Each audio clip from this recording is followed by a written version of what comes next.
1. The casket lids remained closed for the funeral. Margot had seen beneath them. Just once, that morning, 4 hours before the guests were expected to arrive. The mortuary owner had led her into a cool, dusty viewing room behind the funeral home, where 2 heavy caskets had been positioned below the sole window.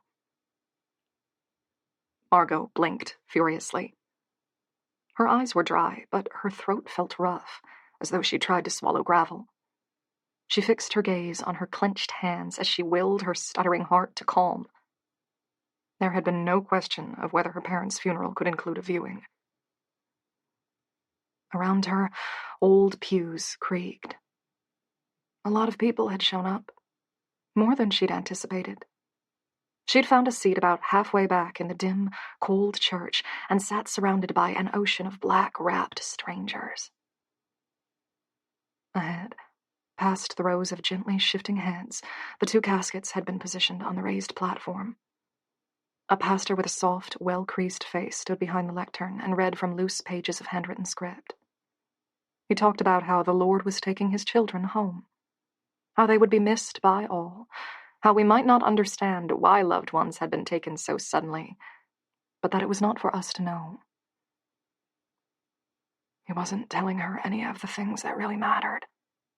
The last time Margot had seen her parents, she'd been 8, and she remembered none of it. She was desperate for the gentle-voiced pastor to tell her about her only family. Whether they laughed often, whether they'd had tempers, how often they visited their friends. Even what they'd looked like. What they looked like before death, at least. There were no photos on the caskets, just wreaths filled with carnations and roses and hydrangeas, ghastly bright in the dim room, held in beds of ferns and placed on the sealed lids as though necessary to distract from what was beneath.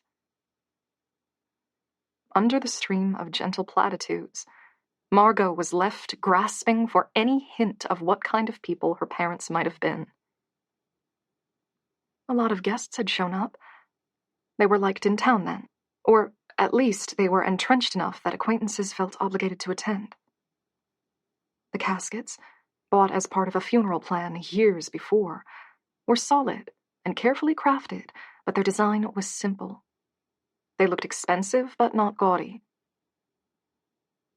The pastor paused and looked up from his notes. There was something in his eyes. Margot frowned as she tried to read the expression. Some kind of distress? The pupils, hidden behind thin-rimmed glasses, were more constricted than the dull light should have caused. They seemed to flicker, staring into the audience without actually seeing, as though some unpleasant idea gnawed through his mind, drawing his focus. Did he see what they looked like, too? He cleared his throat, his long fingers resting on the loose papers. Would anyone like to say a word? Margot waited. The pastor's speech, although handwritten, had been hollow. But a close friend or a neighbor would have stories to tell. Fond memories, even bittersweet ones, that might give Margot some small taste of who they had been during life. The silence pulled onward, and onward, and onward, until her skin crawled from it. No one stood. The heads around her were bowed, eyes averted. Why? So many people came. Someone must have known them. Even if they weren't well liked, even if they'd been bitter and irritable, surely someone would want to put in a word. Margot swallowed again and felt her throat ache. Speeches were most often given by family. That meant her. But she had nothing to offer. Hugh and Maria Hull had been as much strangers to her as the nameless faces filling the church. The silence ached in her bones. In that moment, it seemed to Margot that the guests were even holding their breath. The pastor cleared his throat. Let us pray. She bowed her head, but her mind was racing. The funeral was tearless. The mourners had maintained a somber mood throughout, and no one had brought children or babies into the hall. Every face she'd been able to glimpse had been respectfully attentive to the service. But no one cried. Again, she realized that duty should have fallen to her first. She was the daughter, after all. Her throat ached with dust and stress, but tears were impossible, even if she'd wanted them. "Amen," the pastor said, and the word was echoed back in soft murmurs from every corner of the chilled stone chamber. As she lifted her head, Margot felt eyes on her. She turned. 2 rows back, and on the opposite side of the church, a man stared at her. Dull gray eyes, half hidden beneath heavy brows, caught flashes of muted light through the nearest stained glass window. She could barely see his lips behind the salt and pepper beard. Shaggy hair had been combed away from his face and clung to the back of his neck. He'd dressed in dark colors, like everyone else in the room, but his clothes were the least formal there. A faded button-up shirt with a dull pattern of crisscrossing lines, and navy blue jeans that were so dark they might as well have been black. Margot had the impression that he might not have owned a suit, and this outfit was the closest he could manage from his wardrobe. The stranger didn't look away when she met his eyes, nor did he smile or nod. He simply stared. His expression was impossible to read. Margot's skin crawled as she turned back to face the caskets. A woman, the pastor's wife, Margot thought, climbed the steps to the platform. Curtains had been concealed at the edges of the stage. She pulled them in, one side at a time, the thick red fabric rattling its runners as it moved. Heavy shadows fell over the smooth wood caskets as the first side was closed. Then the second side was pulled in, tugged to where the two met in the floor's center, fully hiding the back half of the stage. And that, Margot understood, would likely be the last time she ever saw her parents. The pastor braced his hands on the lectern and released a long, slow breath. "The Palmers have arranged for refreshments in the hall and would like to invite all present to join them there. Thank you." A soft murmur rose from those gathered. Not exactly conversation, but a mingling of sighs and single-word acknowledgments. Bags and jackets rustled as the guests stood and flooded into the aisles. Margot, feeling caught, rose as well. Bodies bumped her sides and back. The swell pressed her along the church's length, and she only managed to break free at the doors. When she looked behind herself, the church was empty. Even the pastor and his wife had left through a side exit. In the distance, the dark red curtains seemed to absorb the growing shadows. A wall of crimson, cutting her off from the last of her family. Cold wind caught at Margot's jacket, and she pulled it tighter around her chest. A spit of rain, funneled under the doorway's arch, hit just below her eye. She swiped it aside with the back of her hand. The guests moved away in loose clusters. Some stomped feet. A few others pulled out umbrellas in defense against the steel-gray sky and its threatening rain. Indistinguishable conversations rose. There was a new emotion around the guests. Not joy. They were still maintaining the softly muted reverence that accompanied a funeral. But some kind of tension had eased. Relief. Margot ran her tongue across chapped and cold lips. The guests were grateful to be away from the church. Away from the caskets. She was struck with the sudden idea that no one had volunteered to give a speech because not a single one of them wanted to stand any nearer to the bodies. A marquee tent stood a little way from the church in an empty patch of field between the ancient stone building and the wall dividing them from the dirt road. It hadn't been a recent construction. The canvas walls were faded and stained with age, and one of the posts listed. The mourners moved toward it in clumps of 2s and 3s, and Margot realized this was likely the hall the pastor had said would offer refreshments.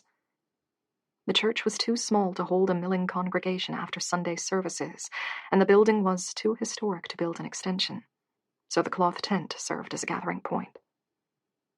Margot raised her shoulders to hold the coat's collar closer to her throat as she followed, her shoes leaving imprints in the damp ground.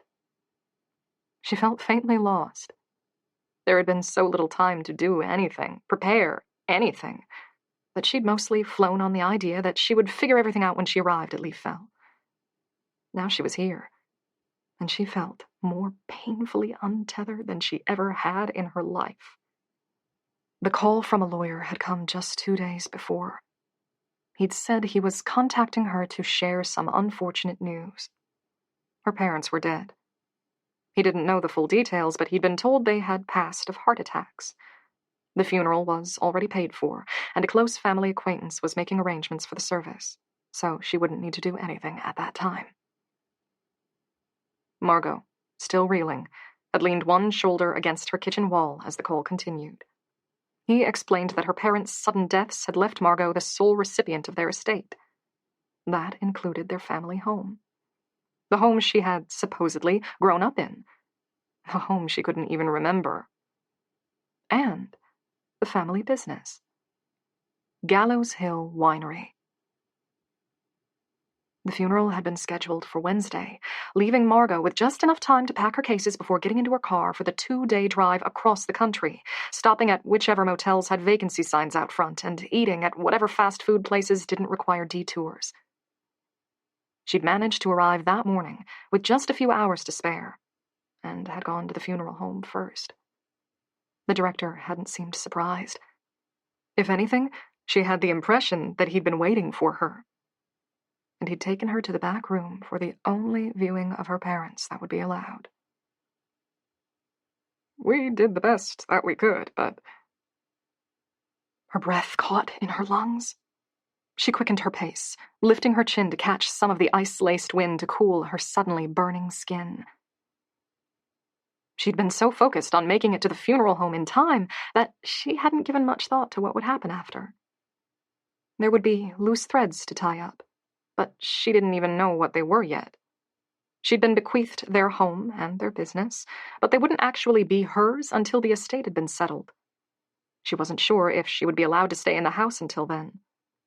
If she wasn't, her options were limited to retracing her journey across the country to return home, or somehow pulling together the money to stay in a motel. Someone close to her parents had arranged their funeral. A Mr. Kent, the lawyer said. He hadn't been able to give her any contact details. He hadn't given her much at all except a location and a time for the service. The marquee's canvas sides quivered in the wind, creating a flapping sound that nearly drowned out the conversations beyond. Margot hesitated for a heartbeat, then ducked her head and stepped through the opening. Inside was warmer than she'd expected. Standing heaters had been erected, and they not only took the bite out of the air, but cast a soft golden glow across the space. Folding tables stood along one of the walls. The legs dug into the soft dirt, and paper tablecloths rustled as the crowd brushed past them. Platters of sandwiches and cakes cluttered the surfaces. Closer to the door, another folding table held thermoses filled with boiling water, beside bowls of tea bags and jugs of milk. Margot took up a paper cup, added a spoonful of instant coffee, and filled it. The acrid odor promised it would be bitter, but she didn't care. She was just grateful to hold something warm. The subdued tones from the church had almost fully dissipated. Chatter flooded from every direction. Many groups stood near the standing heaters, shuffling as they tried to get feeling back into their limbs. They all knew each other well. Leaf Fell was a small town. A woman, eyes trained on Margot, covered her mouth as she whispered something to her companion. A man nudged his friend and nodded toward her. They knew who she was, Margot realized. It must be obvious. She would be the only person there who wasn't from town. Maybe, like the funeral director, they had been waiting for her. Her mouth was dry. She couldn't bring herself to meet the curious glances, but pushed through the gathered, searching for a corner that might offer somewhere quiet to stand. A dense group had collected near the tent's back wall, Margot had assumed it was another food table, but as she drew nearer, she realized it bore stacks of plastic wine glasses. A man and a woman were behind the table, uncorking bottles and pouring generous measures to those who had clustered around them. Of course. My parents owned a small winery. It makes sense to have wine at the reception.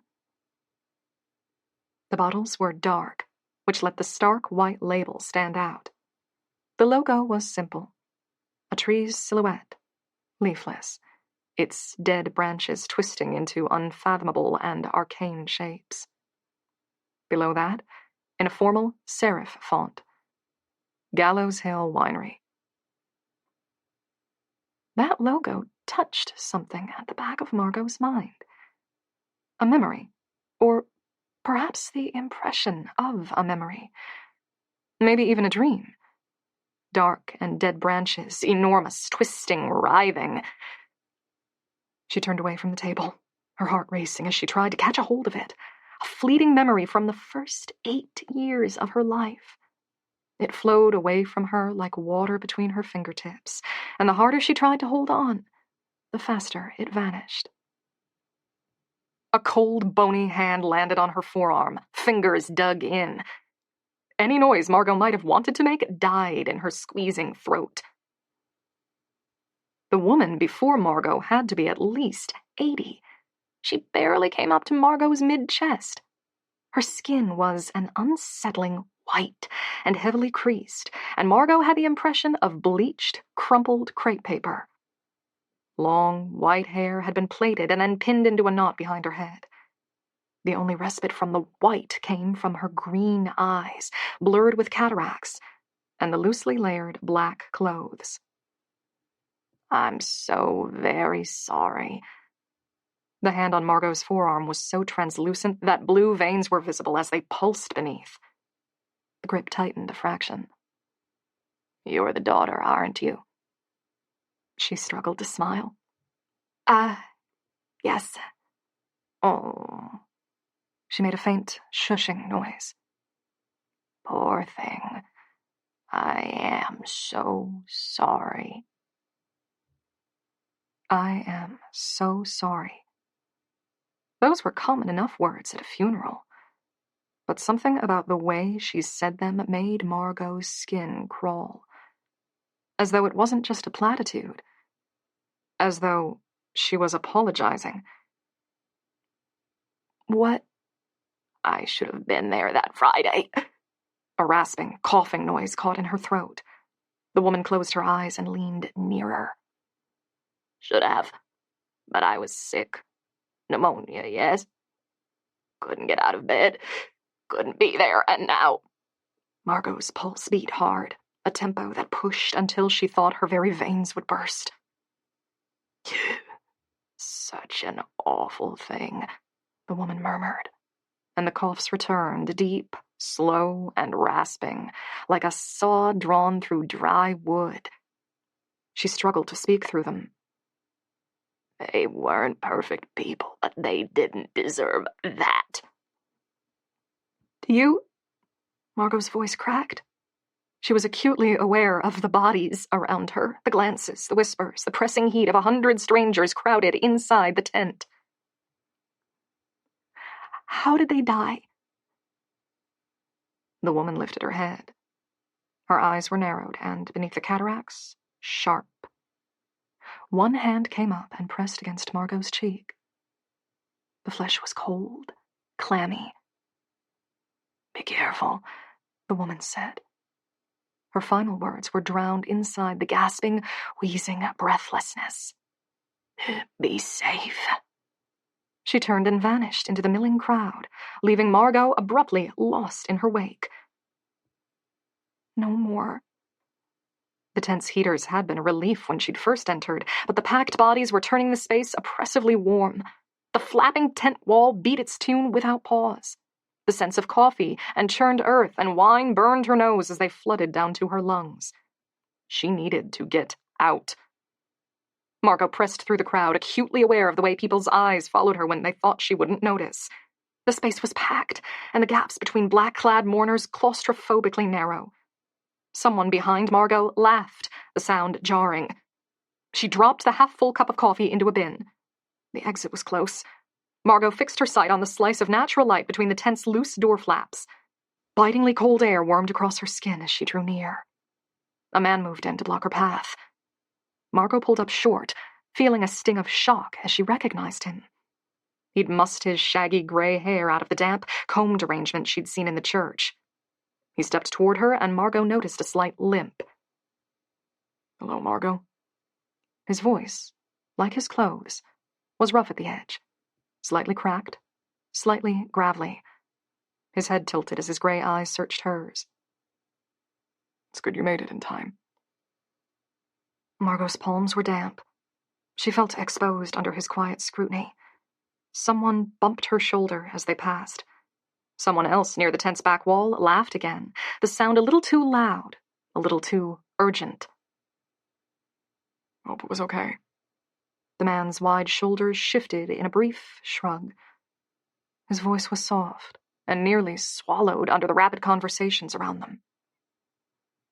"I'm not good at planning things. The Palmers helped with a lot of it." "Oh."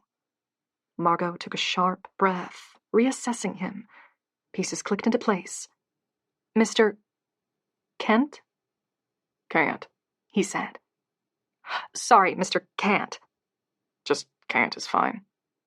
He blinked slowly. "I suppose you'd want to see the home." My parents' home. My home now, I guess. As foreign as that idea sounds. Yeah, I would. He glanced toward the tent entrance. "You're ready to leave?" It was a statement more than a question, but Margot still nodded.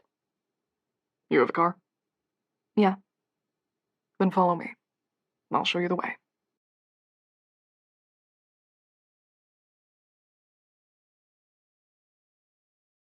Two. The wipers made rhythmic thudding sounds as they swiped the spitting rain off the windshield. Margot had the heat turned fully up, but still hadn't shed her jacket. Ahead, Kant's pickup moved at a steady pace. Its steel blue paint was unmissable in the browns and dusty greens of the road.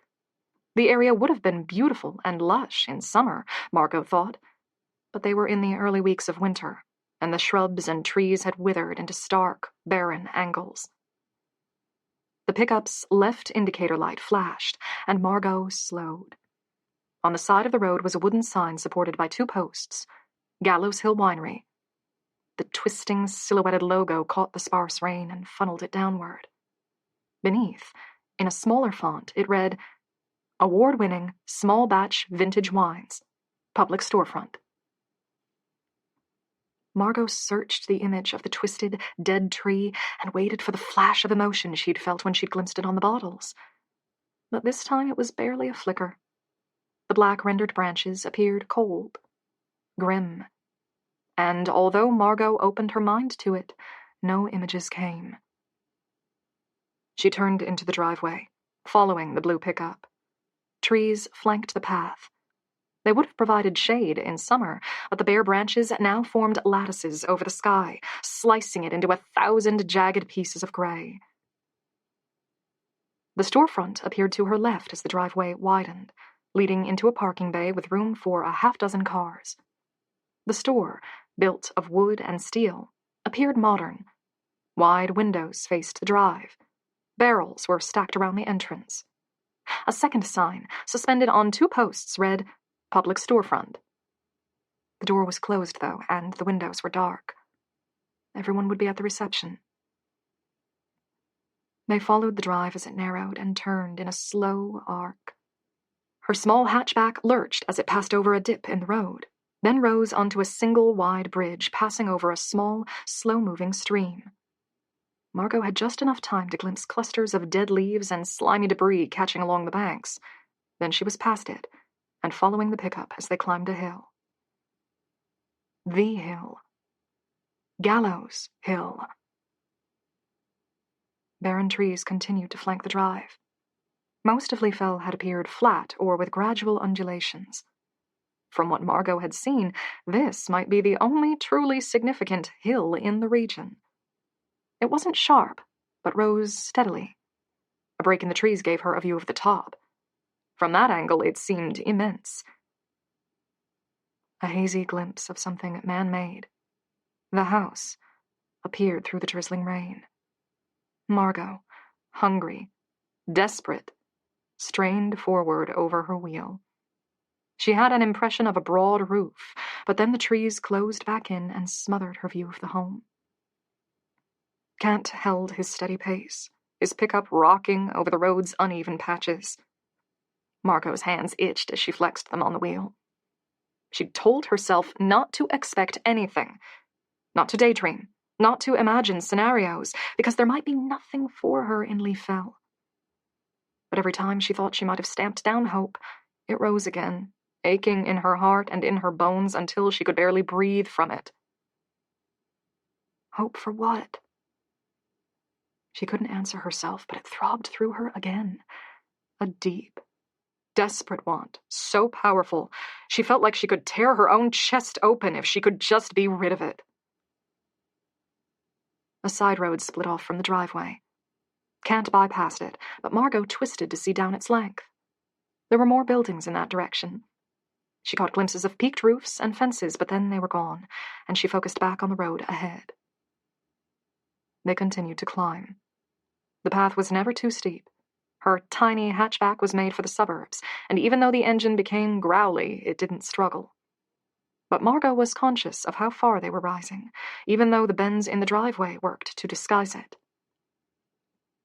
The drive turned one final time, and the flanking trees vanished behind Margot as she passed through an open gate. She tried to draw a breath, but the air caught in her throat. The wipers flashed past her eyes as they worked to smear the fine rain across the glass. Beyond, she had her first true glimpse of her childhood home. It rose above her, broad and dark and heavy with shadows.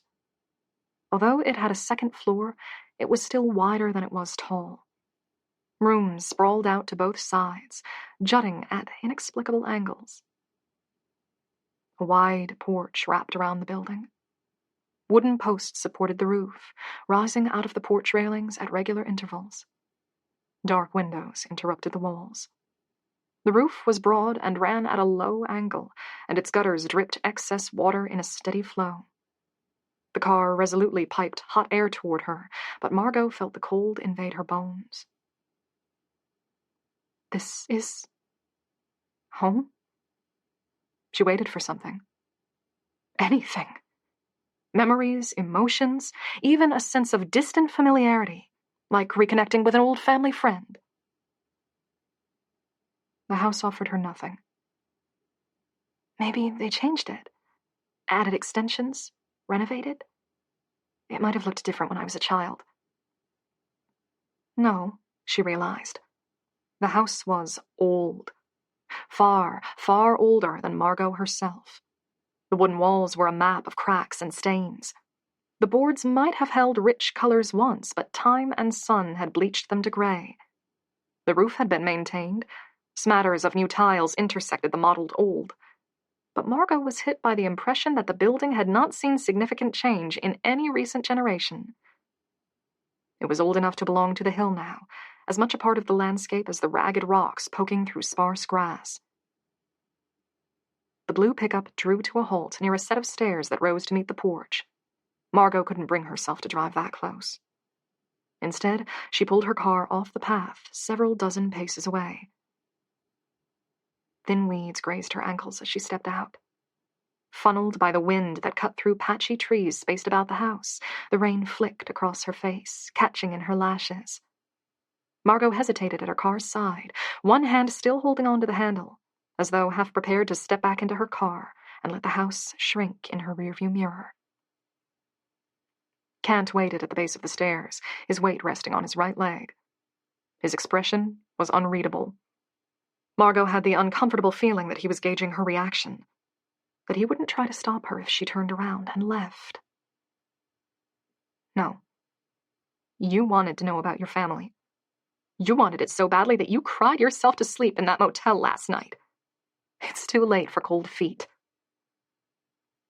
She stepped away from her car.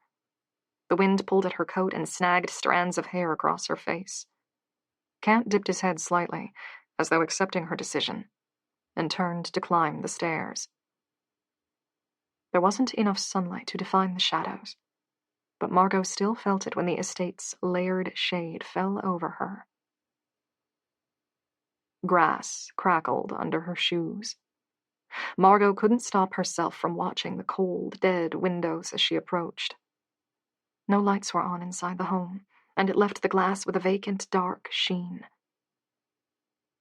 The steps leading up to the porch were worn down, a discolored, scuffed dip showing where countless footfalls had eroded the thick boards. They groaned as Margot put her weight on them. To her left, a porch swing shifted in the wind, its metal hinges creaking. There was a scent in the air that she couldn't fully place. Dry age, dusty soil, the sickly undercurrent of old potpourri. She ran her tongue across her teeth and tasted it there, building like a residue. The juddering wind softened as she stepped onto the porch. The air felt a degree or two cooler. The porch swing creaked again, the dark shape shifting restlessly in her peripheral vision. Kant waited at the door. She met his eyes, and he turned the handle, pushing it open for her. The gap looking into her home was a queasy kind of dark. Very little light made it inside to highlight the edges of walls and distant furniture. For half a second, Margot pictured it forming the edge of a figure wading down the dim hallway, but then she blinked, and all she saw was a shimmer of dust caught in the air. Kant waited. He was silent, his expression inscrutable. Margot dabbed her tongue across her dry lips. Her fingers were numb, but the nerve endings still prickled when she clenched her hands into fists. She drew a breath, bracing herself, as though she were preparing to plunge into an ocean, and leaned forward to step inside her home.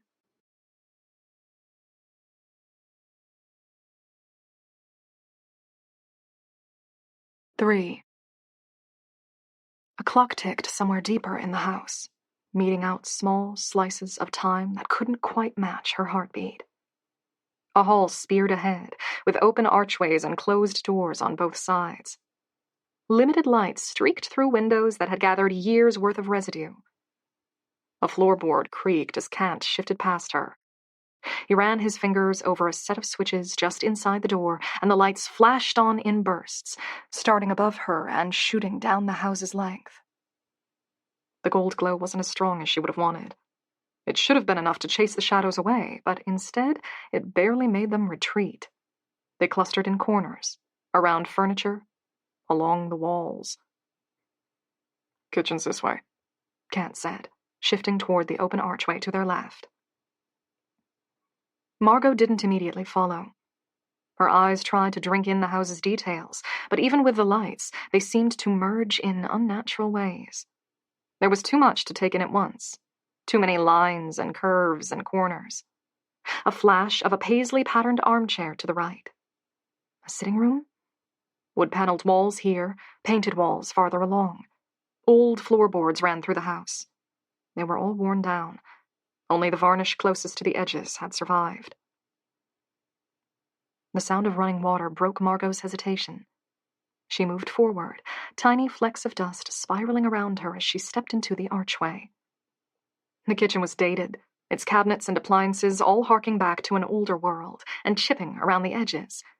But it still struck Margot as very much alive. The clutter felt suspended in some kind of shrine-like state.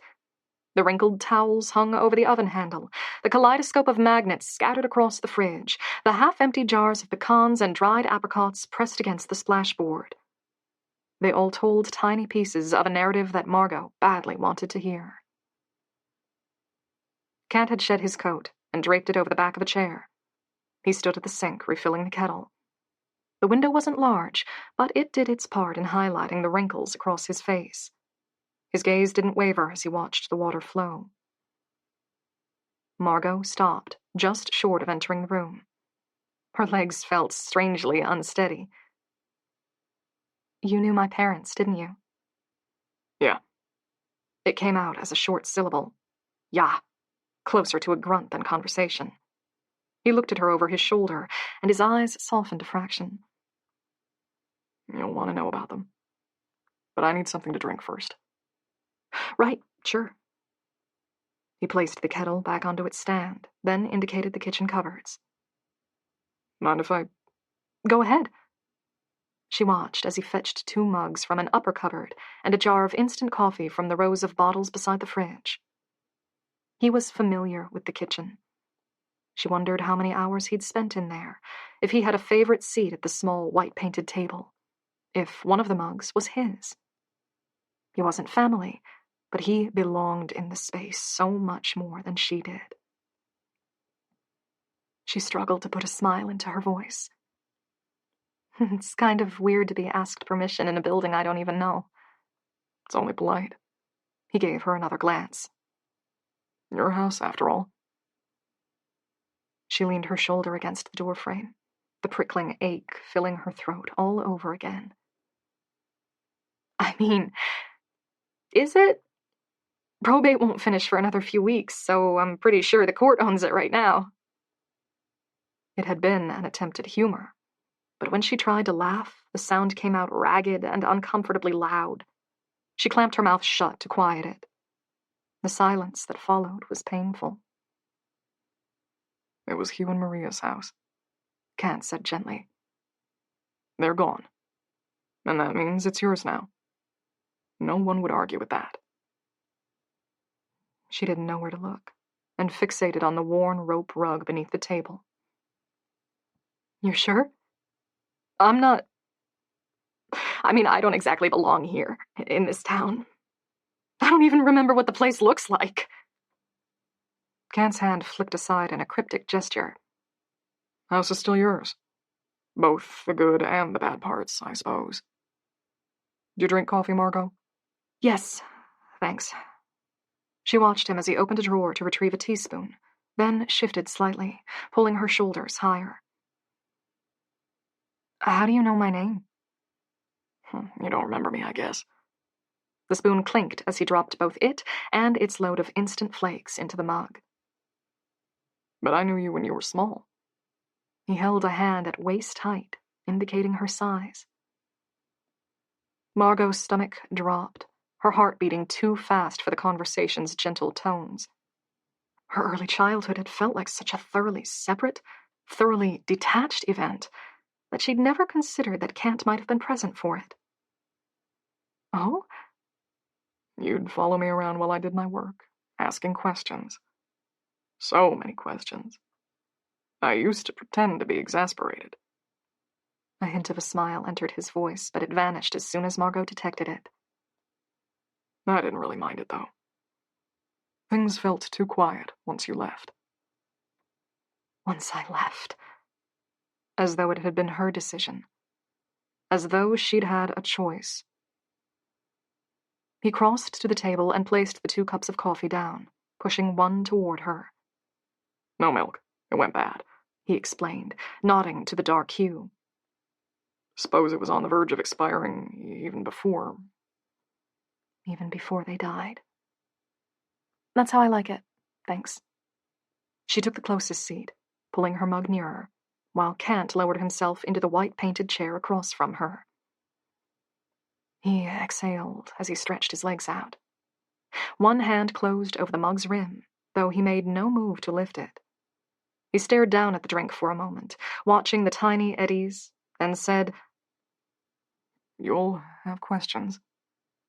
"Yeah." Even now, Kant's face was unreadable. The speckled gray brows were heavy, the beard disguising the edges of his mouth. He met her eyes, but it felt uneven, as though her own thoughts were laid bare before him while she got nothing in return. She shifted, uncomfortable.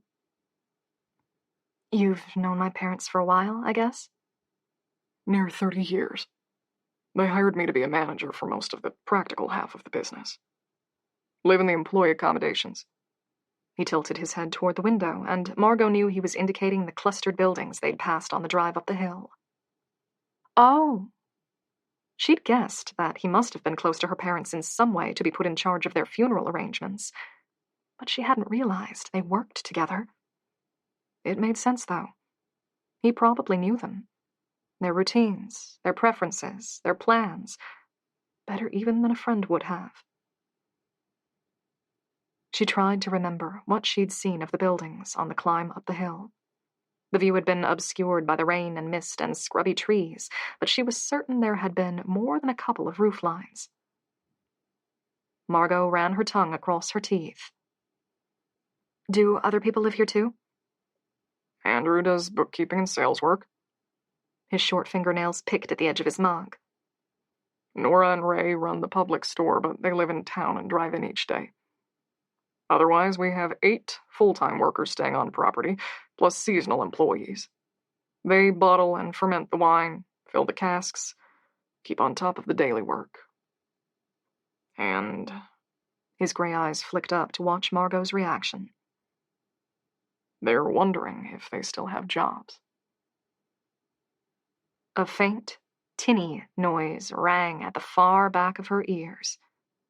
She didn't know where to look, and her eyes settled on the kitchen table, where the shadow from her mug fell. The wood's grain was still visible, even under the sloppily thick paint.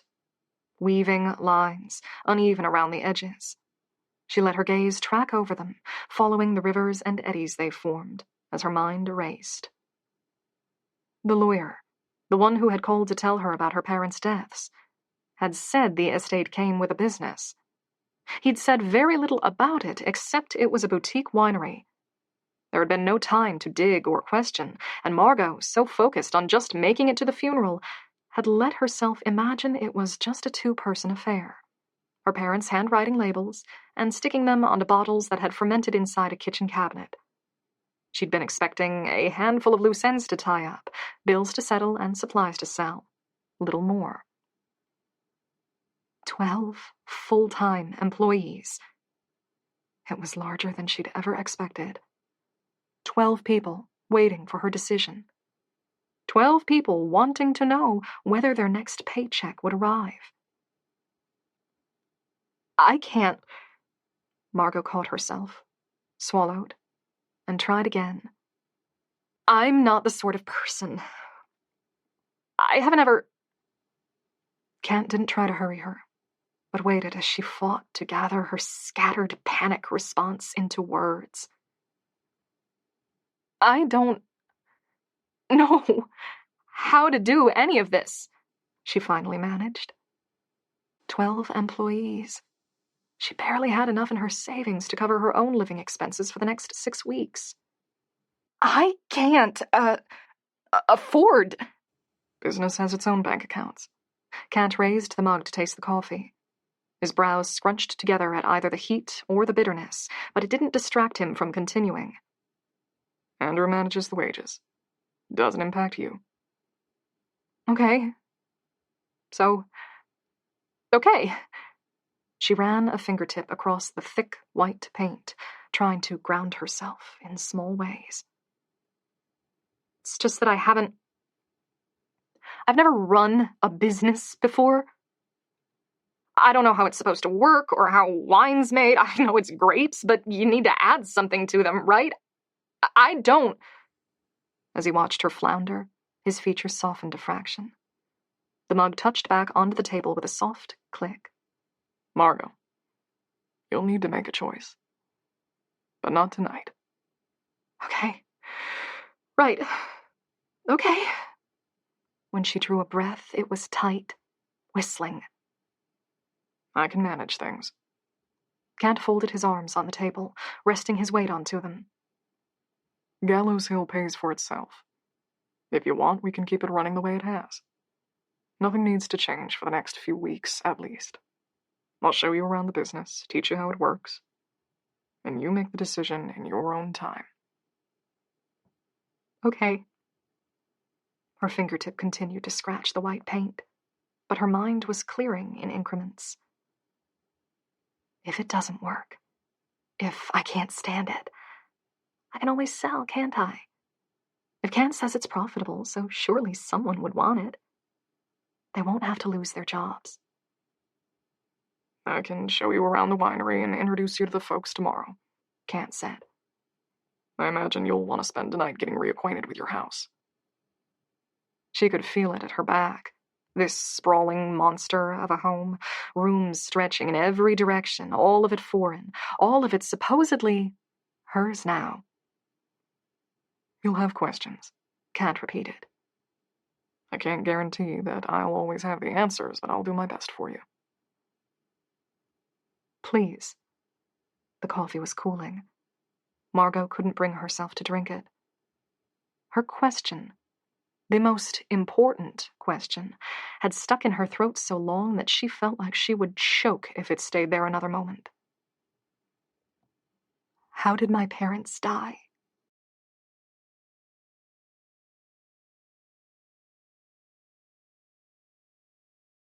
Four. The light from the window came in at a sharp angle, highlighting the creases and weathered pocks across Kant's face. Some unreadable emotion moved behind his eyes, then was gone again. What did Walter tell you? He asked. The mortuary owner's words had been hushed and bordering on apologetic. Margot fixed her eyes on the table as she tried not to let frustration bleed into her voice. He said they both had heart attacks while they slept. That it was a fluke that they happened on the same night. That's what he told me, too. Margot swallowed and tasted a bitter, stringy flavor at the back of her throat. At least she hadn't been the only person given that story. And based on the edge to Kant's voice, she wasn't the only one to be dissatisfied with it either. At the time, she'd thought the funeral director must have been hiding something from her, some real cause of death that, for one reason or another, he'd thought would be too distressing to share with Margot. Now, though, she wasn't so sure. There had been a hesitancy in the director's voice that made her think that he was at a loss to fully explain what had happened, that he was trying to convince himself as much as Margot. Kant took up his mug, his eyes downcast. I was the one who found them. Margot's heart thumped. She leaned forward, a slick kind of dread pooling deep in her stomach. He was there. He saw them. What happened? They hadn't shown up that morning, so I came into the house. Kant tilted his head toward the hallway. His voice dropped until the rattling windows and tight whistle of wind forcing its way through narrow cracks nearly drowned out his words. I called but didn't get an answer. Went upstairs. Found them in their room. In bed, on their backs. They must have passed in their sleep. That last part was a lie. Margot didn't doubt her parents had been in bed, but they couldn't have been asleep when they died. Not after what she saw in the brief viewing that morning. Kant's shoulders shifted uneasily. I touched Maria's neck. Wasn't entirely cold yet, but was close. They must have been gone for hours at that point. Did... Margot hesitated and wet her lips. She didn't want to pry too aggressively, knowing the questions would be painful. But at the same time, she needed to know. Did they look like... His eyes flicked up to meet hers, and Margot had her answer without ever finishing her question. Yes. Yes, they looked like that. Kant drank deeply, then put the mug down. He leaned back from the table, the chair's legs scraping as he reached for the fridge behind them. A colorful mesh of magnets and papers coated the old white surface. Kant picked up a photo, which he tugged free from a sink-shaped magnet advertising plumbing services. He placed the photo on the table in front of Margot and turned it to face her. It was old. The left-hand side had been torn, as though it had originally been part of a larger image, and the corners had grown dog-eared and discolored. A man and a woman smiled out at Margot. The woman leaned against the man, one hand touching his chest, while he held his arm around her back. Something sharp stung in Margot's chest. She leaned forward, her arms clutched around her. She felt alarmingly close to collapsing otherwise, as though her body were made up of a Jenga tower of bricks that had been nudged too far. Those are my parents. The image was small, and the colors faded, but she hungrily searched the two smiling faces for hints of herself. They were there. Her mother's hair. She'd cut it short, but the dark curls had been gifted to Margot. So had the dimples on either side of her father's smile and the high quirk to his eyebrows. The photo was old, but he'd already begun to bald. My family. You wanted to know about them, Kant said. We didn't talk much about our personal lives. Mostly focused on business. But I know they married young and waited some years before having you. And I know they loved each other. She was suddenly desperate to not let him see how wet her eyes had become. Yeah? They both liked working. When things went wrong, Maria would be the first to figure out what needed to be done to fix it. Kant finished his coffee and pushed the mug aside. His voice, deep and soft, only made the prickling inside Margot's chest worse. Hugh loved jokes, both telling them and hearing them. They didn't have to be especially funny ones, he just liked to laugh. Margot clutched at each word, using them to build an image of her parents. She couldn't tear her eyes away from the faces in the photo. Kant hesitated. When he spoke, his voice had grown softer, less certain. They cared a lot about you. The coal of warmth forming in Margot's chest abruptly turned cold. She fought to keep her faltering smile in place as she leaned back in her chair, putting some distance between herself and the photo. Not enough to keep me, apparently. She'd half expected Kent to argue, but he didn't. He only watched and waited. Margot rubbed at the back of her neck, fingers grazing through hair sticking to a slick of sweat forming there. What? She knew what she wanted to ask, but the question seemed so horrible and misguided that she tried to swallow it. Kent didn't provide any break in the awful silence, though. He simply waited, and the words flew out of Margot before she could stop them. What kind of parent sends their child away like that? He breathed in slowly, resting his crossed arms on the tabletop. You lived with your father's mother, didn't you? Yeah. Margot had loved her. She had been warm and patient and fair, and had raised Margot from the age of 8 as though Margot had been her own.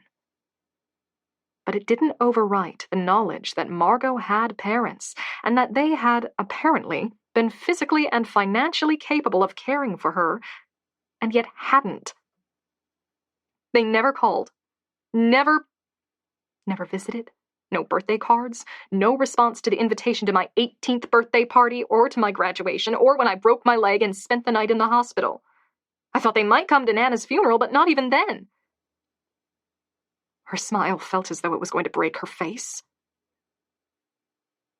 Didn't they want me? This time, the silence that followed her question was horrendous. Margot lifted her head. Kant slightly opened his mouth, then closed it again. He looked lost. Flaming heat rushed up her throat and across her face. Stupid. She'd overstepped. Kant barely knew her. He was trying to view her as his potential employer, and she'd dropped that on him. Her own words echoed in her mind, growing more childish and whinier with every iteration. Didn't they want me? Didn't they want me? Forget I said that. She stood too quickly. Her hand slipped and hit the mug. Warm coffee poured across the table's surface, running to the edges and dripping over. Damn it! I'll get it. Sorry, I'm really sorry. It's fine. Kent had already grabbed a cloth from the kitchen and run it along the table's edge to stem the overflow. Margot's face burned. She found a dishcloth at the sink, hung over the handle after its last use. It had become stiff as it dried, and crinkled when she flexed it. She knelt by the table, pressing the cloth into the spills before they could stain the rug. No harm done, Kent said, running the towel across the tabletop. She couldn't tell if he was talking about the coffee or her faux pas. The heat in her face refused to fade. She felt like she was burning alive from it, and shoved the sink's tap on as far as it would go to rinse the cloth. The kitchen had a second door, close to the fridge, letting out directly to the porch. It seemed rarely used, based on the clumping dust caught around its edges. A black dog door had been added to it, the rubber flap barely flinching as the wind whipped outside. Margot latched onto it, desperate for a change of topic. "Do my parents have a dog?" They did. Kant had come up behind her and placed the tea towel in the sink. A long time ago. Huh. She swallowed thickly. "I like dogs." Kant leaned back against the counter while Margot rinsed the towel. He was watching her again, frustratingly inscrutable. As she wrung the water from the towel, he said, "I imagine you'll want some privacy to settle in. Do you need anything? Soap? Spare toothbrush?" "Oh, no. My bags are in the car." He's making his excuses to leave. Honestly, I can't blame him. She swallowed. "Thanks, though." "Sure." He pushed away from the counter and picked up his coat off the back of the chair. "I'll stop by tomorrow morning to show you around the cellar. If you need anything before then, this is me." He indicated a slip of paper fixed to the fridge by a magnet printed to look like a cartoon sun. The paper was old, yellowed, and curling around the edges, but it held a handwritten phone number. Margot had the sense the paper hadn't been needed for many years. Her parents would have known Kant's number by heart, but they'd never gotten around to clearing it from the clutter. Now it was being passed down to her, along with everything else. "Margot?" Kant, coat held loosely in one hand, had stopped in the doorway. He didn't turn to look at her, but shifted his weight uneasily in the silence. "Your parents were always hard workers. Except for September 7th. Your mother always stayed at home on September 7th. The few times she came down to the business, I could tell she'd been crying. I don't know if that makes any difference." Margot faced the sink, her fingers growing numb from the beads of water drying across her hands. In the distance, the front door opened and then closed with a muffled click as Kant let himself out. "September 7th. My birthday." Slowly, Margot approached the kitchen table. The photograph waited in its center. A drop of spilled coffee had landed on it, tinging one corner brown. She brushed her hands dry on her black dress's skirt and carefully raised the photo. 2 smiling faces stared out at her. What does that mean? Did you miss me as much as I missed you? The photo's left side was torn, showing where it had been ripped from some larger image. Margot ran her eyes down the ragged edge. A wisp of black curling hair, almost too small to see through the faded colors, grazed across her mother's dress. Margot frowned and held the photo closer until her eyes threatened to blur. It really was hair. A lock of it, pulled in from the torn side of the photo by some invisible breeze. Margot was fairly sure she recognized it. She'd fought with that black hair her whole life. The dark curls had come from her mother's side. Her grandmother had been gifted with smooth hair and hadn't known how to deal with them as Margot grew up. She'd been in her late teenage years before she'd figured out the combination of products and microfiber towels that kept them presentable most days. But if she ever skipped her routine, those coarse curls would frizz again, just like in the image she was looking at. Margot ran her thumb along the ragged edge of the picture. She'd been in the photo, and they'd torn her out. The tears that had been absent at the funeral appeared, burning her eyes and stinging her throat. She tried to breathe, but it came in as a choking gasp. Margot pressed her sleeve across her face as she tried to stop the flow. The photo felt heavy. She brought it back to the fridge and forced shaking fingers to pluck an unused magnet and pin the picture back where it belonged. As she stepped back, she realized that wasn't the only photo among the clutter of leaflets and paper scraps. The fridge was covered with them. Some photos showed her parents posed with other men and women, possibly employees or friends. But most often, they were just her parents. Many had a ragged side. She dreaded what she would see, but Margot couldn't present herself from bending closer and examining each image. There, the edge of a sleeve belonging to a young girl's dress. More traces of flyaway curly hair. Near knee-height, Margot found an image that showed her mother and father from their shoulders up. From what she could tell, this was the oldest photo on the fridge. Her parents looked young. Her mother's hair was long and wild, her father's lacking the creases that had grown across his face in his later years.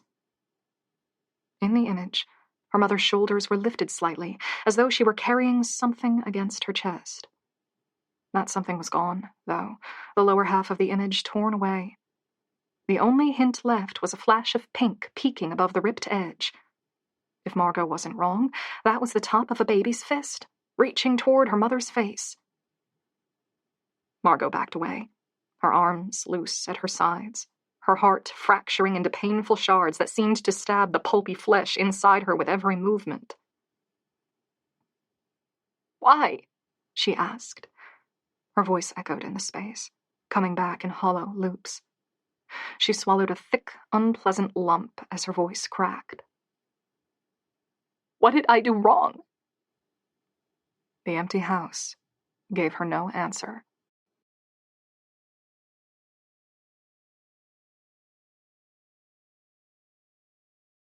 Five. The wind snatched Margot's breath away as she opened her car's back hatch. 2 luggage cases were nestled in the tight space. She hauled them out, propping them upright by her side as she slammed the hatch closed again. The sound ricocheted across the hilltop like a gun blast, and small, dark birds burst from a clump of tightly grown trees behind the house. Margot shielded her eyes against the cloud-muted glare and the spitting rain as she traced the bird's path into the sky. She felt very small and very alone. The luggage cases had wheels, but they got bogged down in the soft dirt as she crossed the space between the car and her new home. Her breath came in sharp bursts. It would have been smarter to leave one case by the car and come back for it, she knew, but the empty stretch of lawn left her feeling uncomfortable in ways she couldn't put into words, and she didn't want to spend any more time on it than was necessary. As she neared the steps to the porch, a sharp whir of wings made her pause. Another cloud of dark birds had exploded from their sheltering trees, this time a cluster growing closer to the wooden fence that circled the property. Margot watched them tear away in erratic jags, racing as though hell itself were on their tails. She couldn't blame herself for the disturbance this time. She knew she wouldn't see anything, but Margot still let her eyes drop to the trees that had housed the birds. The trunks, thin and twisted, were a pained manifestation of poor soil and harsh winds. A multitude of heavy shadows crisscrossed the growth's insides. She couldn't see what had caused the birds to flee. The luggage thumped with each step Margot climbed. She moved faster than she should have, and a stitch had formed in her side by the time she maneuvered them through the door.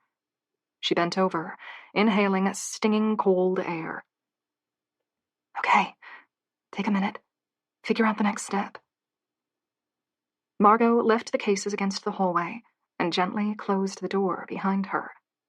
She felt like she'd been living in a constant daze of one step at a time, for days. No future plans were allowed because the future was a blurry, amorphous thing, so she'd reduced her life to a string of singular goals, each being plucked out of the ether one after the other. Get to the funeral. Find someone who knows where the house is. Get the luggage inside. And now? Now, she needed to find a place to sleep.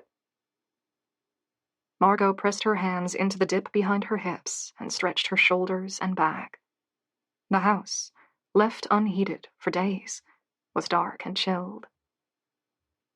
She crossed into the kitchen first. Mud had splashed onto the hem of her dress, and she leaned close to the sink as she dabbed it off. The photos dotting the fridge blended into a multicolor mirage in the corner of her eye, and she deliberately focused on the room's other details to distract herself. The kitchen looked as though it had last been renovated in the 80s, with wooden counters sagging from age and cracks running through the small tiles forming the splashboard, but vestiges of older history still clung in areas.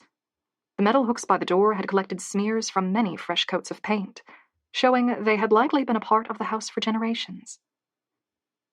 Near the doorway was a tarnished bronze bell the size of Margot's palm. A wire ran from it and disappeared into the wall.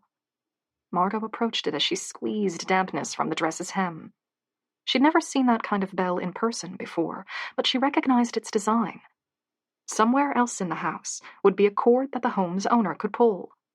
The bell would ring then, alerting the staff that they were being summoned. She tapped the bell's side. It was stiff with age, but still swung on its support, releasing a faint chime. Most likely, the bell system hadn't been touched for decades. Margot left the kitchen. Opposite its entrance, across the hall, was another open archway. The room beyond was dark. It had windows looking over the porch and the field where Margot had parked her car, but thick curtains had been drawn across them. Margot could make out the faintest edges of the fabric where cold light bled around it. The rest of the room was lost in shadow. She reached through the opening and blindly felt across the wall for a light switch. Her fingertips grazed wallpaper so old that cracks had begun to marble the surface. As her eyes began to adjust to the dimness, she thought she could make out the thin outlines of furniture. It was some sort of sitting room, she thought. Ahead and slightly to the left was the swollen corner of an armchair. To her right was the sharp line of a bookshelf. And ahead, a figure. Something stood against the opposite wall. It faced Margot, its head nearly grazing the ceiling, its shoulders stooped, its hands folded ahead of itself. There was a face, she was sure, but it was impossible to see beyond the narrow glint of one eye.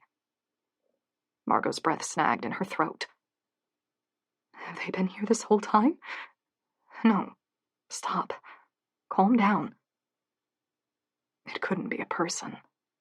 There was no way a man could stand that still.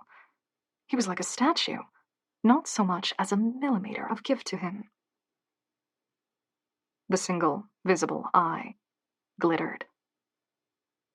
Margot's heart felt ready to burst with each pulse.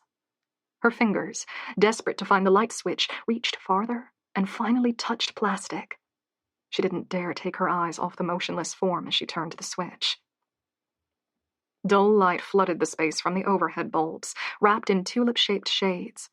The glass's curling edges sent shadow patterns running across the green wallpaper and off-white ceiling in an unsettling mesh of swirls and scoops. The figure opposite dissolved under the light.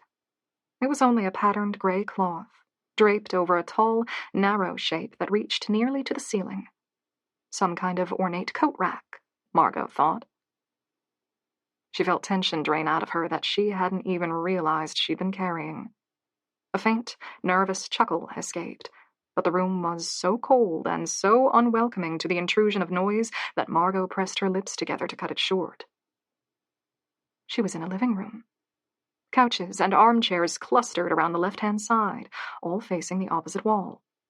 2 curtain-shrouded windows were divided by a strip of wall, which housed a television so old that Margot felt as though she'd fallen back into a vintage photograph. Margot herself was used to outdated technology. Her budget had always been tight, and neither she nor her roommates had watched a lot of TV, so their television had already been about a decade old when they bought it. That was nothing compared to the television ahead of her. It was a box kind, with 2 antennas pointing out from its dusty top. The thick-framed screen was smaller than a lot of laptops, and the whole thing fit on top of a stand with shelves underneath. Margot approached the television and crouched to see the contents of the console. The lower 2 shelves all had VHS tapes with handwritten labels. The script was faded and hard to read, but Margot caught some phrases. Comedy special. Perfect sticky date recipe. Cartoons. The highest shelf held the VCR player to one side and a stack of several dozen TV guides squeezed in beside it. Margot pried the top guide out, flinching as part tore from where it had become jammed in the back corner. The paper was dry with powdery dust. Margot found the date in the upper right-hand corner. 1997. It's old. The TV is outdated because they never watched it. They must have never seen any point in trying to replace it. Now that she looked closer, she saw a sheen of dust across the TV's slightly curved screen. She eased the TV guide back into its narrow gap. Still crouched, Margot turned to examine the room behind her. A closed door promised access to deeper into the house. Once, many years before even her parents' time, this would have been the heart of the home. There were signs that 2 rooms had been joined to form a larger space. A line ran across the ceiling, showing where a wall had once existed.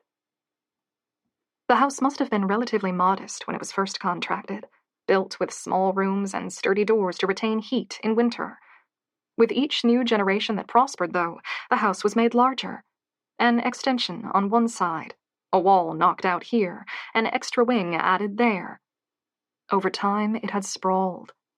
Margot had gotten some sense of its size from the outside, and it overwhelmed her.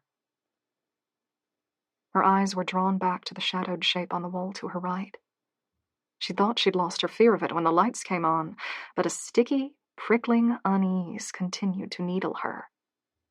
When she looked directly at it, she could see it was simply a woven cloth draped over some tall, narrow stand. Every time she looked away, though, the form remained in her peripheral vision. And it slowly morphed. The coils of fabric pooling around its base grew darker. The top began to look uncannily like a face. And its single, narrowed eye glittered. Margot grimaced and stood. She folded her arms across her chest as she moved closer to the cloth-draped shape. It loomed above her, its top just inches from the ceiling. The fabric had been embroidered. A line of shiny thread ran across the part she kept mistaking for a head. That accounted for what she kept seeing as an eye. What's underneath? She'd assumed a decorative coat rack, but that didn't make sense, she realized. She'd never seen a coat rack go to the ceiling before, or to have its top curve in just the way that a bear's skull would be shaped. As long as she looked at it, she could see it for what it was, a misshapen form covered in loose fabric. But as soon as she tried to turn away, it solidified again. A man with stooped, sloping shoulders, his hands folded ahead of himself, his cold eye fixed hard on Margot. If this was in my living room, I'd give up on watching TV, too. Margot's palms had become sweaty. She flexed her hands, feeling the chilled joints click, then reached for the pooling edges of the cloth. The room had been swept often enough that the rest of the floor was clean, but whatever brooms had moved through the space had avoided disturbing the fabric, and clumps of dust clung around its edges, peeling up in fang-like strands as Margot dipped her head to look underneath. Her heart missed a beat. Trapped inside a tangle of wires and string, the empty eye socket of a bird's skull met her gaze.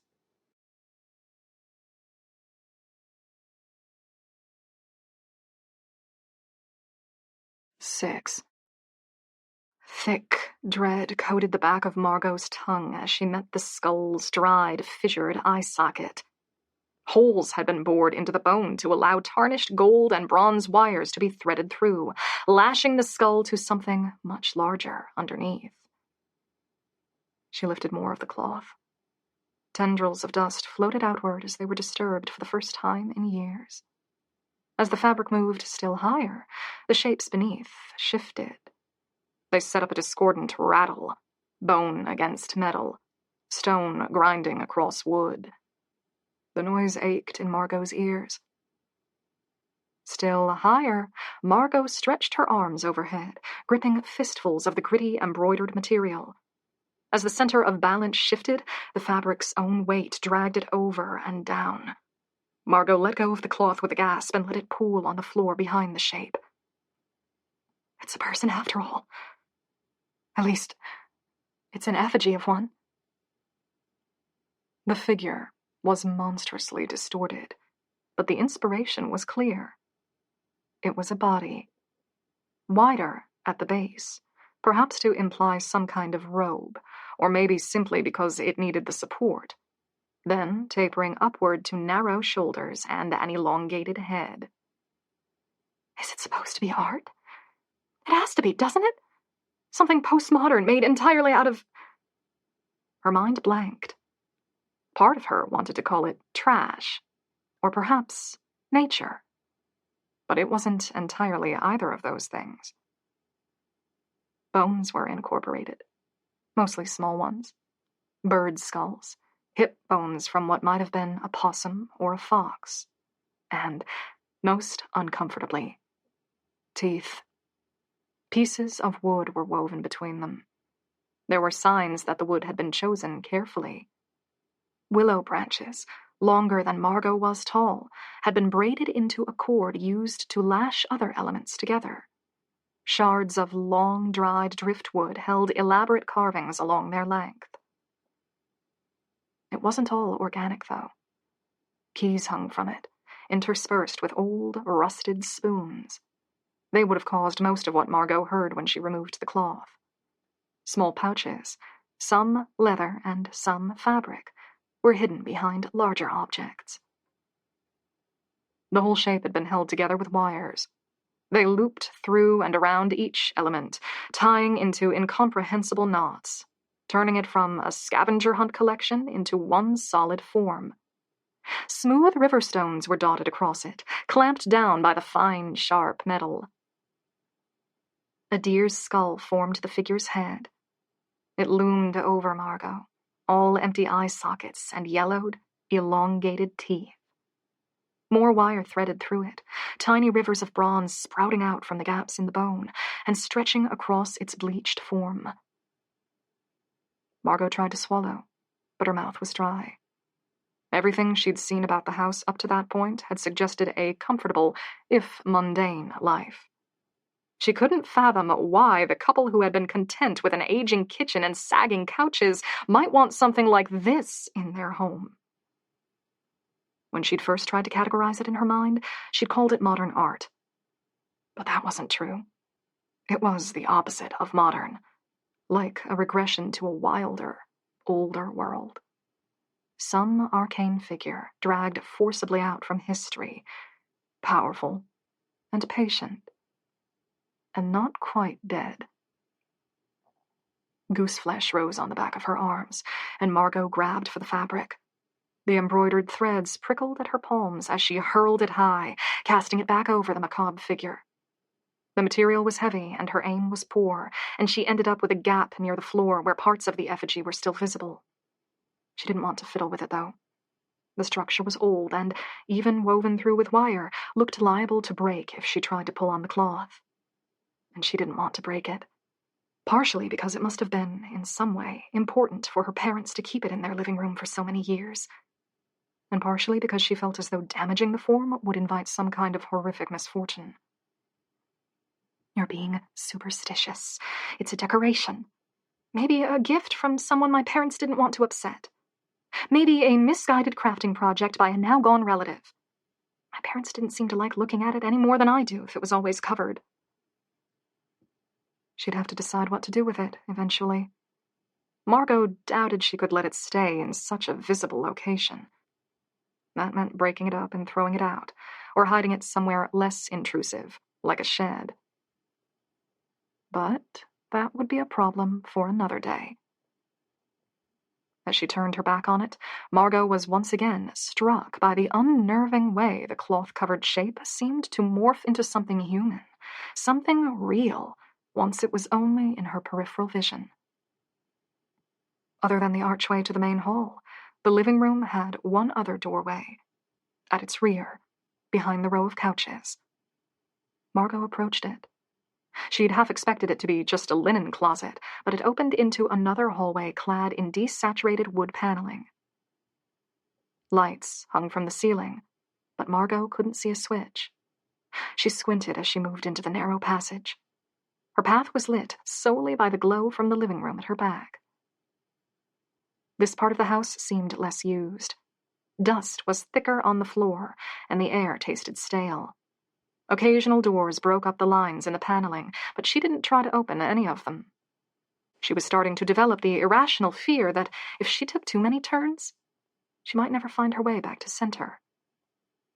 The hallway ended, with new offshoots splitting to the left and the right. Margot turned left and was rewarded by the shape she'd been searching for, the dark, angular lines of stairs leading to the second floor. The wood groaned as she stepped onto the stairway. Margot held one hand just above the railing, in case she might need to catch herself, as though at any second the stairs might begin to writhe and coil in on themselves like a snake. A small amount of filtered light came from the upper floor. Warm air was supposed to rise, she knew, but the higher she climbed, the colder she felt. The wooden steps gave way to a landing, and Margot stopped there, waiting for her eyes to adjust to the new environment. The wind was louder on the second floor, even though Margot couldn't see any windows. It shuddered across the walls and rattled against the roof above. The landing bent to the side and split into several paths. Closed doors, more hallways, and, to Margot's right, the source of the light, a large wooden door that hung open. Its hinges groaned as it shifted backward and forward on air currents. Margot, cautious, moved toward it. This was the first open door she'd seen in the house, she realized. The entrance to the kitchen and the living room had been open archways, but every other door was sealed tight. As she neared the room, Margot could see the edge of a dresser and, farther back, a window with slowly drifting curtains. Prickles ran over her skin, flaring across her fingertips like 1,000 needles. She knew what this room was, and why its door was open. The master bedroom. Their bedroom. Every other door was closed, because that was how her parents had preferred it. Only this room, the room last entered by paramedics when the bodies were removed, was left exposed. A cold dread dampened Margot's skin and stuck her tongue to the roof of her mouth. She tried to focus on the things Kent had told her. Her mother, the hard worker, the problem solver. Her father, always delighted by a joke. They were warm thoughts. Not quite a balm on this crossroad between hesitant grief and confusion, but something. Other images cut across those pleasant thoughts. The torn photographs, the caskets in the mortuary's viewing room, and the sights contained inside. She remembered the mortuary owner's soft words. "We did the best we could." She blinked furiously. The corners of her vision had turned hazy, and Margot realized she wasn't breathing right. Too fast and too shallow, like bellows desperately trying to keep a fire alive. She pressed one hand to her mouth as she tried to reel herself back to some safer, central place. An unseen window frame rattled as the gale beat at it. Her legs felt weak, her stomach queasy.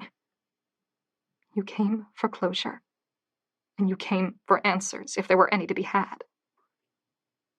Her shoes scraped across the dull wood floor as she forced her feet to move forward. A faint, tinny, ringing noise had taken up residence in her ears. The door creaked as the wind pulled on it, and Margot reached out a hand to keep it from hitting her. It rolled back under her touch, revealing the room beyond. Her parents' room, the place where they had breathed their last.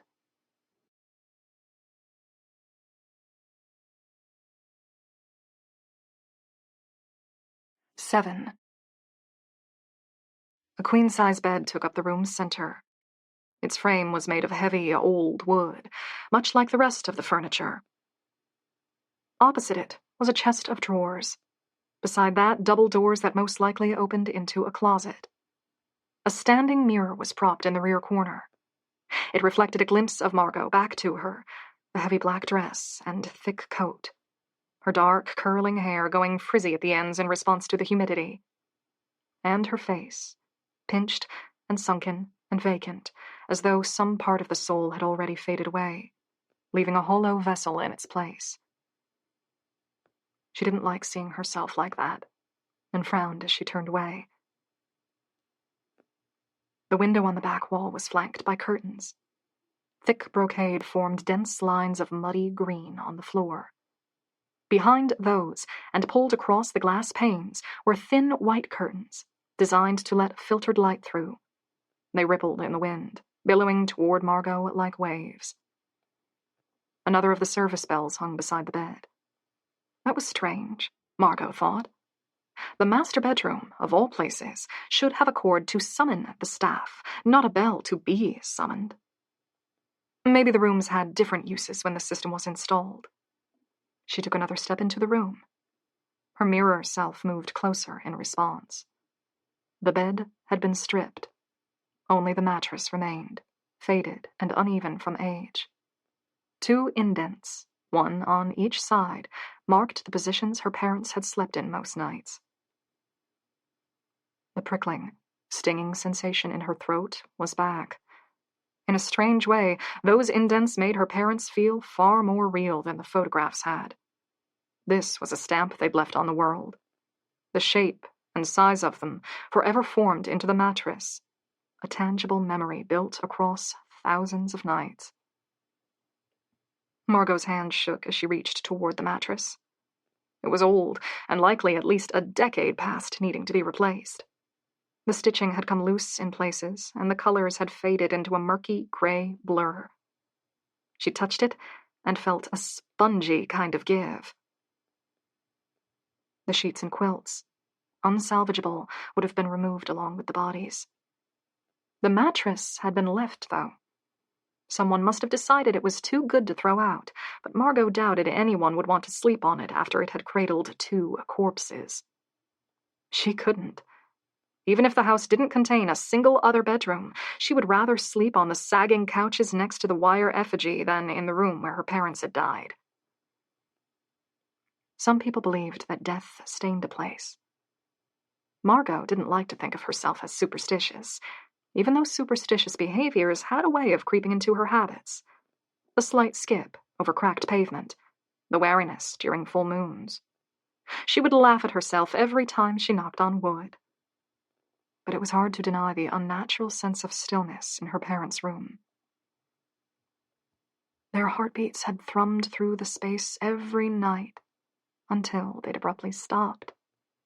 Their bodies had remained, waiting to be found by Kent that following morning.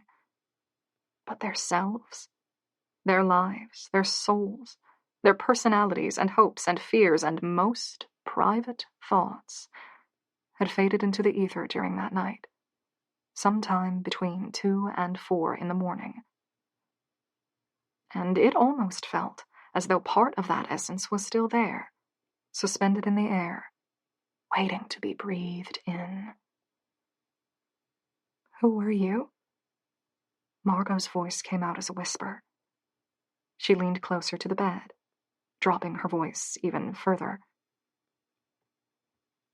"Did you know you were going to die that night? Would you have done anything differently if you had known?" She glanced behind herself, paranoid that she was being watched. The bedroom door hung open, but the house was empty and still.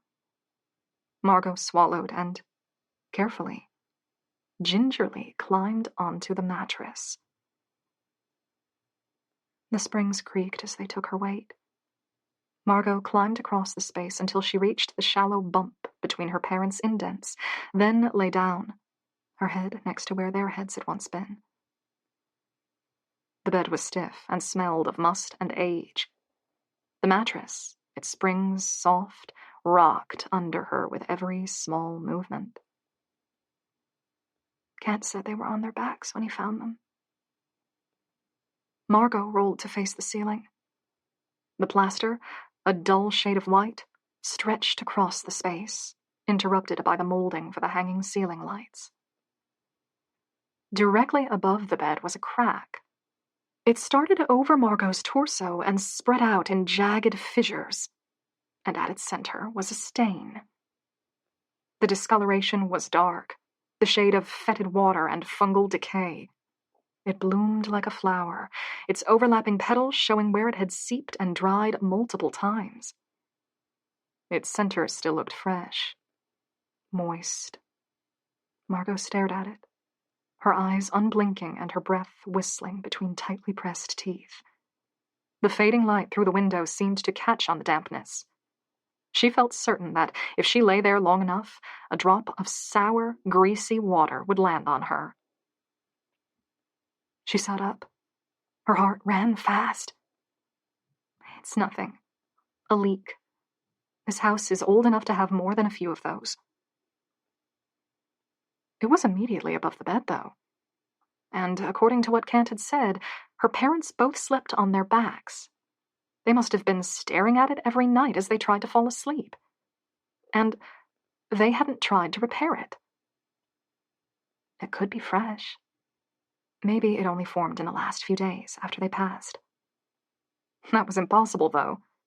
She'd seen the countryside on her drive to the house. It was parched. The spitting shower that morning was the first rainfall for some time. She suddenly hated the idea of being on the mattress. She'd thought it would be an intimate moment, a way to draw closer to her parents. Now it just felt macabre. Margot crawled toward the bed's edge. Before she could reach it, motion made her look up. The standing mirror had caught her reflection again. Its frame matched the rest of the room's furniture, solid and sturdy. The glass had aged, though. Tarnish spread in from the edges. The reflection was just faintly blurred. Not enough to say the mirror no longer worked, but enough that when looking at a reflection, it wasn't possible to say you were really seeing yourself. The reflection was an imitation, an inch off, a convincing replica that distorted around the edges. Margot looked at herself then, and her heart turned to ice.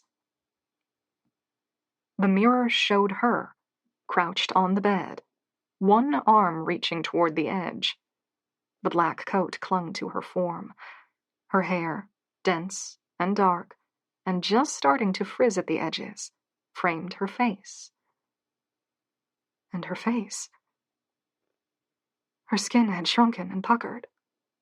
Swollen wrinkles spread over the cheeks and forehead. The eyelids had peeled back. Her eyes were swollen round orbs barely fitting inside the sockets, bulging and bloated and swallowed in a sick gray tinge. Her lips were shrunken away from the teeth, exposing grimacing yellow bone and gray, pulpy gums. She appeared dead. Margot flinched back, her eyes pressed closed. The staccato rhythm of her heart beat through the wind's low howl. Her skin burned with sharp fear, too hot and too cold at the same second. She opened her eyes. The reflection was how it should be. Her face was her own again, pinched and wild-eyed and the cheeks drained of blood, but familiar. Margot half threw herself off the bed. She staggered as she hit the floor. Her legs were shaking and she clutched at the doorframe when she reached it. Don't look back, don't. She looked.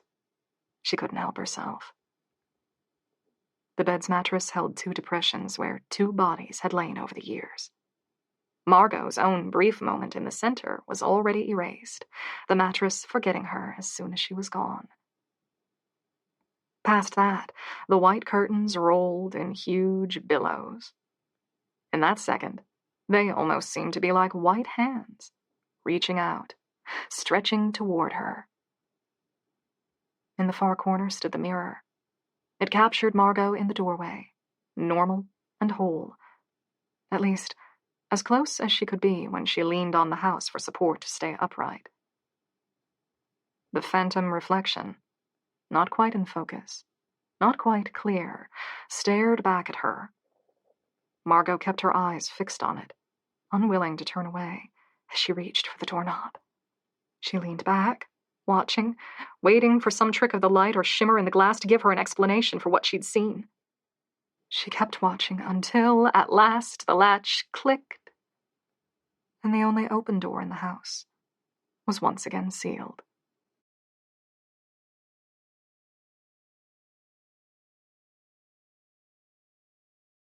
8. Margot followed the hallway for a dozen shaking steps, intent on putting some distance between herself and the master bedroom, then leaned her back against the wood-paneled wall.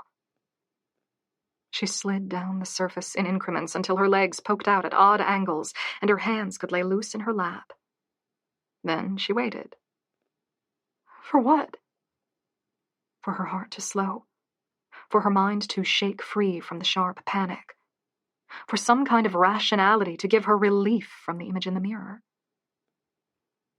I saw myself as a corpse. She ran her tongue across her teeth. Her eyes were half closed, leaving the opposite wall in a vague, fuzzy blur. She ran her tongue across her teeth. Her eyes were half closed, leaving the opposite wall in a vague, fuzzy blur. There were plenty of excuses she could conjure to explain the vision. She hadn't eaten since breakfast. The day had been stressful. She was in a new environment, surrounded by new sights, and her brain had malfunctioned for a second. That could happen easily. One of her roommates had explained the phenomenon to Margot the previous summer. At any one time, the eyes are only taking in a small portion of an environment, so the brain would fill in the gaps from memory. It explained why switching a photo on someone's desk could go unnoticed for days, or why a friend's haircut wouldn't register until it was pointed out. Besides, the sun was close to setting, and the room had been dim. Twilight did strange things to eyes. They were good reasons. Plausible. Solid. Margot pressed her hands over her head, a shuddering breath scraping the insides of her lungs. She might have just believed her own excuses if it had been a glimpse from the corner of her eye. But she looked right at herself, made eye contact with those blurred, grayed pupils, watched the shrunken lips twitch above the yellowed teeth. It had not been some accidental glance, it had been real. She'd stared at it, and it had stared back. A delusion of some kind. Maybe a temporary mental snap. Stress can manifest itself in many ways. But Margot doubted it could manifest like that. She'd watched her share of horror movies. She'd seen plenty of fictional portrayals of death, both modern and campy. She had to assume, if her mind was intent on tormenting her, it would have plucked inspiration from something it had already seen. She never in 1,000 years would have imagined a corpse looking like the figure in the mirror. The skin had a strange appearance, both shrunken and wrinkled, but the wrinkles had a fullness to them that felt achingly unnatural. And yet, the moment she saw it, she knew it was a more accurate visage of death than any of the movies had managed. It had resonated. For the first time in her life, she'd seen a corpse, and it had been her own. Margot knew she wasn't capable of imagining that. Not in her nightmares, and not in the waking hours either. What does that leave? She lowered her hands and stared at the palms. The creases running across them were barely visible in the darkened hallway, but she'd seen them often enough to remember the shapes. Her lifelines were short. Superstitious. Superstitious. But maybe it wasn't wrong to open herself to superstitions a little more. The master bedroom door would stay closed. That was a certainty. If anything was in there, bad air or some darkness from the memory of her parents' deaths, she wasn't going to invite it any farther out into the house. Margot pulled herself up, using the wall for support. None of her theories could explain what she had seen. It was possible there was still a rational explanation. She quietly, desperately hoped there was. But her cautious optimism about the house had been shattered. She knew what the building looked like from the outside. Broad and built from heavy wood, it had stood steadfast for more than 100 years. But as the wind raged against the walls and the old wood groaned under the pressure, it was hard not to believe the house was on the verge of crumbling in on itself. Margot ran one hand across the wall as she followed the hallway. With the master bedroom door closed, very little light crept into the space. Thin lines ran from each sealed door, fading out across the wood boards. There had to be a light switch somewhere, but she couldn't find it. Where are the stairs? She stopped, squinting into the gloom. She should have arrived at the landing already. In her panic to leave the master bedroom, she must have turned in the wrong direction. Margot ran her tongue across her lips and looked behind herself. A soft tap, tap, tap echoed at her back. She froze, her ears straining. The sound had been faint, filtered through the dense walls, but unmistakable. It's the wind. Nothing to worry about. Margot rubbed the back of her neck. From the dim outlines she could see, the hallway continued on for another 20 feet before turning to the left. Heavy shadows clung to the wood paneling like cobwebs, playing with her eyes. The sound repeated. 3 low, heavy taps, like wood hitting wood, coming from behind the closest door to her right. She'd reached for the handle before she could stop herself. Adrenaline still ran through her, and the panicked terror clung to her nerves like static. Her mind painted pictures of what could be emitting the dull taps, so much like knuckles rapping on a window to be let in. But in that moment, she feared not seeing the other side of the door more. The hinges released a slow, grinding cry as they turned. The door wasn't used often. As it drifted inward, Margot held herself stiffly, her legs slightly bent as she prepared to dart back. The room was doused in grays as the cloud-smothered sun began to set. The walls were all covered in faintly patterned tan wallpaper, except for a sky-blue feature to her left. Opposite, a French window overlooked a view of the field around the property that Margot hadn't seen before. Its right-hand pane had been unlatched and left open. As she watched, the wind buffeted it in, resounding with the 3 heavy, dull, tap, tap, taps. Margot pressed a held breath out between her clenched teeth. She crossed the room, moving around a single bed that stood against the feature wall, and pulled the window closed. It was old, and the wooden frame was slightly swollen, and it grated as she dragged it into place. There was no sign of water damage on the sill or floor, except for a few drops from that afternoon. Her parents must have left it open recently to air out the room, then either forgotten about it or passed before they had a chance to close it again. A hasp lock had been screwed into the frames where they met. The metal was old, bleeding rust onto the wood. An open padlock hung from the left-hand side, with its key still inside. Clearly, the window was intended to be locked at night. I don't understand. Why would you need such a heavy lock for a window? She frowned as she leaned closer to the glass, straining to see over the porch beneath. And why on the 2nd floor? Slowly, she turned back to face the room. It was sparsely furnished, suggesting an unused guest room. Another of the bronze service bells hung near the door. The single bed against the blue wall was covered with a flowery quilt. The bed was adult size, but the quilt's colors made her think it had been intended for a child instead. Margot gently touched the material. It was slightly dusty, but not enough to say it had sat untouched for years. It felt more like a bed that was refreshed every 6 months or so in case it was ever needed. A slow, sticky premonition grew in her stomach, making her queasy. Margot approached the double-door wardrobe inset in the opposite wall. Ideas of bright dresses and muddy, child-size overalls danced behind her eyes, but when she dragged the doors open, the racks were empty. The only things inside were a cluster of mothballs forgotten at the wardrobe's back, and 24 wire hangers, jangling against one another at the sudden intrusion.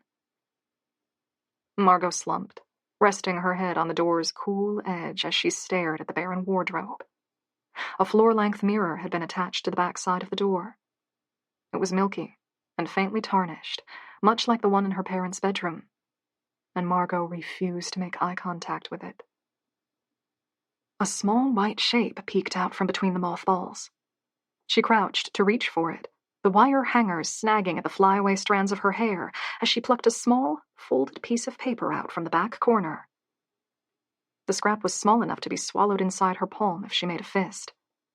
Margot unraveled the painstakingly folded sheet. Inside were sketches. The same shape over and over again. A butterfly, a smile on its misshapen head. Endless, uncertain patterns swirled through its wings, not quite perfectly mirrored. Her voice felt foreign in her own ears. Margot walked backward until she hit the end of the bed, then sat on it, the paper cradled in her hands. She remembered having drawn that butterfly design endless times at school after she moved in with her grandmother. The design in the wings had been different each time, but the butterfly always had 2 eyes and a broad, curling smile. The wardrobe had been cleared out completely, except for the drawing, fallen from a pocket or discarded there after a play session. Margot lifted her head and examined the room with fresh eyes. Her parents might have cleared it out thoroughly after she left, but they'd missed the paper hidden under the mothballs. Even Margot herself had forgotten the space. But it hadn't entirely forgotten her. This was her room.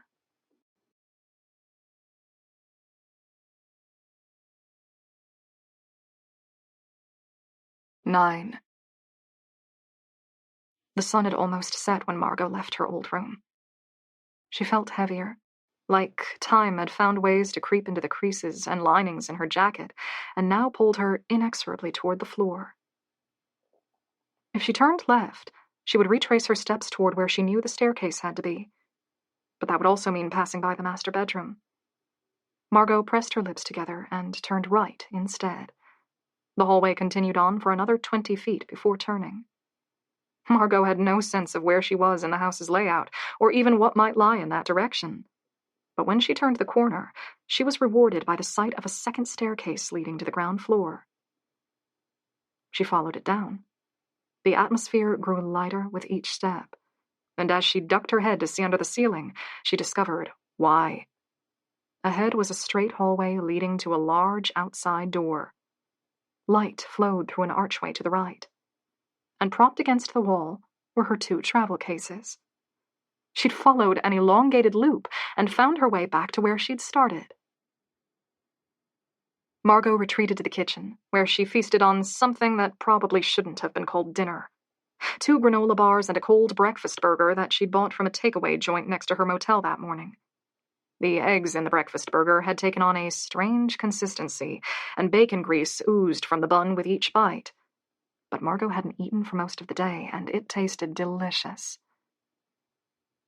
She bought the extra food under the suspicion, accurate as it turned out, that there might not be much opportunity to go shopping.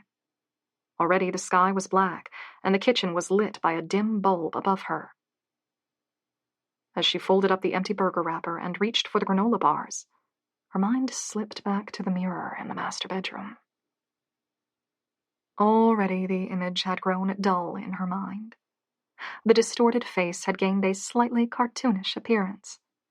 She could still remember the utter, heart-freezing terror from the moment, but now the reaction felt overblown, like a nightmare that consumed her on waking, but gradually faded with each passing hour until it felt irrelevant. Margot pulled a face as she chewed through the sticky, crumbly block of oats and raisins. She'd expected something like that would happen. As her would-be psychologist roommate was fond of saying, the human brain was an expert at rationalizing and diminishing things that it didn't fully understand. That didn't mean she could safely discard the memory, but she was grateful. She'd have to sleep in the Gallows Hill house that night, and she didn't think that would be possible if the mirror image was still clear in her mind. Once she'd cleaned up from her meal, Margot carried her luggage up to her old bedroom. There would be other spare rooms hidden behind the closed doors, but she'd run out of daylight, and the idea of searching the aging house at night seemed like it would be tempting an unpleasant fate. Besides, it felt appropriate to return to the old room. It had been hers once. It would be hers again. She used her heel to nudge the door closed, then exhaled heavily as she placed the luggage cases on the floor. The ceiling's light, thick glass shade had gathered years' worth of dust and discoloration, and it dulled the light more than diffused it. The shadows around the space were heavier than Margot would have liked, especially in the corners, but at least the bedding was relatively clean. The house felt too large, and too empty. Margot stood near the end of the bed for a moment, her eyes running over the faint tan patterns in the wallpaper as she listened to the wind howling beyond the window. She wasn't sure how her parents had coped with the building. Her grandmother had told her she was an only child, and there had been no other relatives mentioned in their will. They must have spent every night like Margot now was, alone in a house vastly too large for them, bouncing through a handful of familiar rooms while countless other spaces remained sealed and forgotten. It would have been a lonely way to live. Margot crossed to the window. Through it, she caught a distant blush of light, filtered through the patchy trees behind the property. That would have to be the town. She'd driven through it on her way to the church that morning, but hadn't stopped to examine it any more closely. See? People do live nearby. You're not entirely isolated. She dabbed her tongue across cold lips. The lights seemed miles away. They weren't her only company, though. There was the cluster of worker accommodations farther down the hill. 10 employees, including Kent, stayed on the property. Employees who were waiting for my decision. A distant grouping of trees, their scratchy branches barely visible against the dark sky, rocked in a dizzying loop. Margot closed her eyes. She hadn't been expecting to inherit a business. Certainly not one that large. Kent had offered to show her how to manage it, but she still didn't know if she would be enough. She knew nothing about wine. Businesses failed often and easily. Margot didn't know if she could forgive herself if she became responsible for killing this one. She could sell the business, but there was no guarantee it would see a better fate under someone else's control. My parents spent their life building this. They must have loved it more than anything, and they left it to me, probably hoping that I would continue it after their death. A dark, bitter thought slipped in. Maybe if they'd kept me, maybe if they'd raised me here, I'd have a better chance of not ruining it. Her throat was starting to ache again. Margot turned, putting her back to the window as she folded her arms. The frames rattled as chilled air worked its way through the cracks. More than her own grief and guilt, she needed to think about the employees. Gallows Hill Winery was an unexpected windfall for her. She'd never factored it into her life plan, and she could have continued to live happily without it. It was another story for the staff. They relied on its income. Kent had said the business could pay their wages, at least for the short term.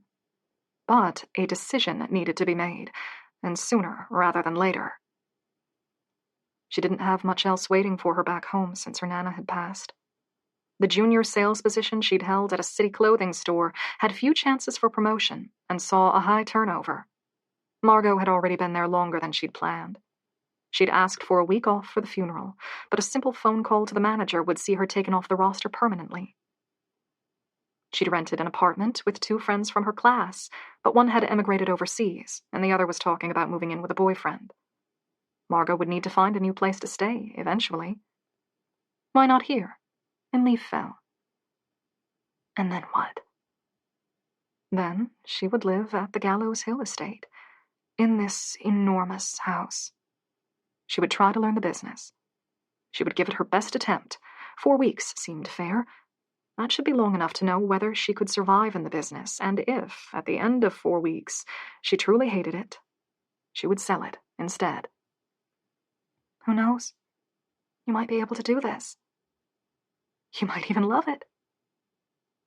The corners of her lips twitched, but she wasn't sure whether she was trying to laugh or cry. She was desperately aware of how rare opportunities like this were.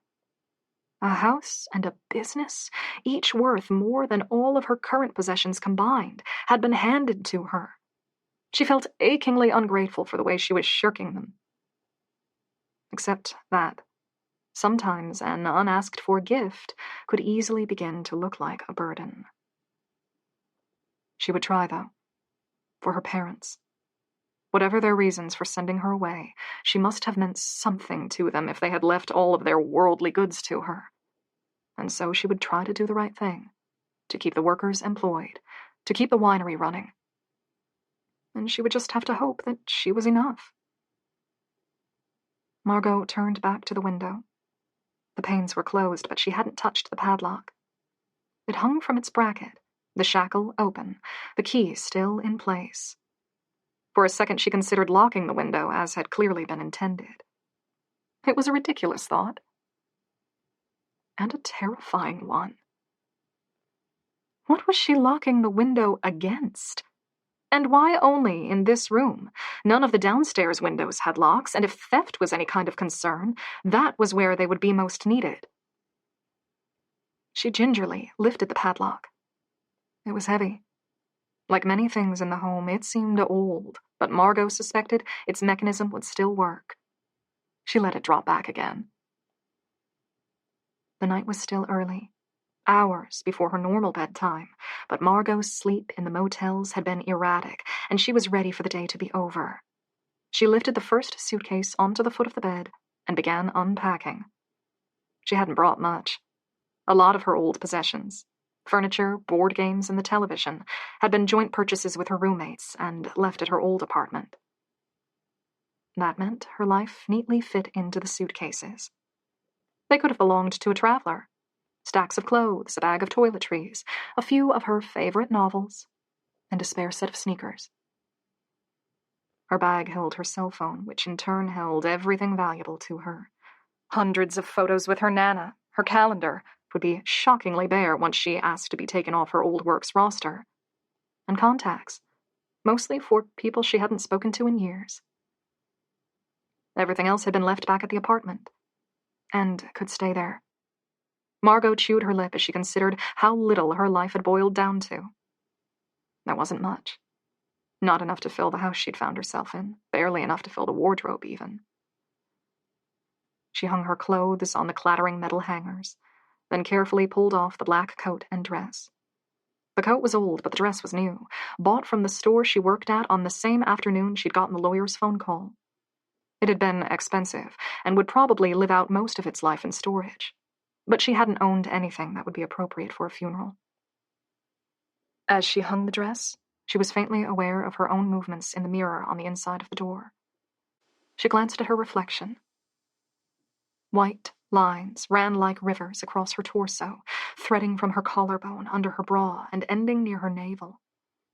They'd faded over time, but the scars would never fully vanish.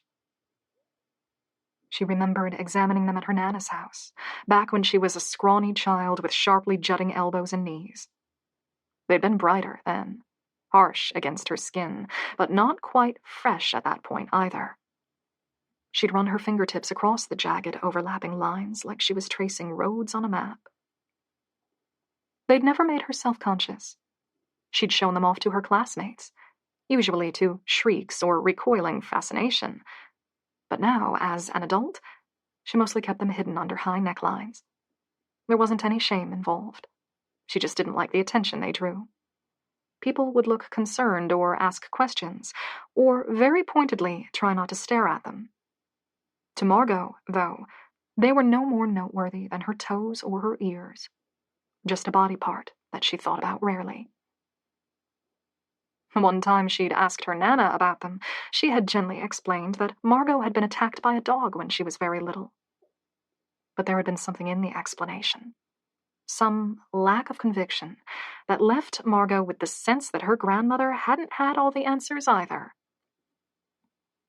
This house has a dog door. She hung the dress absent-mindedly.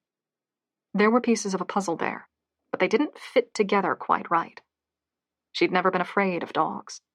Even the snarling ones with huge teeth had only ever looked like possible friends. Maybe I forgot I was supposed to fear them, just like I forgot everything else. She sighed, then shuddered.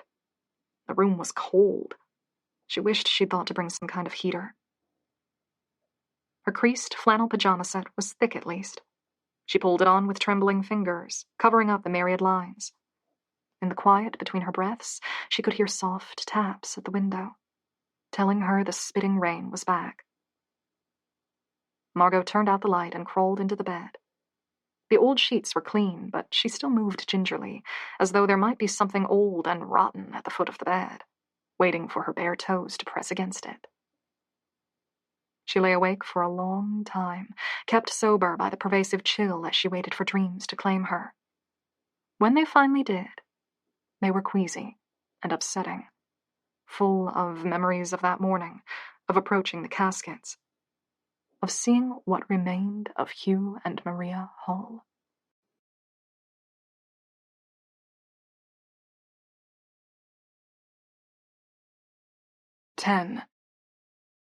It's just this way. The funeral director walked only a few paces ahead of Margot, but his voice seemed to echo, as though it came to her down a long tunnel. The scene was familiar. The funeral parlor, decorated in dark-stained woods and faded fabrics. Red carpet lined the halls but peeled up in patches, threadbare where thousands of feet had paced before. A small bronze key came out of the funeral director's pocket. Walter, Margot remembered belatedly. His name had been Walter, a disarmingly comforting name. His suit was old but kept pristinely clean. Thinning hair had been combed across the top of his head. He had a gentle face, almost too meek and soft to belong to someone who tended the dead. The key went into the lock in a tall, dark door at the end of the hall. Margot knew what would be on the other side. She wanted to pull away, to walk backward until she was out of the funeral parlor entirely, but her muscles wouldn't move. Acidic fear burned in her veins as she realized she was trapped in the memory, unable to alter or escape what was about to happen. The lock clicked, and the door opened. Walter moved through first, then held the door as Margot stepped into the cool, dim viewing room at the back of the parlor. Rows of coffins stood upright against the walls on either side, display units that, in the moment, had felt more like sentries. A physical manifestation of mortality. A promise. One day, you will lay in us, too. Ahead, beneath a window set high in the wall, were two caskets. Walter approached them first, and his soft face sent Margot an uncertain glance. The viewing is optional. He'd already warned her. What waited inside the caskets would not be a peaceful representation of death. And Margot, trapped in her own body, was incapable of stopping herself from saying, "Please." The funeral director dipped his head in acknowledgement, then lifted the lids on both caskets. He stepped to one side, hands folded, to allow Margot access. She screamed inside her own mind as her feet dragged her closer and she craned her neck to see inside. The funeral director was speaking again, though she barely heard him. We did our best, but... A sharp alarm cut across the memory. Margot jolted upright, a gasped breath dragging through her choked throat, sweat-dampened blankets sliding off her and exposing her to the icy air. She couldn't remember where she was. The walls were foreign, the window alien. She reached toward where she kept her bedside lamp, but her fingers only touched air. Then the memories snapped back to her like an elastic band, and she keeled forward, groaning. Home. This is home now. The sound that had broken her dreams continued. A shrill, chiming alarm, loud and close by. The room was dripping in heavy moonlight. Margot squinted into the darker corners of the space and saw a flicker of movement. The service bell danced on its hook. Her pulse pounded through her, stirred into a frenzy by the nightmare. She clenched her teeth until they ached as she stared at the bell. It bounded wildly. Something, somewhere in the house, was pulling on the cord with such fury that it seemed close to breaking. One twisted, frightened thought flashed through her mind. I should have locked the window. She was out of her bed before she could stop herself. The cold padlock was heavy in her hand as she grappled with the key. No. Stop. Think. Margot slowly let the metal slide out of her grip. Whatever was pulling on the service bell wasn't outside her window. If she locked it now, she would be barring a possible escape from the house. Slowly, she turned to face the bell. The moonlight flashed across its tarnished bronze. It jolted one last time, then finally fell still. The aching chimes hung in the air for a second longer, and then they too were gone. Her lungs ached. She made herself breathe again, but couldn't manage much more than shallow gasps. What does this mean? Is someone in the house? She darted her eyes across the room, searching its dark corners and lingering on the empty travel cases, as though the stranger might be there, crouching in the shadows, grinning as it watched her reaction. Margot crept toward the door. Her back itched at being left exposed. Cold wood spread its chill through her bare feet. If someone was inside the home, she had two choices. She could barricade her bedroom door and spend the rest of the night hoping and praying that whatever was outside couldn't get in, or she could leave her room and search the dark house. She glanced toward the bed. It was the only item in the room big enough to hold the door closed. Maybe, depending on how determined the intruder was. And then what? Lie down and try to sleep, listening to every creaking floorboard as the night drags on and on? The alternative was 1,000 times worse. But at the same instant, it didn't seem like she had a choice. I'd feel safer if I didn't have to search it alone. Margot found her bag next to the bed and fumbled for her cell phone in the dark. It flicked on at her touch. 8% battery. She ground her teeth. She should have entered Kant's phone number when she had the chance. Instead, it was waiting for her downstairs, still on the fridge. The bell remained silent, but as she watched it, she thought she saw it twitch a fraction. It could have been a trick of the light. Or it could have been more. Margot's pulse writhed like a live thing in her throat, swelling the skin with each pass. She slipped her sneakers over numb feet and then pressed her bedroom light on. Slowly, her movements silent, she opened the door. She didn't know where the intruder might be. She'd seen multiple bells as she searched the house, but hadn't yet found one of the pull cords used to activate them. They're usually kept in the places where the homeowners spend their time, but where is that exactly? The bedroom's open door allowed a trapezoid of light to flow across the hall outside. Margot's silhouette blocked its center, but it still grazed across the wooden walls and the edge of another door. She didn't have anything that could resemble a weapon. Her room had very little furniture, and Margot's own possessions were all small and soft. With the house's other doors all kept closed, and with the light bulb in Margot's room muted by its layer of dust, the passageway in both directions remained nearly indistinguishable. She turned on her phone's flashlight function. It would drain the battery, but she dreaded the heavy darkness surrounding her and what it might hide. The artificially white light spread out in a haze. It still wasn't capable of reaching the hallway's end. She held the phone out ahead of herself, as though that might do something to ward off an unwelcome presence, and left her room. Somewhere, deeper in the house, a floorboard creaked. Probably the wood flexing as the night air cooled it. Probably. Margot wet her lips, then called, "Hello?" Her voice was absorbed into the home's deepest recesses. She received no reply. Margot took another step out from the safety of her room. "This house is no longer empty. The new owner moved in this morning. You have to leave immediately." Any authority her words might have conveyed was betrayed by the waver in her voice. She wanted to believe the bell had been rung by some unassuming presence. A child or bored teen from the town, maybe, who wanted to explore a house they believed to be vacant. But she already knew it couldn't be that simple. The town wasn't large, and based on the glances cast at her during the wake, her presence there had been expected. Even if word of her arrival hadn't spread, the intruder couldn't have missed her bright red hatchback parked in the front lawn. Whoever had entered her home knew she was here. Margot turned left, toward the stairs that would carry her to the ground floor. Her sneakers were soft, but every small flex and groan from the aged floorboards carried, magnified by the deep night air. She hung close to the wall, near enough that her shoulder almost brushed against it. She couldn't shake the sensation that something lingered in the darkness behind her.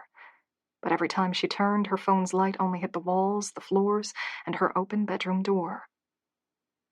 Get to the kitchen. Get near an exit. The labyrinthine house seemed to close in around her, its walls folding toward her and its ceiling sagging under the weight of the shadows. Heavy sounds carried from its depths. Sighs and creaks. Soft, shifting noises that competed with her own labored breathing. She reached the corner. Breath held, she extended the phone ahead of herself, lighting the passageway. There was no sign of the stairs that should have been there. Just more hallway, more doors, and more turns. She looked behind herself. The bedroom broadcast its band of light. The stairs should have been just around the corner from it, but somehow the house had turned her around. Focus. Rethink your steps. Margot slipped around the corner, hand pressed to the wall to remind herself of its solidness, its stability. She might have misremembered how far away the stairs were. The odds of that seemed more hopeful than the idea of turning back and retracing her steps into a different, darker corner of the home. She held her tongue between her teeth as she followed the hall. The doors seemed endless. She didn't try any of them. Lights were set into the ceiling above her, but she hadn't found any trace of their switch. Her ears strained to hear any foreign noises in the house. Only the house itself was foreign. At her old apartment, she'd been able to tell in a heartbeat what was normal for the building and what was out of place. She didn't have any of that familiarity with the new home, and every sound felt like a warning. Its walls sighed. Its hidden window frames rattled. There were distant noises she couldn't even place. Faint cracks and pops and creaks that left her skin prickling with unease. Another corner loomed ahead. She felt on the verge of not being able to go any farther. Already her room's light had all but faded. If she turned that corner, she wasn't entirely certain she could find her way back. A nauseating idea flashed through her mind. Being lost, her phone's light dead, all but blind as she roamed the maze of her home by touch alone. She would be utterly lost and utterly alone. Or worse, stalked in the dark by something that lingered just a few paces behind. She leaned around the corner. Her phone's light hit a polished banister, and Margot's breath hitched. She'd found a set of stairs. Thank mercy. She didn't know where they would let her out, but at least she would be on the ground floor. One step closer to the door. To Kent's number. To safety. Set next to the stairs was a light switch, nearly invisible against the textured wood. She pressed it. The bulb above the stairs lit up.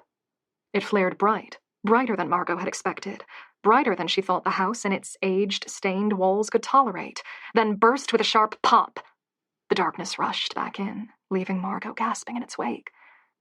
Her phone's light, which had seemed too bright when she first activated it, now seemed feeble. She checked its battery. Down to 6%. A low-power warning had appeared on the screen. She didn't have much of a choice. Margot angled the light down. It flowed across the steps and the dusty banister. She took a step forward, then froze. The light had glanced over something on the ground floor. Something that looked horribly like flashing eyes in the pitch darkness.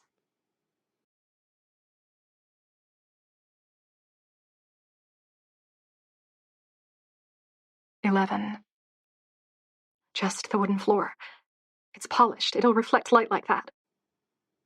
She knew that, but her heart still thundered, and her body ached with coils of fear wound so tight that she felt on the verge of breaking. The eye-like lights had only been visible for an instant. She tried changing the phone's angle, but they wouldn't return. She could see the top 3 steps clearly, the next 4 vaguely, and scarcely anything beyond that. The acrid taste of fear coated her tongue. Margot didn't dare move, didn't dare to so much as blink, as her wild gaze stayed fixated on the place she'd thought she'd seen the lights. "It's nothing. Your imagination. An overactive mind stimulated by the dark." But what if it wasn't? Someone had been in the house. It was quiet now, but she'd heard the bell ring. The cords were stiff and old. They wouldn't move to anything trivial like the wind. Someone had tugged on them, and tugged hard enough to wake her. They might have left. Maybe they just wanted to spook you. A prank. A hazing. She'd heard no car motors, though, and it was a long walk to anywhere of significance. The employee accommodations were the closest building she'd seen, and even they were a hike away. But that still didn't mean she'd actually seen something at the stairs base. She tried to make herself move, to take even one step forward, but her body had locked up. Flight or fight, her psychology roommate would have said, except she'd entered the 3rd possible state. Freeze. Her mouth opened in a bare-toothed grin that didn't extend to her eyes. She was being ridiculous. Her light didn't reach far enough to show her the stairwell's base, but there couldn't be a person standing there. There just couldn't. And yet she still could not step forward. Just go. Do it quickly, run for the door, and worry about everything else after you've reached it. Her leg muscles ached from how tightly they were locked in place. A horrible sense developed. That her focus was fixed on the wrong area. That, while she was staring down the faded stairwell and into the pit of darkness below, something was emerging from the glut of darkness behind. Inching out of the shadows at her back, moving on silent feet, its unblinking eyes fixed on the back of her head as she stood ignorant at the top of a pit that would drag her down to certain death should she be tipped forward. She couldn't breathe any longer. She wanted to turn, to confront the darkness behind her, but the faster her heart pounded, the tighter her muscles clenched. She couldn't even take her eyes off the space below. In her peripheral vision, she saw her phone's battery hit 4%. The bells started ringing again. Harsh, clattering tones rushed around her as rusted metal beat out a warning. There was no longer just one, but a dozen, chiming from every corner in the house simultaneously, inside rooms, along hallways, ahead and behind and below. The sound assaulted her ears, the clashing peals dizzying. But it broke the spell. Margot lurched forward, her sneakers hitting each step with a heavy thud as she raced for the ground floor. Her light jarred with each bound, no longer fixed steadily on the stairwell, but glancing across the walls, the steps, the ceiling, and occasionally flashing in Margot's eyes and blinding her. She hit the ground hard, sliding on the old floor before catching herself on the wall. The bells were louder. She tried to place them, but there were too many coming from every direction, and she no longer knew where she was in the house. Margot hunched against the wall, directing the light first ahead and then to the left, and then to the passageway at her side. Her bedroom window had overlooked the house's rear. She'd turned left out of it and then turned left again. Or had it been right? The bells made it impossible to think, and the darkness distorted the space until she doubted she would recognize it even if she'd passed through it before. She thought the house's front door must be ahead, but had no context for how far away that might be. She moved forward. A bell, hidden somewhere in a room to her right, grew louder and then dulled again as she passed it. Her breathing was labored, and dust and the tang of mildew and cold decay dragged her throat raw with each inhale. She hit a corner and pushed herself around it, no longer moving cautiously, but racing the fading battery in her phone and racing whatever presence was in the house, perhaps behind her, perhaps gaining with every step. The bells drowned out everything. Her own breaths, the pounding of her footfalls, even the croak of her voice as a rough, panicked gasp escaped her. And then, ahead, light. Not much, but there was a blue moon blush inside the acres of darkness. That meant windows. And windows meant she had found one of the external walls. Margot lurched toward it, hope and growing urgency forming an aching concoction in her chest. She couldn't see much of where the light came from, only that it was blocked by curtains, leaving only a thin trace around the edges. She reached her free hand toward the cloth as she grew nearer, eager to tear the curtains back and bathe the room in moonlight, but she was still half a room away when her cell phone's light fell on something else. A presence, standing to her left, facing her.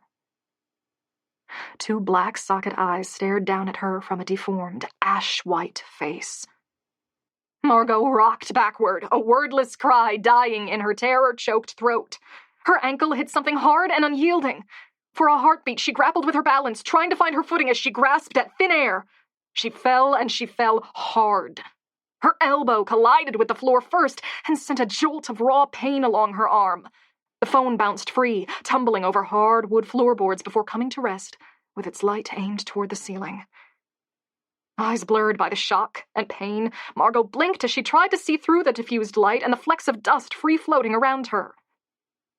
The figure stood ahead, unmoving, the too long face directing its empty gaze into her. The effigy. She'd found her way to the lounge room. Margot swallowed wetly as she crept onto her knees. Every flex of her elbow re-sparked channels of pain. She glanced to her right and confirmed the glint of the curved TV screen. The light crept in around the curtains on either side of it. And it wasn't entirely moonlight, she realized. The blue was slowly being tinted by the dusty, purplish flush of dawn. High up on the hill, her family's home would be first to see the new day's dawn. The house was silent again, she realized. The bells had fallen still. In some ways, that felt like a worse omen than listening to them chime. Margot turned back to the deer skull effigy. The cloth she'd used to cover it now lay pooled about its base. It could have slipped free on its own, she reasoned, but she didn't like how, out of every object in the house, this was the one that had been exposed. At least she knew where she was again. Margot took up her phone and cradled it close as, moving more by memory than by sight, she crossed from the living room through the hallway and into the kitchen. The dozens of ragged-edged photos on the fridge reflected her phone's light back at her. In that ephemeral gap between night and dawn, the smiling faces took on a strained quality, as though every posed photo had been forced, as though the eyes that stared up at her were filled with pleas for help, begging for her to notice, to save them. Margot, shivering, looked away. Kent's number was still pinned where he'd left it. Margot had half-typed it into the phone when she hesitated. Dawn was nearly here, and with it came clarity that hadn't existed in the depths of night. Was she really going to wake the winery's manager just because she'd had a bad dream and let a dark house send her into a frenzy of fear? Yes, she resumed typing. Someone rang those bells. Someone was in your house. Don't let daylight lull you into a false sense of security. Margot held her phone to her ear. The kitchen window overlooked the driveway. She caught a glimpse of her red car. Its color seemed to hold a sickly tinge. It wasn't just her car, she realized. The whole world was tainted by that pre-dawn gray-purple halo. It was the color of malnourished grapes, gone rotten before they ripened. The color of a freshly drowned corpse. There was a click. Then a calm, sleep-heavy voice crackled through her cell phone. Can't? Hey! Margot cut off. Something moved outside the window. Something that looked like rope. She took a step closer, straining to see through the dirty panes. The rope shifted slightly, and she was sure she heard the deep, aching creak of fibers being strained. Her phone was silent. Margot lowered it. The screen was black, Its battery had finally been emptied. Margot shivered against the cold saturating the kitchen as she pushed the dead phone into her pocket. The flannel pajamas were designed to keep her warm in bed. They did next to nothing to combat the early morning frost that wormed around the window's edges and under the doors. Her body was pocked with goose flesh, each breath sapping more of her warmth away. She moved almost against her will. Soft, padding steps carried her back into the hallway and toward the front door. Beyond, she heard the rope creak. Margot swallowed and tasted the tang of blood. She'd cut the inside of her cheek at some point, mostly likely when she fell. She'd barely noticed the pain, but now the cloying metallic taste coated her tongue, nauseating. She reached for the door handle. Her skin was already taut, the hairs standing alert, but as she touched the bronze handle, quivers passed through her like electricity. Don't! She didn't want to see what was outside, but a deep, crawling, yearning need to know had boiled up inside of her. She didn't want to see, but she had to. The door juddered as she forced it open. The night chill had infused it with moisture, getting through the cracks in the paint and swelling it.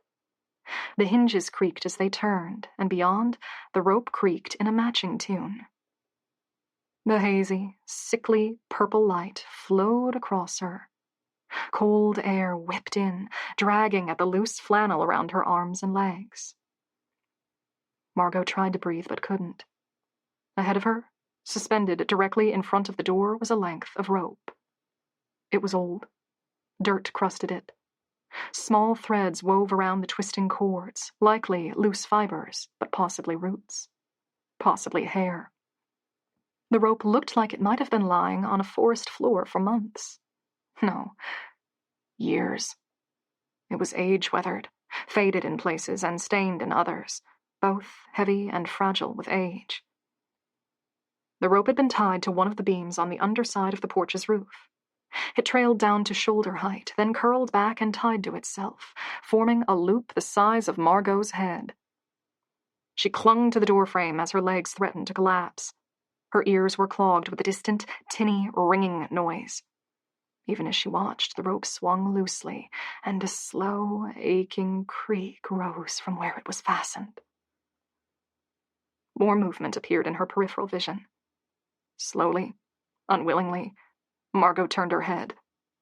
This wasn't the only length of rope tied outside her home. One hung near the kitchen window. One was farther down, near where the wall turned, draped neatly to the wooden floor. Another on her other side, catching the sickly dawn light. 6 in total. 6 nooses, suspended from the beams outside her front door.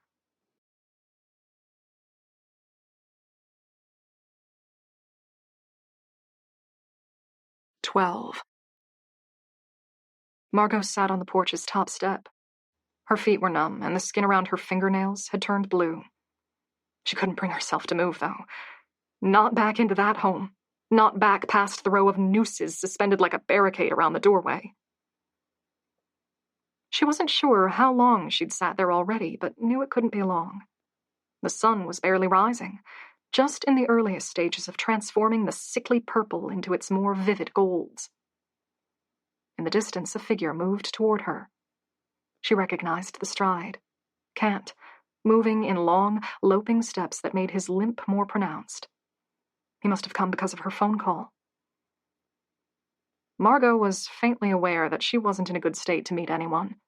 Clad in pajamas, her hair clinging to the condensation that formed on her throat and jaw, unable to slow her heart or even think coherently. It still wasn't enough to make her turn around and go inside. Behind her, one of the ropes creaked. Margot. He'd been moving fast, but it hadn't made him breathless. Cant stopped when he was still a half-dozen paces from her and turned, slowly, to survey the house at a distance. Something happened? She wasn't sure if her voice would work, but tried regardless. Bells. The word was cracked and raspy. Her throat was parched. She tried to swallow, but it only hurt. The bells were ringing? He glanced at her, then looked away again, still surveying the property.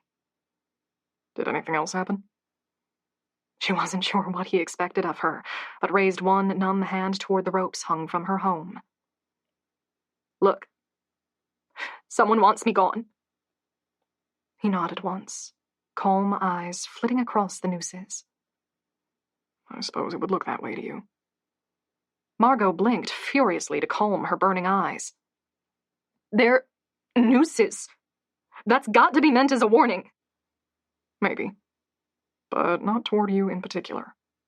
Kent exhaled deeply, his shoulders slumping. He closed the distance between himself and Margot and leaned one weathered hand on the stairs banister.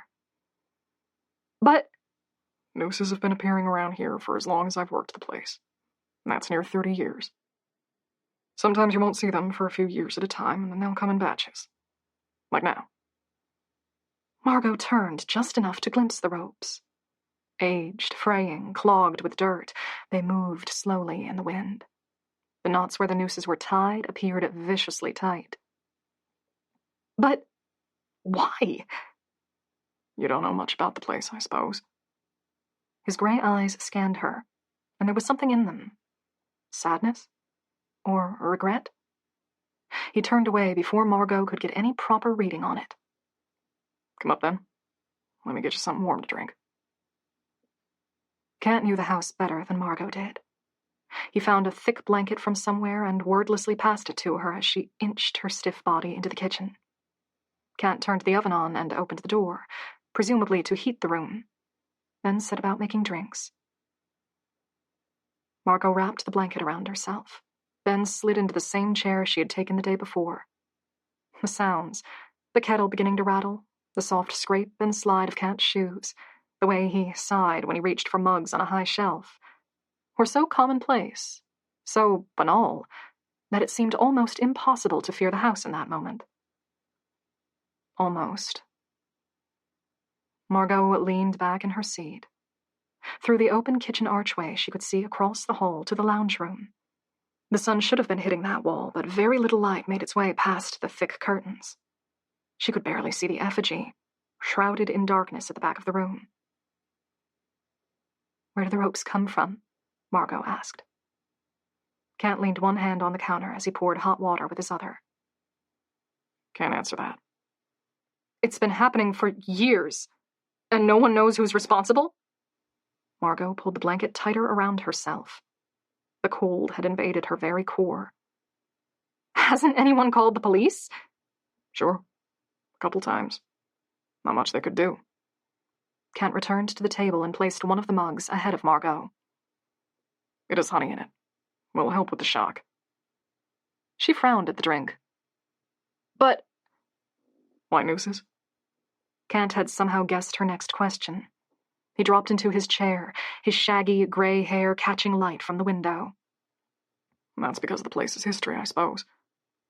Gallows Hill, Margot murmured, suddenly making the connection. He gave a small noise of assent. Several hundred years ago, this land was used for executions. It wasn't much of a town back then.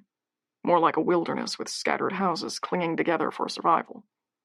There was a lot of crime, mostly out of desperation. Thefts and the like to put food on tables, but also murders when disagreements couldn't be settled with words. The lawmakers back then had only one solution: hanging. Margot held the mug close to her chest. It was hot enough to scorch her skin, but that was the only sense of warmth she had left in her body, so she clung to it.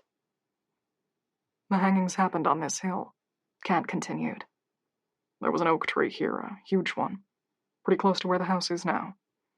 When a person was sentenced to death, they would bring them up the hill, throw a rope into the oak's branches, and hang them.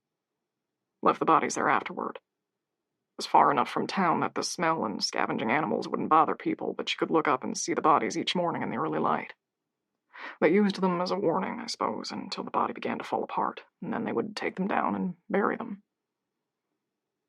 His eyes had grown distant as he stared into the mug, and Margot almost had the impression that he was looking back at memories. That was what happened when you knew a place's history too well, she supposed. They stopped being distant stories and became something closer, something more real, almost tangible, as though he could reach back in time and touch the clammy flesh of a body hung from that tree. That went on for more than 100 years. Eventually, the town became more established, more civil. There were courts and jails and proper gallows, and the tree fell out of use. The land was put up for sale. Not many people wanted it. The deaths gave the air a bad taste, they thought. And it's said that a lot of the bodies may have been buried on the hill. No one wanted to eat crops grown through graves or meat that had grazed above the dead. But someone bought it, Margot managed. Yes, your family, of sorts. There were 2 brothers at the time. The older bought the land, but it eventually passed to the younger. You come from his line. Margot frowned. How long ago was that?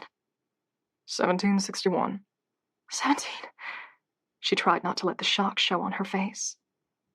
That's a long time. Sure. He paused to drink from his mug, then set it down gently. The people who live here don't tend to leave. It was that family, the older brother, who first created the winery. He knew the land wouldn't be right for cattle or grains, but he thought he could build tunnels underneath that would be good for fermenting. He was right, I suppose. She let her gaze travel across the kitchen.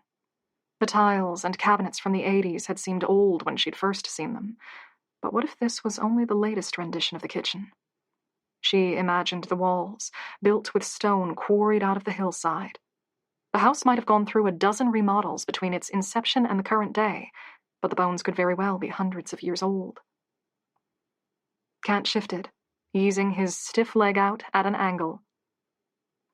The oak tree was still standing when the first Hull built his house beside it, though it had been dead for some time. It came down in a storm a few years after he bought the land. He worked it by hand into barrels. We still have them. The imagery on the bottles rose in Margot's mind. A dead tree, its branches twisting in unfathomable patterns, adorned each label. That's morbid. A lot of folks thought so. The corners of Kant's mouth twitched up a fraction. A lot of folks still think so. Can't blame them. Hundreds of souls drew their last breath on that tree. But the first Hull wasn't one to care about superstition, I'd say. Otherwise, he never would have bought the land. I guess that explains the ropes. Margot tasted the tea. She normally didn't take hers sweetened, but her throat was achingly dry, and the blanket had done very little for the pit of cold in her chest. She swallowed it in one drag, breathing deeply once she put the cup down. Is it like some kind of tradition? She frowned. Wait, you said some people still don't like the winery being here. Maybe it's a protest. Can't say for sure. But it's not about me or my arrival. I don't believe so. Best of my knowledge, those ropes would have been here with or without you. Okay. That was something. When she'd first seen the hanging nooses, she'd taken them at face value. A warning. Get out, or this is what will become of you. And she'd been prepared to believe it. Whether her parents had been beloved or reviled, a stranger moving into town and taking over one of its major businesses was going to upset some people. At minimum, they would be wary. At worst, she'd been prepared to face deep-flowing, bitter resentment. Though it didn't change the fact that someone had come to the house, with the knowledge that Margot was now living inside, and left the macabre symbols hung across her front porch. And they'd rung the bells. Not just to be a nuisance, she thought, but to draw her out of her room. To make sure she saw the ropes in the dangerous hours of pre-dawn, where she would be most easily frightened. It wasn't exactly a generous welcome. I could get some night vision cameras, she said. The kind that turn on with motion. If they come back, we'll at least have footage of them. We could finally see who's been doing this. If you like, Kant said. The electronics store in town is small, but there's a larger one about an hour away. His words were supportive, but there was something about the way he spoke. No anticipation, no intrigue, That left Margot feeling that he was only going along with the plan because she wanted to, not because he believed it had any merit. She frowned at where her hands clutched the blanket to her chest. My parents already tried cameras, didn't they? He dipped his head in a slow nod. Couple times. And? They all died before they caught anything. But you could always try again. You might have better luck. If I'm going to stay here for any length of time, even another week, I need to do something. You do, he agreed, then indicated her empty cup with a twitch of his hand. Can I get you more to drink? No, thanks, though. It was beginning to work in increments. The hot drink inside, the blanket around her back, and the open oven door nearby were slowly, achingly bringing sensation back to her limbs. All of the aches and bruises, dulled by numbness, were reemerging too, and Margot flinched when she rolled her shoulders. Count gathered the mugs and took them to the sink. If you're set on staying, then, would you still like me to show you around the winery? Oh, right. She'd forgotten that this was the morning she was supposed to learn about the business. Margot glanced through the open archway toward the effigy in the other room. Anything to get her away from the house for an hour or two sounded like an improvement. Yeah, I'd like that, thanks. I'll sort this while you get ready, Kant said, turning on the taps, and Margot belatedly realized she was still wearing her pajamas. Meet me back here when you're ready to go.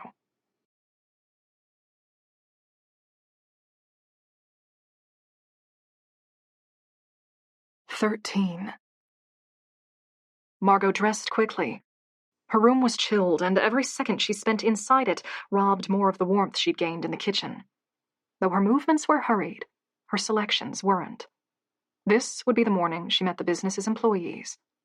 Her grandmother had been a firm believer in first impressions, and that was something Margot carried with her. She picked dark clothes, the warmest skirt she owned, and a top that ran high around her collarbones to mask the scars. The jacket from the wake went on top. When she clipped her hair back, she allowed herself a thin smile. It was understated, but professional. She looked like she knew what she was doing, and although that was a stark contrast to how she actually felt, appearances could carry a person far.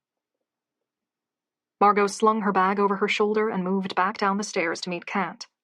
With daylight aiding her, the path to the stairs was easily found. She still wasn't certain how she'd become lost the previous night. Kant was hanging the dish towel to dry when Margot re-entered the room. He gave her a single nod, which might have just been an acknowledgement of her presence, but that Margot hoped was approval of how she looked, then wordlessly led her to the door. He had taken down the ropes while she was changing. They now lay in a loosely coiled heap beside the porch's stairs. Margot held a wary gaze on them as she passed. They truly looked like they had been dragged out of the forest floor. Roots and loamy earth clung between the twisted fibers, and the rope itself was beginning to rot in places. The sun rose, slowly devouring the frost that clung to the sparse grass tufts. Margot thrust her hands into her jacket pockets as she put her head down. She'd half expected Kant to suggest they take her car, but he led her along the dirt track instead, his shaggy, gray hair whipped back by the wind. "One of the upstairs lights broke last night," she said, more to make conversation than anything. "Scared me pretty badly." I'll come around later and fix that. "Oh, no, I can take care of it. I didn't mean to." It's fine. The ground began to lead downward, and although his gait became more pronounced, he didn't slow. Used to do repairs for your parents, too. It's an old house and needs more work than one person can keep up with. She risked a glance at him. "There are a lot of rooms. Did my parents ever have guests stay?" No, never. Liked the place to themselves." He shrugged, his knit turtleneck bunching up over shoulders that were slightly too broad for it. Most of the house stayed locked up. It was built for a much larger family. She guessed as much. At the time it was constructed, families of 10 or 12 weren't unusual, and the building would have played host to other relatives who wanted a place to stay in return for working in the winery. The house was built to be crowded and full of voices. Now it lay all but hollow, filled with furniture that never saw use, slowly growing stiff and cobwebbed from neglect. The driveway wove them in a twisting route down the hillside. They passed thin clusters of trees, the branches anemic as they strained toward the pale sunlight. Margot hitched her jacket higher around her throat. Close to halfway down the hill, a side path led off to the right. Although the driveway to the house had been intended as the main road, it was clear that far more traffic took the bend to the side. The ruts in the compacted dirt were wider and deeper, and less grass managed to poke through. The tire tracks cut the corner, and Kant followed them, leading Margot toward a strand of buildings. "Those of us who stay on the estate live back there," Kant said, motioning to a grouping of small homes, some two-story but most single, near the back of the cluster. His hand shifted toward a larger stone building close by. "And here's where we ferment the wine." Does... Margot frowned, trying to pick her words in a way that wouldn't leave her sounding ignorant. Do you grow the grapes here, or, buy them? "Ground's not so good for growing. We take in the grapes, press them, mix them, ferment them, distill them, and bottle them." They were approaching the main building. There was already life inside, Margot realized.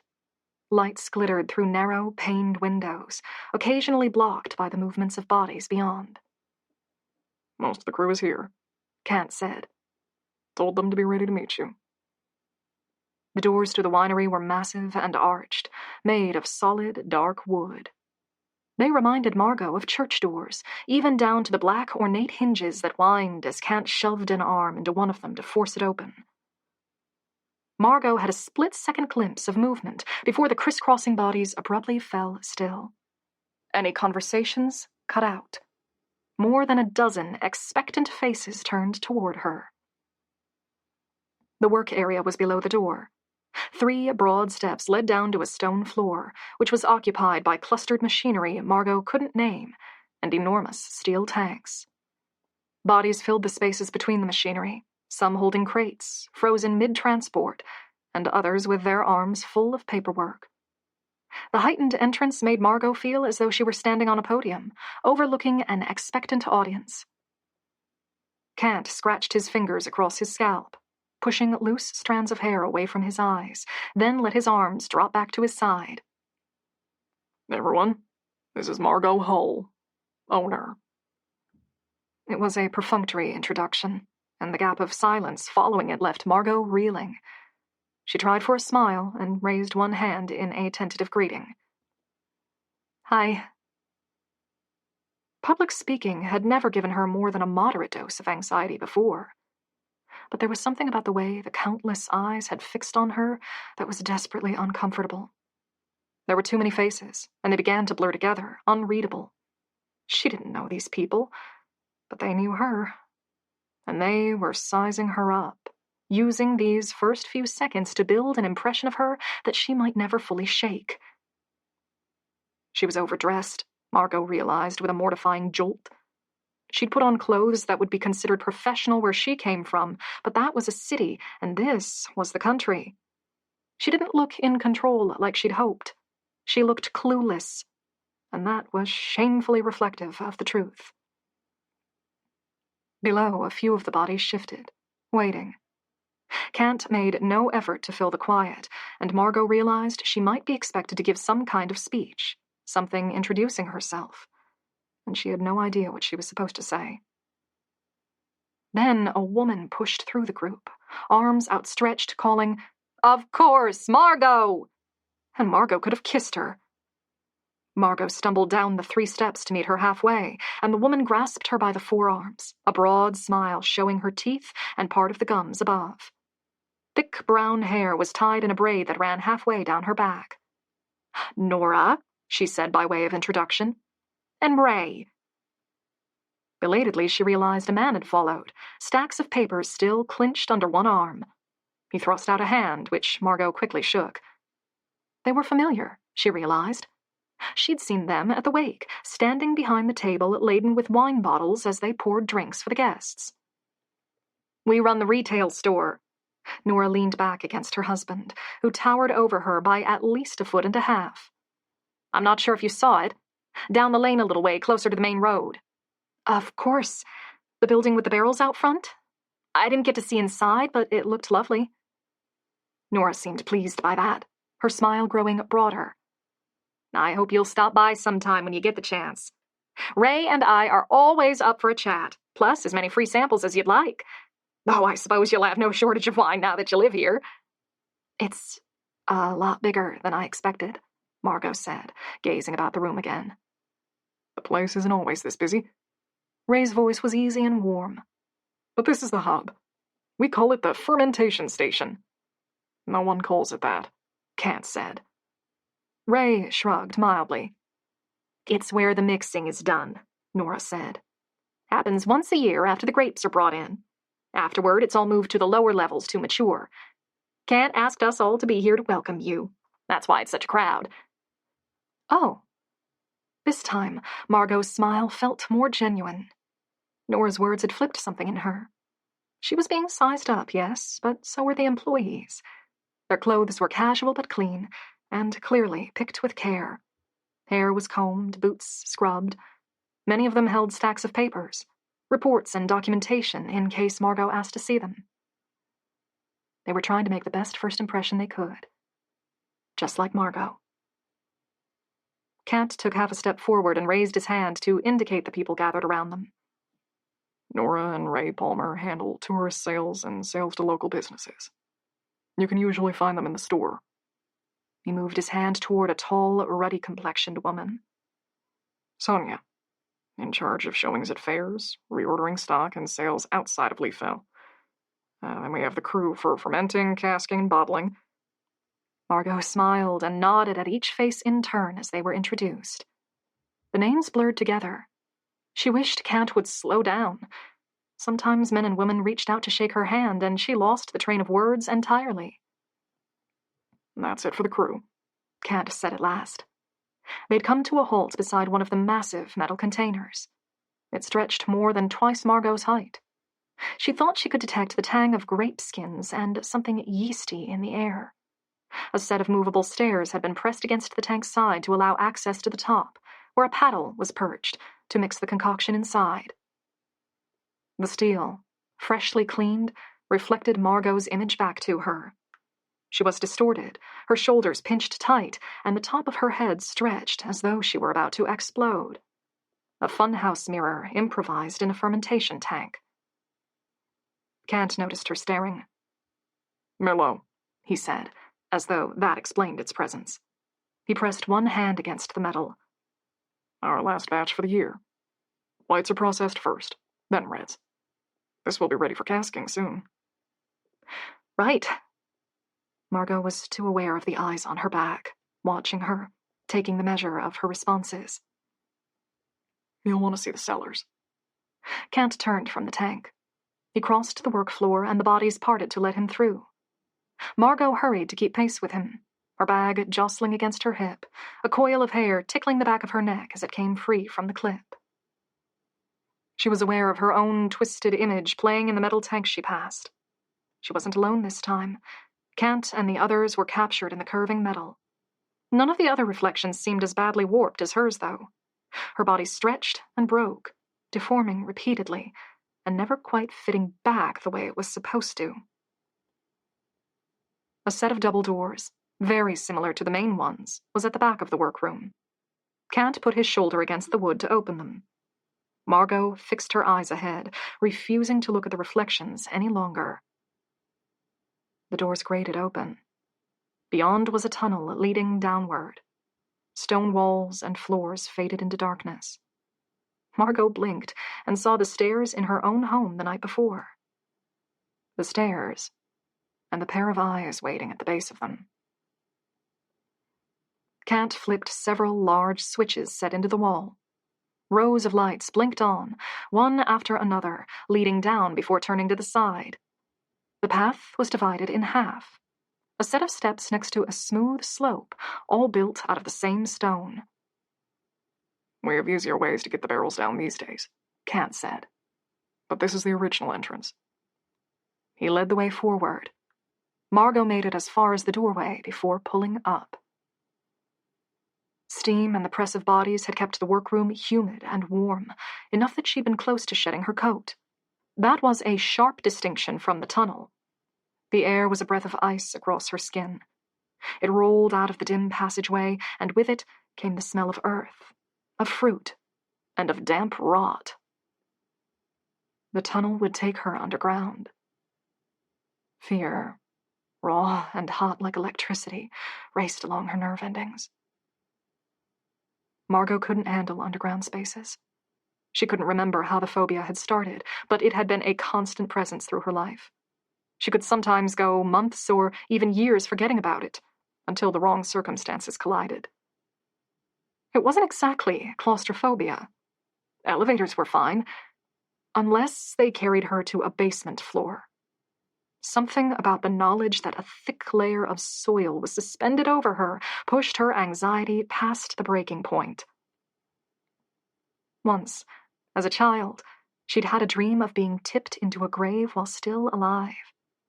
Lying in the soft loam, her eyes open but her muscles unresponsive, she'd watched as shovelfuls of dirt were dropped onto her, each one heavier than the last, smothering her face, crushing the air from her lungs, pressing and pressing until she knew she would never be able to claw her way out.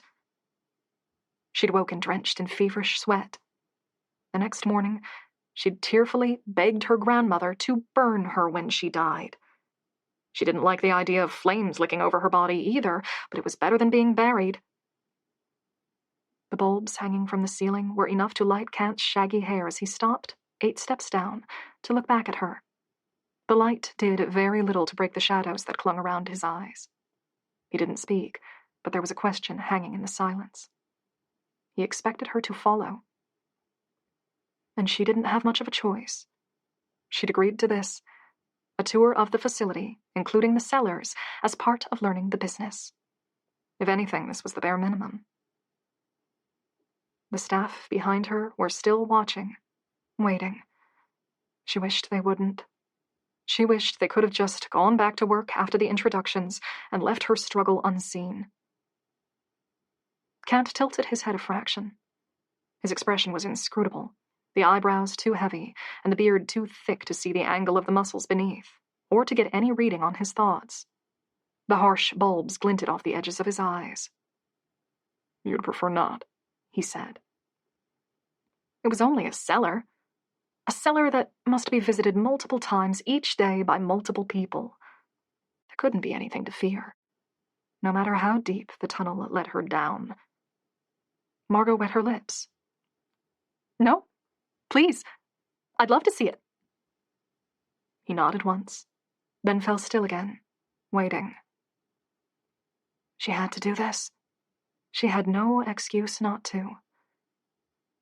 Margot took a short, quick breath and stepped forward, crossing over the threshold.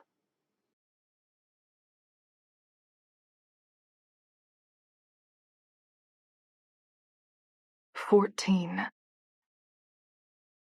Dirt crunched under Margot's shoes. The passageway's angle was steep. Kant, leading, took the ramp rather than the stairs, so Margot followed his example. The stairs had probably been intended for foot traffic, while the ramp would have been used for transporting the barrels, but the incline must have been easier on Kant's gait. It left Margot feeling destabilized, though.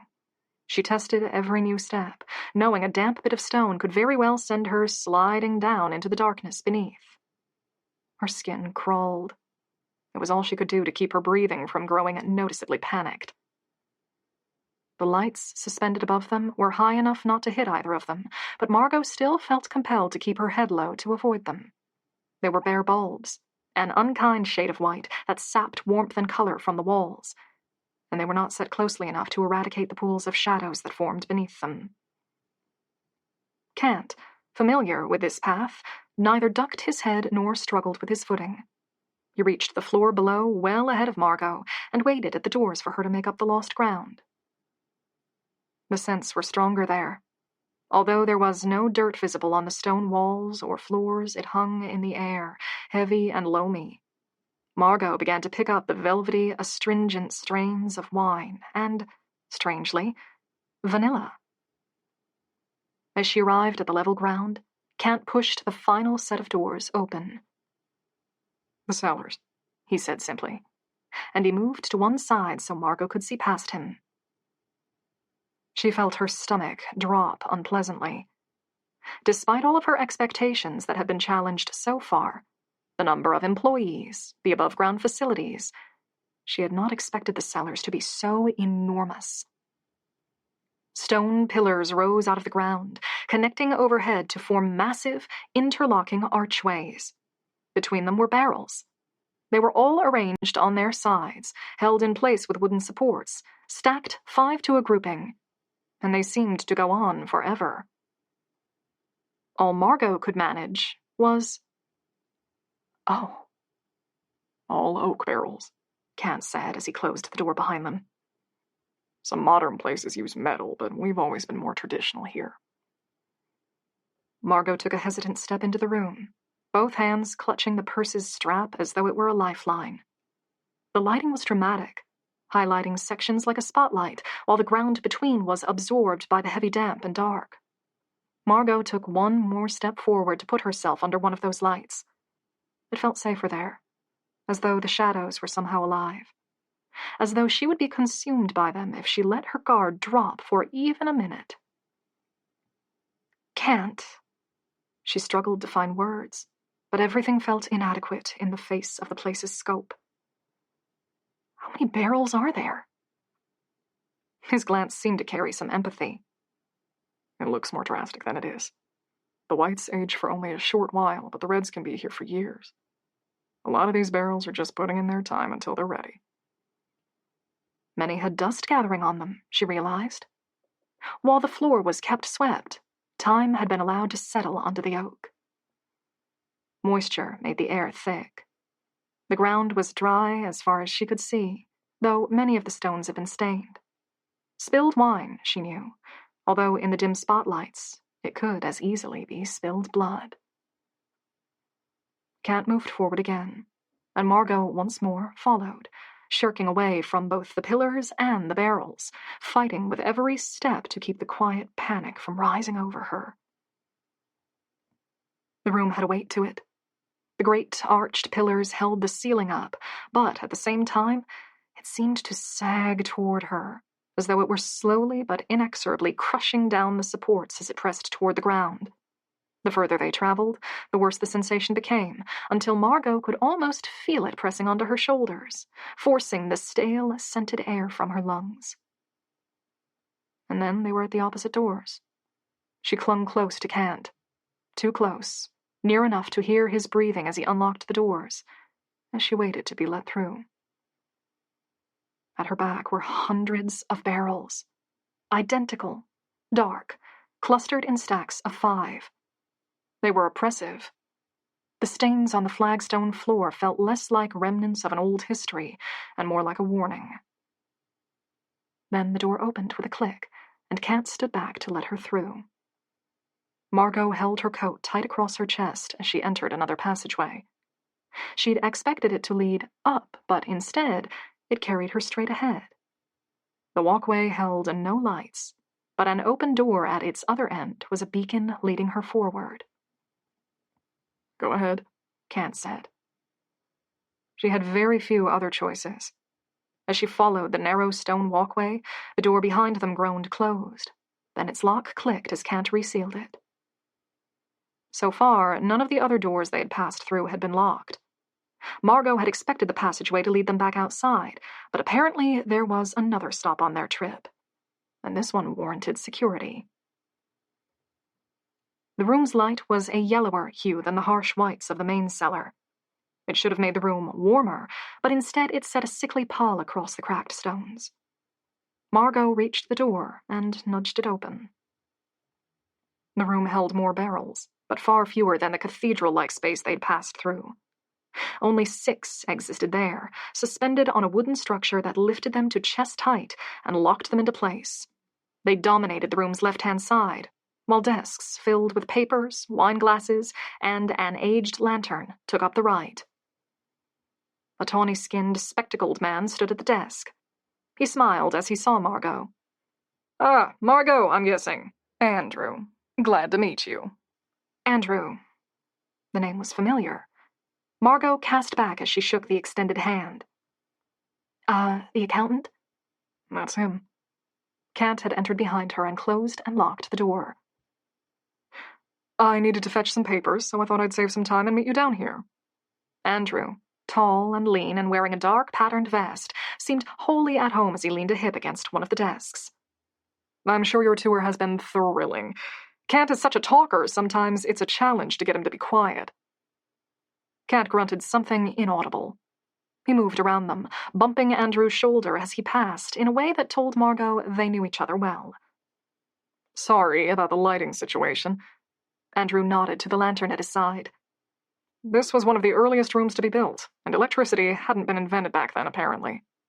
Everywhere else got wires, but they were so fearful of upsetting the chamber's balance that they never installed power here. The lantern's flame flickered over the high walls in unsettling patterns. Margot, colder than she would have liked, thrust her hands into her pockets to hide the way they shook. She felt edgy, itchy, eager to get back to ground level. It gives it some charm. The place has plenty of that. Andrew, dressed only in his shirt and vest, seemed impervious to the chill. Well, this is the chamber. That's what it was named way back when the Hulls settled this hill, before they built a proper chamber back there. He nodded to the passageway Margot had just come through. That's just called the cellars, Kant added.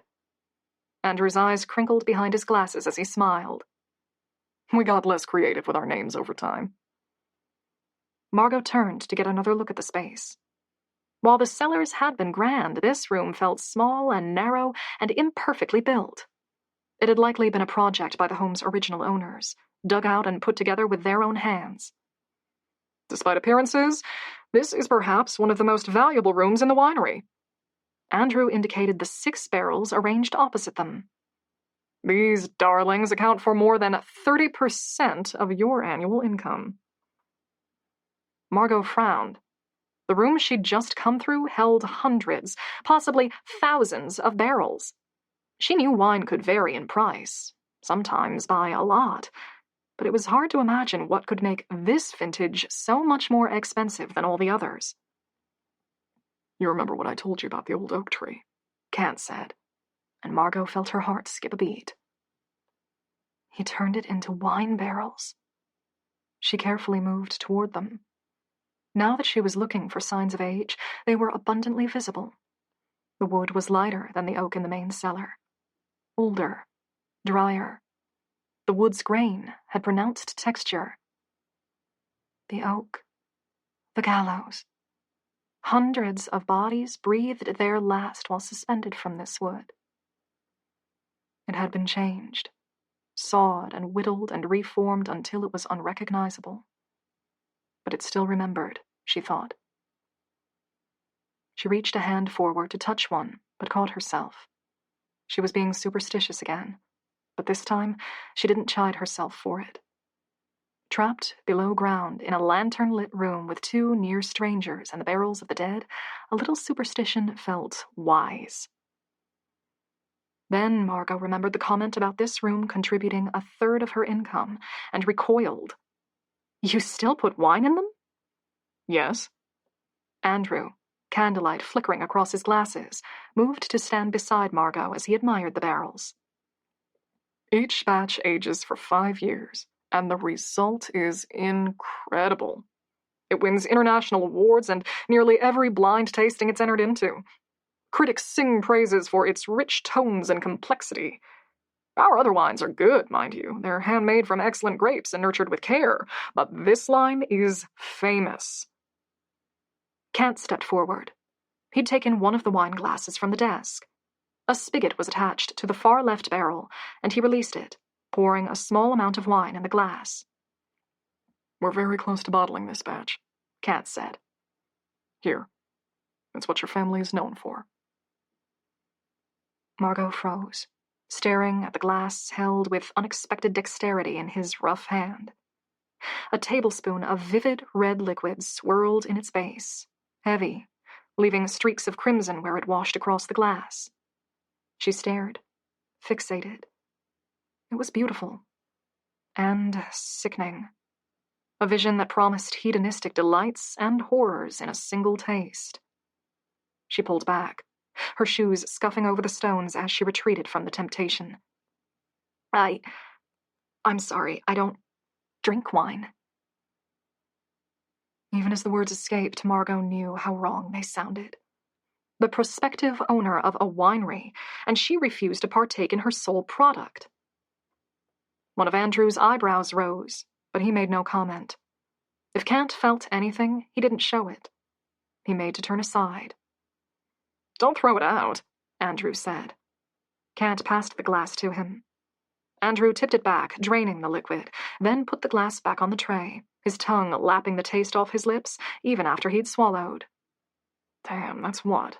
The equivalent to a week of my salary? Maybe more, Kant said. Andrew chuckled, his voice soft, nearly inaudible.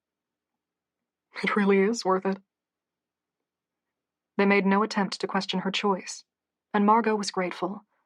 Maybe they thought she'd had a problem with addiction, or maybe he believed her refusal was for religious reasons. In truth, she drank most kinds of alcohol. Vodka, spiced rum, and cocktails were all fine.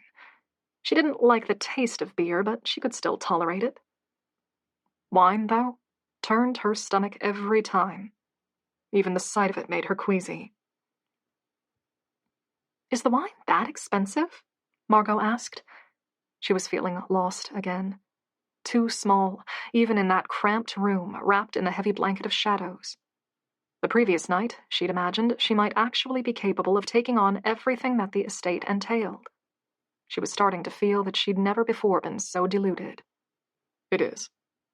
Kant rested one heavy hand on the nearest cask. We age it for 5 years before bottling. 2 bottles are auctioned for charity. They fetch low 6 figures. The rest are sold to private collectors, millionaires, people who require the very best, price ignored. The other wines have varying prices, but nothing like the Dead Tree line, Andrew said. The bottles from the regular cellar are bought by locals, restaurants, and tourists. I take a few home myself, but these 6 casks are special, and they can't be replicated. The wood is over 2 centuries old and from a single specific tree. We can make a finite amount of each batch, and that's all that's available. Earlier that morning, Kant had said many people in town still found the winery morbid. Margot now understood why. It was one thing to plant a business on top of a hill that was once designed for executions. It was another still to use the wood to create wine that would be sold and consumed. Wine that, apparently, was valued above all others. Wine that couldn't be reproduced in any other barrel. The damp, icy air stung her throat with each breath. Margot turned aside, trying not to let her discomfort show on her face. We maintain a very strict system to keep the wine consistent. Andrew still faced the barrels, hands propped on his hips as he surveyed them. The same system that was designed when they first went into use. The barrels cannot be allowed to dry out. As soon as they're emptied, they're refilled.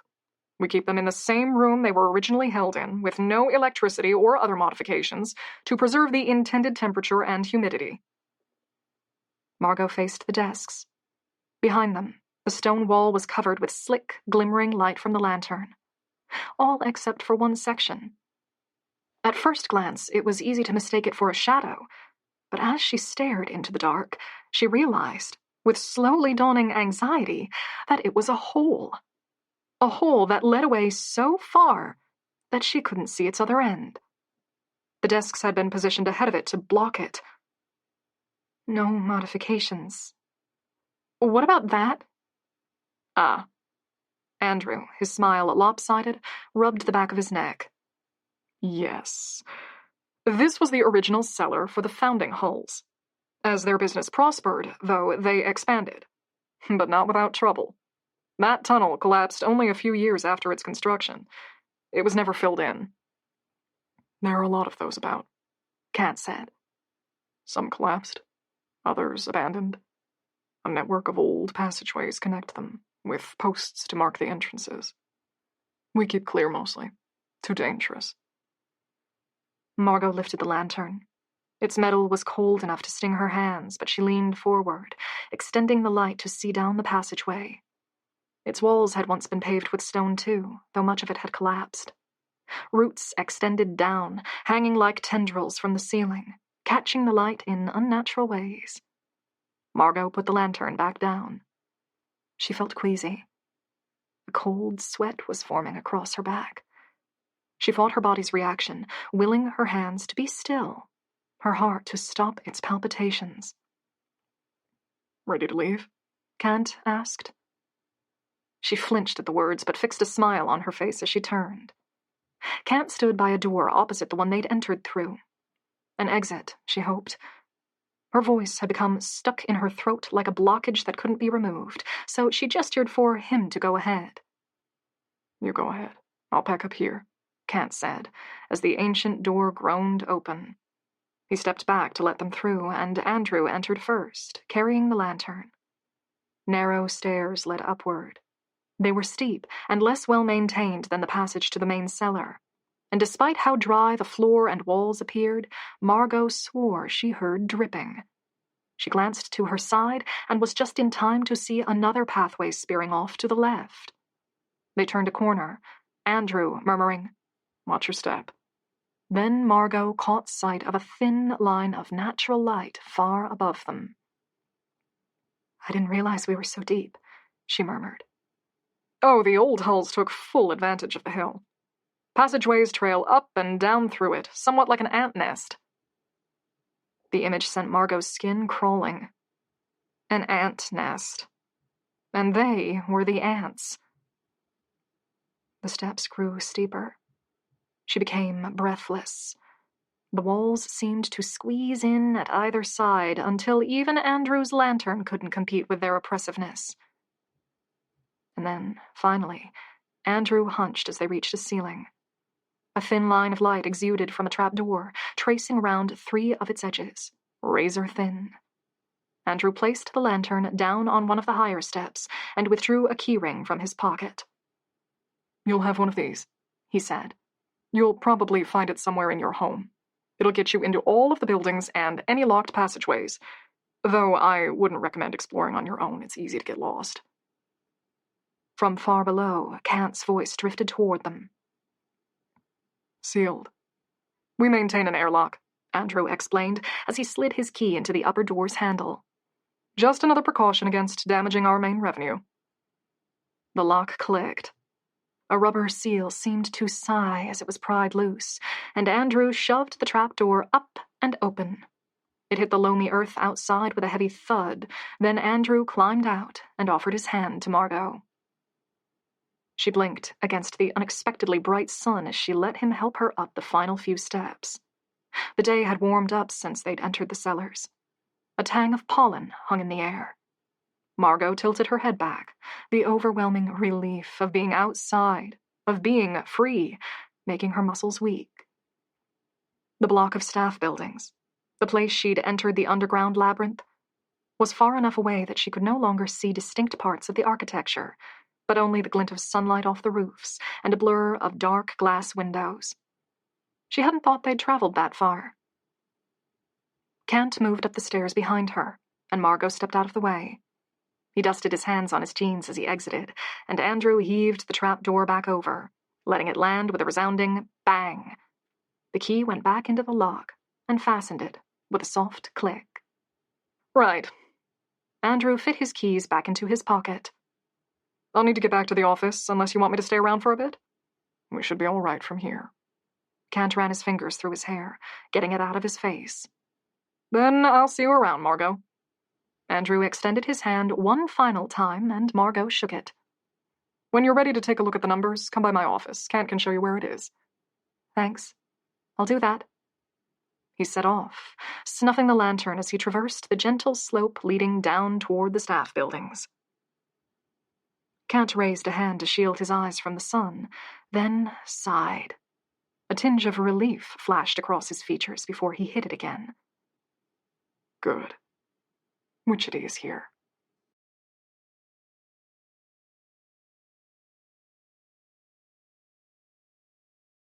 15. Witchetty. Margot frowned as she followed Kant's line of sight. The driveway wended across the property in the distance, and an older woman followed it, moving toward them, a huge dog leashed at her side. Kant gestured for Margot to follow and set out to meet the woman halfway. The sun was at the woman's back. Margot could make out very little about her except that a braid of white hair ran down her back and swung with each step, and the dog beside her came up to her waist. Margot, warming quickly, unbuttoned her jacket. Small insects flicked from the overgrown wild grass as she strode through it. Despite the sun, dew still clung to her shoes and legs. The woman's details began to solidify as they neared each other, and Margot realized she'd been mistaken. The dog wasn't huge. The woman was just very, very small. And Margot already knew her. The woman from the wake wore nearly identical, loosely draped clothes, just in different shades. Earthy browns and forest greens, covered by an amber shawl. Her skin was shockingly, strikingly white, but there was no sign of powder in her heavily creased face. Blue veins threaded along her throat, pulsing beneath the crepe-thin skin. Her eyelids were heavy, and lines of red crept in across the whites, but there was a sharpness under a layer of blurry cataracts that gave the impression she was drinking in more about the environment that even Margot noticed. At her side was a golden retriever, mouth open as it panted happily. As the woman neared, she squinted her watery green eyes, sizing Margot up. "Hello again, poor thing." Kant stopped beside her. "Margot, meet Witchetty. We ever come by every few weeks." "Hi. Nice to meet you, formally." Margot couldn't stand it any longer.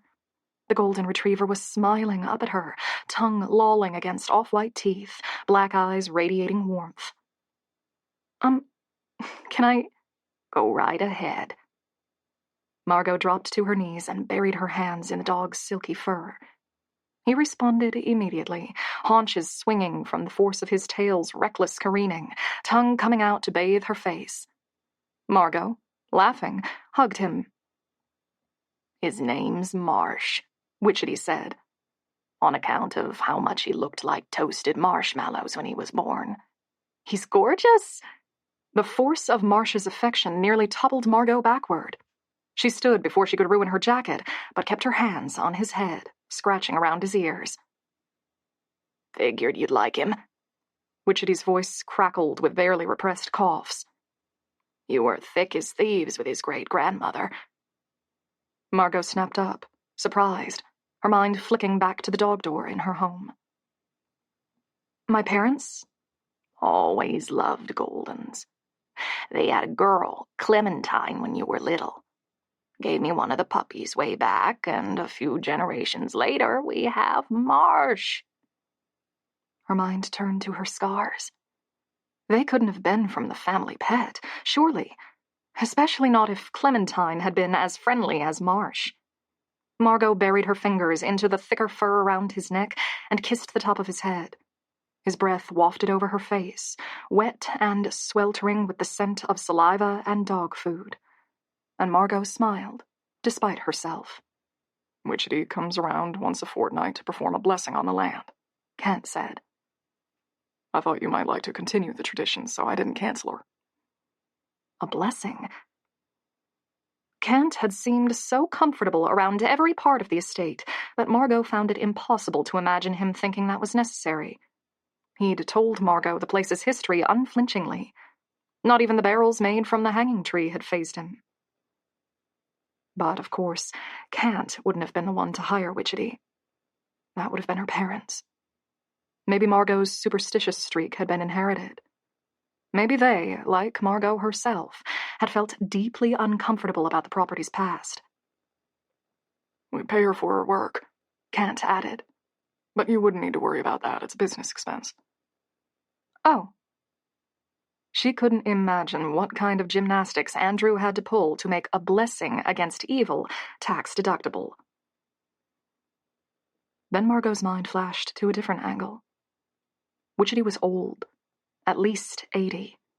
Her clothes, while not dirty, were worn to the point of growing thin in places. Her hands appeared arthritic. Even the shawl looked to have been mended many times over.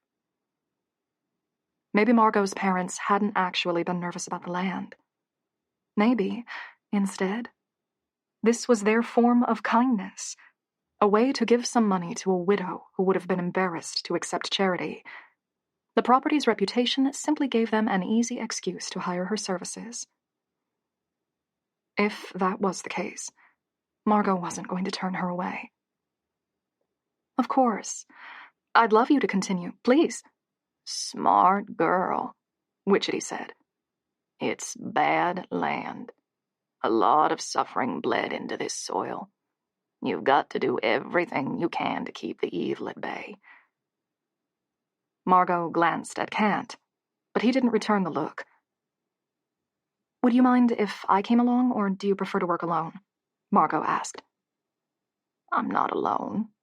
Not as long as I have Marsh with me. Witchetty's smile was brief and crooked. I'll never turn down some extra company, mind. Margot fell in line behind Witchetty, with Kant keeping pace. The older woman led them back toward the property's boundary. Margot let the silence hold for a few minutes before speaking. I hope it isn't rude to ask, but is Witchetty your real name? Sure, it's real, Witchetty replied. Might not be the one I got at birth, mind, but I've been called Witchetty for so long now that it's more my own than anything else. Marsh, held at her side by the leash, bumped his black nose against Witchetty's hand. She brushed her swollen knuckles over his head.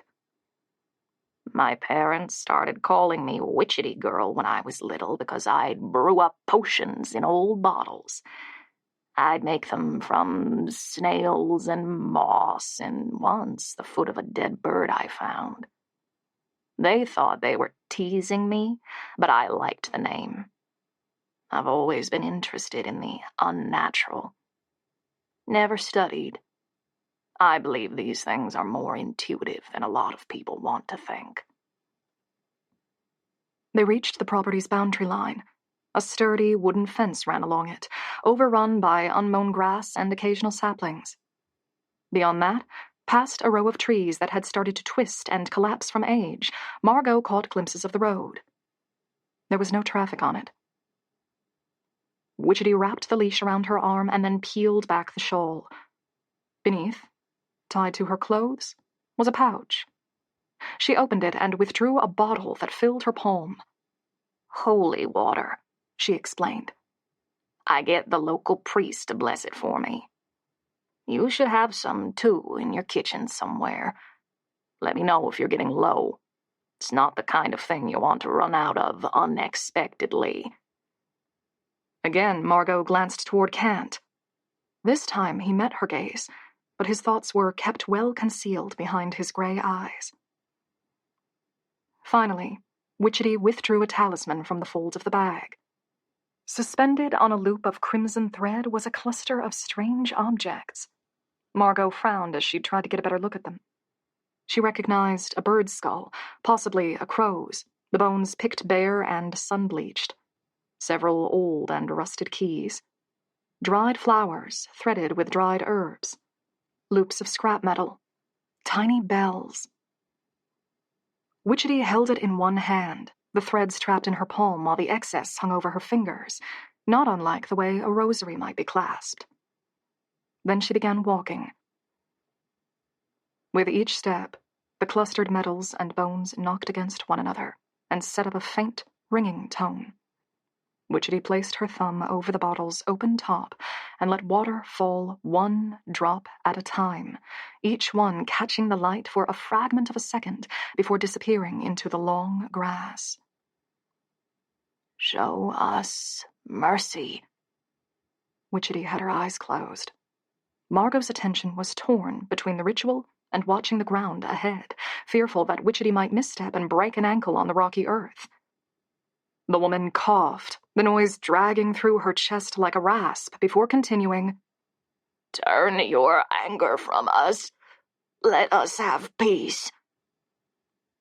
Kant, following behind both of them, walked with his head down. Whether he was in quiet contemplation or simply tired, Margot couldn't tell. Strands of pure white hair had come free from Wichety's braid. They coursed behind her like gossamer, pulled by the earthy, pollen-laden wind. A trickle of the blessed water ran down her thumb and formed a drip at her wrist. We mourn for your bones lost in this earth. We wish only peace for you. Kant said the convicted's bodies may have been buried on the land. The realization hit Margot. If the remains had never been recovered, they would still be here somewhere. She might have walked over the unmarked graves without ever knowing. She might be walking over them right at that moment. Marsh's low panting blended in with Wichety's labored breaths. She'd been sick only recently, Margot remembered. Pneumonia, she had said at the reception. Margot probably shouldn't have let her perform the blessing. At the very least, she should have deferred it. But then Kent hadn't told her to come back another day. He must have believed she was well enough for the visit. And he knew Wichety better than Margot could presume to. Show us mercy. Slumber another night. They had reached the property's corner. Wichety stopped, flexing her shoulders back to loosen them. In the closest patch of trees, small birds bickered and then fell silent. Margot thought, unexpectedly, that the land was quieter than it should be.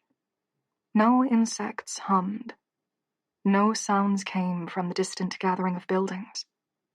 They had been walking alongside the road for close to 10 minutes, but not a single car had passed in that time. Wichety abruptly turned toward Margot. Do you still have the Watcher? The, big statue, deer skull. Wichety placed her spread hands above her own head, miming the shape. You can't miss it. Oh, the effigy. Yes, that's, in the house. Good. Wichety shook the talisman in her hand, and the bells and pieces of metal clattered together. Keep it close by. I made it for your parents years ago. It will ward away bad things. I should have guessed. The talisman Wichety carried, made of bones and metal and scraps of nature, was like a little sibling to the hideous monster in Margot's home. It also explained why her parents hadn't gotten rid of it. Wichety took her work to heart. She would have been deeply hurt if the effigy, her Watcher, hadn't been kept inside the home. Her parents had hated it enough to hide it from sight, but not enough to waste Wichety's effort. Does it have a significance? The deer skull, I mean? She hoped that, at least in a small way, understanding the statue might erase some of the unease she felt around it. Just the memory of the shape made her palms itch with sweat. Marsh had approached her again, and she buried her hands in his fur, grateful for the distraction. Wichety's hazy eyes seemed to hold countless secrets under their heavy lids. The corners of her mouth twitched in a near imperceptible smile. All things do. The Watcher is only made from things with the most significance, though. That's why it works. Marsh, still panting, nudged Margot's hands, and she realized she'd stopped petting him. Some things are special, Wichety continued. Keys to beloved places. The bones of an animal that never lived a day in captivity. Tiny gifts and unblemished flowers and stones that made you feel a particular way. They may not have much power on their own, but weave them together with care, and they create a breathing tapestry. That's what the Watcher is. She lifted the talisman. What this is. Things that are special enough to keep you safe. At least, a little. In that instant, Margot believed her. The bird skull's black eye sockets bored into her with something that felt too close to knowledge. She had to look away. Keep the watcher close to your doors, Witchetty continued, turning back to their path. And don't stray too far from your home after dark. They circled the property's perimeter over the following hour. Witchetty's breathing was labored by the time they returned to their starting place. She poured a final few drops of the holy water and then corked the bottle, now mostly empty. The trip had drained her more than Margot felt comfortable seeing. Witchetty had been small when she arrived, but seemed to have lost another inch along the way. Marsh, always hugging her side, gazed up at her adoringly, but with the tinge of worry that animals carried when they sensed something was wrong with the people they loved. That will do for us today, Witchetty said, returning the bottle and talisman to her pouch and tucking it back under her shawl. I'll return in another fortnight. Let me give you a lift back to your house, Margot said, remembering that Witchetty had walked up the drive. I need to go shopping in town anyway. Oh, that's kind of you, but I always walk. Don't want to risk any unwanted presences hitching a ride in a car. It's easier to shake them if you're on foot.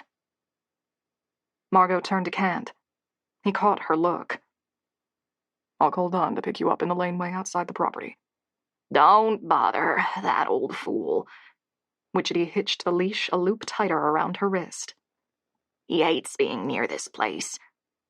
I'll still call him. She made a discontented noise. If you're so determined. Take care until next time, understand?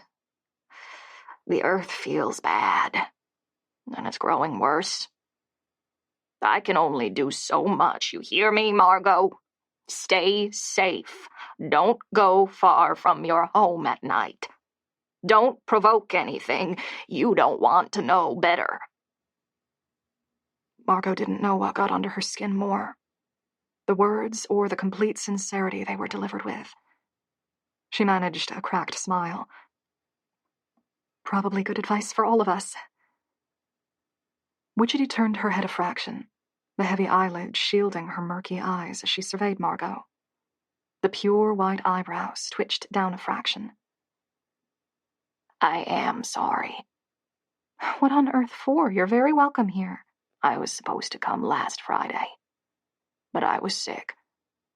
Couldn't leave my bed. Couldn't perform the blessing like I was supposed to. And now your parents are dead. Margot's mouth opened, and then closed again. She felt as though the breath had been stolen from her lungs. Witchetty's bony hand found hers. It was clammy and felt desperately fragile, but she still squeezed Margot's wrist tightly enough to ache. Be safe. Then, Witchetty turned, Marsh at her heels, as she made her way toward the driveway. A breeze, warmed by the sun, tugged at Margot's loose jacket, grazing across her skin like questing fingers. She should have been warm, even overheated. But all she felt was cold. The image in the mirror. The bells. The nooses. Witchetty's warnings should have been easily dismissed. Witchetty was an unusual woman with a preoccupation with the occult. If she made an income from performing blessings, it was in her best interest to leave foreboding little tidbits, warning that danger was on the horizon, and that her services were the only thing keeping it at bay. Logically, Margot should have no reason to put any stock in those premonitions. Except, she remembered that half-second image of her corpse, staring out of the mirror, meeting her eyes, shriveled and swollen and bleached a toxic shade of death. No one had been able to adequately explain her parents' deaths, and Witchetty's words were blending with her own moments of panic, thickening and solidifying into something she wasn't sure she wanted to understand. Kent? He stood at her side, quiet and steadfast and patient as she hunted for the right words, picking the ones that sounded the least panicked, even as her heart insisted this wasn't the time for moderation, that the most frantic phrases might actually be needed. Do you... Again, she hesitated, running her tongue across the inside of her teeth as though to taste the words before giving them voice.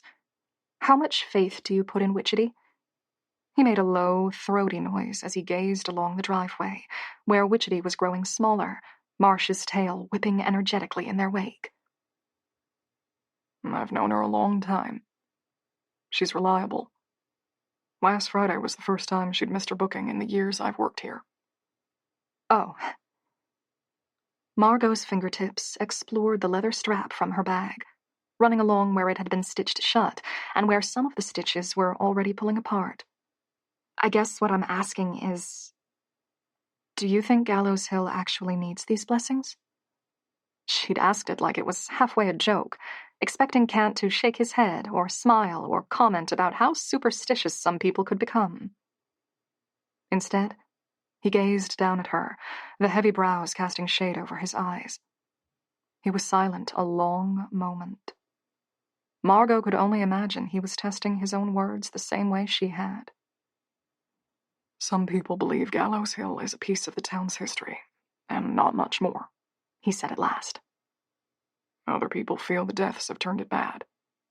Won't visit. Won't even drive on roads near it.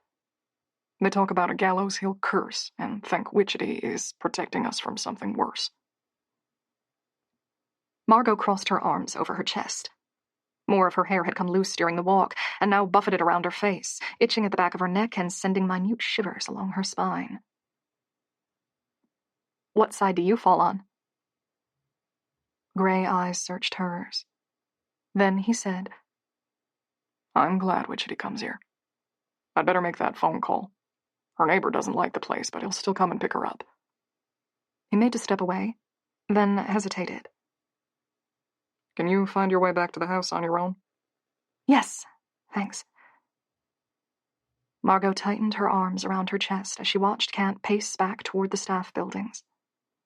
His answer had been non-committal, but it also hadn't been a denial that something was wrong. She wondered what he'd seen in his 30 years working there. Margot held her posture, shoulders hunched, arms wrapped around herself, as she followed the drive toward her home. The path was rocky, with weeds and grasses creeping in from the edges, and Margot found herself tracing one of the ruts formed by generations' worth of cars traversing that path. Her own car waited for her at the hilltop. She could leave if she wanted to. Just climb in and drive away without even saying goodbye. She hadn't quit her old job yet. The city apartment would still be there for her. The family house stood before her at the top of the hill, tiny glimpses of it peering out from between the trees. Margot stared at it and felt her heart ache. If she left, she would forever be giving up the answers she'd come here to find. Who had her parents been? What could cause two otherwise healthy adults to die of heart attacks in one night? And why hadn't she been allowed to be a part of their lives? If there was something dangerous about the property, she could maybe begin to understand them sending a child away for their protection.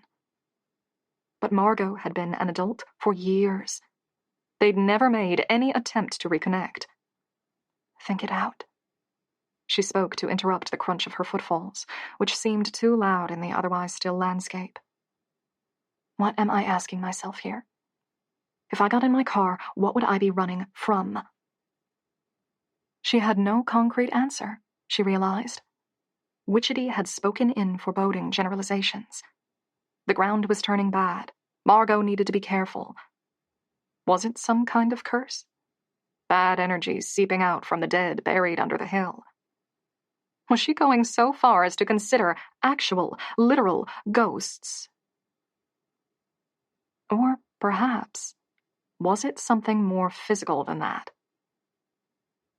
Margot ran through the events from the previous night. Someone had rung the bells. Someone, perhaps, had pulled the cloth from the effigy. What if her first hunch was closest to the truth? Kant and Witchetty had spoken about how reluctant people were to step on the land. Even now, superstitions about the winery seemed to thrive. Maybe everything they feared could be put down to an individual. Someone who slung old ropes around the house and staged events to give them an otherworldly luster. Someone who, for one petty reason or another, was intent on tormenting the property's owners and those who worked there. Kent had said it was a coincidence that the ropes had appeared the night Margot arrived. But Occam's razor said the simplest answer was often the correct one. Someone knew she was there, and they wanted to make her nervous. She'd reached the fence running around the house's lawn, and Margot stopped to lean against it to give her tired feet a moment to rest. Although a human threat would be less terrifying than something otherworldly, that was no excuse to take it lightly. She'd been lax the previous night. That wouldn't happen again. Her phone would be charged. She'd have some kind of defense. And most importantly, this time the doors would all be locked. I guess that decides it, huh? She squinted against the sky. Wispy clouds chased one another across the hazy blue, scarcely touching the sun. If I'm talking about preparing for the night, I guess that means I'm staying. She'd promised herself 4 weeks to see if she could handle being the owner of Gallows Hill. At that moment, 4 weeks seemed like an insurmountable length of time. She'd try one more night, she decided. If nothing bad happened, if she slept through with no bells or effigies haunting her, then she'd consider the 4 weeks again. Margot pushed away from the fence. In the far distance, something chimed. Margot fell still, frowning as she listened. The noise fell quiet before she could catch it properly, but she was fairly sure she knew it. The bells. Someone's in the house again. Her heart squirmed in her throat, choking her. She made to turn, to rush back the way she'd come, to catch up to Kent and the others at the distillery, but then hesitated. The fence was old. Many of the posts were rotting into the ground, and the crossbars were fracturing from wear and age. But inexplicably, rows of wire ran along the fence. They formed straight lines, positioned just above the horizontal bars, and as far as she could see, covered the length of the fence. Margot reached out and plucked one. Far in the distance, the bells rang. "Oh," Margot whispered. The chimes seemed to hang in the air for longer than they should, and the following silence left her cold and clammy. She'd had it all wrong. The bells in the house weren't left over from some centuries-old staffing arrangement. And there weren't levers inside the house to pull. The wires were connected to the fence. The bells were an alarm system.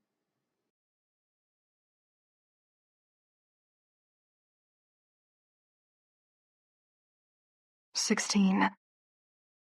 Margot's body turned to water. She sagged back against the fence post. In the distant house, bells rang as she put pressure on the wires. They were faint but unmistakable, a grim siren carried on the wind. The bells warn when someone crosses over the fence line. They rang more than once last night, though, so... someone crossed the fence multiple times? Or multiple people? Her mouth was dry. She hadn't drunk anything since that morning, and it was beginning to pull on her, a slow, slinking headache forming behind burning eyes. This doesn't change anything. You already believed someone from town walked to your house last night. This just confirms it. Her eyes turned toward the opening in the fence. There was a gate, but it was left wide open, wedged in a groove it had gouged in the earth. It had been left open the previous night, too. Why would someone climb the fence when they could just walk in? She had too many questions, and she kept coming up empty as she tried to craft answers for them all. Margot pushed away from the fence and moved toward the house. She undid the hair clip. More of her curls had sprung free and were turning to frizz in the wind, and she used a band from her pocket to tie them up. The coils of rope Kent had left near the front door were gone. In their place was a small wicker basket. Margot approached it cautiously, craning her neck to see the contents without letting herself get too close. She recognized the distinct blue of a bottle of milk and moved forward, pulling the cloth back. A note had been tied to the basket's handle, written in a gently sloping script. A few necessities to make your first day easier. Welcome to Gallows Hill. Nora and Ray. Margot smiled despite herself as she tucked the store manager's note into her pocket. The basket held milk, a loaf of bread, butter that was turning soft, a jar of jam, apples, and a dozen loose eggs. Grateful beyond words, Margot held the basket close to her chest as she pushed her door open and entered the home. Despite the sun beating on the house's exterior, its inside still felt uncomfortably dim. Margot nudged the door closed behind herself and had to squint as her eyes adjusted to the gloom. Ahead, she could barely make out a set of stairs at the end of the hall. The kitchen, with its curtained window, was the only well-lit part of the house. Margot moved into it and spent a moment searching the cupboards for a pot, which she filled with water and put on the stove. She hadn't eaten since the previous night and chewed on a slice of bread to take the edge off her hunger, while 3 eggs boiled. The egg yolks were still runny when she pulled them off the stove, and Margot used another slice of bread to mop them up while she stood at the sink and stared through the window. In the distance, the fence snaked along the boundary line, slipping in and out of sight as it disappeared behind patchy tree growths. Margot knew there were birds in those trees. She'd seen them the day before, but they were being uncomfortably quiet that afternoon. At her back, the house felt cold and empty. She had the impression of a historical building, the kind that was too significant to bulldoze, but was not wanted or needed for anything more intimate than occasional tours. The furniture was all still there, the plates in the cupboards and the original curtains drawn across the windows, but they'd become fossilized in their neglect. Once a daily part of life, now they only existed to be stared at with uncaring eyes. I need to get out. Breathe a bit. Nora and Ray's gift basket had tided her over for lunch, but she still needed to go shopping, discover the town, maybe meet some of her neighbors, make a good impression if possible. She tried not to think about the nooses outside her front door. Margot grabbed her keys off the kitchen's windowsill. Back outside, parked well away from the house, her small red hatchback caught the sun. She'd need to wash it eventually. It carried a cross-country trip's worth of dust and splattered insects. The car gave up a muffled beep as she unlocked it, and Margot slid into the driver's seat. It had been given enough hours in the sun that the inside was sweltering, and Margot put the air conditioning on high before taking a wide turn on the dirt patch and pulling onto the driveway. Her car rattled over soft bumps in the road. She took the drive carefully, slowing at the bends, and crawled to a stop outside the store. The lights were on inside the wood and steel building. Nora and Ray had to be inside, and she considered stopping to thank them for the gift basket. But there were already 2 cars parked in the lot. Tourists, she guessed, stopped to taste some of the wine and pick up a bottle or 2. She didn't want to interrupt. The main road appeared ahead, and Margot turned right, toward the town center. She'd barely seen it during her first drive through the day before, her thoughts snarled up by the impending funeral. Now, though, as the gently lilting ground transformed from fields to houses and shops, Margot leaned close to her windshield to examine the area. It was the kind of town that saw enough tourists to have trendy eateries and multiple gift shops, but it still retained a sense of self.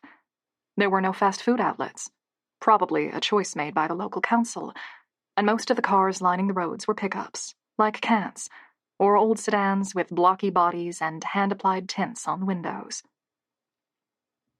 Margot felt a twinge of self-consciousness. Her bright red hatchback stood out uncomfortably, just like her clothing choices had that morning. She could have easily blended into any street in her old city, but here she'd marked herself as the stranger, the intruder, the city girl who didn't know how to live in the country. A low, stress-induced headache began in the back of her head, just above her neck muscles. She flexed her shoulders, trying to give it some relief. It was early afternoon, and a handful of souls were on the footpaths leading between shops. Heads turned to follow her car as it passed. Margot itched under the cool, unsmiling scrutiny. She'd had some faint idea of wandering between the stores and stopping at a cafe, but now she just wanted to get some shopping done and go home. She found what looked to be the main, possibly only, grocery store and pulled into an empty space not far from it. A wooden bench stood off to the side of the automatic doors, and a man, his thinning hair hanging across his forehead and tar-stained fingers, clutching a hand-rolled cigarette, watched her approach. Margot hazarded a smile. He didn't return it. As she passed him to reach the doors, he said, "You're from the Hill." It was a statement. Gallows Hill, yeah." She held her bag against her side with both hands, and even though she knew it made her look anxious and defensive, she couldn't stop. "Just moved in." He gave a soft, guttural grunt and drew deeply from the cigarette. Margot couldn't tell if he was done talking or not. She made to step away. Then he said, "I like some of the people from there." "Yeah?" "Place is rotten to the core, though."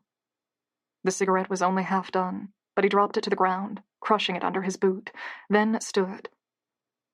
"Take my advice. Keep driving."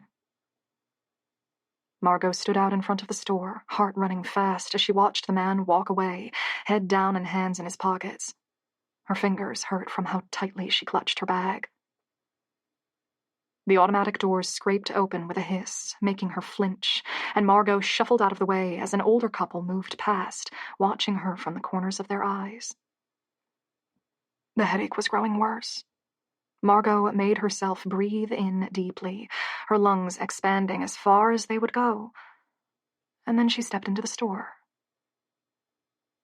The space smelled faintly of air freshener, moldering fruit, and dust. Only one of the 4 checkouts was open. A ceiling light blinked, feebly holding on to life. Margot took up a wire basket and entered the labyrinth of shelves. A dozen shoppers milled, sometimes alone, sometimes in clusters. They spoke to one another in low whispers. Margot couldn't make out any words. She had a horrible, gnawing sense that they were talking about her. She worried she was being paranoid. Worse, she worried she was right. She didn't labor over her choices, but grabbed handfuls of fruit and a packet of nuts as she passed them. When she turned into an aisle, the woman at the opposite end swiveled her cart around and left. "Don't read into that. People move between aisles in a grocery store. That wasn't because of you." She hadn't eaten cereal in years, but it wasn't a day to be fussy, so she added 2 brands to her basket and turned another corner. A boy stood in her path, looking no older than 10 or 11. Blonde, wind-blown hair clung messily above his pale face. Brightly shining, darkly curious eyes looked up at her. "Hi," he said. "Hey." Margot tried to smile, even though the unexpected presence had unnerved her. There was no one else in the aisle. She didn't know where his mother or father might be. "Do you live on Gallows Hill?" He tilted his head to one side, eyes narrow in sharp scrutiny, as though he expected her to lie to him. A smudge of dirt or grease marked his chin, and although his clothes looked recently bought, a matching stain ran across his striped shirt. "I do."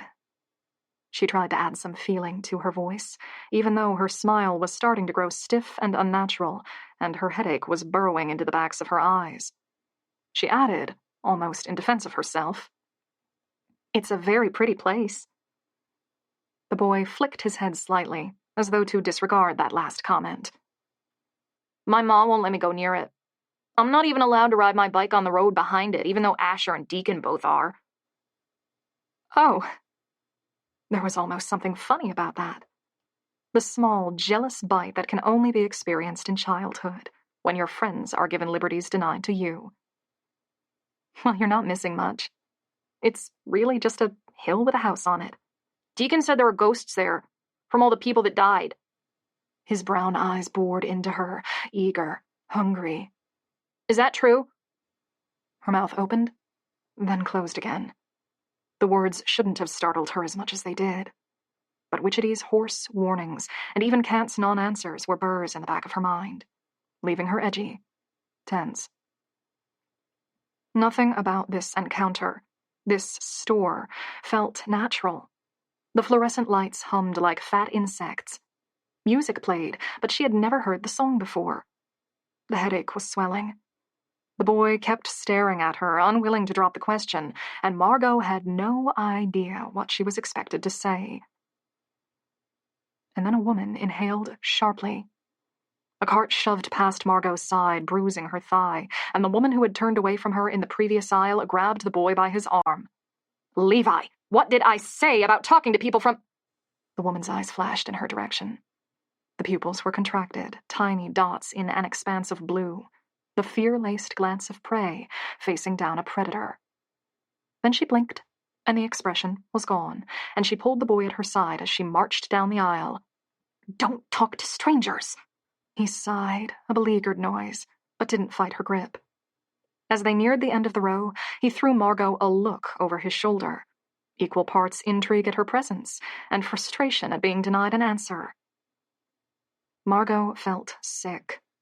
A cold clamminess flooded across her skin as the headache thrummed in time. Her basket was a chaotic mess of items, none of which could combine into a full meal. She didn't care. She wanted to be home. A store employee, crouched on the ground to unpack a box, halted his work and stared up at her as she passed. Margot, mouth dry and tacky, asked, "Painkillers?" He mutely pointed toward the end of the aisle. She followed the rows of shampoos and hair combs until she found the small white boxes and dropped 2 into her basket. As she approached the lone open checkout, she saw the mother and her curious son were in the process of paying. Margot didn't want to cause trouble. She doubled back behind some boxes, dropping a bag of chips into her basket for something to do, and lingered there until they were processed and through the door. "Hey," Margot said, placing her basket on the belt. Bottles of water stood in a display of drinks. She added one to her purchase. To her relief, the teen behind the counter showed no strong reaction to her presence. Either she hadn't heard the rumors about the hill that seemed to be consuming everyone else in the town, or she didn't care. Her smile was perfunctory, and she didn't try to make small talk as she bagged the goods. The headache was like a drum. Margot leaned on the counter, card clasped in one hand, as she waited for her total.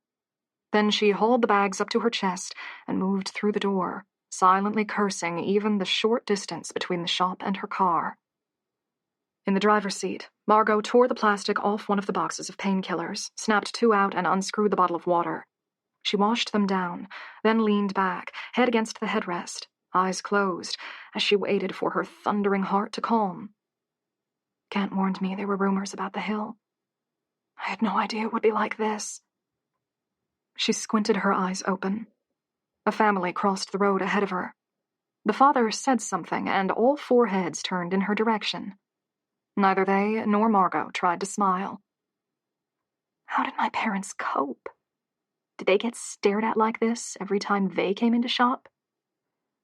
No, she realized. She was new. In a town this size, that would make her a curiosity just on its own.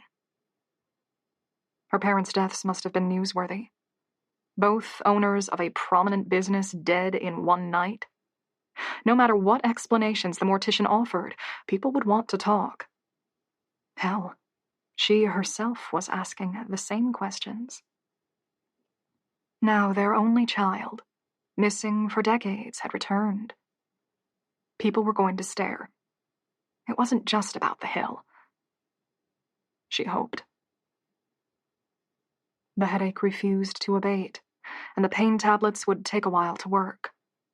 Margot wasn't sure how safe she would be on the roads with her vision going vague at the corners, but the streets were wide, and she didn't want to linger in town any longer than she had to. She started the engine and eased back onto the path leading to the winery. It will get better. Her legs were still unsteady, wavering on the accelerator and tapping the brakes too hard. People will stop staring once the novelty wears off. You'll get comfortable here, make friends, and that's only if you decide to stay. She wanted to, she thought. There was a slow kind of attachment growing inside of her. The house was melancholy, the tunnels claustrophobic. But they were hers. And this was the first major significant thing in her life she could say that about. The first home she'd owned, even if, technically, probate was still being processed. The first business where she'd been more than an easily replaced employee. She wanted to make it work. The headache was grinding her down, draining her energy. She turned into the driveway, passing the sign advertising the Gallows Hill winery, and then slowed until the car was at a stop. She closed her eyes and breathed slowly as she tried to let some of the tension drain from the back of her neck. Am I being a sentimental fool? She couldn't drink wine. She couldn't stand the thought of the tunnels weaving beneath the ground, damp and cold and collapsing. Was she trying to forge some kind of closure for herself by clinging to the home she'd been born in? Some kind of late-stage replacement for the years she couldn't remember, a false closeness to the parents who were now gone. Well, would that be so wrong? My life was directionless. A job with no prospects, an apartment I'd have to leave soon regardless. I may not have chosen this path, but now that I've been placed on it, why shouldn't I try to follow it? She opened her eyes. A car filled her rearview mirror, and Margot jolted. She swiveled to look behind herself. A jeep idled behind her, the out-of-town occupants watching her questioningly, apparently wondering why she'd stopped in the middle of the drive. Margot raised an apologetic hand, then eased onto the accelerator, climbing the hill and allowing the jeep to turn off at the winery store. The headache was ebbing, at last.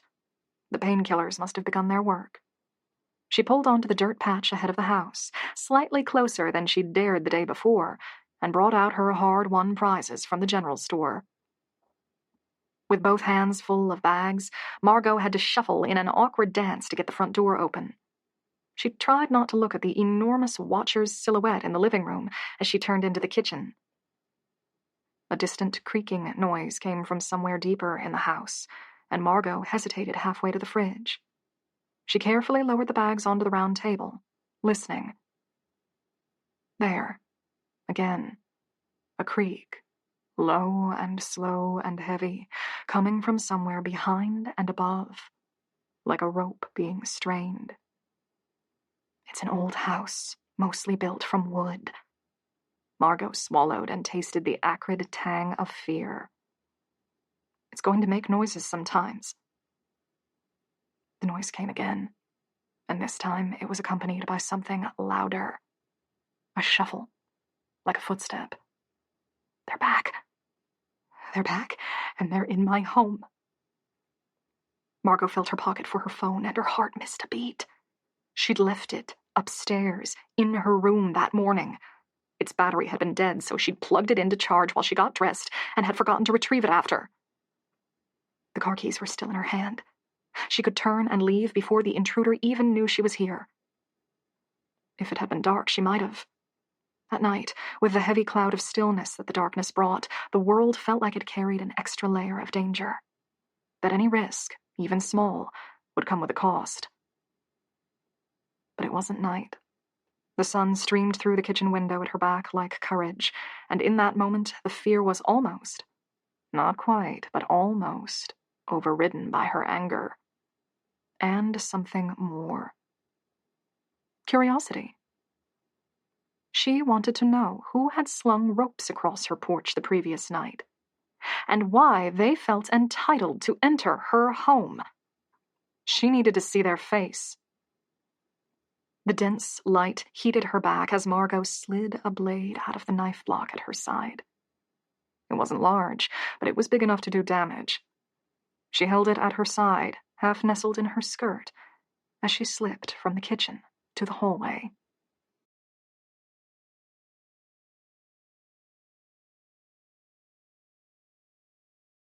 "17. The low creaking noise sounded again. Distant, but unrelenting. She pictured a noose hung somewhere on the higher floors, the dead weight of a body suspended from it, creaking the fibers. Stop! Don't think like that! She followed the sound into the lounge room and past the ancient TV and the figure of twisted metal and bones.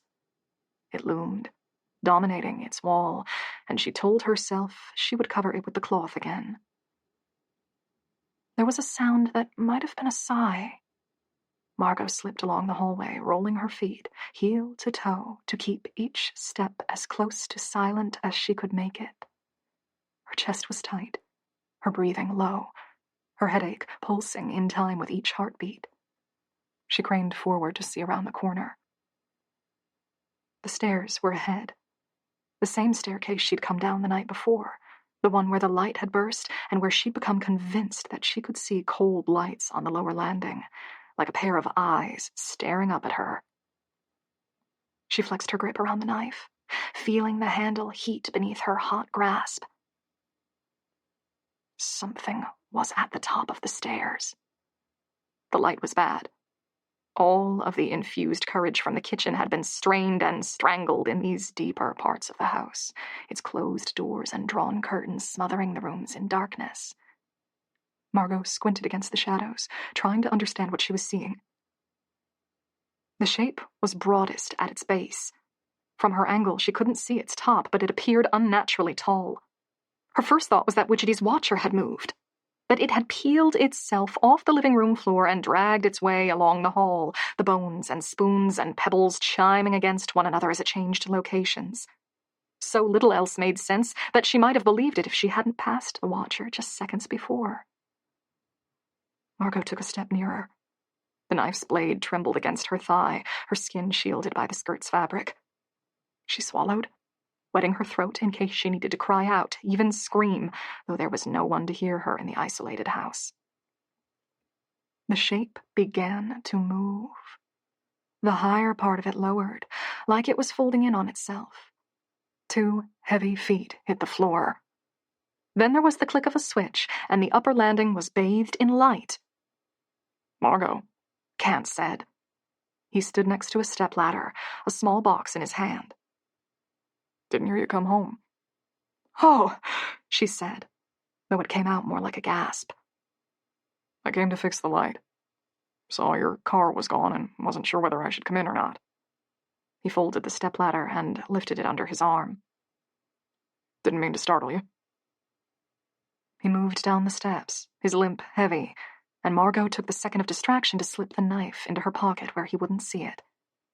Her heart still thundered. Kent reached the hallway and set the stepladder down. It works now, at least, he added, nodding up to the bulb that glowed above them. Call me if any others go bad. Thanks for that. She hesitated, fidgeting, then said, I just went into town. The people there don't really like the hill, do they? In the bulb's gold-tinted light, his glance looked almost melancholy. Some are fine with it. Some think it's a bad place. Hugh and Maria used to get their groceries delivered. I can help you set that up if you'd like. For a second, she considered it. With work at her doorstep and groceries delivered, she'd never have a reason to leave the estate. She could still go for a drive any time she wanted, but without a purpose behind it, how often was she likely to do that? She would be a near-perfect hermit. She wondered if that was what her parents had become. Recluses, never leaving sight of their home. I don't mind getting out on occasion. She chuckled. This just wasn't the best first outing. A boy started asking questions I had no idea how to answer, and I got a headache on top. A soft noise, one that carried an apology and something unspoken all at once. Want me to get you something for it? Thanks, I think I'm good. It's just stress. And, well, lack of sleep probably doesn't help. Try a nap, Kat suggested. You might feel better after. Margot's mind was stuck with her parents and how they could have gone weeks or months at a time without ever stepping foot off the land. She gave her head a slight shake to get rid of the thoughts and put some life back into her voice. Never mind that. Did you want something to drink? You came all this way to fix my light, but there's no reason you need to go straight back. I appreciate it. Need to catch up on some work, though. He reached toward the stepladder, then hesitated again. I did have something to ask. Yeah? I had a day off tomorrow. I was going to visit my sister. I would have rescheduled, but I only see her twice a year. We've been planning for months. My nephew is going to be there. She's bringing her new son. Haven't met him yet. Oh! Margot felt a faint rush of relief. This was an easy problem. She'd been in Kent's shoes more than once, asking for time away from work, and had always hated the silently judgmental stare of the business owner. She wasn't going to be that person, she decided. Kent could take as much time off as he wanted. No, absolutely, you should go. How old is he? Just 8 months. Kent hesitated, the unreadable gray eyes scanning the walls around them as though looking for some answer in the paneling. I know it's bad timing. Only the day after you arrived. Things are still volatile. Don't worry about that. I'm sure I can survive by myself for a day. Margot chuckled, though Kent didn't join in. I've met the others, Nora and Ray and Andrew, so I can always call in on them if I need help with anything. Witchetty came through this morning, Kent murmured, and Margot wasn't sure if he intended her to hear. So that's out of the way. And I'll only be gone for a day. She turned to put her back against the wall, taking some of the pressure off her feet. You said you only see your sister twice a year, right? Take a few days off. Spend some time with her. No, he said. Just the one day. I'll leave before dawn, arrive back in the early hours, around 3 in the morning. Are you sure? She grimaced. That sounds like a long drive. That's how I've always done it. Well, if you decide you want to stay longer, you're welcome to it. Otherwise, I guess I'll see you the day after tomorrow. He nodded, a stiff movement, then picked up the stepladder. Thank you. I've missed my family. Of course. I'll put this back in the shed. Anything else you want to help with before I go? Margot glanced up, along the length of the stairwell, toward the cloistered rooms around them. Can you dispel some of the bad feelings in this place? Can you make it feel like home? I think I'm good. He gave a soft noise of assent, then turned along the hall. Take care, Margot. You too. She saw him to the front door. He turned around the side of the house to return the ladder to the shed Margot hadn't yet discovered, and she slowly closed the door behind him. After a second's hesitation, she turned the lock. Then she pressed her head against the cool wood, eyes closed, as she centered herself. Well, I overreacted.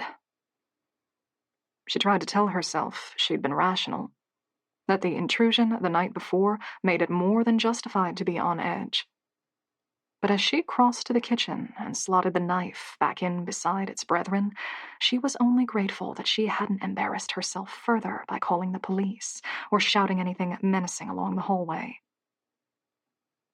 Margot buried her face in her hands as she leaned against the kitchen counter. She was tired, that was all. The headache, though subsiding, wasn't helping matters. She hadn't gotten a full night of sleep in days, and it was wearing her down, making every stressful situation feel just a little worse. Maybe some sleep would do her good after all. She checked the clock. It was after 4. No one needed anything from her that afternoon. She'd take a nap, hopefully get rid of the last of the headache, then figure out dinner. Based on what she'd brought home, most likely cereal. She climbed the stairs to her bedroom, her steps heavy. The hallways seemed longer than she remembered. The padlock still hung from the window frame. Margot found her gaze drawn to it as soon as she entered the room. It was heavy, thick, so out of place in a child's bedroom. She'd throw it out she decided. Either that or reuse it on some other door that she cared about locking. She didn't want to have to look at it every night. Right then, though, she was tired. She drew the curtains across the window, blocking both the padlock and the light, and sighed. The room wasn't completely dark, not night dark, but she was fine with that. She wasn't sure she wanted to return to the pitch black of night anytime soon. Margot tugged her shoes off, but left everything else in place as she crawled into bed. The blankets felt warmer than they had the night before. The pillows were softer. She closed her eyes and had very few conscious thoughts before her limbs went limp, and her mind fell into itself, engulfed by sleep. For a moment, all she was aware of was darkness. She was upright, walking forward, but nothing was visible. Then a voice floated through the dark. We did the best we could, but... Margot's stomach coiled at the words. She knew where this led. She tried to turn away, to retreat back into a different dream, but already the scene was forming in the theater of her mind's eye. The long hallway. The threadbare runner, its color muted, somber. The funeral director. Slight and with gentle hands, an old but clean suit draped from his shoulders, his voice tinged with unspoken apologies. It's just this way, he said, and he turned toward her, and if the dream had let Margot cry out, she would have. His face was no longer the soft, pale visage she remembered. The elements were still there, the eyes and nose and mouth, but they had been smeared, like an artist had taken a cloth to his still damp painting in a frenzy. All that remained were hazy streaks of color, halfway blended together, striking across the canvas of his face. And in the dream, Margot could do nothing. She was bound by what had happened that morning, dutifully following the funeral director to that dim, dusty room. The space with the rows of caskets and coffins lined up like sentries. The spaces where her parents lay, inside the boxes that were designed to keep them whole and protected once they were placed into the ground, as though they should be whole and protected. As though those faces were something Margot wanted to preserve. The funeral director fit his key into the lock, and as he turned it, Margot woke with a gasping jolt. She was breathing hard enough to make her lungs ache. She scrambled to sit, eyes wide but sightless. The world was gone. A horrible thought speared through her mind, sending ice into her veins. I'm in a casket. He put me in a casket by mistake. But then her eyes began to adjust, and she saw the bronze bell next to the door, thankfully still, and the faint outline of her phone and its looping power cord beside her bed. The space was dark. Far, far darker than it had been when she'd laid down. She'd planned for a nap, but both dusk and early night had passed her by. She reached for her phone, squinting in what traces of moonlight reached under the curtains, and tapped to see the time. Nearly 1 a.m. She pulled back, bringing her knees up and wrapping her arms around them. The hour felt dangerous, like she wasn't supposed to be conscious at such an unnatural time. That was foolishness, she knew. She'd been awake at 1 a.m. before. After New Year's. During some holidays and weekends, too, when her friends threw parties or had a movie marathon. 1 a.m. had never felt wrong before, just late. Now, though, the time felt deeply sick. As though anyone who was alert at this hour invited terrible, horrific things into their lives. As though it opened a doorway to a darker world. It's the house. The land and its history. The stories have gotten into your head. You're not used to living in the country, and it's making you paranoid. Margot's wide eyes glanced from the bell to the closed curtains. It was the land, she thought, but not in the sense that she was letting urban legends upset her. The land itself did something to the hour. Warped it, the way the city never could. Stop it. This is your home now. She'd only wanted to sleep for an hour or two. Then she could have eaten while there were still traces of light outside and been in bed before it was truly dark. Now, though, she had the choice of creeping through the building as deep night coated it, or foregoing dinner entirely and trying to sleep until morning. The choice was already made for her, Margot realized. The nightmare had made her tense. She wouldn't be sleeping any time soon, and reaching a well-lit kitchen would at least be better than lying there, wide-eyed, as the hours ticked by. She lowered her feet over the bed's edge and slipped her shoes back on, then dropped her mobile into her jacket pocket. She hadn't felt cold when she'd woken, but as she exhaled, a wisp of condensation rose ahead of her. Margot opened the curtains across her window, inviting the moonlight in, then turned her bedroom light on for good measure. At that moment, she didn't care what the power bill came to. She would turn on every light she passed. Her phone, fully charged, still did very little to reveal the hallway outside her room. Margot traced her path carefully. Even without the bells, she didn't like the idea of becoming lost in the labyrinth again. She found a light switch at the end of the hall and pressed it. A bulb shot to life at her back, sending her shadow stretching long and corrupt ahead of her, splashing up the paneling on the opposite wall. The stairs to the main hallway were just around the corner. Margot found herself hesitating. Her shadow didn't seem right. The hips and chest and shoulders wound in and out according to what surface they fell across. The floor, the skirting, and the wall. But the head was turned at a sharp angle, pulled to the left, as though her neck had been broken. It could have come from anything. A distortion in the wall, a quirk of the bulb behind her. Margot raised her hand, watching its mirror flit across the surfaces until it was at the same height as her head. It did not distort. I don't understand. She tried turning her head to the right, seeing if she could correct the angle enough to get the shadow's head to stand upright. For a moment, it seemed to work. The head rose on the violently twisted neck, reaching a point where it was nearly straight, and then it twisted over, dropping to the other side. Something protruded from the edge of the shadow's neck. A broken bone through skin. Margot gasped, straightening her head and clamping her hands to either side of her own throat. She felt her pulse leap under her fingertips as they ran across the soft flesh, searching for irregularities. The shadow's fingers mimicked her movements. The head remained violently bent. A soft noise echoed from behind her. Margot turned fast, her shoulder bumping the wall, but the hole behind her was empty for as far as she could see. She thought she'd heard the scuff of a shoe, the exhale of a breath. Or maybe it was just the woods sighing. It was hard to be certain with a house that old. Slowly, her movements measured. She turned back to the wall opposite and to her shadow. The head was straight again. She blinked once, twice, forcing back the stinging of moisture that stress had brought to her eyes, then shoved around the hallway's corner, racing the stairs to the landing.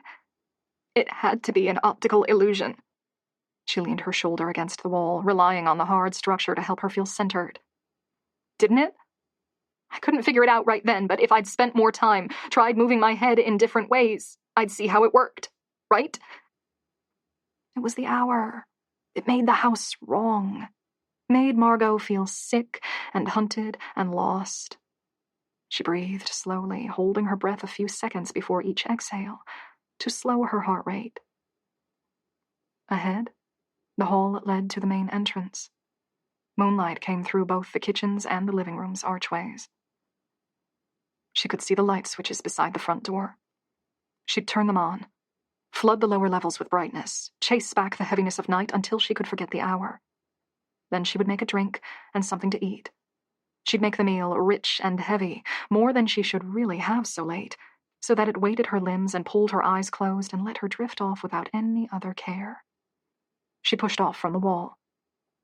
2 steps along the hallway, she brought herself to a halt. Light came from the living room. She'd assumed it was moonlight, like it flowed out of the kitchen, but that shouldn't be possible. The curtains had been closed when she'd passed through that afternoon. Her eyes traced across the glow on the floor. It was harsher, colder than moonlight, artificial. A low, hissing, spitting sound barely reached her ears. Static. Someone had turned the television on.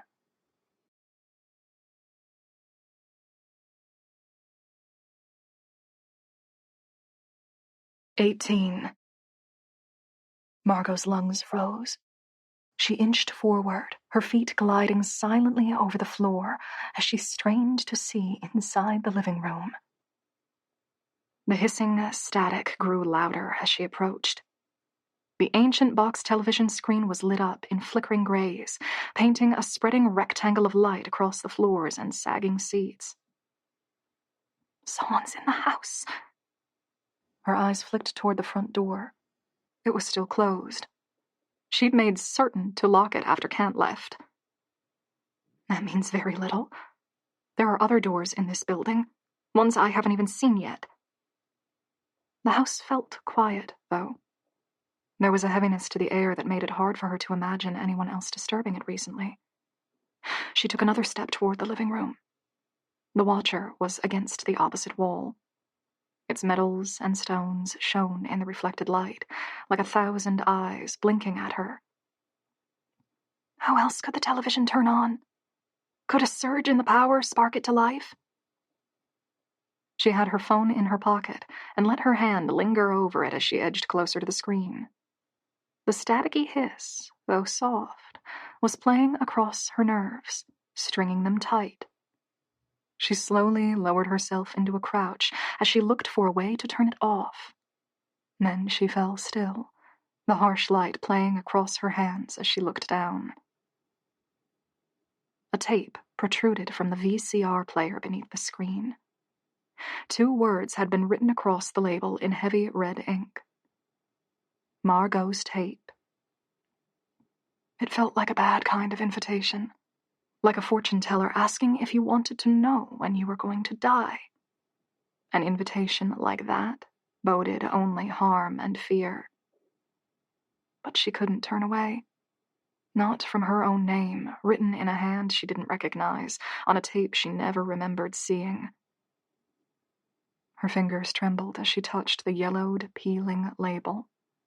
She pushed, and the tape shuddered into the inner mechanisms of the player, swallowed up among the gears and spindles like into a beast's gnawing mouth.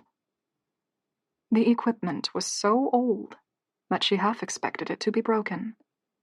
But then the static cut out, and the screen jumped to life. The image was grainy and poorly lit. Static still corrupted it, distinct lines traveling up the image in loops. The tape had been damaged, possibly through time, or possibly from being played too often.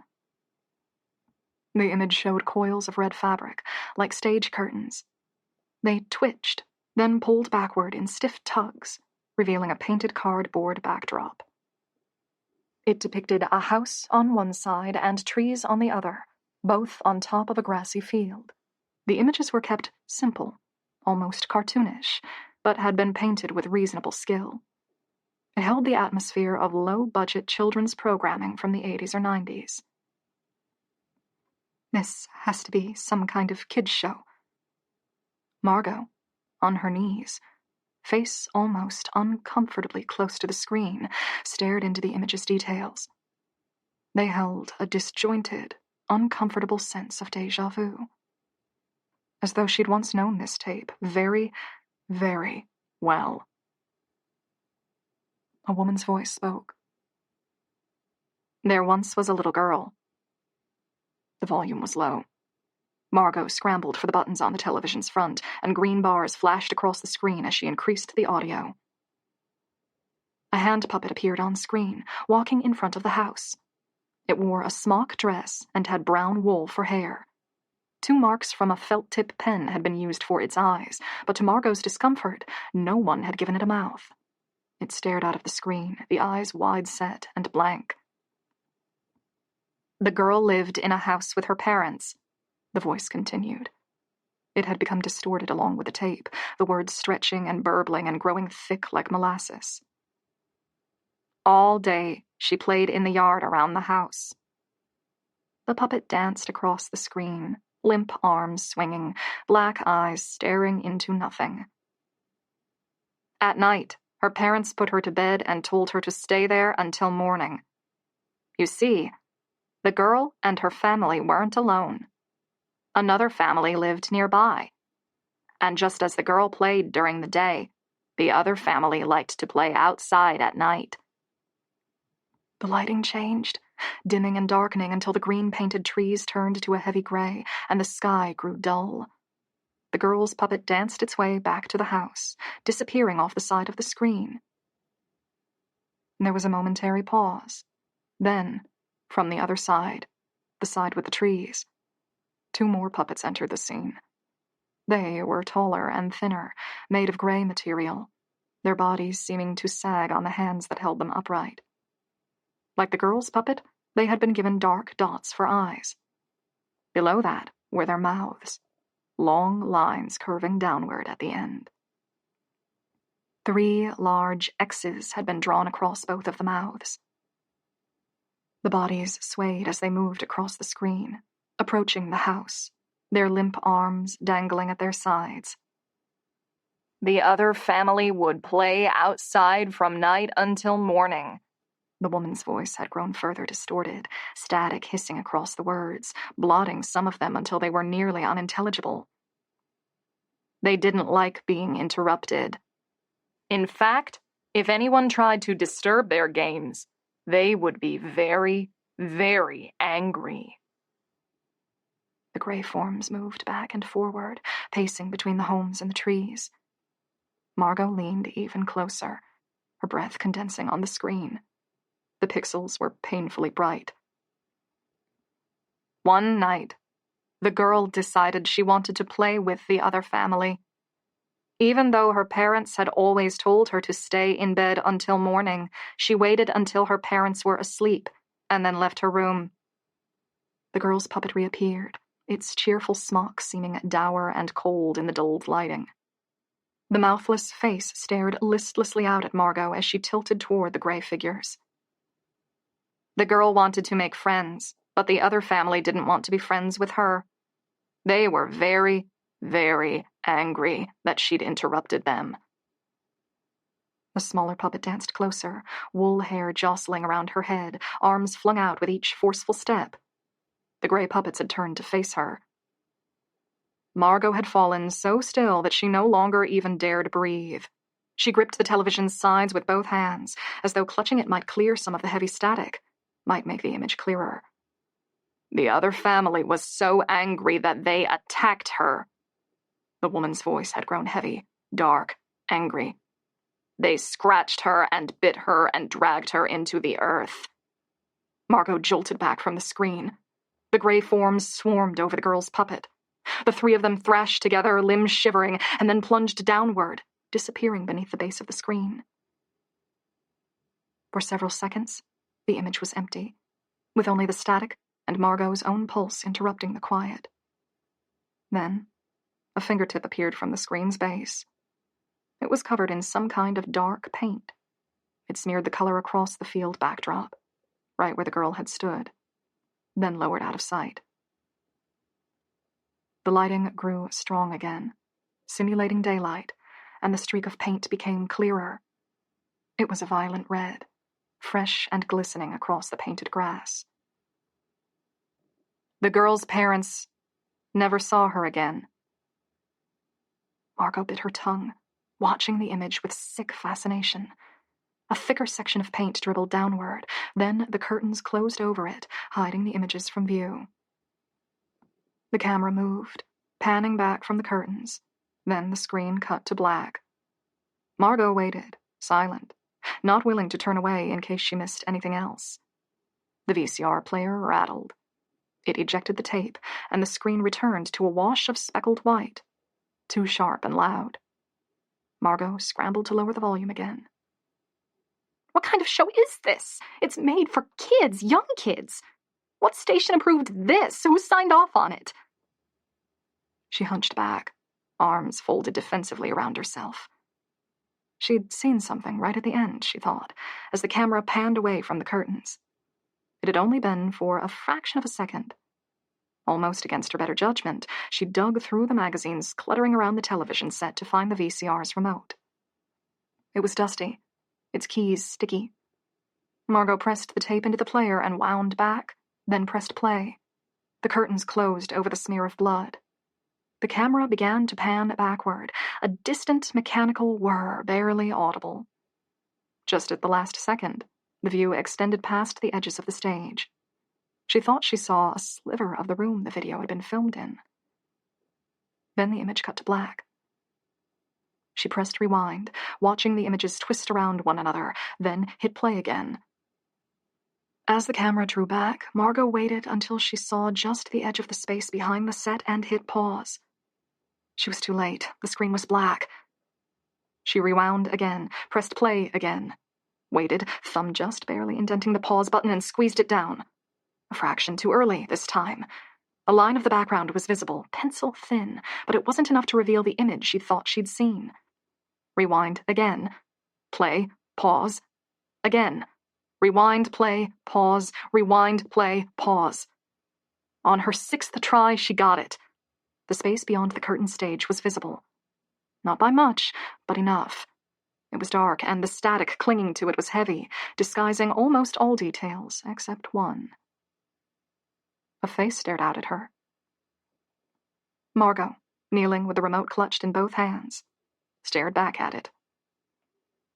A line of horizontal distortion ran across the face, cutting it in half just below the eyes. Poorly lit and grainy, not much of it was distinguishable.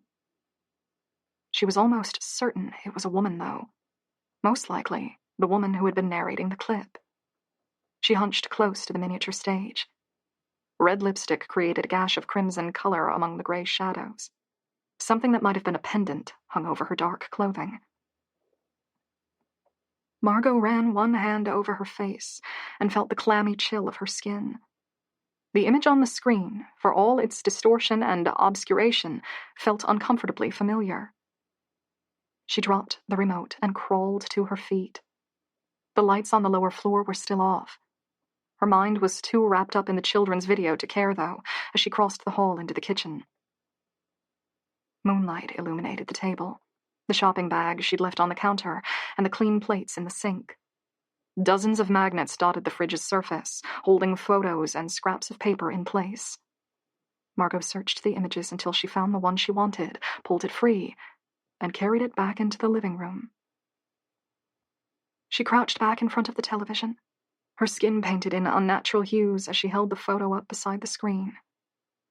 In it, her mother leaned against her father, red lips lifted into a smile. A bronze, oval pendant hung from her throat, draped over a plum sweater. The images on the screen were achingly grainy, but Margot was fairly certain they were a match. She let the photo drop. It's not studio programming. My parents made this. Her name had been on the peeling yellow label. Margot's tape. They made this for me. She ran the back of her hand across her mouth. The film, short though it was, must have taken a lot of effort. They'd painted the backdrop with care, sewn puppets, created a small stage with curtains. For what purpose? Not as a sentimental gift for their daughter. If that had been their intention, the story wouldn't have featured a young girl dying, surely. If not sentimental, then a parable. Fairy tales had been created to warn children of dangers in the wider world. Do not trust strange women who offer you treats. Do not approach wolves. Do not wander into the forest alone. That felt closer to the tape's intentions. A warning, wrapped inside childish visuals to make it easy to watch and absorb. Warning about what? Another family? That comes out at night? That had to be an allegory for something. Wild animals, possibly. They scratched her and bit her and dragged her into the earth. She pictured the smear of red blood left on the ground where the girl had stood. The gray figures, with X's across their mouths, dragging the girl's puppet beneath the stage. On screen, the line of jagged static ran through her mother's face, quivering faintly even though the image was paused.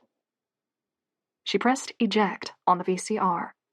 The tape grated through the opening. Its yellowed sticker and red writing seemed alive in the light of the static. The tape had been made for her, which meant the girl in the smock with the brown wool hair was supposed to represent Margot. That alone would have been enormous work to sew. More effort than someone would go to for a child they didn't want. Her parents hadn't given her puppet a mouth. Maybe they hadn't wanted her to look happy while she was being torn apart by the gray figures. Margot moved to lift the tape out, to slide it into a sleeve where it would be protected, but then instead pushed it back inside the player. She took up the remote and rewound the video. It was short. It took less than 15 seconds to reach the start. Then she sat back, her knees pulled up to her chest as she set it to play again. She'd seen photos of her parents, but this was the first time she could remember hearing either of their voices. As her mother's bubbled, distorted words began, a lump formed in Margot's throat. "There once was a little girl," she recited alongside her mother, and it occurred to her that at one time she may have known this tape script by heart. She wondered if this was how she'd sat when she watched it, knees pulled to her chest, arms wrapped around them, so close to the TV that the light hurt her eyes. She watched the doll frolic across the grass during the daylight. Then the stage's light dimmed and turned blue as night set in, the gray figures emerging from the forest-filled side of the screen. She didn't want to watch the last part again, the girl being killed and the man's finger painting a smear of blood across the grass, but she found herself riveted, unable to look away, until the camera had finished panning back from the curtains and the screen cut to black. For a moment, Margot sat in the cold and the dark, staring into the empty static. Then she rewound the tape to the beginning and set it to play once more.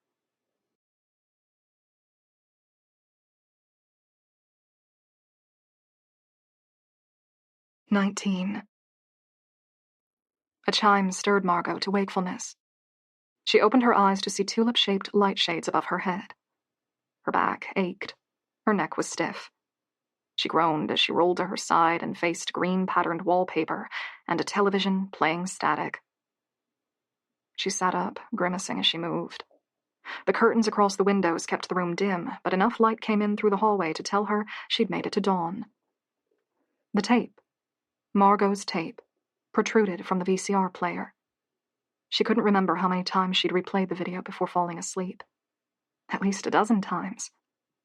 She'd hated the ending. The girl had only been a puppet, but the simplistic images and words had crawled under her skin in the way even horror films couldn't. But she'd kept replaying it for one simple reason: her mother's voice. A mother who had cared enough to paint scenes and sew puppets and record a pantomime to keep her daughters safe. Kant was right, she'd thought as she watched the images dance across the screen. They may have sent me away, but at one point, when I was very young, they did love me. That thought was simultaneously a knife twisting into the center of her chest and a balm. Pain and cure all at once, in a confusing set of emotions that Margot had never felt before and didn't know how to approach. So she'd watched that tape again and again until her eyes had burned and she could mouth each line of the script in perfect tandem. And without even realizing it, she'd fallen asleep there. The chime repeated, and Margot hunted for her phone. It was on the floor just a few feet behind her. A message flashed on screen. "Hope all's well. Any ETA on return?" That was from her old manager. Margot dug her thumb into the corners of her eyes, clearing sleep as she shambled to her feet. She'd made up her mind about this, hadn't she? That she would at least give the new house, the new life, a try. As she moved to the kitchen and set the kettle on, she typed out a return message. "Parents left a business. Still figuring it out, but probably won't be able to return. Sorry for the short notice." It shouldn't be a shock. Before leaving, she'd told the manager that she might be away for a while, possibly indefinitely. Still, the response she got was curt. "Kay." This is it, huh? She turned the phone over so she wouldn't have to look at the text any longer, then leaned on the counter as the kettle heated up. She'd committed. Her old roommates would still need to be messaged, and she'd pay her share of the rent until they found a replacement. But she was slowly cutting ties to her old life. It was terrifying. She was faintly sure she'd feel that emotion even more acutely once she'd properly woken. At that moment, it was all happening in a slow haze. Margot made coffee and cooled it with tap water so that she could drink it faster. The television's volume was low, but it continued to hiss in the living room. She sluggishly crossed the hallway again to switch it off, then gently slid the tape out of the player and tucked it into one of the empty sleeves. The label was still visible. Margot's tape. She placed it on top of the box, then stepped back, examining the room with a more critical eye now that it was daylight. The television had been turned on, and she still didn't know how or by who. It could have been a power surge, a glitch. The tape might have already been in the player, waiting to be played and spat out. She felt like she was building excuses for herself, struggling to make this new life work, to justify her decision, to reassure herself that everything was fine. But she hadn't seen any other trace of someone in her home the night before. That didn't mean she'd definitely been alone, but it left room for doubt.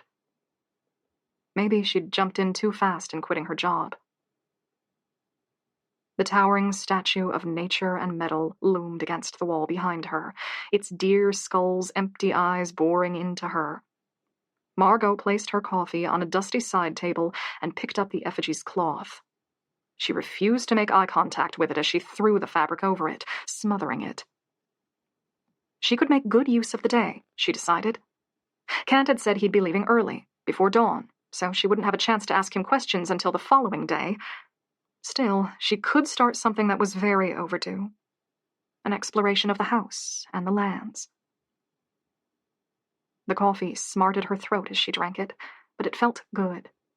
She'd never actually gotten the meal she'd come downstairs for the previous night, so she made up for it then, cooking toast and eggs and making a bowl of cereal. As she washed up, she flipped her phone back over to check the time. After 10. She couldn't remember the last time she'd slept in that late. It was making up for all of those other days of short sleep, she supposed. The kitchen window overlooked her car, and beyond that, the grassy slope down toward the trees. She stared through it as she dried the plates, enjoying the way the light moved over the scene. Then her eyes flicked toward one of the nearer clumps of trees. Something seemed to move inside. Margot, frowning, craned closer to the window as she tried to see. It was no good.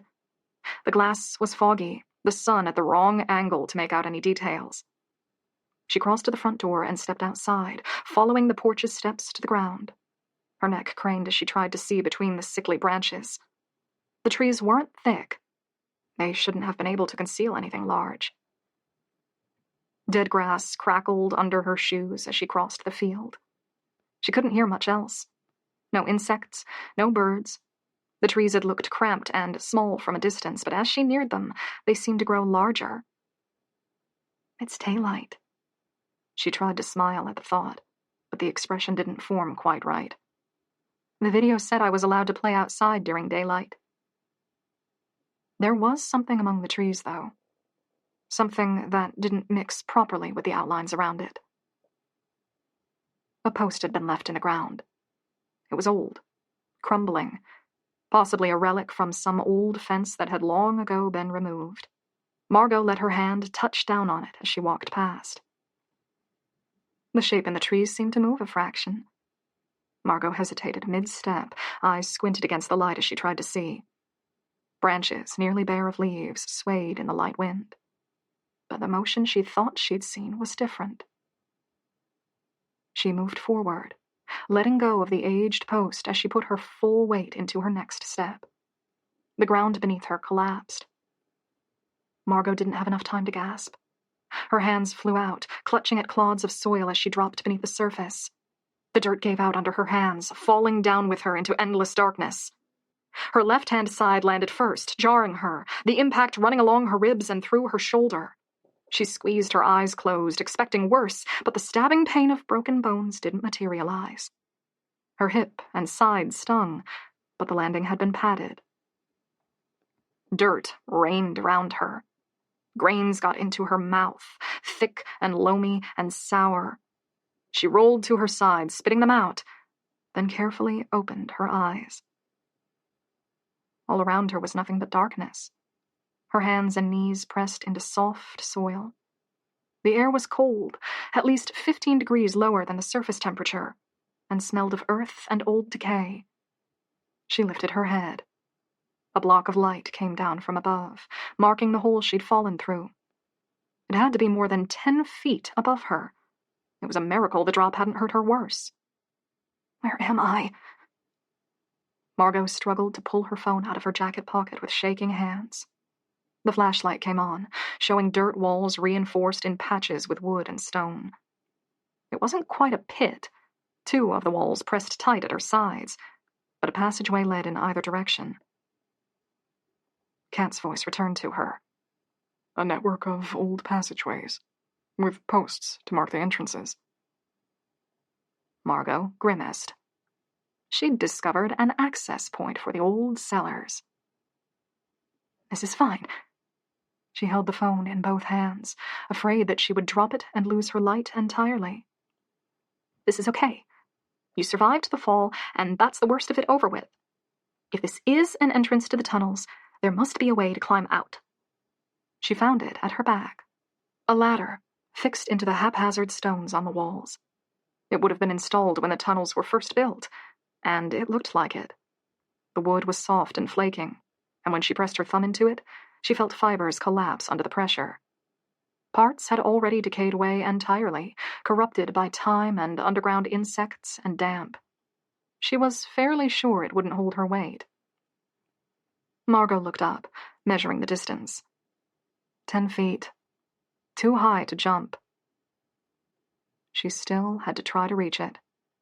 She slipped her phone into her pocket, then put her hands around one of the higher rungs. She pulled to test its integrity. It cracked, collapsing in the middle before it had even taken half of her weight. A low, creeping kind of panic was developing at the back of her throat, turning it tight and aching. She tried another, lower rung by resting her foot on it. Like its sibling, it crumbled with very little pressure. This is okay. This is still fine. She took her phone back out. Kant's number was in her recent calls list. Only he was no longer on the estate. He would be hours away by that point, and not returning until the following morning. She bit her lip and tasted dust. The walls were pressing in on her, making her feel crushed and breathless. Stay calm. She wasn't out of options. She could call the fire department. She could imagine people from the town watching the trucks turn into the driveway, and what sort of stories that would spark. Only 3 days on the hill, and she's already trying to burn it down. That would be worth it, though, as long as they got her out. Her eyes flicked to the bar at the top of the screen. It displayed a no service symbol. No, Margot whispered. She clung close to the broken ladder, stretching as she raised her phone high above her head, reaching it toward the opening. The display didn't change. Gallows Hill was already remote. Being underground killed any chance of reception.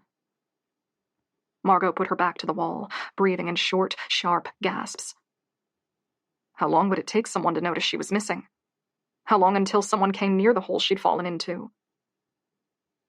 The answer was the same for both questions. Tomorrow, when Kant returned. If he visited the house to check on her.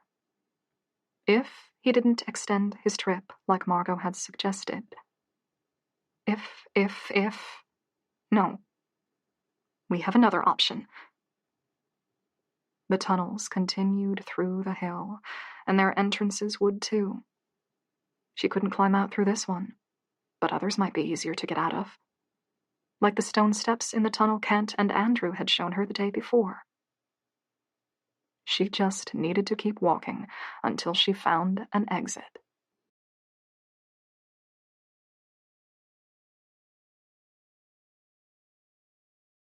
20. It's that simple. Just keep walking. Margot faced the tunnel that would lead down the hill. The dark was immense, intense. It was like looking down a very long, narrow grave. She could taste the soil in her throat. Just walk.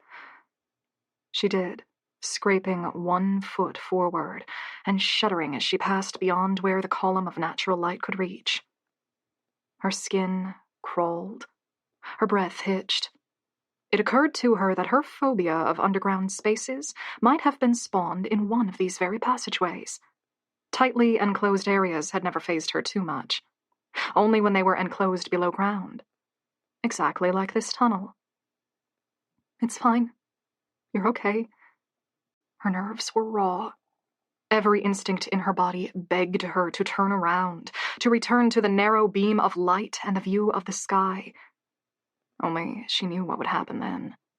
She'd sit, huddled and ashamed, in the cold dirt while she waited for someone to find her. And that might not be any time soon. If she could only keep walking, she'd find a way out. She could hold her fear under control. She had to. They were only tunnels. They couldn't hurt her. Stones and wood had been used to support the structure in areas, but they were irregular, their placement suggesting spur-of-the-moment decisions, rather than a plan or sporadic repairs. In between them, the dirt was crumbling and moist. Clumps of it had fallen from the ceiling to create mounds on the floor, and Margot had to duck her head as she scrambled over them. In other areas, roots had grown through the soil. They hung in thick clumps, stiff and uncomfortably warm under her touch. Her phone's light caught the edges of a turnoff. She hesitated in the opening, her heart running too fast as she tried to see down its length. She couldn't make out much. The phone was too bright to let her eyes adjust to the gloom, but not strong enough to travel more than 10 feet at a stretch. She took a chance and followed the turn. It tended downward, sometimes as a slope, and sometimes with stone stairs embedded. After a dozen meters, it split again. The path to the right led her to an empty chamber, one of the original cellars. Stains and indents worn into the stone flooring showed where barrels had been stored, though they had long since been moved out. The cellar had a second passageway leading out of it. The Hulls would most likely want an exit close by for easy access, Margot reasoned. She followed the path. It only lasted for a few feet before tree roots, growing densely through the walls and ceiling, blocked her path. She tried to push through, but too many of them had embedded themselves into the floor. She turned back, retracing her steps out of the chamber. Kent and Andrew said many of the tunnels had collapsed. She forced herself to breathe through the squeezing stress as she reached her light ahead to find the crossroads. What's the danger of them collapsing further while I'm inside? The panic was getting its hold on her, digging claws into her back and squeezing. Her footsteps, originally careful and measured, had become harried. Only her semi-blindness held her back from breaking into an outright sprint. Stop. Get it under control. She staggered, one shoulder pressed into a fractured wooden support buried into the wall, and closed her eyes as she tried to reel herself back in. The tunnels might be a maze, but they couldn't last forever. Distantly, she wondered if this was what her parents' tape had been intended to warn her about.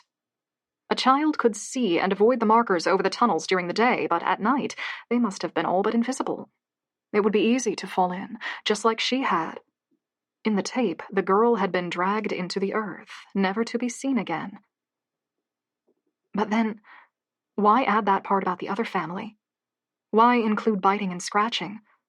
To increase fear and make the warning have more weight? If I was too young for direct discussion about the tunnels, I think I would have been too young for that. Her legs felt like they didn't fully belong to her. Heavy and slow and as unsteady as stilts, they moved reluctantly as she pushed forward. Tunnels became more chaotic, narrower. Her outstretched light flitted over tangled roots and spiderwebs tacky with dust. The dirt walls seemed to bulge, heavily laden, like a dam near bursting. Margot's vision narrowed to a tight point. Everything outside became blurred, and she kept her eyes focused on the area a few paces ahead of her. She didn't dare blink. When she blinked, she felt like the walls were collapsing in on her. The steady thump of her footfalls began to echo. The sound rang like drums in the back of her ears, too loud, too fast, and she realized it had been nearly a minute since she'd last breathed. But each inhale made her chest hurt, until she wanted to cry from it. Again and again the path split, twisted, reconverged. She couldn't find an exit. A dark thought invaded her mind, that perhaps there was no other exit, that this stretch of tunnels was isolated from the others, that the only way in and out was through the hole she'd fallen down. And now that she'd left it, she didn't know how to find her way back. She checked her phone's battery. 40%. How long will that last? How long do I have before I'm left blind down here?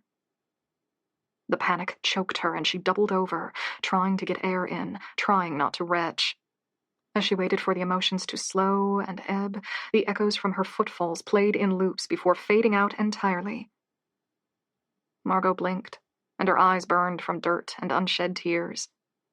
The echoes hadn't sounded natural. They shouldn't have lasted for so long. Still crouched, she twisted, shining the light around her shoulder. It caught over the twining tendrils of roots shooting out of the soil, and... hair? No, she told herself, turning to face the path ahead again, her pulse running like a flood, tearing her sense of control away with every violent tug. No, that hadn't been dirt-clogged hair flowing out between the stones embedded in the wall. It was roots. It had to be. She was moving again, and it took a second for the echoes to return. They dragged behind her, heavy, not quite in tune with her own pace. They overlapped. Her steps became longer, faster, as her heart threatened to tear through her chest. She could barely see the path ahead of her. The light zigzagged violently, flashing across walls and floor indiscriminately. The tunnel turned, and Margot's shoulder grazed crumbling stone as she reacted a half-second too late. She didn't slow. The echoes, the footsteps that didn't quite mimic her own, were growing louder. Closer. She didn't dare shine the light behind herself again. The path tilted upward. Ahead, she caught a whisper of light. Her labored breaths snagged in her throat. She broke into a full sprint, and so did the echoes, loping closer, the ragged gasp of breaths right at her back. She crossed her arms ahead of herself a second before she hit the trapdoor. It burst open from the force, doors shuddering as they slammed into the dirt, and Margot exploded through, her mouth open in a gasping, silent cry. Her adrenaline was spent. She collapsed to her knees, forearms braced on the earth, a persistent ringing in her ears. Warm sun pressed onto her back like a comforting hand. Slowly, every limb shaking, she rolled onto her side. She was near the base of a steep part of the slope. Behind her, the tunnel gaped open, taking advantage of the earth's natural slant to create an exit that didn't require stairs or ladders to get out. Margot waited. She didn't know what she expected. To see movement deep in the tunnel, maybe? Or to hear the scrape of slow steps fading away. There was nothing. No movement. Not even the whisper of a sighing breath. I was hearing my own echoing footsteps after all.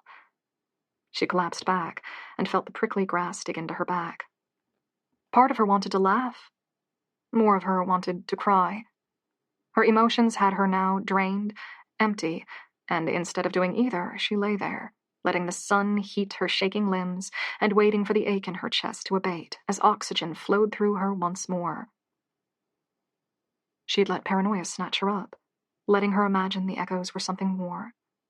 And the faster she'd run, the louder they'd sounded, until she truly believed they were right on her heels. And all the while, it had just been her, frightening herself in an old, disused tunnel. She felt embarrassed, like a child afraid of the dark, panicking the moment they entered a dim room. The hole stretched ahead of her, as though silently asking her if she would like to take another round through the passages. Even with natural sunlight reaching into it, she couldn't see more than a dozen feet in. Her chest continued to ache as she moved to her knees and pulled the hinged doors closed. They were at an angle, so gravity would hold them in place, and tendrils of reaching grass had begun to wrap over them. When she leaned back, she saw a post positioned nearby and slightly to the side. This entrance was more visible than the one she'd fallen into, but she supposed that wouldn't always be the case. Eventually, it would be swallowed up by nature, as so many of its cousins had been. She stood. The area she'd found herself in was largely clear, but clumps of trees grew to her front, back, and sides. She couldn't see her home, but she knew which direction to go find it. At least there was one good thing about Gallows Hill. It was hard to get lost. As long as she kept climbing upward, she would eventually reach the house. Margot sighed as she turned her phone's flashlight off and tucked it into her pocket. Her fingertips were crusted with dirt from when she'd fallen. She could feel grit in her hair and sliding down between her clothes and her skin. She shook herself, trying to clear some of it, but it didn't help. She was overdue for a shower anyway, she reasoned, rolling the shoulder she'd landed on and grimacing at the low ache that rose from it. The ground continued to rise. It took her longer than expected to reach the fence boundary. She climbed over the posts, pressing on the wire, and imagined she could hear the house's distant bells chiming. Then another, slightly closer noise reached her. The low, slow creak of damp rope. Margot faltered. For a second the world was silent, then the sound returned. Mournful, deep, like something heavy suspended from a rope. Her path would carry her near it, whether she wanted to see or not. Margot let her movements grow cautious. The clustered trees weren't dense and didn't extend far, but she found it hard to parse the dappled light and coiling shadows inside. Something reflected the sun. It was metallic, Margot thought, and about the size of her head. She moved forward, one arm raised to protect her face from branches as she slipped between the closest trees. She leaned on a trunk to keep her footing stable. Old, crumbling bark collapsed beneath her fingers. It was coated with lichen and dry moss and spiderwebs that were dewy, even though the sun had been up for hours. Around another tree, and the metallic shape resolved ahead of her. She faced an axe embedded in a fallen, long-dried tree. Logs, already cleaved into fireplace-sized chunks, were strewn about. Someone, most likely her parents, had been interrupted while chopping wood and had never returned to finish the job. Leaves were scattered over the fallen trunk, suggesting it hadn't been disturbed in some time. The axe was old. The polish on its wooden handle had become dried and cracked, but it still looked sturdy enough to do its job. Margot tilted her head as she examined it. She'd planned to sleep with a kitchen knife beside her bed that night, but the axe might be an even better solution. It would be hard to feel vulnerable with an axe within reach. Harder to feel like she was at a disadvantage. And if the late-night intruder returned, she doubted they would be so eager to play cat-and-mouse games if they saw the glinting steel. It wasn't a practical weapon, but then she didn't need it to be. She had no intention of actually hurting anyone unless they tried to hurt her first. But she did want to make the point that she wasn't easy prey, and that she wasn't someone to be toyed with. The spectacle of an axe was hard to beat. She leaned against the handle, fighting it free from the stump. It had become jammed, but inched out in painful increments. Margot planted one foot on the fallen tree to hold it still, and with a final shove, the axe jumped from its notch. The sudden give made her stagger, but she regained her balance, the axe's handle clutched in both hands, its blade lying on the leaf litter. She tried raising it. It was heavier than expected, the rusty head trying to tip over even when she braced herself. She let it swing down to trail at her side. She thought she could see the house through the trees. She set out toward it, her other arm outstretched to push the dead, clinging branches out of her way. Her fingertips touched something fibrous and soft, and she recoiled. The axe dropped from her hand, landing heavily as she stared up, her heart skipping a beat. A noose was suspended above her head.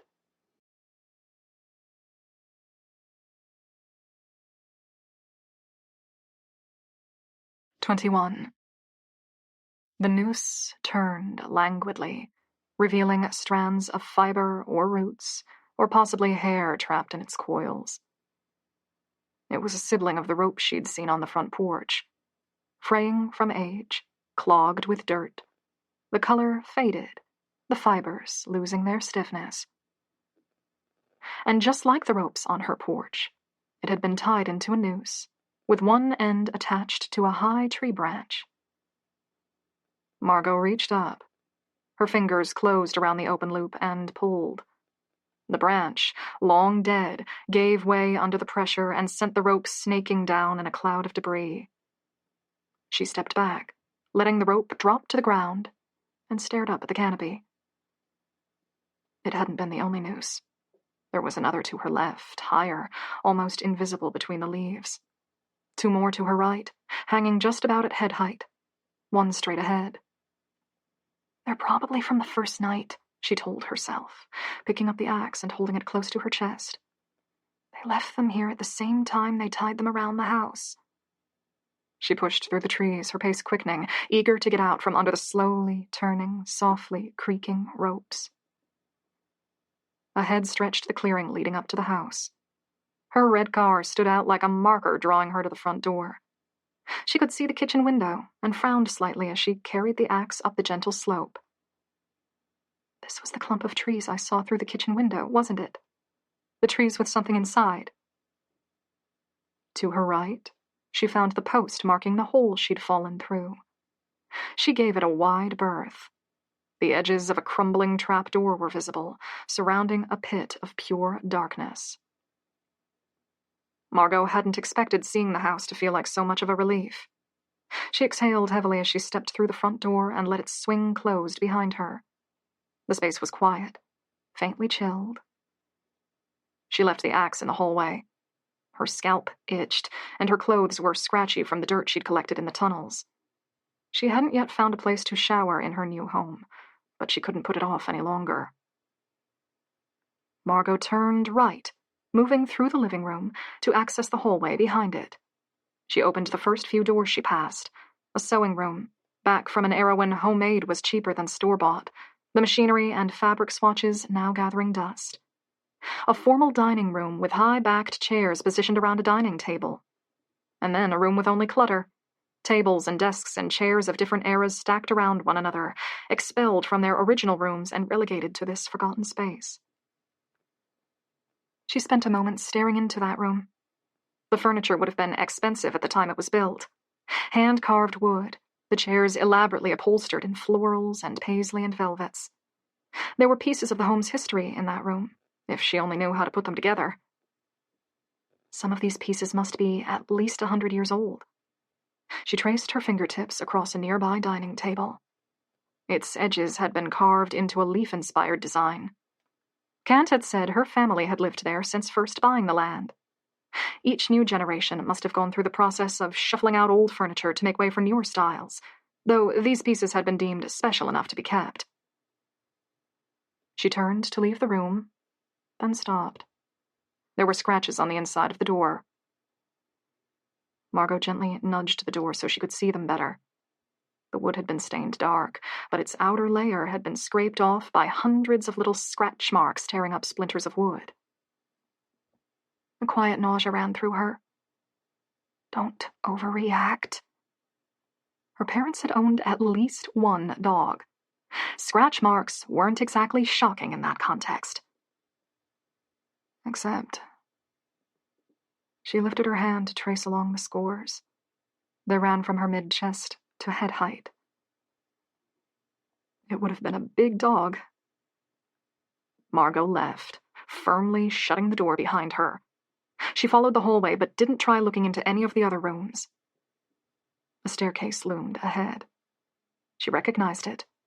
This was the staircase at the rear of the house, closest to her parents' bedroom. She climbed it again, and only slowed once she'd reached the landing.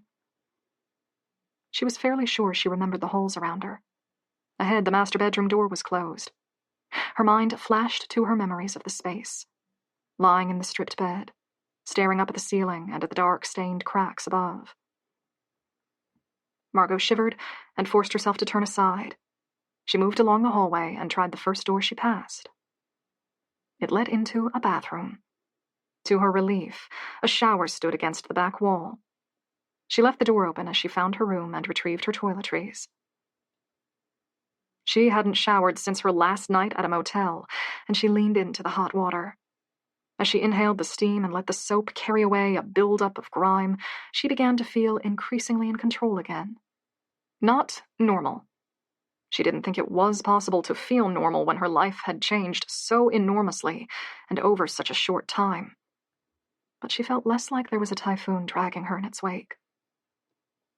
Normally, she would have spent more time on her hair, adding products, drying it, then adding more products. The whole process took more than an hour, though, and she was burning through daylight faster than she wanted. She'd have to live with frizzy hair for the next few days.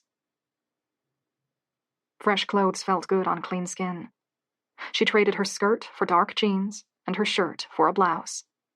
It was still probably too formal for the region, but she had to work with what she'd packed.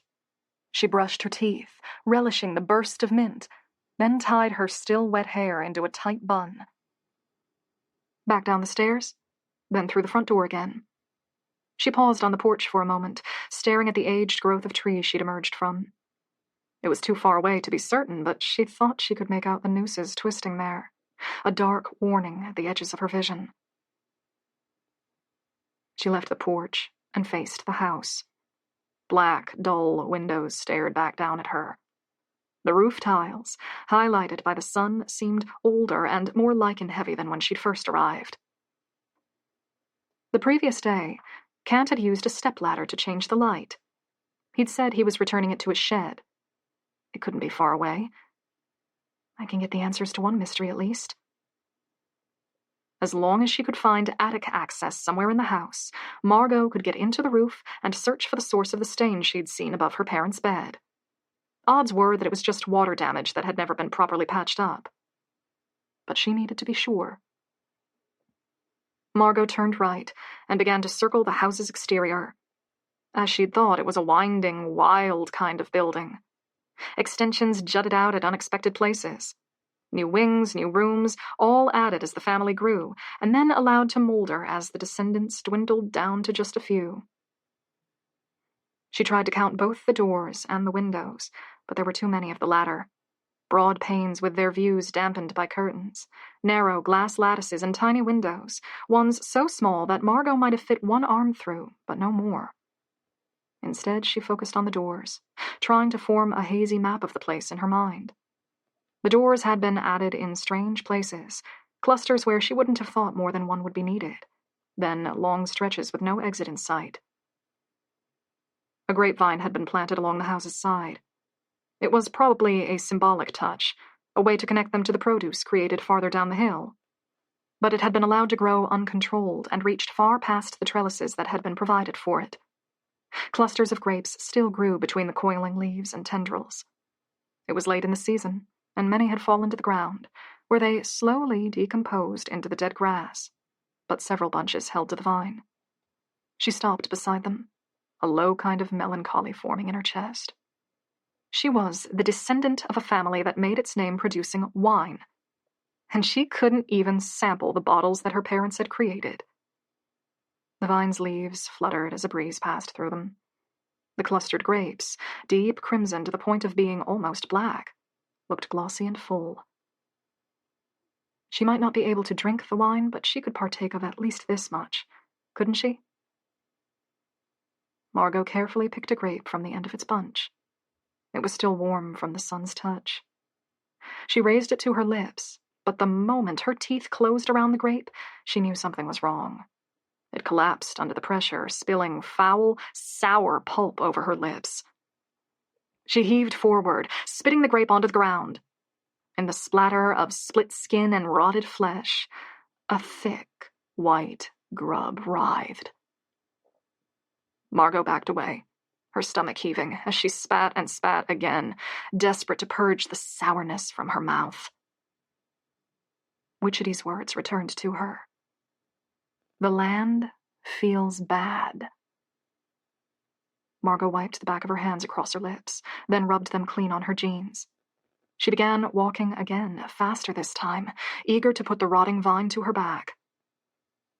As she rounded the house's rear, she caught sight of old sheds shaded by 2 large maples. The trees were bare in preparation for winter. Twining branches spread outward, scraping on the shed's ceiling, scraping on each other.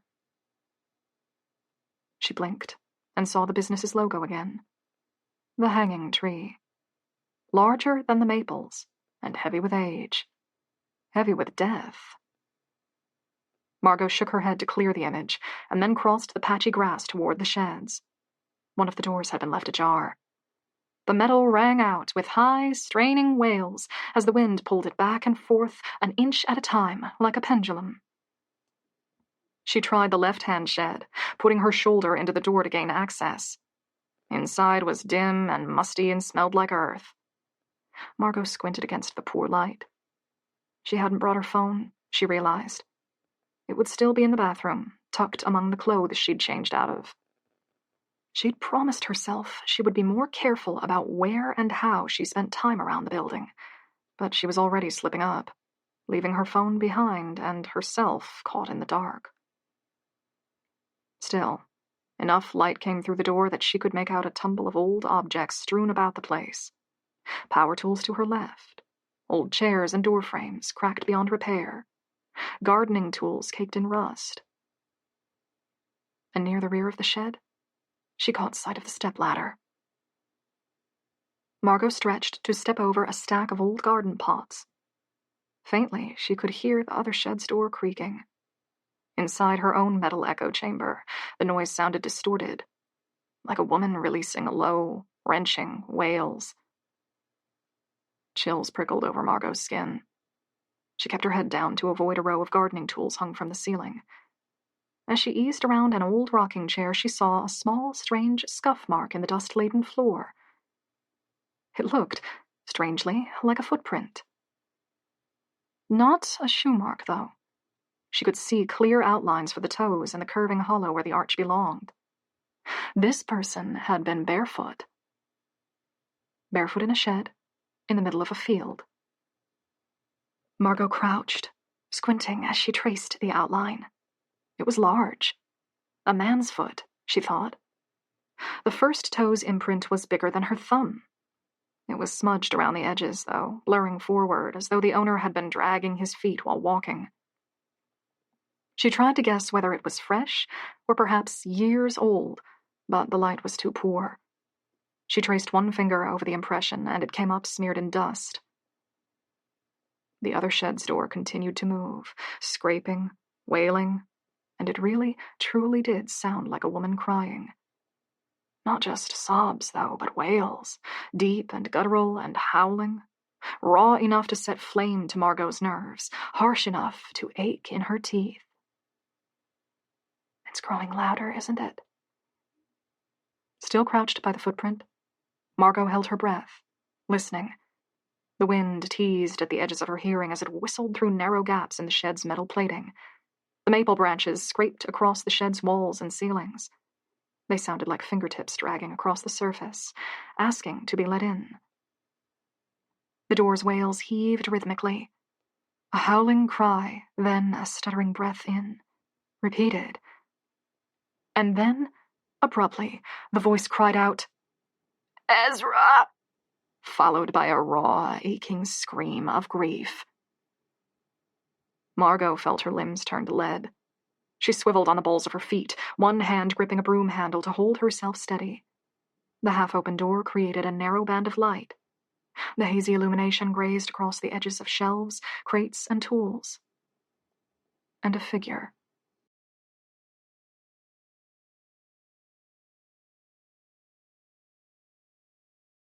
"22. Margot felt as though her heart were being squeezed. She hunched, hoping she would be lost in the back of the shed, all but invisible. Opposite, close to the partially open door, was a woman. She was swallowed in shadows. Only her edges were visible, framed by the light. Wind-blown hair framed her head. A dress reached to the floor. She held her hands over her face as the splitting, aching wails rose from her. Margot didn't move her eyes, but her hand snaked down her side, feeling for the pocket where she kept her mobile. It was still empty. The wails cracked, unnaturally rhythmic, and she was no longer able to distinguish between the woman's cries and the rusted shed door. Margot dropped farther back, hoping to bury herself in the dark of the room's corner. The space had no windows and no other doors. The only way out was past the wailing woman. Margot's back pressed into the stepladder. There was something unnatural about the figure. She wasn't perfectly still. Strands of hair and the edges of her dress twitched as the cries shook through her. But the movements felt inauthentic, rhythmic even, like an automation quivering through a preset series of looping motions. Margot's heart ached from how hard it was beating. Shallow gasps weren't properly filling her lungs. She fastened her hands across the nearest items, the broom handle and the stepladder, then spoke, her voice dry and whispery with fear. "Hello?" The woman's silhouette fell perfectly still, like someone had cut the power to her. A second too late, Margot remembered Witchety's words. Don't provoke anything you don't want to know better. Then the woman began to lower her arms. They moved in insect-like twitches, little jolts at a time, horribly stiff, horribly tense. The head rose, turning toward Margot. With the light to her back and her face clouded by gloom, none of her features were visible, except for her eyes. Tiny points of light existed where her eyes belonged, sharp and cold, seeming to float in the inky blackness as they flicked toward Margot. Her throat closed over. She turned her head and covered her face, her arms shaking, as she silently willed the lights to be gone, begging for it to be over. The grating, wailing noise echoed around her. It was deep, painful, metallic. Leafless branches tapped on the roof above her head, the walls to her sides. It was impossible to track any of the noises, but they seemed to be getting closer, closing in on her, looming right above her, pinpricks of harsh light staring down at her as she cowered. Margot opened her eyes and drew a rasping, desperate gulp of air in the same second. Nothing stood over her. At the shed's opposite side, near the open door, implements and tools and furniture caught the glaring hazy light. A bale of hay had been suspended from the ceiling. It was almost exactly where the woman's head had been. The wind through the open door tugged at it, making strands of loose hay quiver. "No," Margot whispered. "No, I didn't imagine it. No, I wasn't mistaking a bale of hay moving in the wind for a woman's hair. What I saw was real." And yet, she was alone in the shed. Moving carefully, Margot rose. She took the stepladder with her, holding it against her chest like a shield. The aching, grinding noise was coming from outside again. Margot stepped over a box of power cables, keeping her back to the wall as she scanned the indistinct clusters of tools.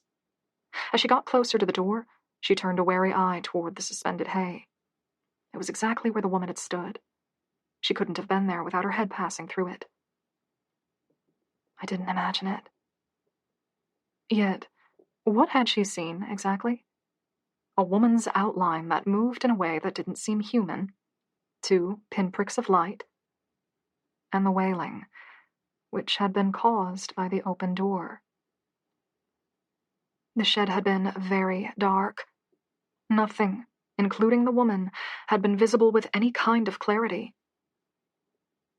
I didn't imagine it, she said, but there was slightly less conviction in the words this time. She shoved outside, breathing too heavily. Cold sweat stuck her clothes to her skin.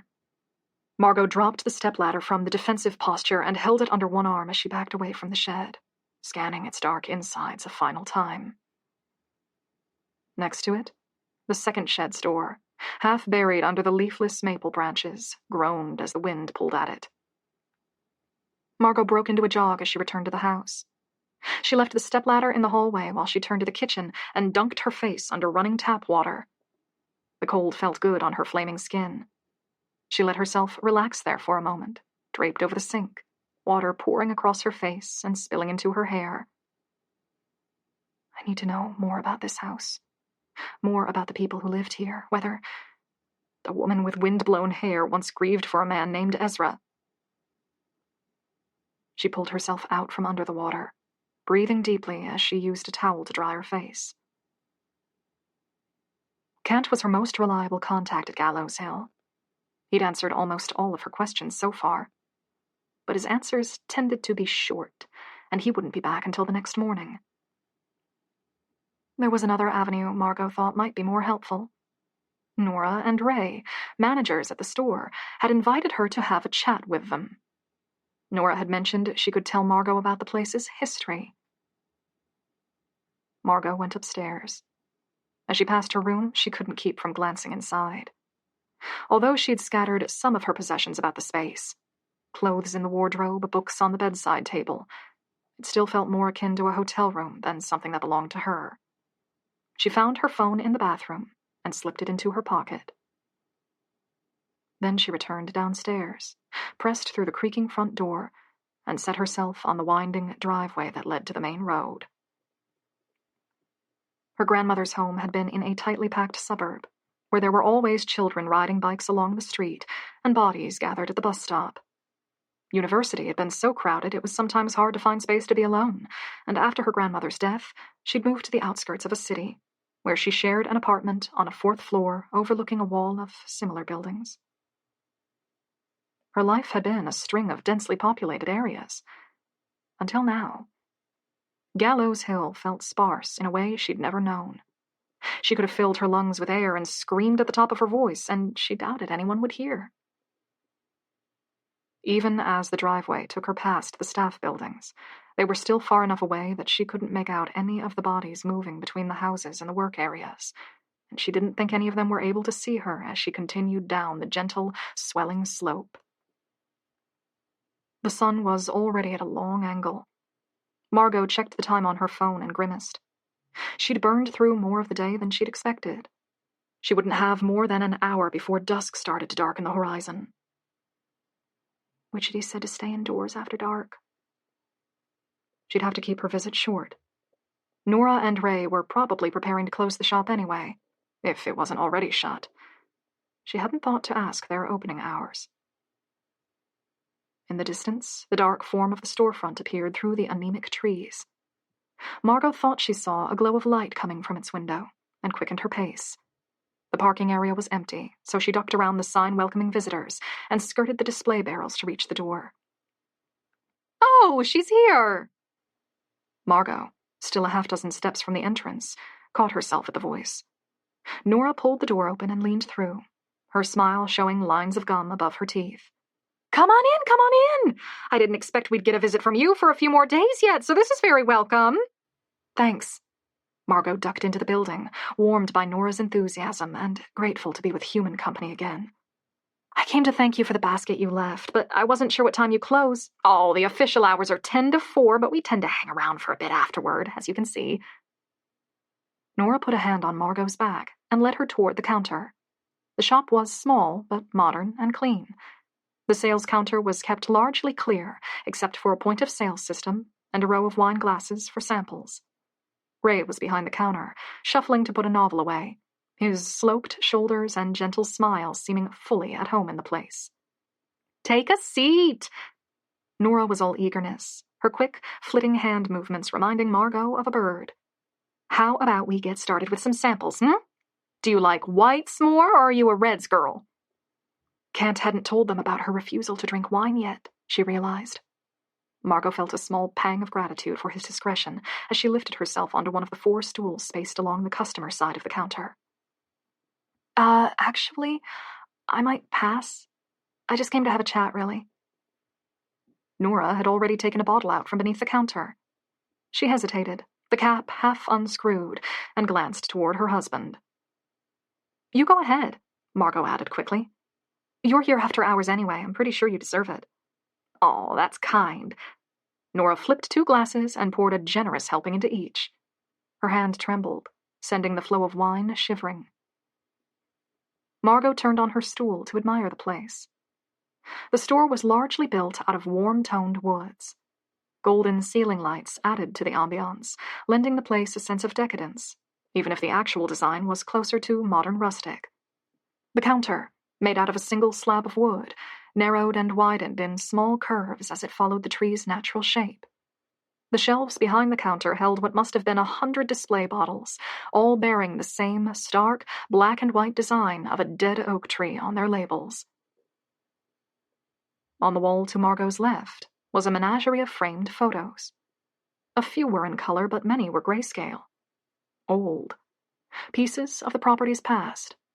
Exactly what she'd been hoping to find here. You'd know the winery's history, I'm guessing, she asked. Nora came around to sit on a stool next to Margot, though Ray remained leaning on the other side of the counter. Absolutely. The history is half the draw for visitors. Some days it feels less like we're salespeople and more tour guides, isn't that right, Ray? Ray took a long drag of his glass of wine, draining it. He was breathing slightly too hard when he put it back on the counter. Something's off. Margot felt her chest grow tighter as she glanced between the 2 managers.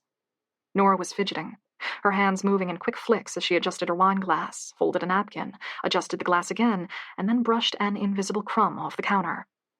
She held her smile in place, baring white teeth and red gums with an almost desperate surety. But when she looked closer, Margot couldn't fail to notice how red her eyelids were and how, under a light layer of bronzing, her cheeks were blanched. Ray was silent as he poured himself more wine. His body language was easy. Slow movements, gently curving shoulders, one hand resting lightly on the countertop. But his eyes seemed glazed, as though he wasn't actually seeing any of the things he looked at. They're panicked. Because of me? No, Margot realized. They were holding close to her. Nora with her seat so near that their knees nearly bumped. Ray hanging over the counter. Almost like Margot's presence was a comfort. But something had unnerved them, made them edgy. And Margot was fairly certain it had happened not long before she arrived. Nora had seen Margot well before she reached the door. She must have been staring through the window, scanning the landscape around them, watching for something. What's happening to the people here? Nora. Margot folded her hands together, pressing the palms against one another. I'd really like to learn about the people who lived here before me. Of course you would. Nora reached forward to quickly squeeze Margot's hand. Of course. This must still be so new to you. We can help with that. Start at the beginning. Margot turned toward the photos on the walls. Kent said my family bought the land hundreds of years ago. He's right. The edginess still clung to Nora like cobwebs, but her smile was fuller again. She moved out of her chair, pulling Margot with her as they approached the wall of photos. Nora reached a hand toward one of the framed images. Her eyes were very bright. Here are the first private owners of Gallows Hill, Ezra and Louisa Hull.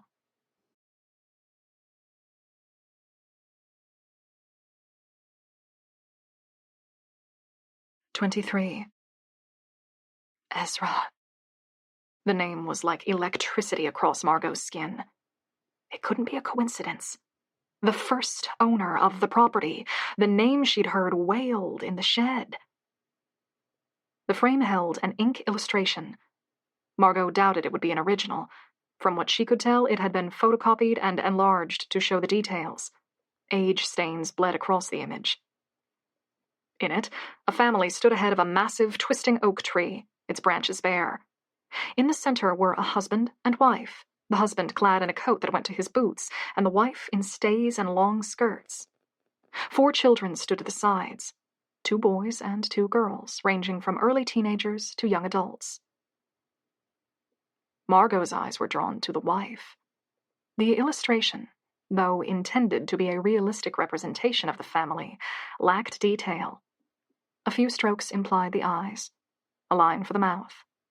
The artist had captured the wife's hair, though, strands of it sailing free from the headscarf intended to hold it down. Wind-blown, Margot had thought, in the shed.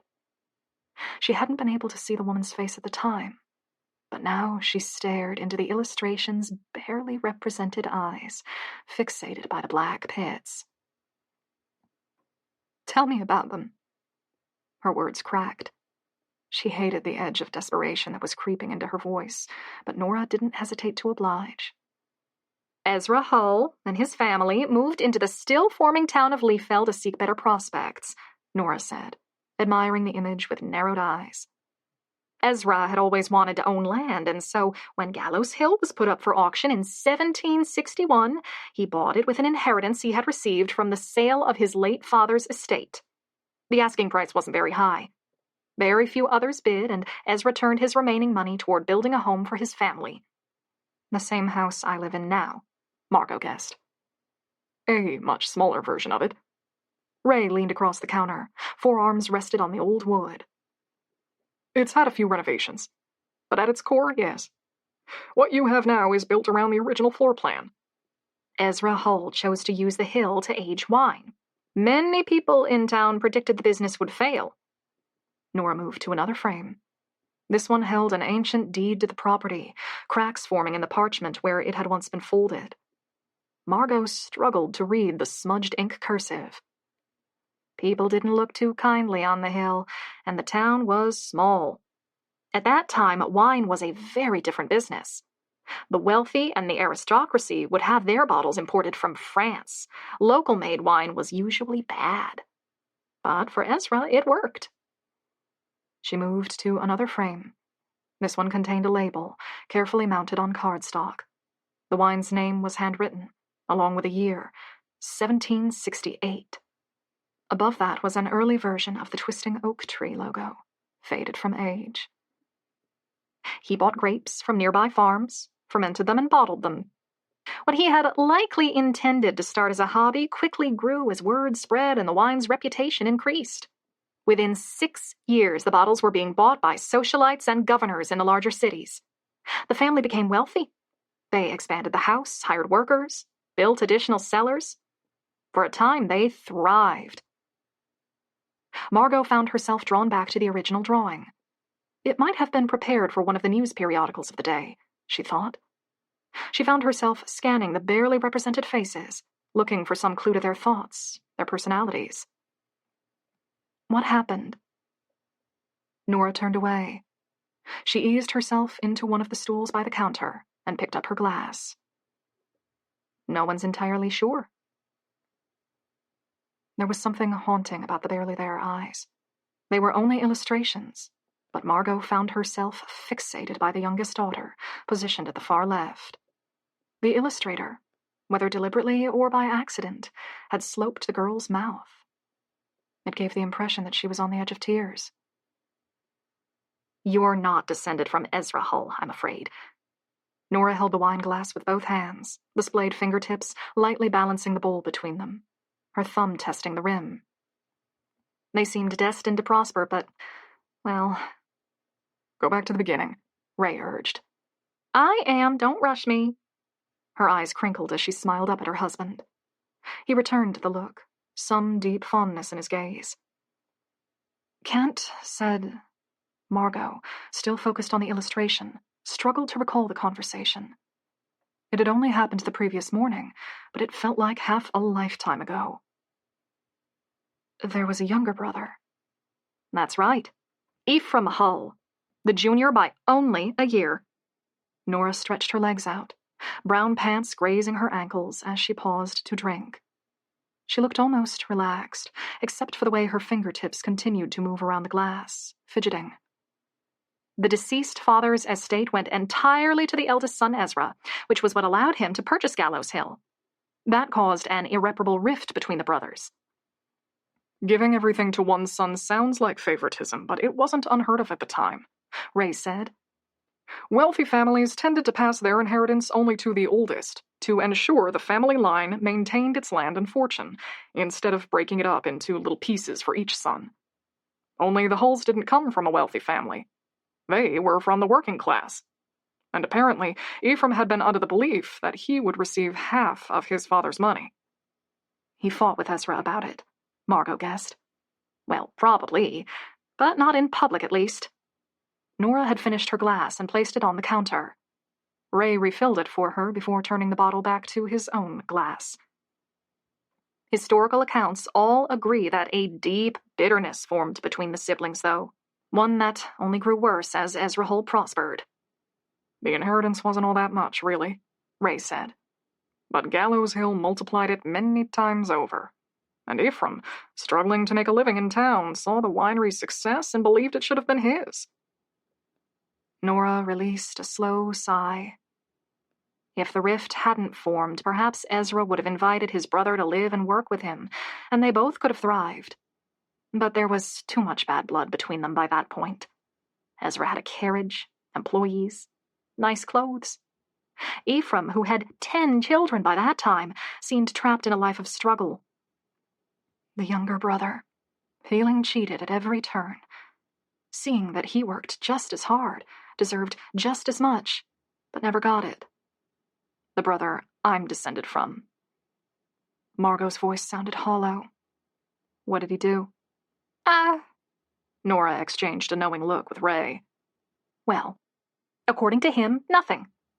The 6 faces in the illustration stared up at her, vague, but inexplicably filled with heartbreak. Ezra Hull, Louisa Hull, and their 4 children vanished one day. Ray seemed to slump across the counter, braced on his forearms, gentle eyes faintly glassy as he looked toward the opposite window. When questioned, Ephraim said he believed his older brother had set out for one of the cities in search of greater fortunes and had no intention of returning. He moved into Gallows Hill to care for the business while his brother was gone. As months passed and Ezra failed to return, Ephraim took over more of the land's work, until, eventually, his brother was declared legally dead and the estate passed to him. Ephraim killed them, Margot surmised. Well, Nora laced and unlaced her fingers. I wouldn't want to speak badly of your ancestors. It's fine, Margot said, even though the ache in her heart insisted that it wasn't. I want the truth. He killed them. Nora continued to fidget. Technically, not in the eyes of the law. The house and land were searched just in case, but no bodies were ever found. All we know for certain is that they vanished. Margot turned toward Ray.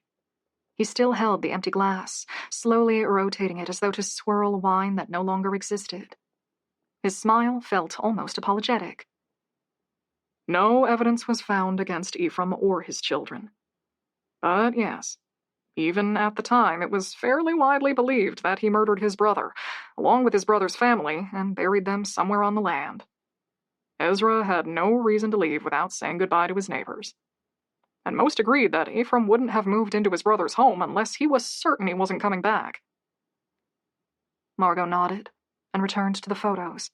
She was trying to appear sanguine about it, as though the knowledge that she'd inherited the land because of a familial homicide didn't get under her skin like a sickening, crawling insect.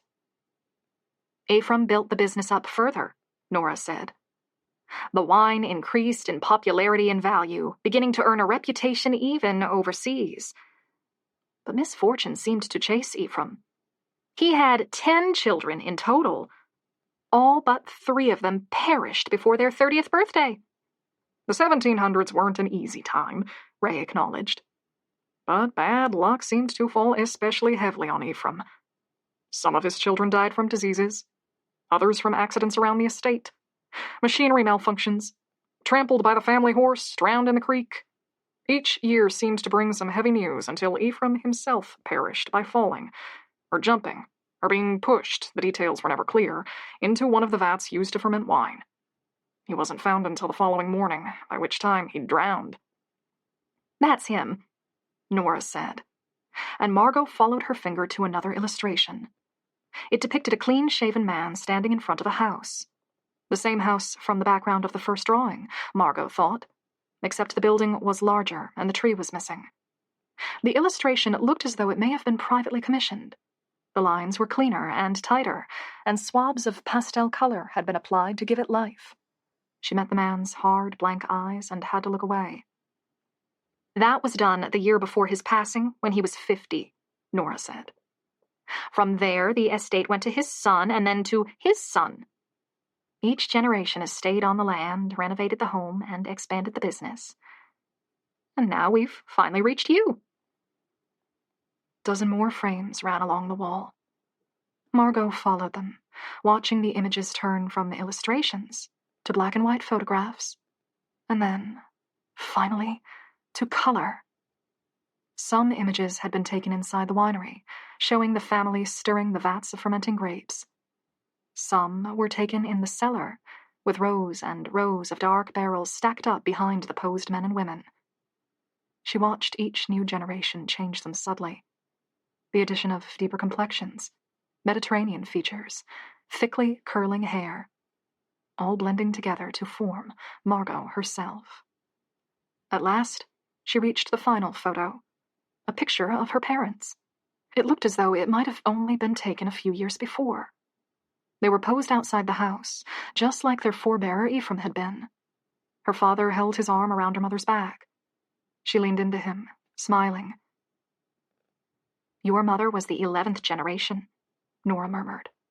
She reached for the wine bottle, but it was empty. "That makes you the 12th. Margot felt frozen by her parents' likenesses. They were smiling in the image, and it was hard to think of what would happen in just a few short years. Margot swallowed and felt a lump stick in her throat. The tragedies didn't end with Ephraim, did they? Nora and Ray didn't answer, but they didn't need to. As Margot turned back through the images, she saw hints of loss speckled through them. A child in one image that was missing in the next. A man with only one arm. A woman, eyes closed, not from blinking as the picture was taken, but from blindness. "This is why people think the land is cursed," she said, the realization sinking into her like lead poured into her veins. Ray cleared his throat. "Farms can have a high number of accidents. That's true across the country. Things are safer these days, though. Guards on the vats, protocols to protect workers. It's not like it used to be." They were pleasing words, calculated to calm her, but they were a deflection, not an answer. "Every new thing I learn about the hill is somehow worse." The hanging tree would have been enough to leave her cold on its own. But the layers kept stacking on. Murders, deaths, suffering. At every turn, there was some new dark pall draping across the estate. As though it really was somehow bad. Cursed. She had seen the look in Witchetty's eyes, the wariness, the reverence. She believed the land had been poisoned by evil, and that evil now was returning, coming to exact a price. She turned from the photos to face the two store managers. They watched her, silent but expectant. A hint of red was still visible around Nora's eyes, and the color hadn't returned to her face. Ray had finished the bottle of wine. Even while Margot watched him, his eyes flicked toward the window for a heartbeat before returning to her. "I think I saw someone in the shed behind my home earlier." The words tumbled out of her like water. Except, when I looked closer, they weren't there. "Oh?" Nora's smile twitched. She took up the napkin, already folded once, and flattened it before folding it along a different axis. "What do you think it was?" Margot felt like she was being tested. as though the correct answer would unlock some deeper level of communication, some closer bond where secrets could be shared. But she still had no words for what she'd encountered in the shed. She clenched her hands at her side, then forced them to relax.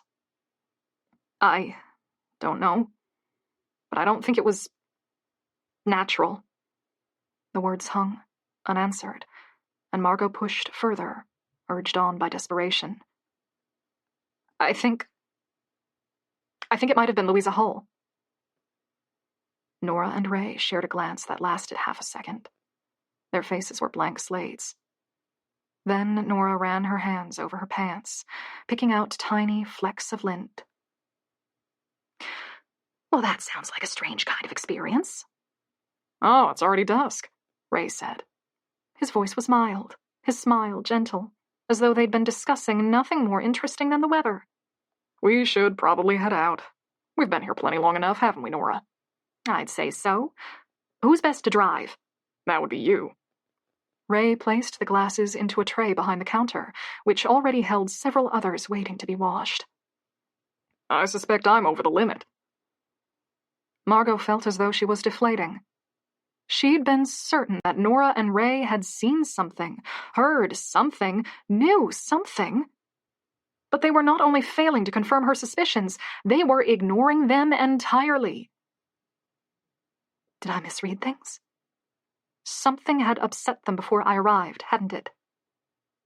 Reality slipped over her. Yes, they had been bothered by something.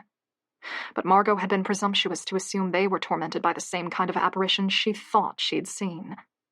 They might have had an unpleasant customer, an argument, a piece of bad news. There was no reason it had to be supernatural in nature. I'm very glad you came to visit, Nora said, finding Margot's arm on the way past and squeezing it lightly. Pop in any time. I'm always up for a bit of a chat. Right. She felt her voice shake with forming tears and humiliation. She knew she must look stupid, childish, indulging in superstitions, leaning into some kind of supernatural narrative the first moment she had the chance. The people who worked at Gallows Hill had been there for years. They were probably tired of the cursed land legends that floated through town. And now their new owner was not only listening to them, but falling into the rampant paranoia. But I didn't imagine any of it. Did I? Ray gathered their things while Nora fetched the keys from her bag. He tucked his novel under his arm and slung the coat over it. It really has been lovely to meet you, he murmured as he passed Margot. Hopefully next time you'll enjoy some wine with us. We can do a full tasting. Give you a chance to try everything the estate offers. As he stepped through the door, Margot's eyes fell on the book under his arm. The jacket he'd used to cover it caught on the handle, pulling back as he moved through, and for a second revealed part of the cover. It wasn't a novel like she'd thought, but non-fiction. Only one line of the title was visible. Afterlife. Nora and Ray had paused outside, Ray holding the door wide, waiting. Margot took a slow breath and followed them out. Thank you. She forced herself to speak while her mind raced. Have a good night.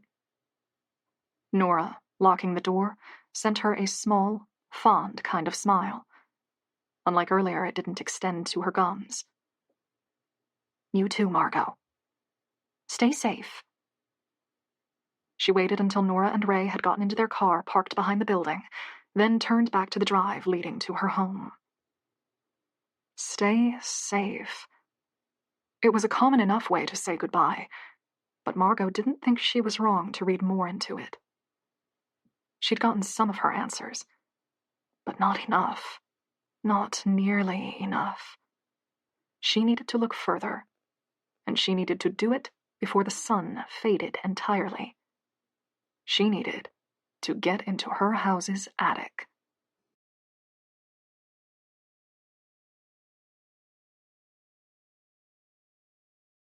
"24. A hazy sunset spread across the horizon. Margot moved fast, her breathing deep and dragging, as she pushed herself up the hill and toward her home. My home. A house built on blood. She tried not to dwell on it, but the thoughts circled back repeatedly, like a fly that wouldn't leave her alone. Where did Ephraim bury their bodies? Did he drag them farther into the land, hiding them beneath the scrappy trees? Or did he keep them close to home? She'd reached the fence surrounding the house. When she leaned on the wires, distant bells rang, calling her closer. Part of her wanted to delay going inside and to stand out in the waning sun for as long as possible, but she knew that would only make her job worse. She pushed through the front door. The stepladder waited where she'd left it in the hallway, and Margot hoisted it under one arm as she followed the path to the stairs. She thought she'd gotten a handle on the house's broad layout, but she still became lost while looking for her parents' room. With the door closed, it blended in with all of the other sealed doors, and she ended up opening 4 wrong doors before she was finally greeted by the sight of her parents' master bed, and, above it, the strange, sickly stain in the ceiling. Margot shut the door again, refusing to stare at the room's contents, or the mirror, for even a second longer. Instead, she began moving through the holes around it, eyes trained on the ceiling as she looked for an entry hatch. She found one just around the corner. It blended into the wood ceiling, almost invisible except for the half-moon finger hold and a silver bolt lock. A fresh wave of discomfort moved through Margot. She'd seen that kind of sliding lock on almost every apartment door in the city, but never on the underside of a ceiling. Who had reason to lock their attic? She shook her ladder open, propping it under the entry hatch, and climbed. The bolt was stiff and took effort to scrape free, but then Margot planted her hand on the wood hatch and shoved. It was heavier than she'd expected, and ground up in increments. Margot, muscles beginning to strain, took another step up and added her other hand to the hatch. It finally reached its tipping point and rocked over, crashing into the attic's floor and leaving a 2-foot by 2-foot opening into the ceiling. The stepladder wasn't high enough for Margot to walk into the attic, but by standing on the highest step, she was able to get her head and shoulders through. She pulled her phone from her pocket and switched it to flashlight mode. With her other forearm resting on the floor to hold herself steady, Margot raised the phone and stretched it ahead. It was clear that section of the attic was one of the older parts of the house. Deep fissures ran through the wooden beams. Repairs had been made, sometimes with metal brackets for support, sometimes by replacing whole sections of wood, but the area reeked of age. She squinted, turning slowly, shining her light as far as it would go. Heavy crossbeams blocked much of her view. Dust motes rotated in the pale light. She craned her neck, her breath held, searching the layered shadows. Don't stray too far after dark. Margot bit her lip, then placed the phone on the floor so that its beam shone toward the ceiling. Then, leveraging both arms, she heaved herself up. The narrow entrance bit into her waist. She squirmed, legs thrashing through empty air, then dragged herself another inch into the attic space, moving her center of gravity onto solid ground. She had to roll onto her back to pull both legs through the opening, then sat for a moment, breathing deeply and scanning the area around her. The floor had been made solid, as though it were intended for storage, but very little was kept there. Old planks, ones hauled out as they began to rot or crack, had been discarded. Metal brackets had been heaped into a pile from some half-finished repair job. They were all gathering a gentle layer of dust. Margot got onto her knees. The floorboards groaned beneath her, and she hesitated. If the wood had begun to rot, if it wouldn't carry her weight. She reached for her light and turned it toward the boards. They were old but showed no sign of dampness or crumbling, even when she pressed her weight into them. Previous generations must have been rigorous enough about leaks in the roof to prevent rot from setting in. Margot rose, testing each movement before committing to it, until she was standing. Then, with one hand on a beam near her head, she tried to orient herself. Her parents' room wouldn't be far. To her left, she was fairly certain. She crept forward. The aged boards creaked in response, but held. Something scuttled past her foot, and Margot gasped, jolting backward. A small, shiny spider twitched its way past, thread-thin legs propelling it toward the darkness. Her breath shuddered as she let it out. The light had begun to waver, and for a second, Margot feared that the battery might be dying again. But then she realized she was responsible. Her hands were shaking, sending the beam jittering, rough, and confusing. Be fast. Get it done, then get out. The hatch was still visible behind her, a square of light in the otherwise oppressive darkness. Margot tried to keep herself oriented with it as she drifted across the floor. The light pointed downward to scan the dust-laden boards. There. Her heart skipped painfully. Ahead, a dark stain spread across the wood, thick and seemingly damp, even under the layered dust. Margot dropped to her knees as she approached it. The stain was large, broader than her torso and nearly twice as long. It created the kind of irregular shape that would come from pouring a bucket of thick liquid on the floorboards and letting it spread. She tilted her head up, light pointed to the ceiling, but there was too much insulation in the way to see if there was a gap in the tiles. None of the wood or foam above her seemed corrupted, though. For how large the stain was, she would have expected signs on the ceiling if it came from a drip. Margot turned back to the mark and bent close, her free other hand braced at her side, careful not to touch any of the darkened surface. She blew on the dust, trying to drive some of it away to get a clearer view, but it stuck there. What is it? It seemed to have damaged the wood irreparably. While the boards around her all had clear edges and visible grains, anything beneath the stain had become soft and dense, like it was being melted. It glistened as though still damp. Carefully, Margot moved a finger toward the surface, preparing to touch it. A soft, breathy sound came from behind. Margot jolted, her heart in her throat, as she swung toward the noise. It had sounded like a sigh coming from somewhere far behind her. Her shaking light darted across exposed beams and gently spiraling dust motes. She couldn't see the other end of the winding attic space, but there was no sign of any presence. The wind, maybe? Would it make that kind of noise if it slipped through a crack in the roof? She didn't know what to trust anymore. Her eyes and ears were sending her information, but superstition had her so tightly in its grip that she couldn't tell if her reactions were measured or unreasonable. Margot held still until her legs began to cramp and her arm felt too heavy to keep it extended. Slowly, reluctantly, she returned to the stain on the floor. The phone's light shimmered over the moisture hidden beneath the boards. She pressed her fingertip into it. The wood was spongy, like she'd thought. It began to crumble beneath even a light touch. She pressed harder, and part of the surface gave way. A viscous, dark liquid bubbled up from the pressure. She withdrew her hand. Something long and sharp-tipped stretched out of the hole. Margot's first thought was of a splinter, except the splinter was moving, curving up and out, and then it was followed by a spider's body, drenched in the stain's color, its stick legs stabbing into the rotted wood as it wound its way toward Margot. She flinched back, out of its path, using her elbows and knees to scrape herself through the dust. The spider continued, undisturbed.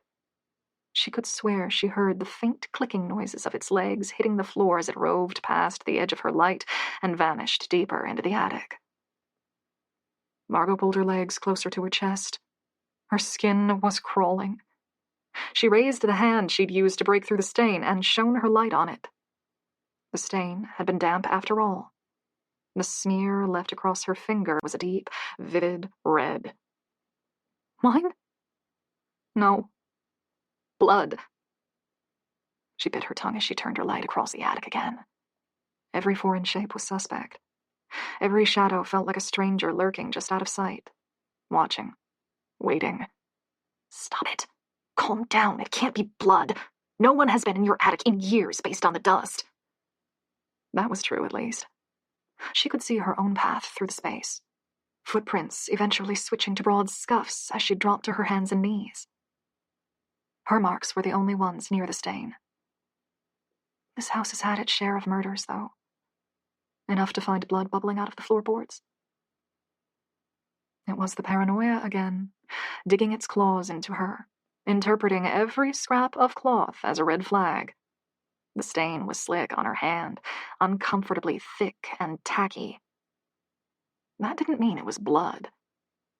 What then? What kind of leak could create something like this? Half against her better judgment, Margot moved back to the discolored smear. Its edges weren't perfect, she realized. The side opposite her was blurred, smears traveling deeper into the attic. Like something had been placed on the stain and then dragged away. She gained her feet. Floorboards groaned under her weight, and she fell still again, listening to their echoes, trying to convince herself that the creak hadn't been repeated farther behind her.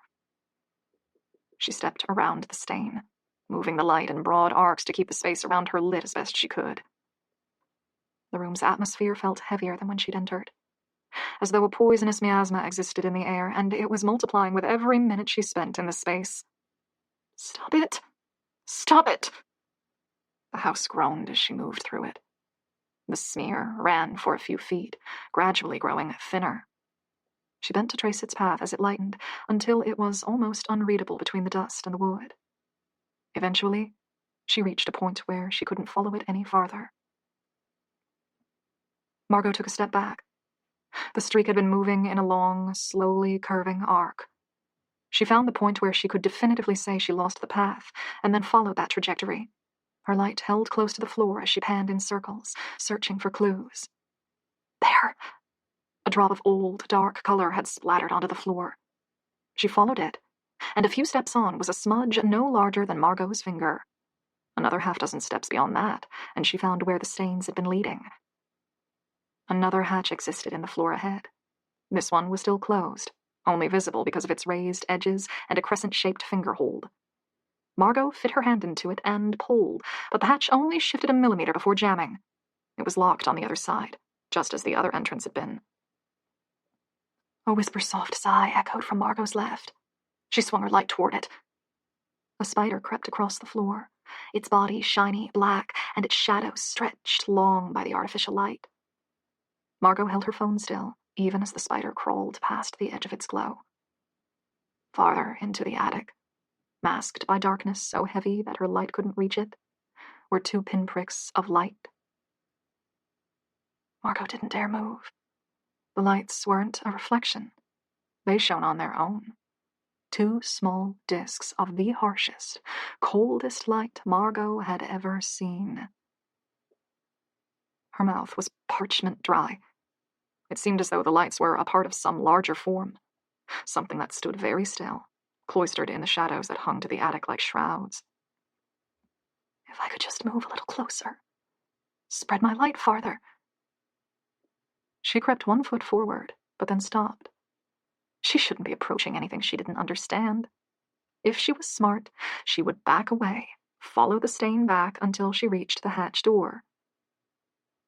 Her hand holding the phone was trembling. It was impossible to pull back. Not when the eyes stared at her like that. Not when it was so near to being revealed. I just need to know. 1 more step to be certain. She stretched her foot forward. The farthest reaches of her phone's light grazed over another row of floorboards. It still wasn't enough, though. She moved her other foot, taking a longer step, and the light began to tease at the edges of the thing in the dark. A horrible, crunching, crackling sensation came from beneath her foot. Margot pulled back, her heart in her throat, and stared down at the slowly coiling remains of a spider. It had been larger than the others. The needlepoint legs retracted, curling toward the crushed body. Strands of gray pulp stretched from it to the sole of Margot's shoe, and she bit down on a disgusted cry as she scraped it across the floor, trying to clear it. She hadn't moved her light from the indistinguishable shape, but she had looked away. Now the pinprick lights were gone. Margot frowned, glancing to either side, then, stepping over the crushed spider, carefully moved toward where she'd seen the figure. Beams of aged wood came into view. She'd reached one of the walls. The dust hung thicker here, and so did the spiders. Tiny bodies scurried over one another as they raced to escape her light. Where did it go? Margot turned in a slow circle, breath held as she strained to hear any movements other than her own. She knew she shouldn't be looking any further for it. She should be moving back to the exit as quickly as she could. And yet, something small was wedged into a gap behind one of the support beams. It was very, very close to the place she'd thought she'd seen the figure. Margot lowered herself to one knee to see it better. She'd found some kind of small, leather-bound book. It was aged and dulled by a layer of dust and looked as though it had been there for a long time. She held the shimmering light above the book as she tried to pry it free. The pages made a crackling noise. Margot poised her tongue between her teeth as she moved carefully, trying to pull the book out from where its leather had fused into the wood. A spider scurried out from between the pages. Margot flinched, but didn't abandon her work. A fraction at a time, the book came free. Whoever had wedged it into the narrow gap had wanted it to stay there. A low, ripping noise came from the cover as the book finally peeled out. Part of the leather, aged until it was as delicate as crepe, had been left behind, but the book itself was still intact. Margot tried to pry it open, but the pages were fused and threatened to tear. She tucked it under her arm instead, and stood. The attic felt much colder than when she'd arrived there. Goose flesh ran across her arms as she reached her light out to ward off the shadows. More spiders fled. Margot held herself rigid as she crept back toward the stain. It looked darker, thicker than when she first found it. She tried not to stare at how the surface glistened at the edges of her light. She glanced down at the hand holding the book. The index finger, which she'd used to push through the rotting wood, was still streaked with vivid liquid, though it had started to dry and crust. When she reached the stain, she paused to reorient herself. The trapdoor hadn't been far away, and when she'd climbed through it, enough ambient light flowed from the opening that it was hard to lose. Now, though, there was nothing but darkness around her. The sun had set. She'd spent too long in this highest level of the house. It isn't far. Margot began moving in the direction she thought she'd come. Even the footmarks on the floor had become confusing, as she'd crossed her path multiple times. Wait. No. There are too many prints. Not all of these are mine. Ahead, 2 sets of her shoe marks overlapped. One from when she'd followed the stain, and the other, she believed, from when she'd entered the attic. But a third set existed. They showed bare soles, not shoe prints, overlapping her own careful steps. Fear rose in Margot like a wave. The light flickered as she raised it to follow this new set of prints. No, it's after dark. You need to get out. She ran her tongue across her teeth and lurched forward, following her own footsteps back toward the open hatch. Each of her steps sang like a drum on the aged, creaking floor. And yet, the sound wasn't isolated. It's an echo. She thought it so fiercely, so determinedly, that she almost believed it. Each of her steps was dogged by another sound. A second pair of feet, only a few paces behind her. Her heart was in her throat, her skin damp with cold perspiration. Ahead, the edge of the trapdoor emerged from the gloom. She aimed for it, eyes fixed straight ahead, one horrible thought running on repeat through her mind. I can't stop. If I stop, they'll catch me. The echoing, beating footsteps were gaining. She was at the door. Margot dropped into a slide, letting her legs scrape through the opening and into the level below. She threw the book down, afraid for what the harsh impact would do to its delicate binding, but even more afraid of what would happen if she didn't have both her hands, and swung around. Her light grazed over empty air. Margot, half hanging through the opening, her weight supported on her torso and arms, struggled to breathe. She flicked the phone's light to either side, squinting into the dark, but all she managed to pick up were loosely drifting flecks of dust. I was so sure. I thought someone was behind me. She let her head slump, shaking half from the adrenaline and half from stifled, panicked laughter. She'd done the very thing she'd been trying to avoid. She'd let the attic and the superstitious fears get in her head. The space was empty after all. Empty except for a damp stain she couldn't explain and a book that would probably turn out to be an old repair manual. Margot slowly lowered herself farther through the opening, legs stretched and searching for purchase, until she touched the top of the stepladder. She placed the phone on the wood beside her shoulder to free up both arms, then reached behind herself and pulled on the open hatch. It was heavy, and not designed to be shut from that angle, but Margot was not willing to climb back into the attic proper. On her third attempt to swing it up and over, Margot braced it above her head as she reached back to pick up her mobile. Her fingers touched the cool glass and metal of her phone. And something else. Something cold, and spongy, and fleshy.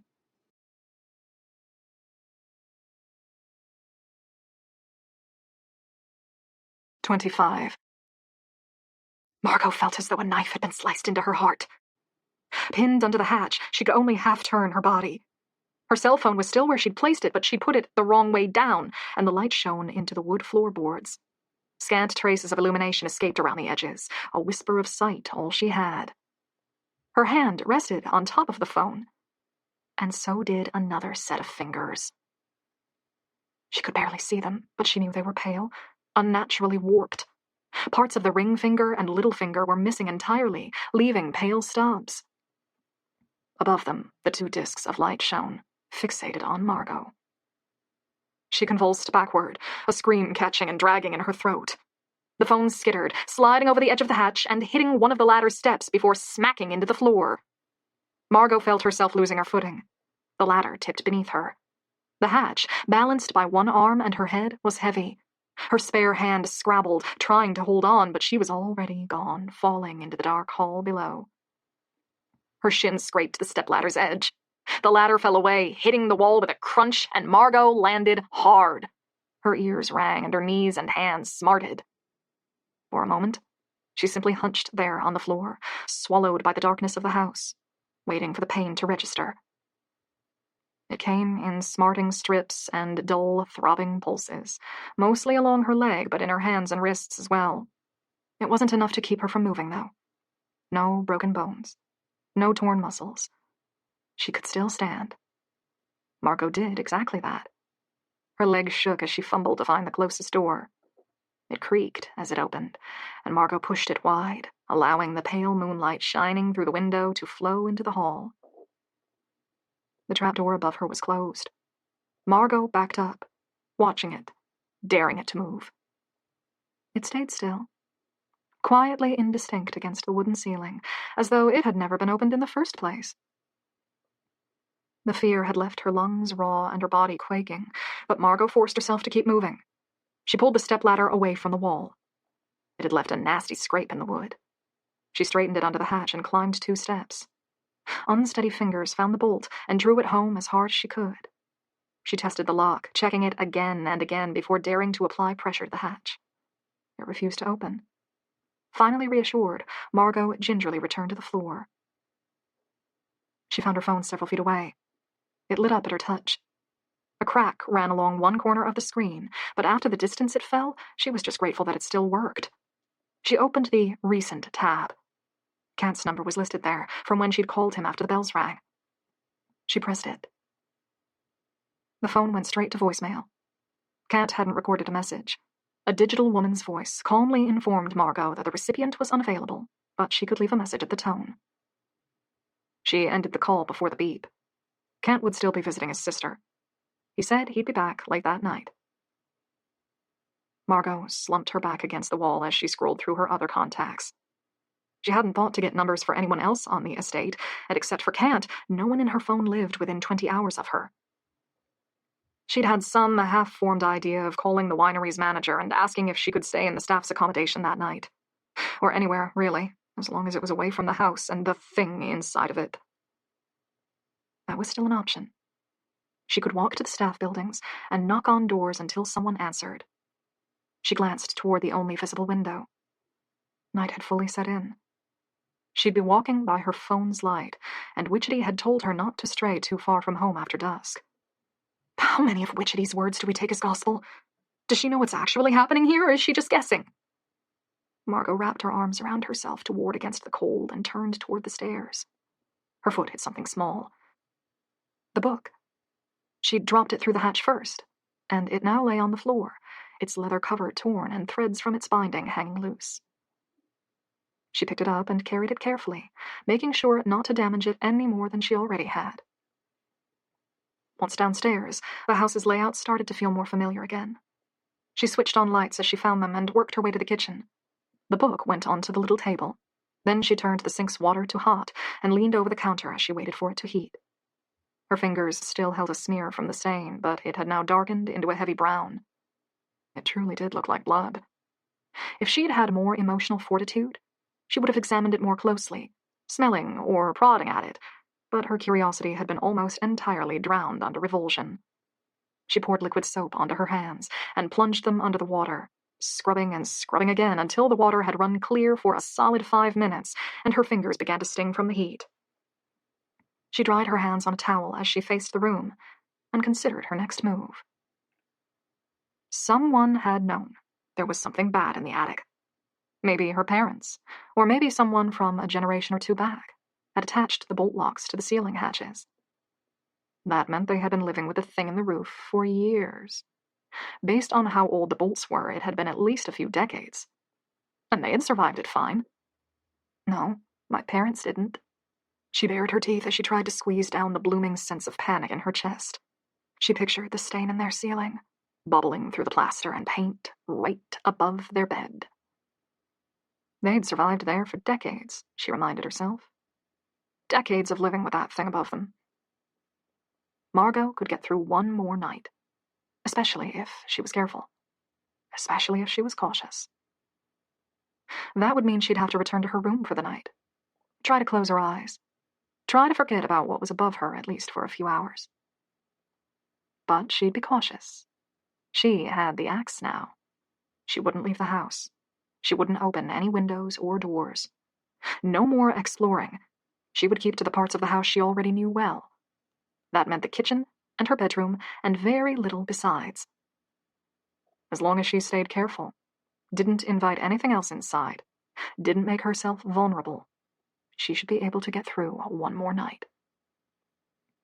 Kent would be back by morning, and she would demand answers from him. Nora and Ray had danced around her questions, but Kent wouldn't. Not if she pressed him. And, at least, if she understood her situation a little more, she might know what was best to do. She wouldn't be staying at Gallows Hill, that much was already certain.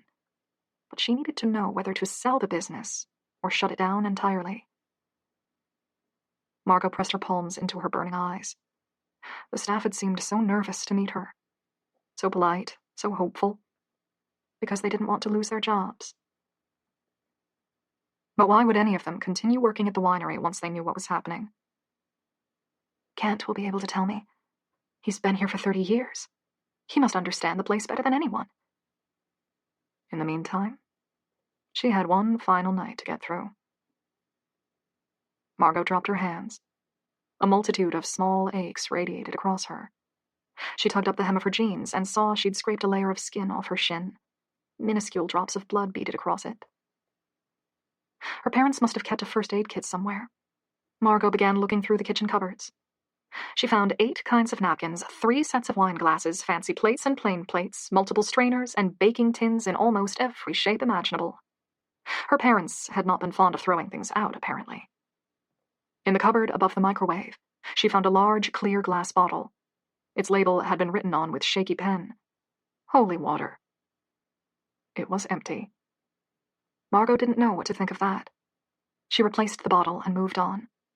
A box of gauze strips was hidden behind stacks of paper bowls, and she patched 2 over her leg. At the very least, it would keep her from getting spots of blood on her sheets. She wasn't going to risk leaving her familiar routes to have a shower that night. Worst case scenario, she could save it for the first motel she stopped off at on the way home. Home. It feels strange to call another place that now. She sagged, the scraps from the gauze clutched in one hand as she stared down at her patched leg. She could still return to her old apartment. Her job would most likely take her back, as long as they hadn't found a replacement yet. She could slot back into her old life, probably with less effort than she even anticipated. So why did it feel so much like failure? Stop. Whatever's happening here isn't your problem. You just need to get out. Get somewhere safe. As she packed the gauze away, she couldn't keep her mind from returning to that thought again and again. Not your problem. But it was, wasn't it? This was her house, her land. They might not feel like it, but her blood had lived here for 11 generations before her. And she would be the first to abandon it. Margot kept her dinner simple. Her stomach wasn't easy, and everything tasted slightly wrong, the way it would when she got sick with a cold. No matter how much hot coffee she drank, she still felt cold. She hunched at the table, chewing a piece of buttered toast. Her eyes landed on the small, leather-bound book. After everything that had happened, she'd almost forgotten about it. Margot pulled it up beside her plate. It was her first time seeing it in proper light. The shape was warped, the pages rippled with moisture absorbed over a very long time. The leather spine had come free when she pulled it from its nook, and now the stitching was visible. Gray threads, heavy with dirt, fraying and splitting out of the fragile paper. She opened the cover. It came up without much trouble, but the first page was blank. No title or author name. Margot tried to turn the page, but the leaves were fused together and threatened to tear. She crossed to the cutlery drawer and brought out a butter knife. Moving in tentative, delicate increments, she eased the knife between the first 2 pages and slowly peeled them apart. The words were written in ink. A date was written in the upper right-hand corner, smudged until she couldn't make out any distinct numbers. The lettering was strange. Neat, but convoluted and heavily slanted. And though letters stood out to her, the words weren't easily read. Blotches of stray ink had flicked across the margins, leaving permanent stains on the pages. Margot rubbed her fingers at the back of her neck as she struggled to make out the first sentence. Today is the 5th? No, wait. Firft. The writer was using an elongated F in place of S. This book was very, very old. The first day of summer, Margot read haltingly. She felt like she was a child again, spelling out the letters as she tried to understand the words. God's blessing follows us, joy be given. Papa Fez says, I shall have a governess like the girls in the city. He gave me this book for my thoughts. I shall call it my summer book. Margot bent low over the table, deciphering the words in painstaking increments, occasionally sliding the knife between pages to pry them free. The journal seemed to belong to a young teen. She spoke about her brothers bickering in the field and wanting to wear a new dress to the town dance, about a friend she made, and then the heartbreak when she found out that friend spoke coldly of her behind her back. The boys she liked, the new plants that went into the home's garden, the way the cook joked with her and gave her treats. The progress was slow, but Margot found it nearly impossible to put down. The long S speckled through the pages meant that the journal had been written sometime in the late 1700s. That would place it as belonging to a child or grandchild of the first-generation Hulls. Whether from Ezra or Ephraim's line, she couldn't tell. The unknown girl hadn't signed the book. Except for the first page's numbers, which were unreadable, she hadn't dated any of the entries, only occasionally noting that it was a Tuesday or the 7th, or that harvest had begun to arrive for that season's wine. Margot was less than a third of the way through the book when she finally stopped and stretched back in her chair. Joints in her spine popped as they released, and she let out a slow, groaning sigh. Her eyes burned. When she touched her phone, she was surprised to see it was after midnight. I meant to go to my room early and stay there until dawn. Margot carefully closed the journal. The pages she'd managed to separate fanned across the top of the unread section, an easy marker to see where she'd gotten to. She didn't like the idea of leaving the book too far from sight overnight, and folded a towel around it for protection before tucking it into her jacket pocket. A low, melancholy wind bled through the window, and it was at just the right speed to create a whistle-like pitch. The kitchen was lit. But as she approached the hallway entrance, she saw the rest of the house was dark. That isn't right. I switched on lights as I came down from the attic.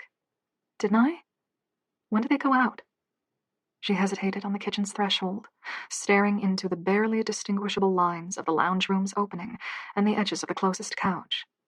In the poor light, it was almost possible to picture a hand lying on the armrest, skin stretched tight across fragile bones, fingertips curled slightly to dig into the threadbare fabric. Margot took half a step back. The image, caused by poor lighting and stinging eyes, vanished when she moved, returning the couch to the same forlorn structure it had always been. For a fleeting moment, she considered spending the night in the kitchen. It wasn't warm and there was nowhere for her to rest her head, but at least it was well lit. Don't stall. Get to your room. Dawn will be here faster if you can sleep. She'd roved all through the house on her first night there, unaware of any of its history. Back then it had seemed more like an adventure, each door holding the promise of uncovering secrets. Now the closed doors felt more akin to a threat. She'd only seen behind a fraction of them. She did not want to open any more. Margot tied her jacket tightly around herself. She'd grown cold while she sat, and the scrapes and bruises registered as dull, icy points across her body.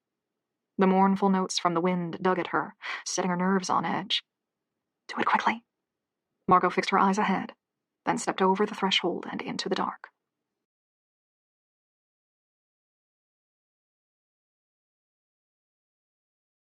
"26. The house felt quieter than it should have. Not that there weren't sounds, there were, and a multitude of them. But they seemed unnaturally muffled. The wind through the windows faded into a low, mournful tune that teased the edges of her hearing. The creaks of shifting wood were dulled. Even Margot's own breaths, too quick, sounded like they came from someone several steps behind her, hidden in the darkest recesses of the hall. And coming from somewhere ahead, barely audible, was a quick clicking, clinking sound. She wasn't going to look in the direction of the effigy. She wasn't going to think about its accoutrement of spoons and keys and tiny metal talismans and how the clinking noise sounded so horribly like something brushing past them to set them jangling. Instead, she crossed to the front door, locked it, and picked up the axe she'd left nearby. Then she faced the passage that led to the stairs. She knew the path to her room. It wasn't far. Only a minute away. Less if she ran. Don't run. Don't let them know you're scared. Her throat ached as she swallowed. Her legs were too heavy, but Margot forced them to move, dragging her along the hallway, toward the steps she could barely see. The axe was uncomfortably heavy. She thought it would be reassuring, but the cold metal pressed against her skin in a way that made her shiver. She waited until she was well past the living room's archway before pressing the flashlight button on her phone. The stairs emerged from the darkness, like landmarks in a foggy night. They seemed to lead higher than she remembered them. Margot climbed. The patchy runner crinkled beneath her shoes. A bell, hidden somewhere in a room above, chimed once. Margot froze, eyes directed upward, but the echoes faded without repeating. Just the wind. She wanted to believe that. Get to your room. Close the door and don't open it again until morning. She climbed, faster. Her cell phone's light flashed across each step ahead, dizzyingly bright on close-by surfaces and paltry on everything farther away. She didn't turn her back or shine the light behind herself, not even when she felt haunted by the sensation that there was something just behind her, something with pinprick-light eyes and cold skin. Stop it. Stop thinking like that. Stop imagining things. A floorboard several steps behind Margot creaked, and she broke into a full sprint, taking the stairs 2 at a time, not stopping until she was on the landing and could put her back to a wall. Her light flashed over the stairwell. It was empty. She didn't linger, but pushed off the wall. Her steps hurried, her breathing shallow. Her door was easy to find. She'd left it open that morning. She shoved into it and felt for the light. The switch turned, but no power came on. Margot tried to repress the fear that was creeping up through her, but it was like a living thing, oozing out of her lungs and crawling into her throat, where it choked even the faintest attempts at noise. The bulb must have blown. Or maybe the circuit breaker tripped. That would explain why the other lights were turned off, too. She flicked the switch multiple times, as though she might breathe life back into it through sheer force of will. The bulb above was unresponsive. She only had her phone and her phone's flashlight to light the space. She left the axe next to the head of her bed, then turned. The wardrobe door hung open. She couldn't remember if she'd left it that way. The mirror on the door faced her, showing her face lit unnaturally by the light in her hand, throwing long shadows across her eyes and forehead.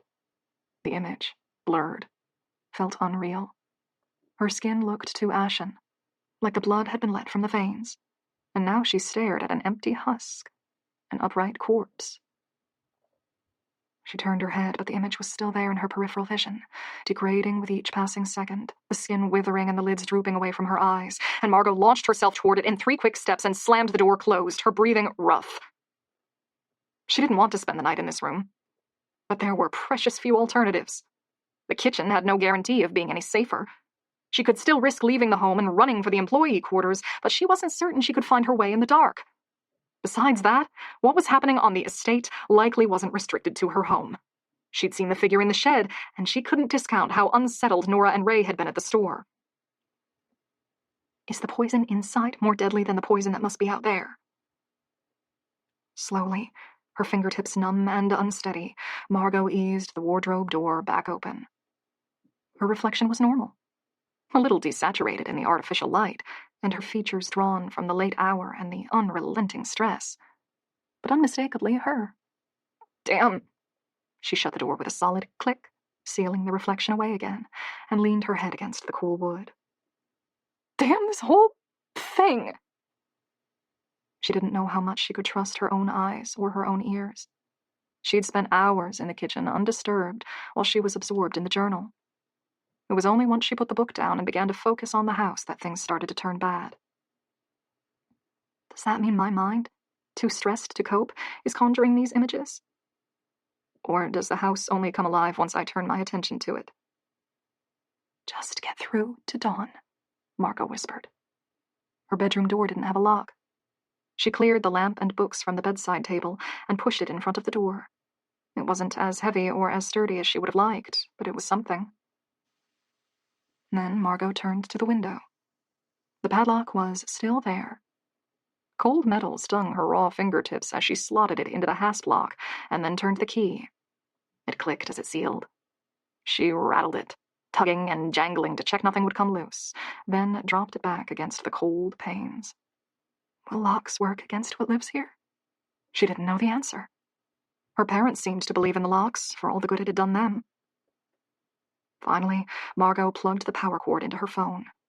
It showed it was charging, which meant the house hadn't completely lost power. She placed her phone on the ground, light function still activated, beside her bed. Just on the other side of it was the axe, its blade coated in shadows. It should have made Margot feel safer. It didn't. She slipped her shoes off and draped her jacket across the bed's cover for extra warmth, then climbed in, still dressed in her clothes from that afternoon. The sheets were cold. Margot pressed numb feet together as she tried to force warmth into them. The phone's flashlight shone toward the ceiling. It illuminated the room less clearly than she would have wanted, but was still better than lying in the dark. It could stay on until morning. A poor man's nightlight, to ward off nightmares, both real and imagined. She folded her arms around her torso. It was late. The tiredness was like a heavy weight on her chest, pressing her down. Every time she closed her eyes, though, they snapped open again almost immediately. The house was too loud. Through layers upon layers of walls, she heard subtle creaks and pops as the ancient wood relaxed in the cool air. A bird far in the distance cackled once, twice, then fell silent. Something small seemed to tap across the hallway. A rat? Something more? Above, the attic was separated from her by a thin layer of wood and paint. The attic, and the thing inside the attic. She wondered whether it was still there, whether it might have been following her through the house, listening to her footfalls, whether it might be sitting right above her at that moment, unseen but endlessly patient. She rolled onto her side, knees drawn close to her chest. A low, throbbing headache had started behind her eyes, which stung. She began to doubt that she could fall asleep at all that night. Time ticked on relentlessly. The phone's light sent strange shapes across the wall, and Margot, dragged down by the crushing weariness, finally felt her eyes close. For a long stretch, there was nothing but darkness. Shapes split in and out of the gloom in erratic patches, dreams trying to form, only to collapse under their own weight. And then a voice. "The viewing is optional." "No," Margot tried to say. Her eyes opened. She was in the viewing room, surrounded by the sentry wall of coffins. Her parents' caskets were ahead, beneath the only window, bathed in the soft light from a cloud-hazed sun. The funeral director's face was gone entirely. A smooth, fleshy sheen covered from his hairline to his jaw, unpleasantly flat. An empty canvas. No eyes, no mouth, but still speckled with faint crease lines and pores. The flesh didn't move, but words came from him as he reached toward the casket lids. "We did our best, but..." "No!" The word echoed in her head, but her lips refused to convey it. The funeral director's face had been warped and erased by her memory, but every other detail was as realistic as it had been on the day. The pauses in their conversation, the waxy sheen on the casket's lids, the dry smell of dust and potpourri, even the way her heart caught in her throat as she craned her neck to see inside the caskets. "No! No! No! No! Don't!" She couldn't stop it. She'd seen inside on the morning of the funeral, and now her mind replayed those images to her once again, as fresh and sharp and skin-crawling as they had been that day. 2 bodies lay inside the caskets. They had been posed in the traditional way, on their backs, hands folded across their chests, heads resting on low pillows. They were dressed in the best outfits from their wardrobe. A soft purple and white dress for her mother, a gray suit for her father. Their hair had been combed. Under their nails had been cleaned. Their faces washed, and a layer of natural makeup applied to mask the deathly sallow color of their skin. The efforts were all intended to make the bodies seem as peaceful and close to life as possible. Ideally, they would have appeared to be gently sleeping. All efforts had been in vain. The faces ahead of Margot were stretched, their muscles tight. Although their mouths were closed, their jaws seemed to be straining, as though they were trying to scream. Their eyes were open. The corneas were cloudy, dulling the colors beneath into a flat sheen of gray. Her mother's eyelids seemed to have been shredded, the skin around her lashes torn into strips. "I tried to close the eyes," the funeral director admitted. "First with spiked caps under the lids to hold them closed, and when that didn't work, I tried sewing them shut. But the skin was delicate. I'm afraid they tore..."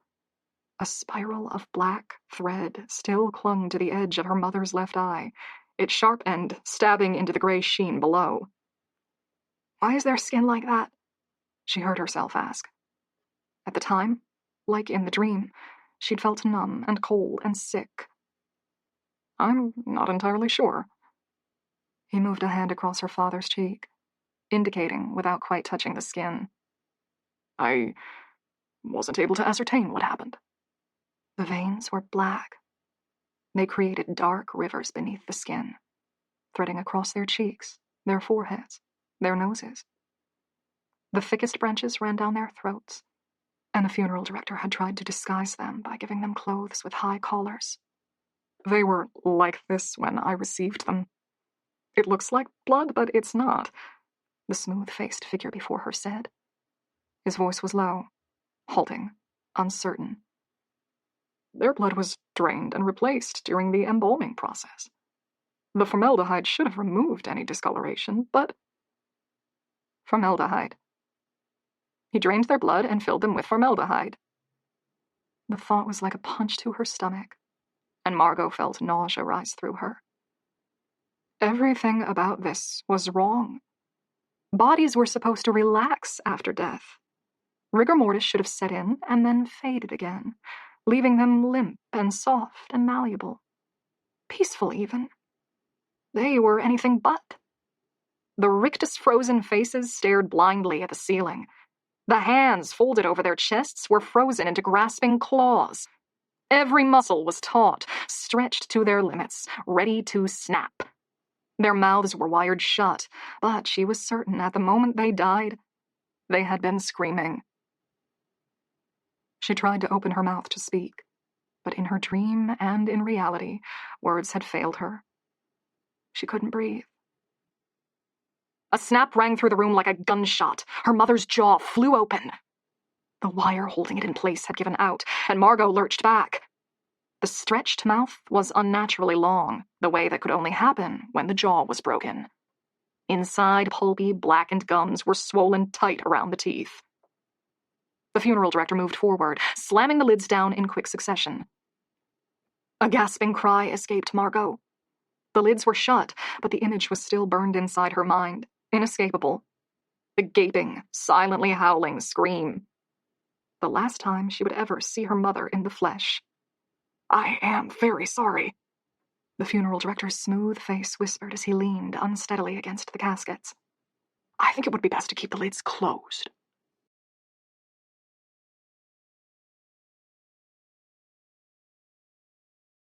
"27. Margot jolted upright, a gasp dying in her throat. Her clothes were drenched in sweat. Her lungs burned, warning her that she'd been holding her breath. A burning, aching headache throbbed. She was still in her room. The phone's flashlight sent its cold glow across the ceiling, not quite reaching far enough to properly light any of the walls. The window, locked, rattled as a cold wind pulled at it. Margot hunched forward, breathing in heaving gulps as she pulled her knees up to her chest. She shook. Her body ached. She didn't know how long she'd been asleep, but there was no sign of dawn through the window. And the shivers refused to abate. She rested her forehead on top of her knees as burning tears flooded her eyes. She hadn't cried at all during her parents' funerals. She'd been too lost, too uncertain. She'd had no memories of them. There hadn't even been any photos. The only image she'd had of her parents were the distorted, broken faces inside the caskets. Now tears came hot and fast. For her parents, for Margot herself, and for what they had all lost. "What did this house do to you?"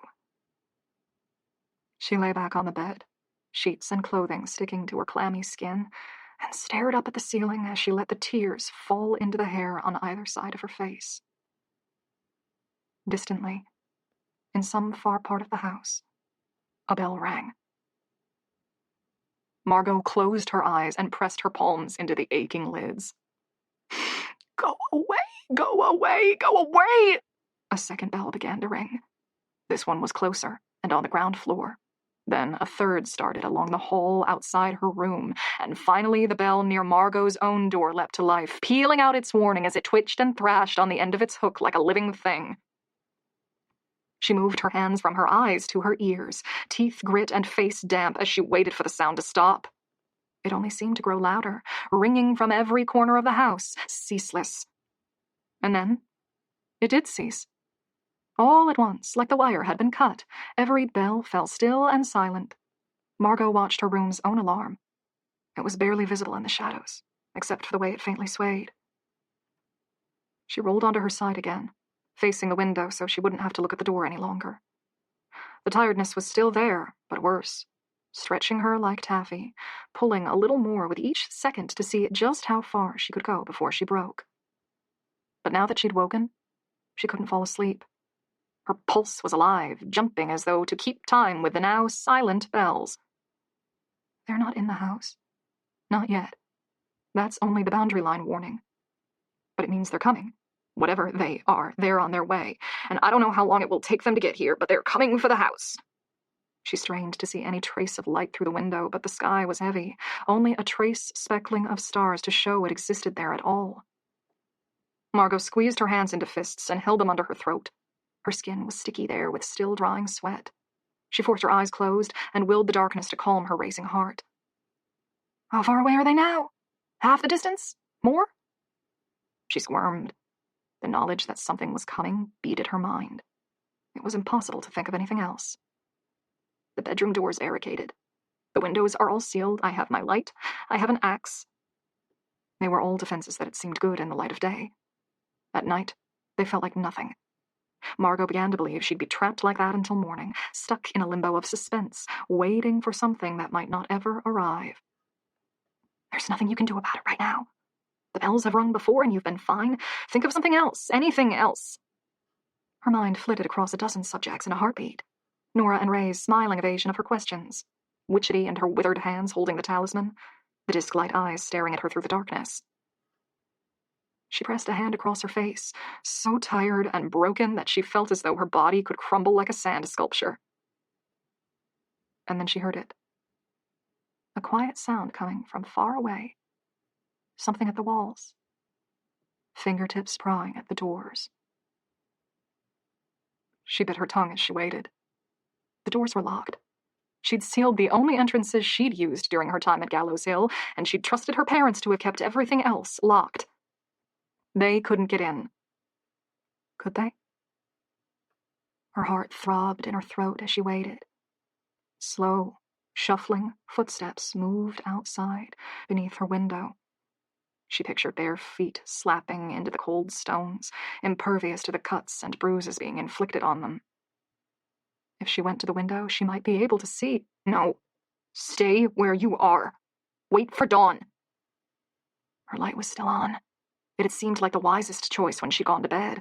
Keep the room lit. Keep the fear at bay. Now, though, she realized there were only 2 lights left on in the house, the kitchen's and her room's. It was like a beacon drawing attention to where she was. One hand twitched out, preparing to reach over the bed's edge to turn the light off, but she caught herself. That would be worse. It would confirm that the room was occupied to anyone who was looking. Instead, she held as still as she could, making no noises, waiting. The footsteps passed along the side of the house. They were slow, heavy.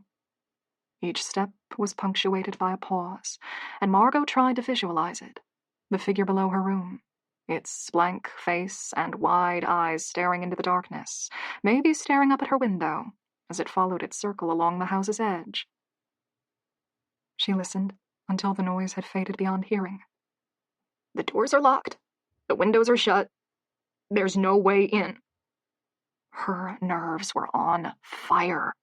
Her body had grown tense until the fibers of her being ached, and Margot was incapable of relaxing. She could only lie there, pantomiming sleep as she waited and listened. Then a scrape. The noise registered in Margot's head before her ears even had time to process it. She knew that noise. She'd heard it a dozen times a day as a child. No other memories of her earliest years existed, but she knew this. Back then, it had been a good noise. She'd associated it with something she loved. Now it spread pure dread through her limbs.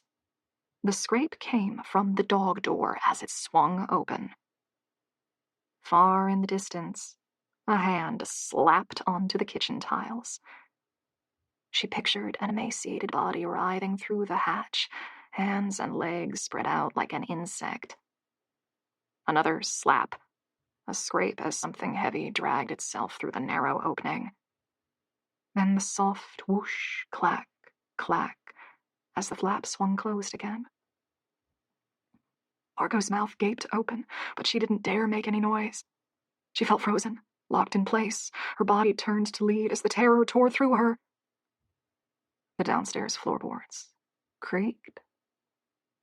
Margot rolled over the side of her bed, grasping for her phone. Now that the presence was inside the house, the light was the most dangerous thing in her room.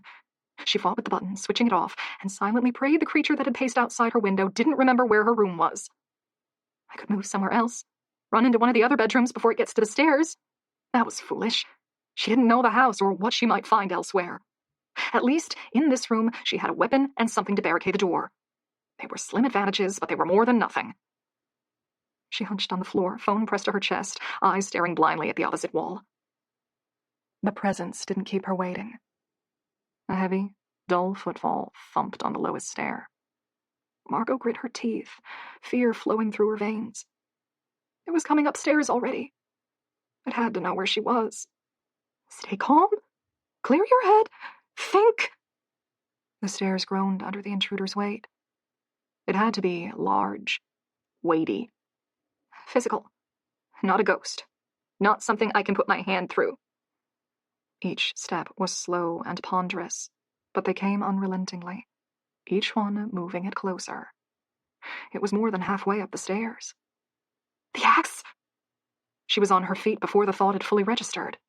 The axe's handle, roughed by age, ached in her sore hands. She raised it. Her legs were unsteady, and she had to stagger to hold her balance. In that instant, Margot saw herself clearly. She was struggling with the axe, trying to keep it upright, trying to get a measure of its weight. She hadn't built up the muscles to use it. Already, in just a few seconds, her arms were starting to burn from the effort. It had seemed like an excellent weapon earlier, and maybe if it was only used for show, to chase off teenage pranksters or nosy townspeople, it would have served its purpose perfectly. But Margot knew with the same certainty as the footfalls that had reached the top of the stairs and turned toward her room that she would have to use the axe, and she would fail.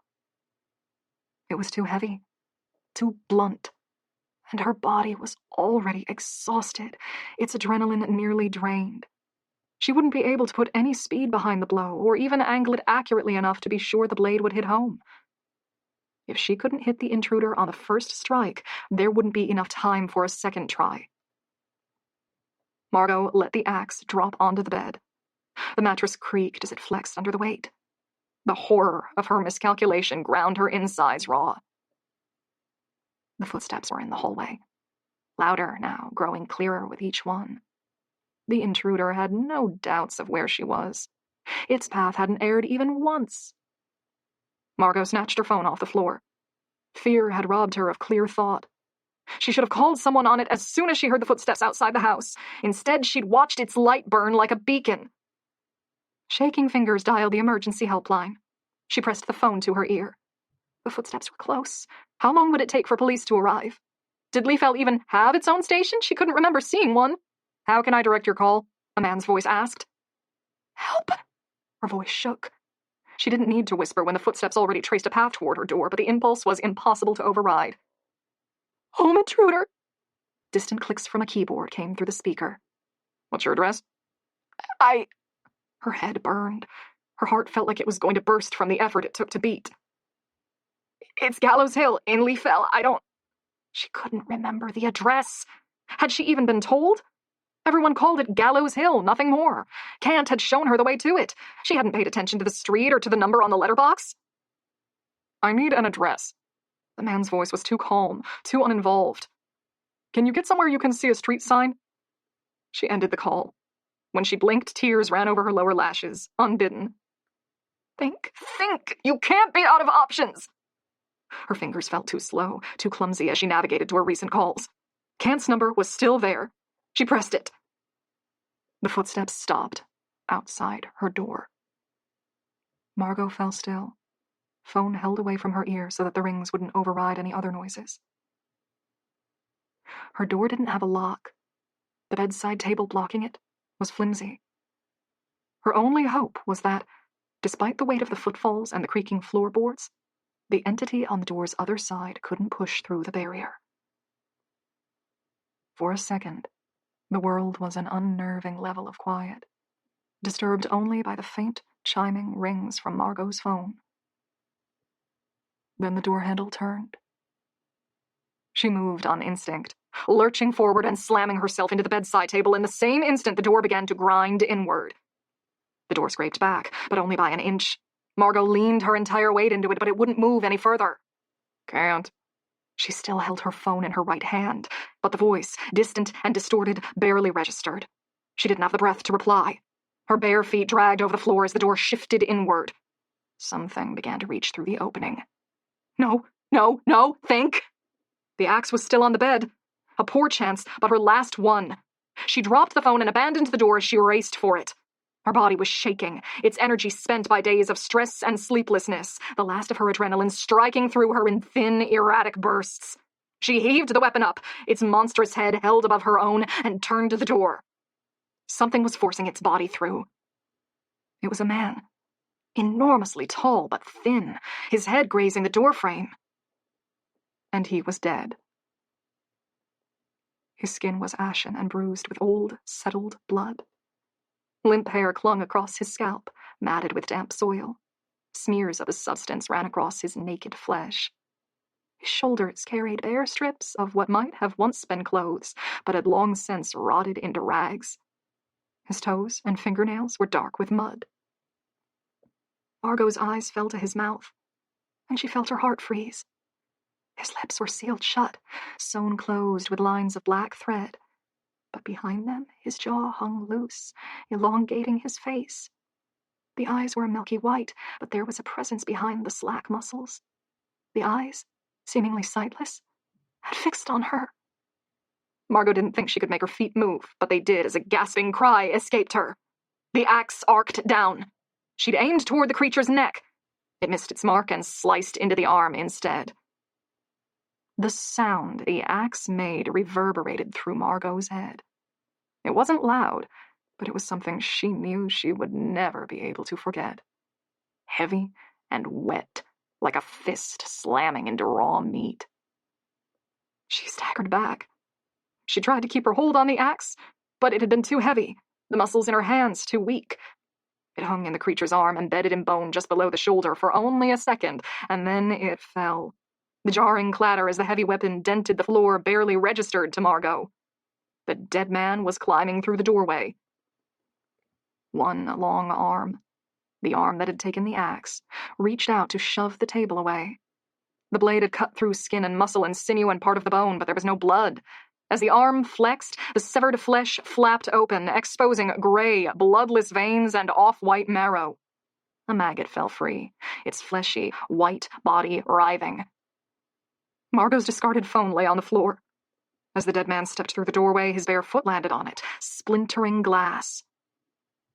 He didn't seem to notice that any more than he'd noticed the axe. Margot backed away. She couldn't breathe. She thought her fear couldn't grow any worse. But then the dead man closed the door behind himself, and it did. Get out! Get out! But there was no other doorway. Only the wardrobe, the bed, and the window. She was on the second floor. She didn't care. Margot grasped at the latch. The hasp lock sealed it closed. No, please! The key was still in the lock, but the dead man was moving closer. Margot fought with it, numb fingers struggling with a key that refused to turn. Floorboards creaked under the dead man's weight as his bare feet dragged his corpse toward her. Then the key turned. Margot shoved the window open, pushing the rusted hinges to move and forcing herself through in the same movement. A grave, cold hand landed on her shoulder.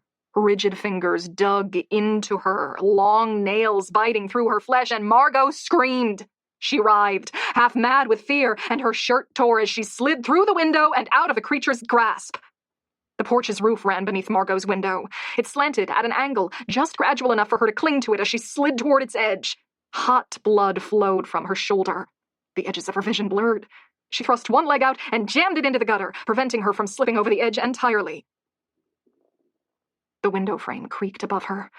Margot lay prone on the tiles, fingers digging into the lichen and the cracks to hold her position, the cold wind dragging her hair across her face and half blinding her. Above, the enormous figure crawled through her open window. He moved on all fours. Splayed fingers reached out to land on the tiles as he wove his body through the exit. His lips, sewn closed, created a hard line across his face. The dead, white eyes never blinked, but fixed on her as he writhed closer. Margot began backing up. Terror pushed her to go faster, but the roof was precarious and the drop was high. She pulled her foot out of the gutter. Her legs slid over the edge, dangling. She tried to lower herself farther, so she would be hanging by only her hands and the drop wouldn't be so severe, but when she tried to move, her grip slipped. She plunged over the edge, the gutter skimming her jaw painfully. She thrashed, arms reaching, legs kicking. One ankle hit the porch railing. She was tipped over at a bad angle and put her arms out to shield her head. A terrible crunching sound came as she hit the ground. She felt the noise as much as heard it. It reverberated through her left arm, followed by a wave of pain that swamped her whole body. Her mouth opened to scream, but she had no more breath left. Her vision flickered to black, then to red, then to black again. Long weeds scraped across her arms and face. Cold wind fanned over her. She wanted to lie there, to let oblivion take her, but her mind was running on automatic, screaming at a body that wouldn't respond. He's coming! Move, move, move! Above, A roof tile cracked as unnatural weight was put on it. Margot tried to roll onto her side. The pain in her arm was like a fire licking at the insides of her bones. A groan fell from her. She pulled the arm close, tears burning her face, and clutched it against her chest with her good hand as she struggled to her knees. Don't give up. Keep moving. You just have to keep moving. The gutter rattled as dead hands found it. Margot got one foot under herself, then the other. She staggered. Her ankle refused to take any weight. She managed 3 steps, then collapsed back to her knees, the jarring impact sending flames through her body. Another sound reached her. Bells ringing. A cacophony of them rising out of the house. A funeral chorus. She squinted blurred eyes open. Moonlight battled the shadows that spread across the field. The clumping trees around the property were alive with moving limbs. Long hair, blind eyes, dirt embedded beneath their overgrown fingernails. They crawled out of hiding and slowly, painfully, dragged themselves across the fence and its alarm wires. The dead man dropped from the roof. She felt reverberations run through the ground as he hit it. Margot let herself slump to one side. She couldn't run from this. More bodies crept into view with every second. There had to be more than a dozen of them. Men, women, their bodies broken, their lips sewn shut. Their circle tightened around Margot like a noose. And among them, 2 that were running. A light bobbed between them, cutting through the shadows, putting the grass into harsh relief. The closest figure moved with a limp. Can't. Margot tried to rise to meet him, but her energy was gone. She was slowly turning numb. Even the pain of her arm barely reached her. She managed a twitch, to rise an inch higher, but then dropped back. There, Cat called, but there was none of the panic in his voice that Margot had expected. I've got her. The second figure slowed, turning in a half circle, his heavy flashlight flashing across the field and the long-limbed bodies pacing toward him. Cat dropped to his knees beside Margot. She tried to speak, but her tongue wouldn't move. He put his arms around her back, pressing her close against him, then lifted her, carrying her against his shoulder like a child. Behind you! Andrew called. I see it. Kent turned, his gait switching to a loping jog. Each step jarred Margot. Her arm, pressed between herself and Kent, flared with blinding pain. But they were moving. She watched them pass through the open gate in the flashes of Andrew's light. Her head rolled limp, and Kent's shaggy hair tangled across her face as she stared back across the lawn stretching up to her house. The tall man still followed. His unblinking, white eyes never looked away as he paced after her in long, staggered steps, the flap on his arm catching moonlight every time it peeled open. Then the pain and exhaustion overwhelmed her, and her consciousness dropped away.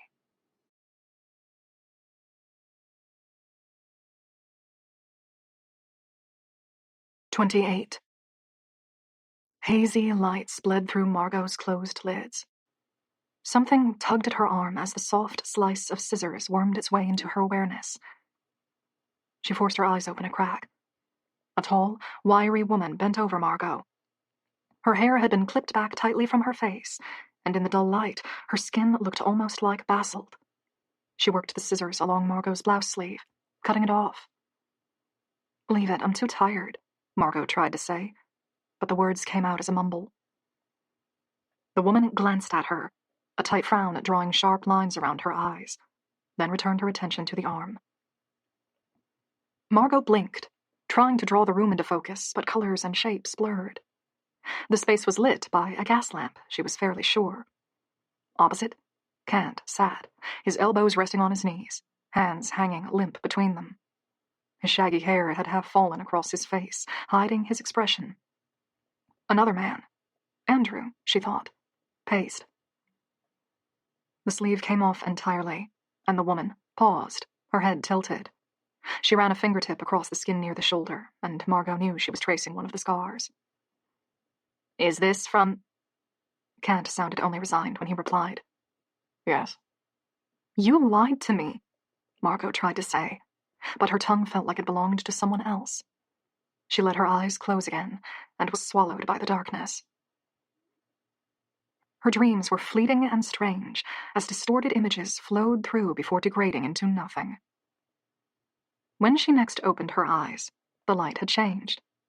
Blinds had been drawn across the room's 2 windows, but sneaking lines of hazy gray bled through, telling her morning had, at last, arrived. Cat still sat where she'd last seen him, head down. Andrew was next to him, his arms folded awkwardly around himself as he slept, leaned against Cat's shoulder. Someone had draped a blanket over him. Margot shifted slightly. She'd expected the webbing of bruises and cuts to set her on fire again, but they were only a dull, distant ache. Her mind felt foggy, more than she could expect from sleep. Painkillers? She tried to move her injured arm, but it felt strangely heavy. A blanket covered her. She gingerly pulled her arm out from underneath. A cast had been applied, running from her wrist to just below her elbow, a layer of unexpectedly cheerful blue covering the stiff white structure. Morning, Margot. Cat had heard her move. He lifted his head, and his eyes were heavy and tinged with red. Margot ran her tongue across chapped lips and tasted blood. She sat with some effort, using her elbows to leverage herself up, and put her back to a wall. She'd been placed on a table. Layers of blankets had been hastily thrown beneath her to create some padding. A box nearby was filled with papers and equipment she couldn't name, presumably cast off the table to make room for her. The room looked like it might have been a work area. Shelves ran along the wall above her, and more crates were arranged in the corners, packed with scrap metal. A sink was set into a counter to Margot's left, and the wiry woman she'd seen earlier that night stood there, washing her tools before packing them away. She was small and bone-thin, but her movements were all dexterously quick as her long fingers tucked the supplies into her kit. Her tightly bound black hair was shot through with rivers of gray. She sent Margot a quick, searching look, the whites of her eyes strikingly bright against her dark skin, then returned to the task at hand. This is Dr. Maynard. Cat's voice seemed raspier than normal, and Margot wondered if he'd slept at all the previous night. She's a vet. She treats the Gallows Hill family. Margot glanced down at her arm and the cast applied there. That wasn't the only work done on her, she realized. Bandages had been strapped around her ankle to stabilize it. A gauze pad was taped across her other shoulder. Tiny spots of pink were beginning to bleed through it. Vet? She managed. I've set casts on animals 100th of your size, Dr. Maynard said.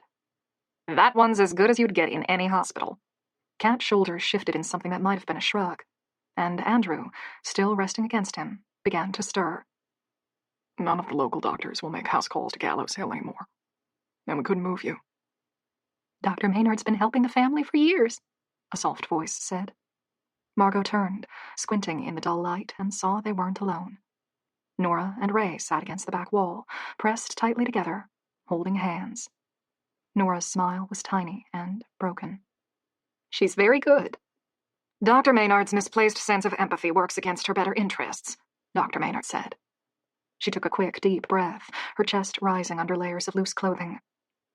I know some of what's going on here, but probably not even half of it, and I'd like to keep it that way. Am I safe to go? Sun's up, Kent said. You're safe. Don't get the cast wet. She directed that to Margot. It can come off in 6 weeks.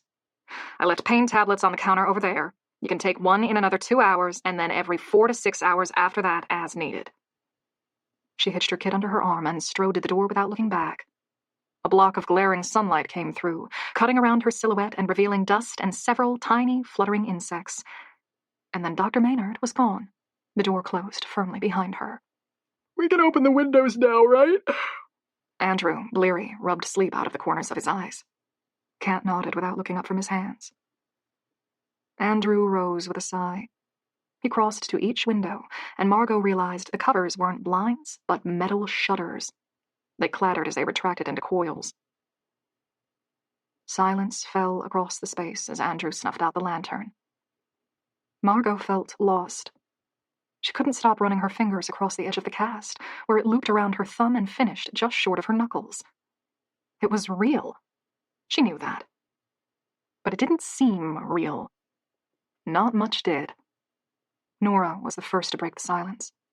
She hung close to her husband, both of her hands wrapped up in both of his, her lips pulled down at their corners in a way that didn't look right on her.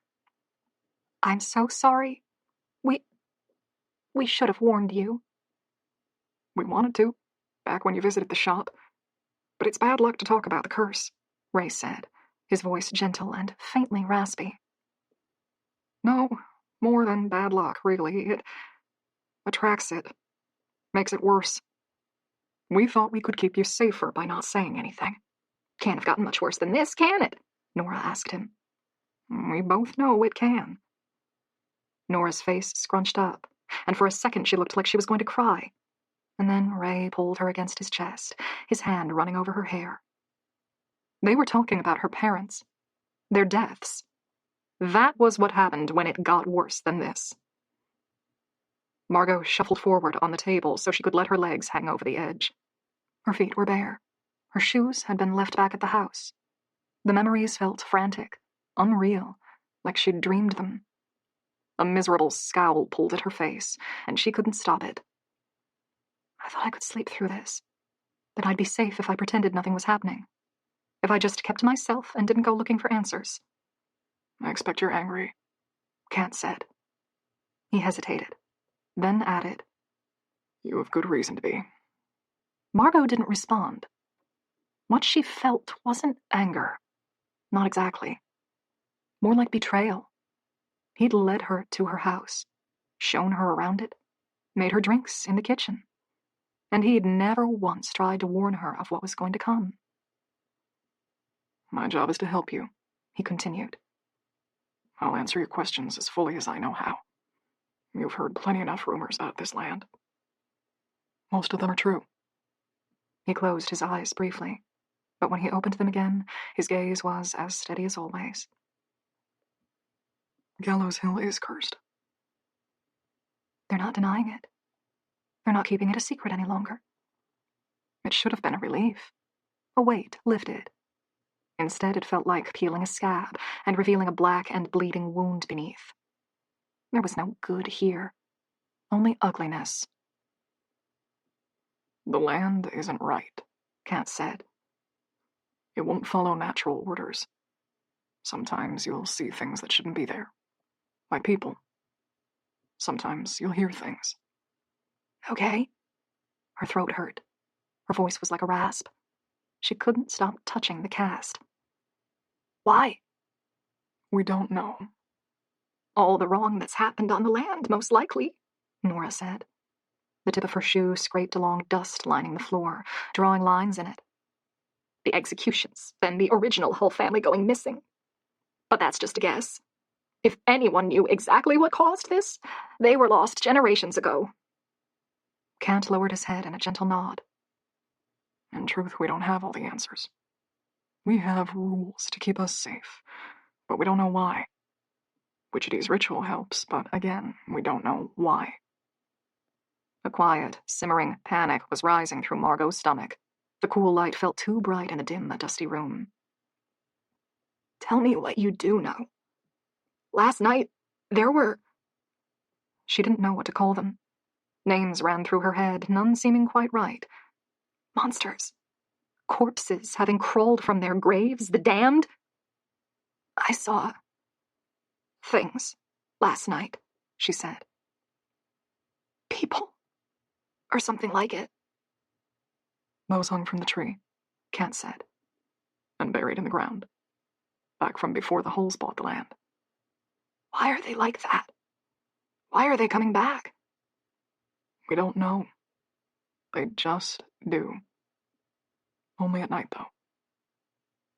Margot's chest was too tight. It hurt to breathe.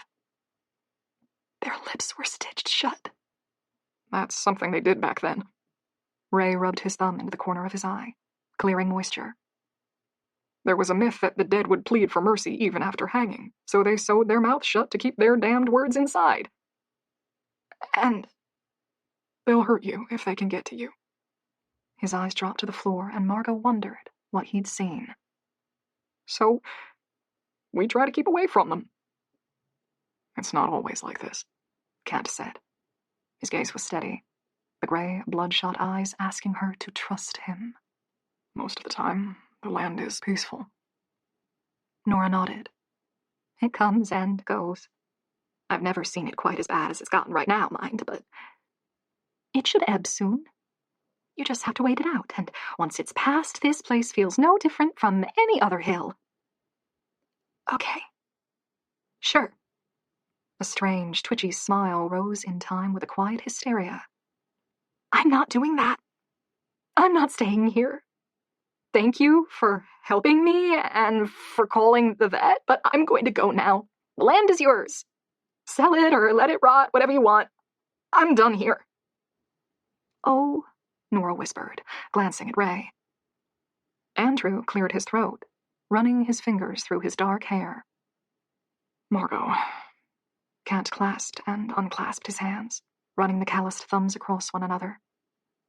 You can't leave. Not now that the hill has you. He paused, fingernail picking at a scab on his knuckle. None of us can.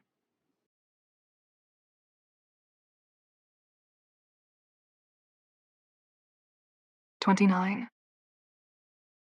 Margot closed her eyes. The words didn't sound quite real. What? That's part of the Gallows Hill curse, Andrew said. Stay too long on the property and you won't be able to leave it. Ever. No. What do you mean? Her mind was still foggy, the words hitting her without fully sinking in. Not able to leave? Are you saying I can't just drive out of here? I'm sorry, Margot, Kent said.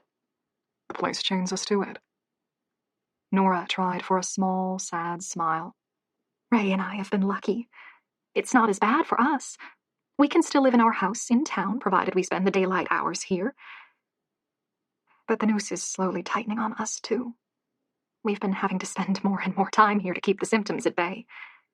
We'll probably need to move into the employee accommodation by this time next year. Symptoms? Margot managed.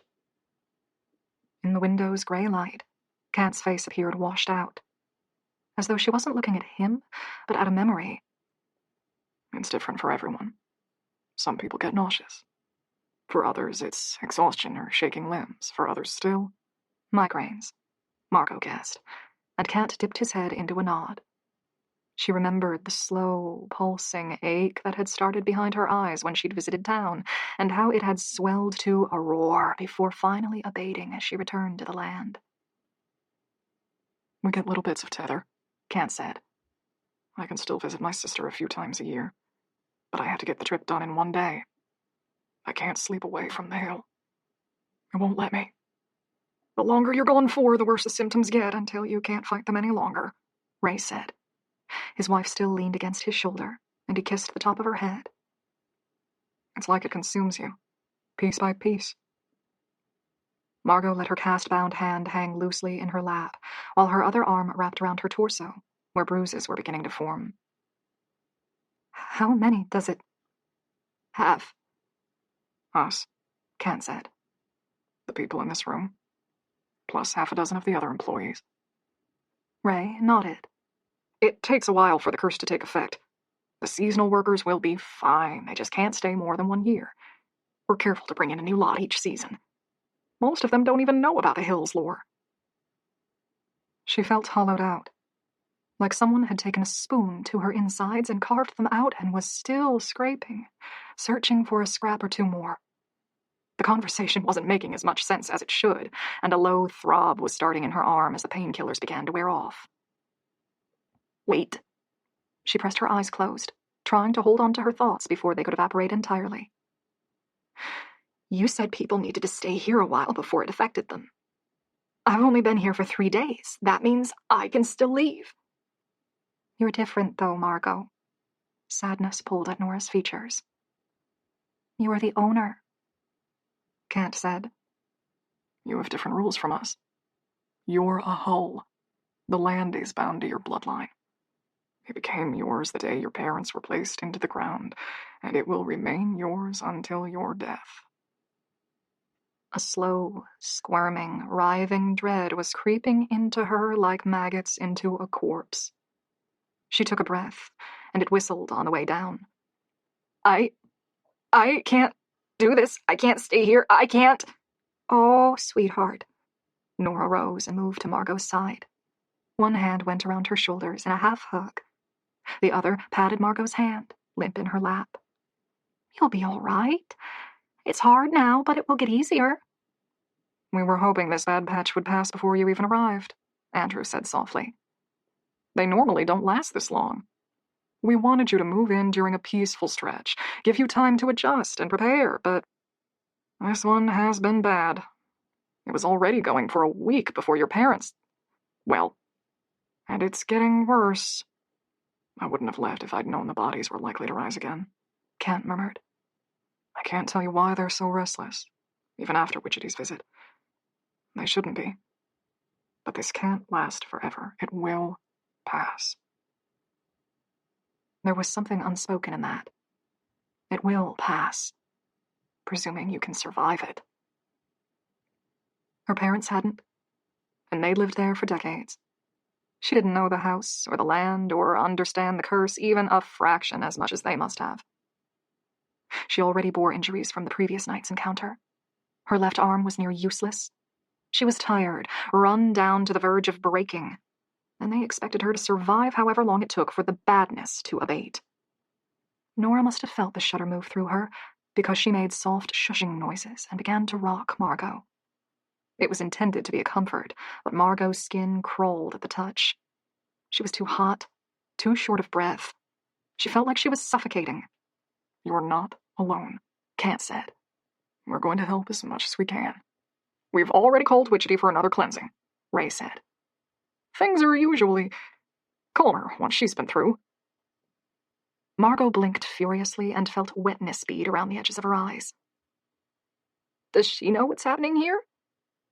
Kent dipped his head. "Part of it. Not much. A few from town, Wichity, Dr. Maynard, know a bit or figured some out. Most others simply know Gallows Hill is a bad piece of land that they want to avoid.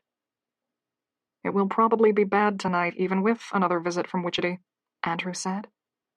"Talking about it stirs it up. We couldn't avoid that any longer, though, for obvious reasons, so be careful."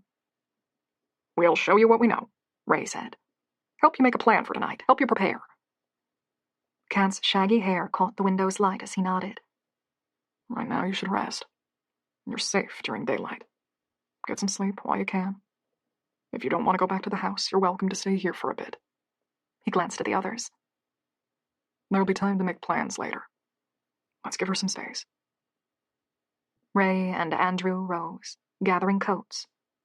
Nora gently pressed Margot's arm one final time, a small gift of comfort, even when her words failed. They were at the door when Ray hesitated.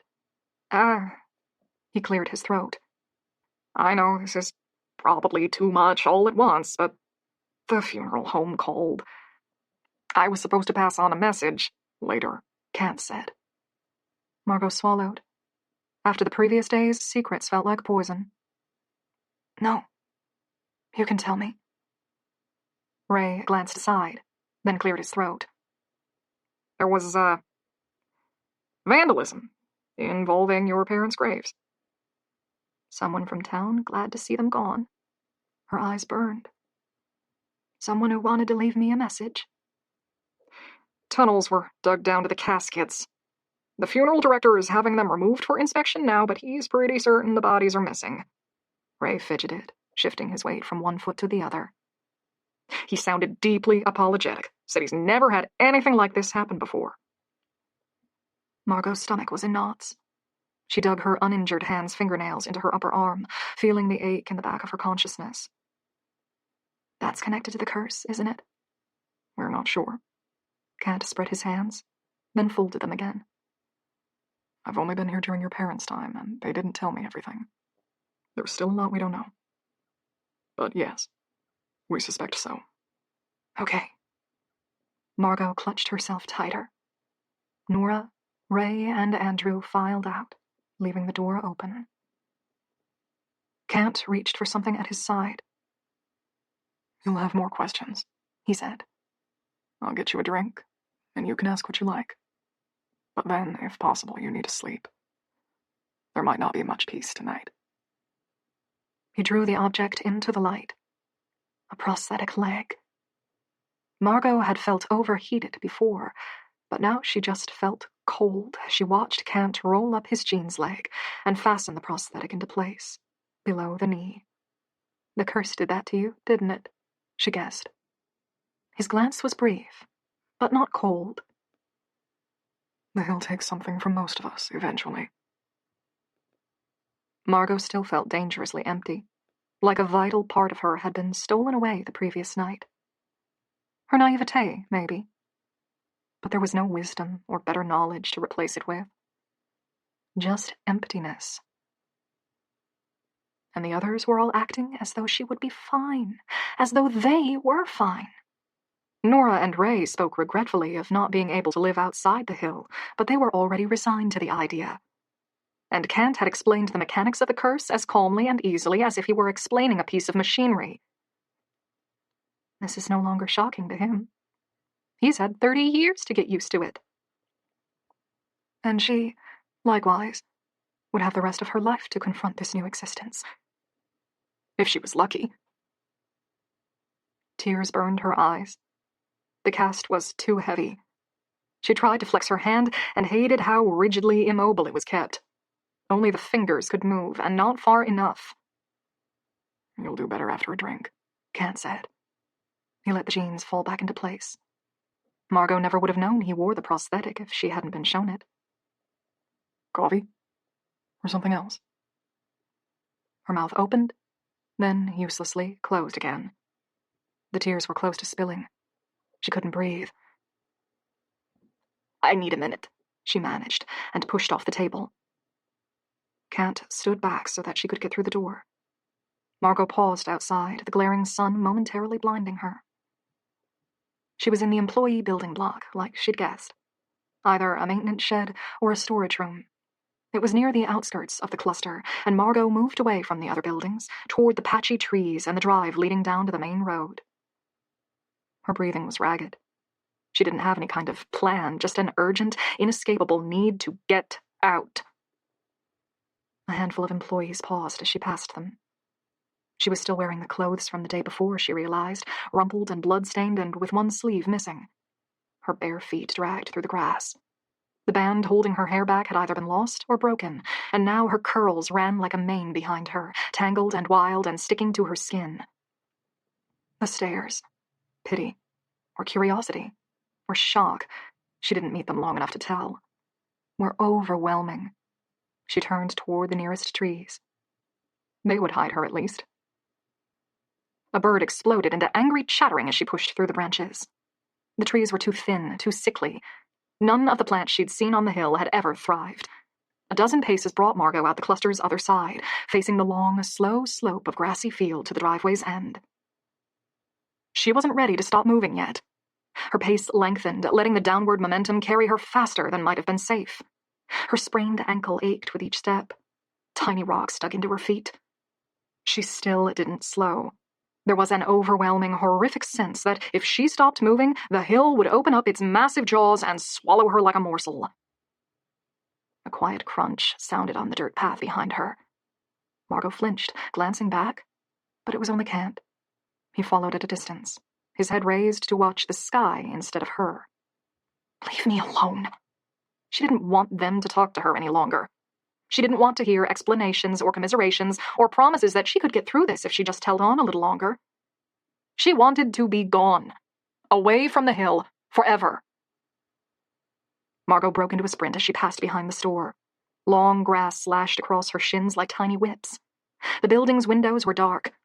Nora and Ray hadn't yet returned. Her lungs burned. Every muscle in her body ached, a slow, grinding soreness that would take days to fade. But the closer she drew to the road, the lighter her chest felt. It was freedom. It was safety. It promised everything she wanted, everything she needed. She burst out between the wooden posts marking the drive's entrance. The hard flecks of road gravel bit into her soles. A horn blared, impossibly loud, deafening, and Margot staggered as the car she hadn't seen passed just inches behind her. She fell to her knees among the long grass and vines on the road's other side. The car, a black sedan, swerved back into its lane and continued on its route. Even with Margot looking how she did, barefoot, streaked in dried blood, the driver didn't stop. No one questioned what happened on Gallows Hill. She sagged onto her side, legs spread out awkwardly, the heavy cast resting in the dirt. Her face was wet, but she didn't remember crying. A slow, shaking smile formed as she stared at the fence line opposite. I'm out, past the boundary, and I'm not going back. I don't care if there are symptoms. I'll take pain tablets. A headache can't last forever. I am not going back. She closed her eyes, head tilted back, to feel the sun on her face. It seemed different outside the hill. Cleaner. Warmer. She filled her aching lungs as fresh tears trailed down to her chin, where they hung for a second before dripping off. When she opened her eyes, she saw she had company. Kent had reached the fence. He leaned on the highest bar, broad arms folded over it as he watched her. Unlike Margot, he had stayed inside the boundary. Margot glared at him, defying him to tell her she couldn't be outside the land.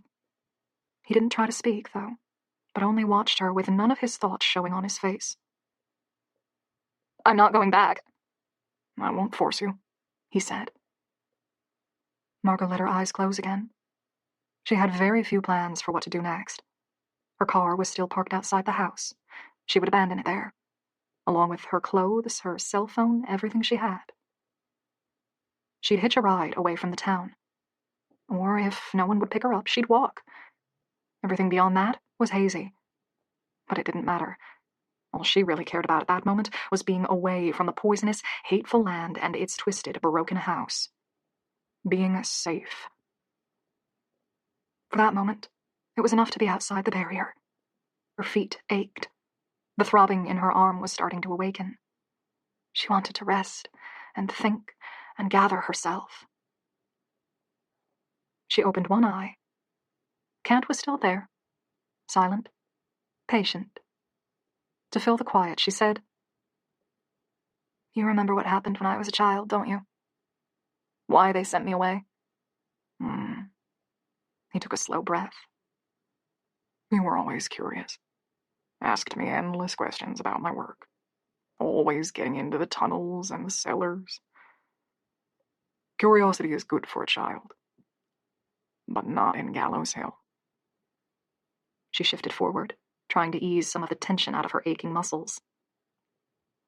What happened? When things began to get bad. When the curse woke. Your parents would try to keep you safe. They locked your window. Warned you about the dangers of leaving your room at night. But you wanted to understand the strange things you could see from your window. You went exploring. Once, when things were very bad, you got out of the house. He raised a hand and drew it across his chest, down to his stomach. The dead ones got to you. Hugh, Maria, and I managed to get them off, but it was bad. You couldn't leave your bed for a week. Maria cried so much. His voice cracked. He paused, clearing his throat, then continued. The bad patch passed. You healed, though you would always carry the scars. Maria and Hugh thought you would be safe from then on, that you'd be cautious. But 4 months later, we hit another bad time, and once again you tried to go outside. Margot's hand fluttered to near her collarbone, where the scars began. She could picture the lines in her mind. A jagged map marking where long fingernails had sliced through her skin. Even that hadn't been enough to make her cautious. She didn't know whether to laugh or grimace. Her grandmother had always said she was a nightmare to control when she was little. Too much stubbornness condensed in a little body, she'd said. Even Kent, drained and gravel-voiced, smiled. Even a near-death experience couldn't snuff out your curiosity, I suppose. Your parents talked for days, trying to come up with a way to keep you inside at night. They could lock you in your room, turn you into a prisoner in your own home, but they knew eventually they would slip up, and you would find a way out. No matter how many locks and barriers they added to that house, nothing ever worked. It's like a ship made of rotten wood.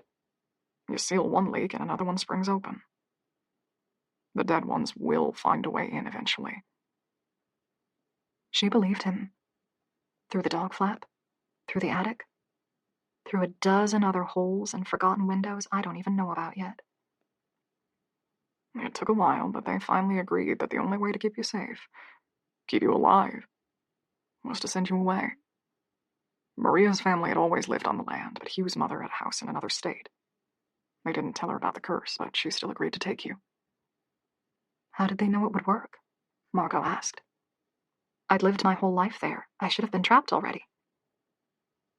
Kent sighed, the movement sagging his shoulders heavily. I can't answer that. There was a lot your parents never told me.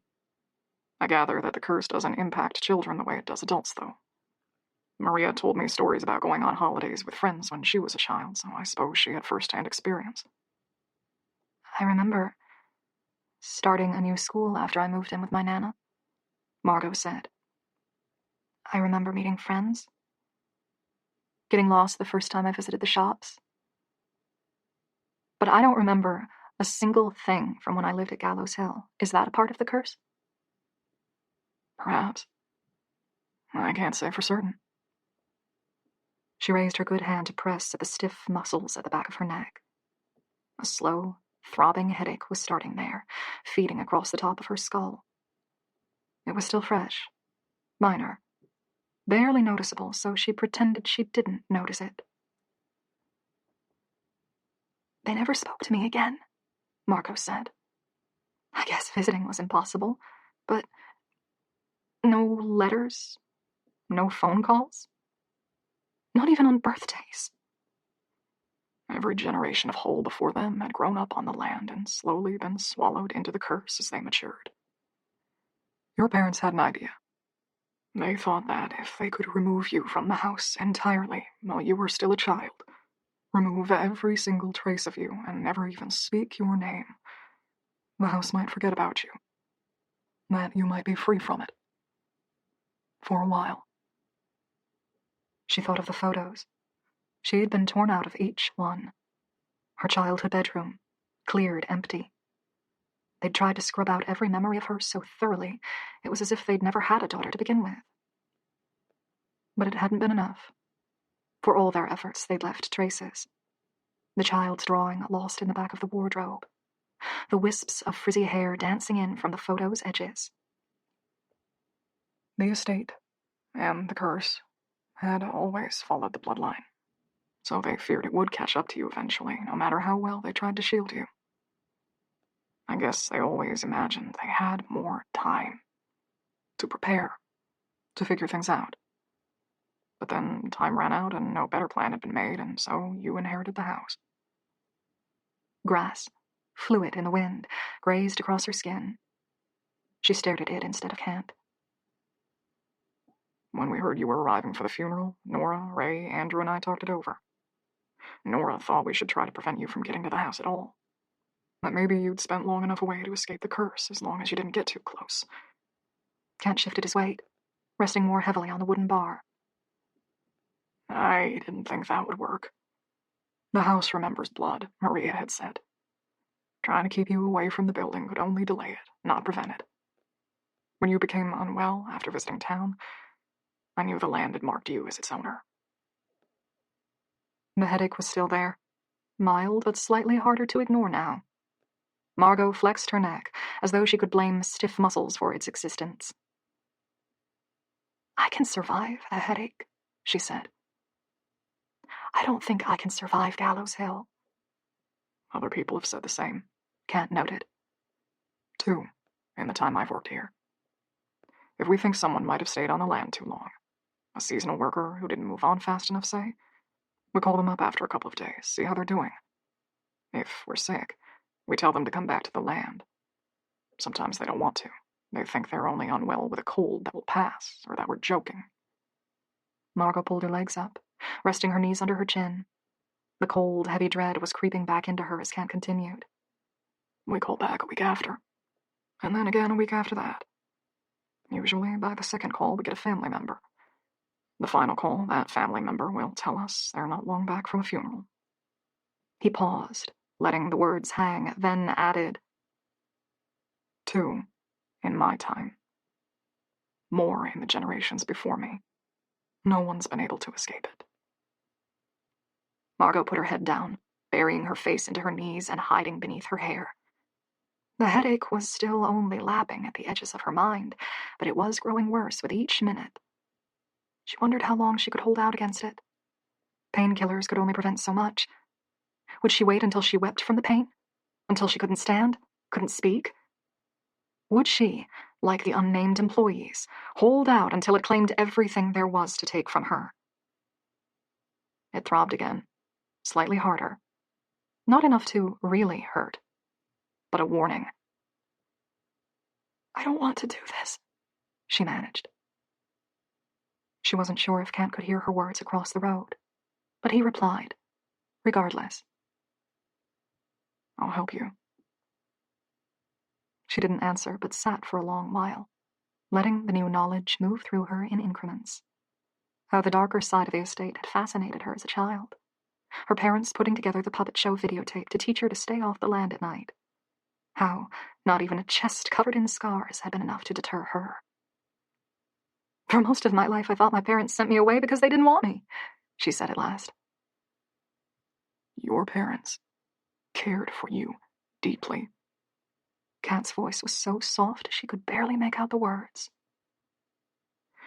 "And they missed you more than I think even they imagined they could."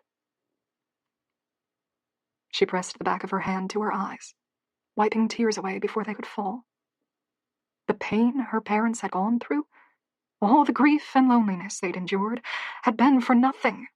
She'd ended up back at Gallows Hill after all, and the hill had still marked her. No, maybe it wasn't for nothing. She'd had a life, friends, an apartment to call her own, a job, freedom to visit museums and the beach and the theater. Her parents had given her a gift, and she hadn't even recognized it. The gift of a normal life, of freedom. At least, for a few years. Maybe I'm the reason the curse has been more dangerous lately. Maybe it knew it was missing one of its family. Maybe my parents lost their lives because I wasn't here. That was a bitter, uncomfortable thought. Margot lifted her head, breathing too fast. Kat gave her all the time she needed. He, resting against the fence, calm and patient. Margot hunched over in the long grass by the side of the road, weighing up her options as the headache gradually spread across the top of her head and into her eyes. "Okay," she said at last, and the word felt like it was killing something inside of her. "Let's go back."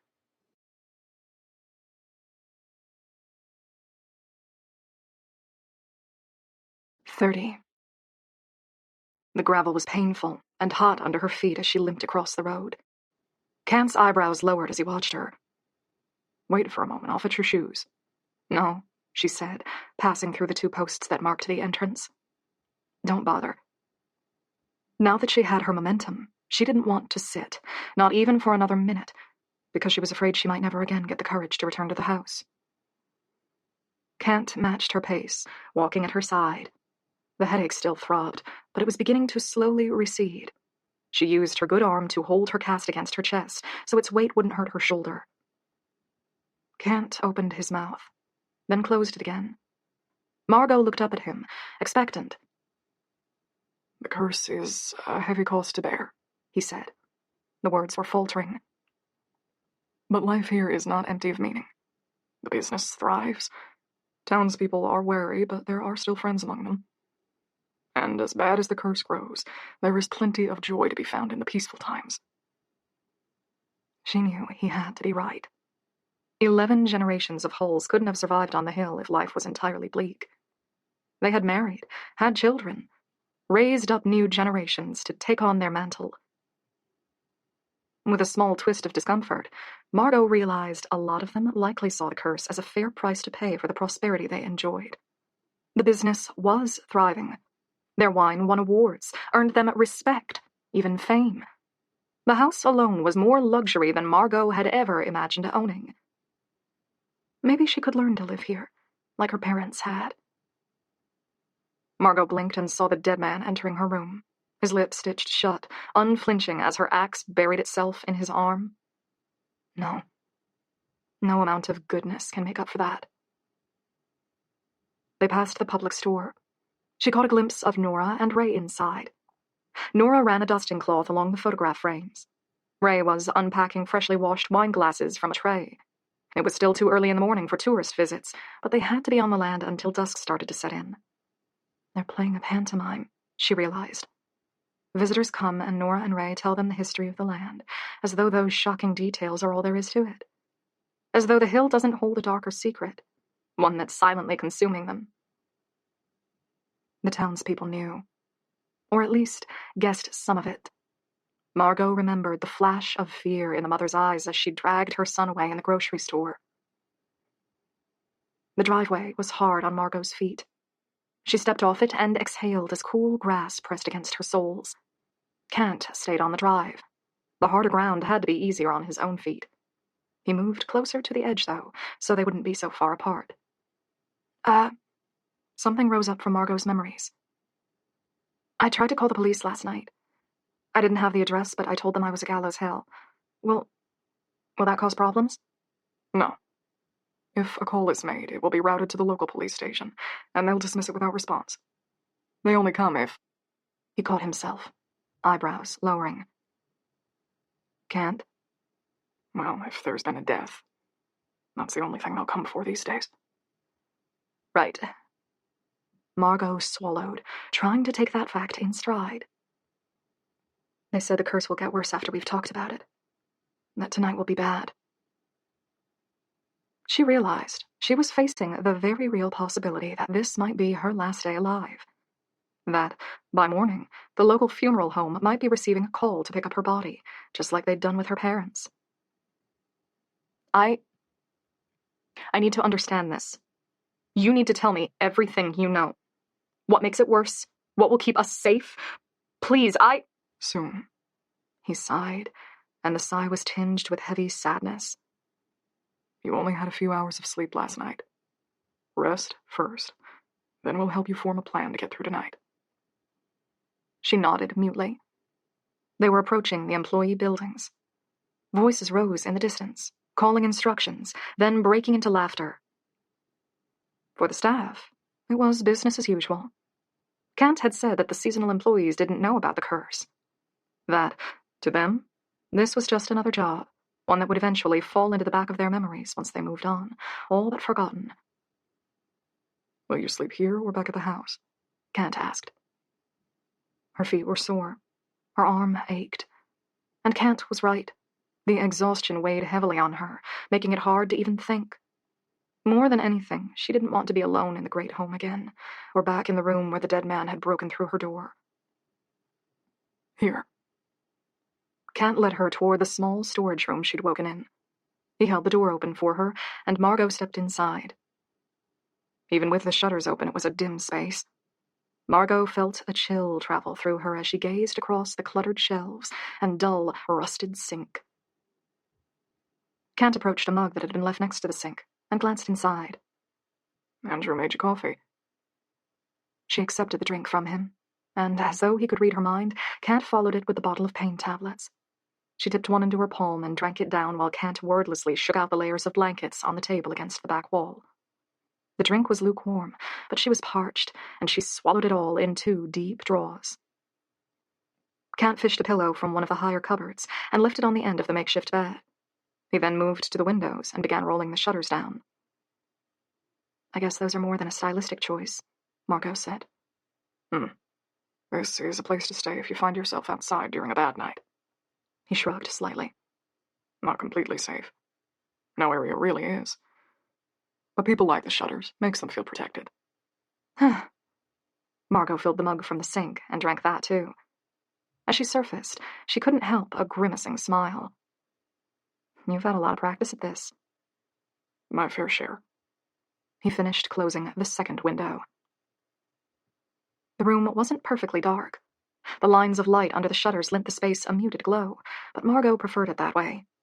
She didn't want to have to spend any time in the dark at all if she could help it.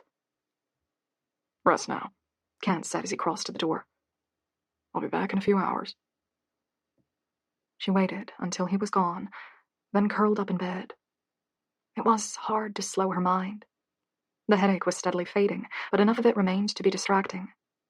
Every few minutes, someone would pass by near enough to the building that the crunch of footsteps or the murmur of conversation would cause her eyes to snap open again. But, just like the night before, she could only fight her tiredness for so long. Around the time Margot was beginning to think that sleep wouldn't ever visit her, she slipped under. When she woke, it felt as though no time had passed. She could have thought her eyes had only been closed for a moment, except the light had shifted. Instead of running across the floor, the lines of illumination threaded up the wall. Kent was back on the bench he'd occupied that morning, arms folded and head rested against the wall behind him. His eyes were closed. Margot moved carefully, drawing herself up to sitting. A plate of food and a fresh drink had been left beside the table. She reached for them, trying to be quiet so she wouldn't wake Kent. He still heard her. His eyes opened, then he shifted in his seat, sitting up properly with a soft groan. Andrew made that for you. She drew the food into her lap. Chicken breast and vegetables smothered in gravy. She scooped some into her mouth. It was cold, but she was so ravenous that it still tasted like the most delicious thing she'd ever eaten. What time is it? She asked between mouthfuls. Near 4 in the afternoon. Her heart dropped. Margot lowered the fork, her palms turning clammy. That's late. Kent ran his fingers through his hair, pushing it out of his face. He seemed unfazed by the hour. The more sleep you get, the better you'll do tonight. He paused, then added, If we are lucky, the curse might have already waned. That was a thin hope, and they both knew it. Margot understood, with complete certainty, that Gallows Hill wasn't done with her. She looked down at the plate of food. Her stomach had revolted, turning into a nest of knots, but Margot still forced herself to eat what was there. She remembered how her energy had drained from her the night before, leaving her limbs weak and her mind scattered. Kat was right. She needed to shore up her strength while she had the chance. Fetched some things from the house for you, Kat said, drawing them out from beneath the bench. Your room's light was out, so I changed that too. He placed her shoes, the ones she'd last seen the previous night, on the floor beside her, and her phone and jacket on the end of the bench. Margot picked up her phone. The screen was shattered into a spiderweb of white lines. To her surprise, it still lit up at her touch. We'll get you another one of those, Kat said. Andrew will put it as a business expense. She managed to smile. Even just a month ago, the cost of a broken phone would have felt like a hurdle to overcome.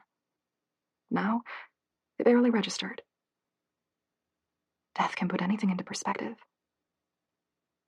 She pulled the coat on to cover the blouse's torn sleeve and the smatters of dried blood. The coat's arm was wide, but the cast still barely fit. Finally, Kent held up a large white square of fabric.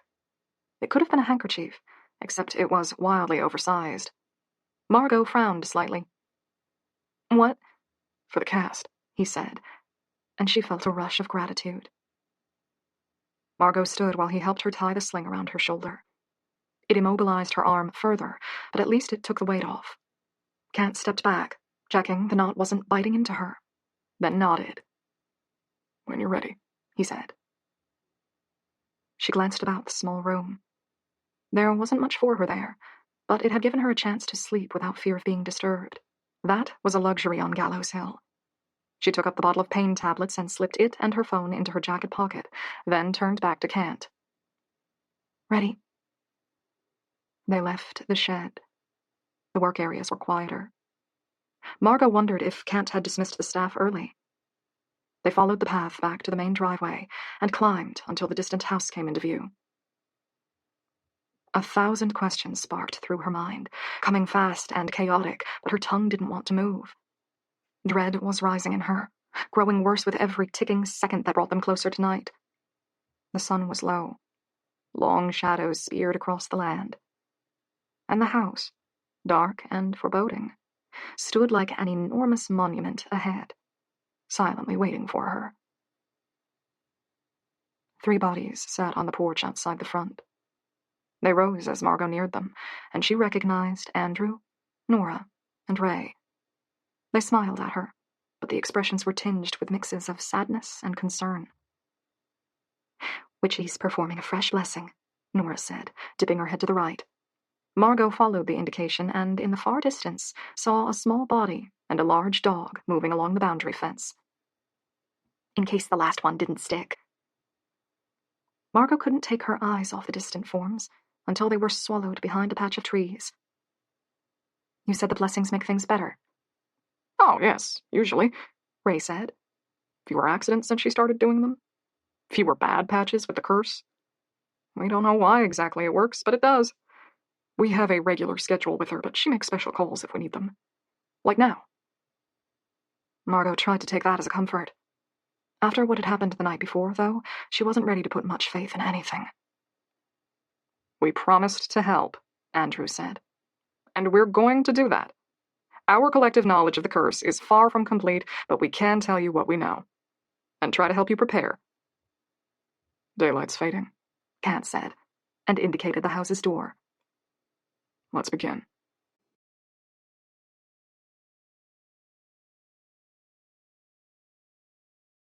"31. They moved into the kitchen. Ray made to put the kettle on before catching himself and glancing back at Margot. She nodded to let him know it was okay. He set about preparing drinks, while Kent eased himself into a seat at the table. Margot, after a beat of hesitation, sat as well. "Some elements of the curse we've learned ourselves," Kent said, flexing his broad shoulders as Nora took the table's third seat. "Others are hearsay. I'll try to tell you which is which, because the hearsay isn't always reliable." "Okay." Margot sat forward. She wanted to fold her hands, to fidget, to run her thumbs across one another, but one arm was strapped to her chest. She made do with picking at the table's white paint with her free hand. "This part is hearsay, but it's been repeated for as long as I've been here," Cat continued. "The house's owners need to spend the night in the house. The staff need to spend the night in the staff accommodations." The implications of that hit her like a punch to the stomach. Until then, she'd believed she wouldn't have to be alone after sundown. Either Kent would stay with her, or she could stay with him, and his presence would work like a ward against fear. The Hill wasn't content to let her have that, though. It was going to force her to spend the night alone, isolated. She lowered her head so they wouldn't see the fear burning in her eyes. "Your parents told me that." Nora's voice was very small. "They didn't say why it was a rule, but I gathered it came from something that happened in a previous generation." "Abigail, maybe," Ray said. "Back in 1836. She fell in love with one of the workers. Slipped out of the house to spend the night with him. They found her the next morning, drowned in a shallow creek, clothes torn and scratch marks over her body." Nora nodded, her thumb running over her chin. "Maybe. Townspeople assumed the lover was responsible, but the Hulls, Abigail's parents, put pressure on the police to drop the case against him. They knew more about what had happened than they shared with anyone, huh, Warrant?" "That doesn't prove she died because she left the house, though." Margot's heart was beating too fast. "It could have been a coincidence. Maybe the rule isn't necessary." "Abigail's death wasn't the only instance," Kent said softly. "That rule, stay where you belong, was learned at the cost of blood over many generations. Your parents never shared the details with us, but they would have known all the stories. Mostly from their own parents' teachings." "That happened a lot, I gather," Nora said. "Each generation passed on their knowledge to the next. They probably intended to do the same for you, either in person or in a letter. They just..." "Didn't expect their time to end so suddenly," Andrew said. Silence fell over them for a beat. Ray poured water into mugs of instant coffee and passed them out before falling back to rest against the kitchen cupboards. Kent took a deep breath. "That's part of what's so tricky about this. Our knowledge is patchy at best. I would never call your parents secretive, except as far as the curse is concerned." Andrew took up his mug and stared into the steam. "I have a theory it's because the knowledge is dangerous. The more you know, the more the curse targets you, maybe." "Except Ray and I know this place's history better than almost anyone, and we're still allowed to spend the nights off land," Nora said. You spent one long season working here and the curse locked onto you. It doesn't make sense sometimes. Andrew shrugged, indicating he didn't have an answer either. I can't sleep away from the house. Margot ran her thumb across the mug's lip, feeling steam condense against her skin. So, what should I do? It might be easiest to go over everything in 3 parts, Kat said.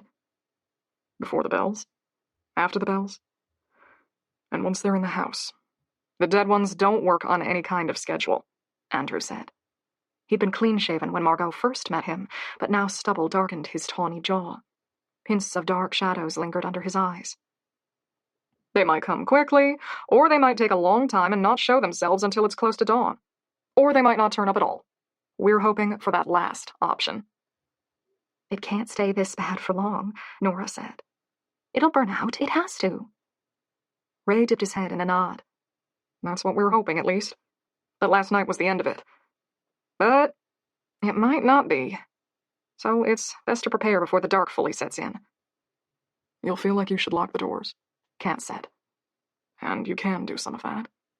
Whatever it takes to give your mind some peace. But you should know that locked doors won't stop them. And don't lock too many, Nora added, her hand darting out to touch Margot's gently. They get angry when everything's locked up tight.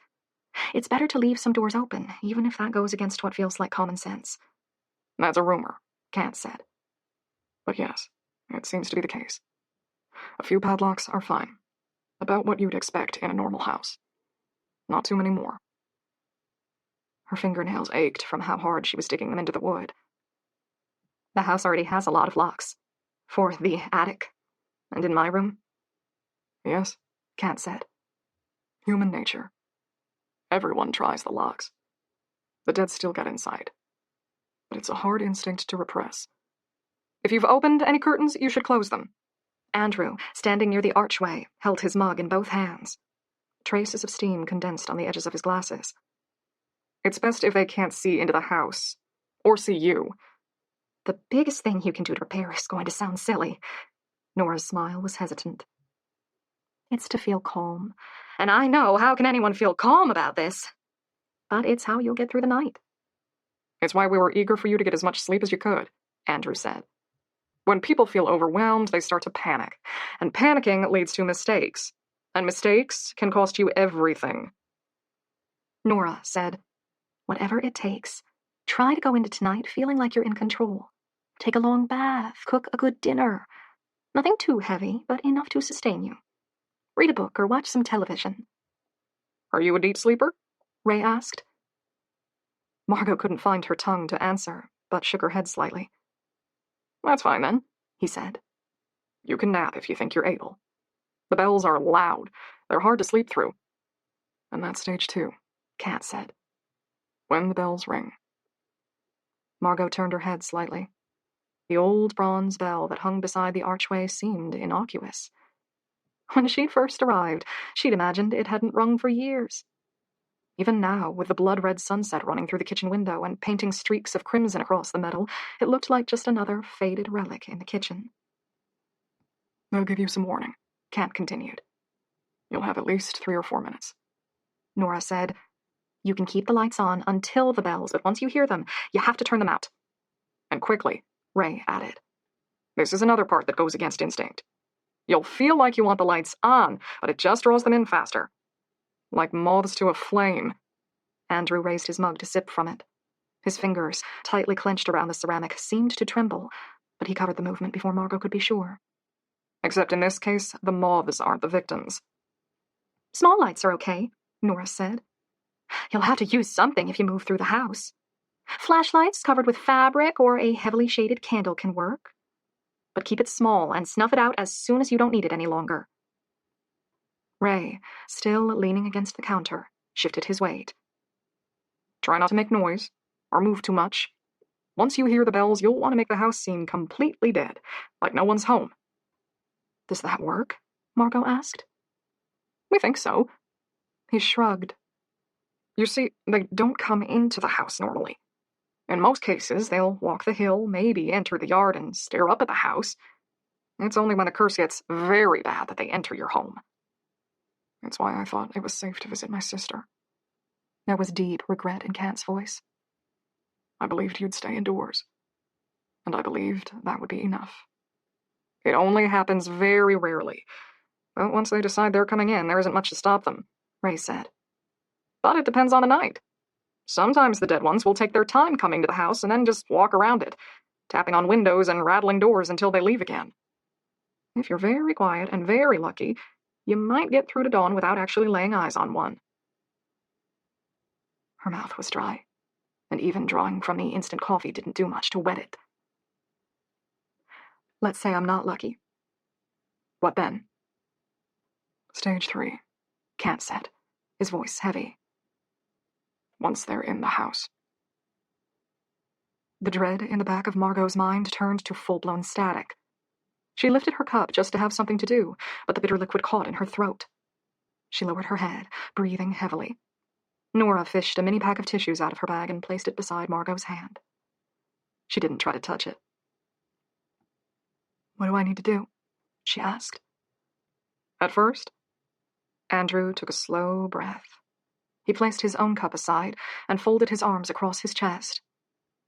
Stay quiet and stay alert. Listen for them. They're not good at being quiet, Ray said. As long as you keep your ears open, you can hear them coming. When that happens, you need to move. They'll be looking for you, and they're going to be good at finding you. You need to keep yourself a step ahead at all times. Don't try to hide, Kat said. Wardrobes, cupboards, and bathrooms won't protect you. You'll be found eventually, and when you are, closed spaces give you no way out. Nora cut in. Use the hallways and rooms with multiple exits, places where it's easy to get away. You can sometimes lose them for a while and get a chance to rest. Just don't let your guard down. The information was flowing in too fast, and Margot felt overwhelmed trying to capture it all before it slipped away. What about defending myself? Or is there anything that will frighten them away? Nothing we've found so far, Kat said. A bat will knock them back, but won't stop them. Same with guns, knives. They'll catch on fire, but that makes it worse. A flaming corpse will grapple you just as readily as a normal one, Andrew added, a half smile twisting his lips. Except then you have the fire to deal with too. Nora gave a short flick of her hand. If they do get into the house, the best thing you can do is keep quiet, keep listening, and be ready to move somewhere else when they get close.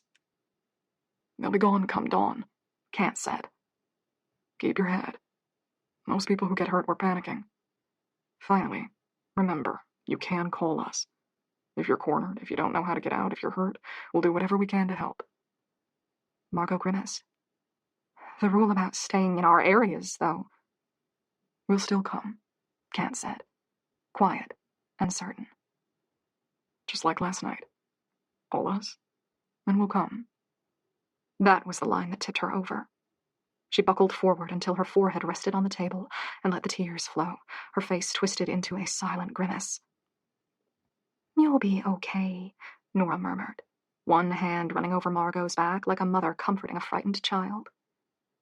Everything will be okay. She couldn't promise that. No one could. The red sunset was turning sour, darkening into a scorched brown as light fell past the edge of the hill. Ray, at the kitchen counters, cleared his throat. This is a poor time to interrupt. It's fine. The tears wouldn't stop. They flowed against her will, but Margot still pulled herself up, grinding her palms into her closed eyes as she furiously tried to rub them dry. You need to leave, I guess. It's not bad. Ray's words were drowned out by sharp knocks at the door.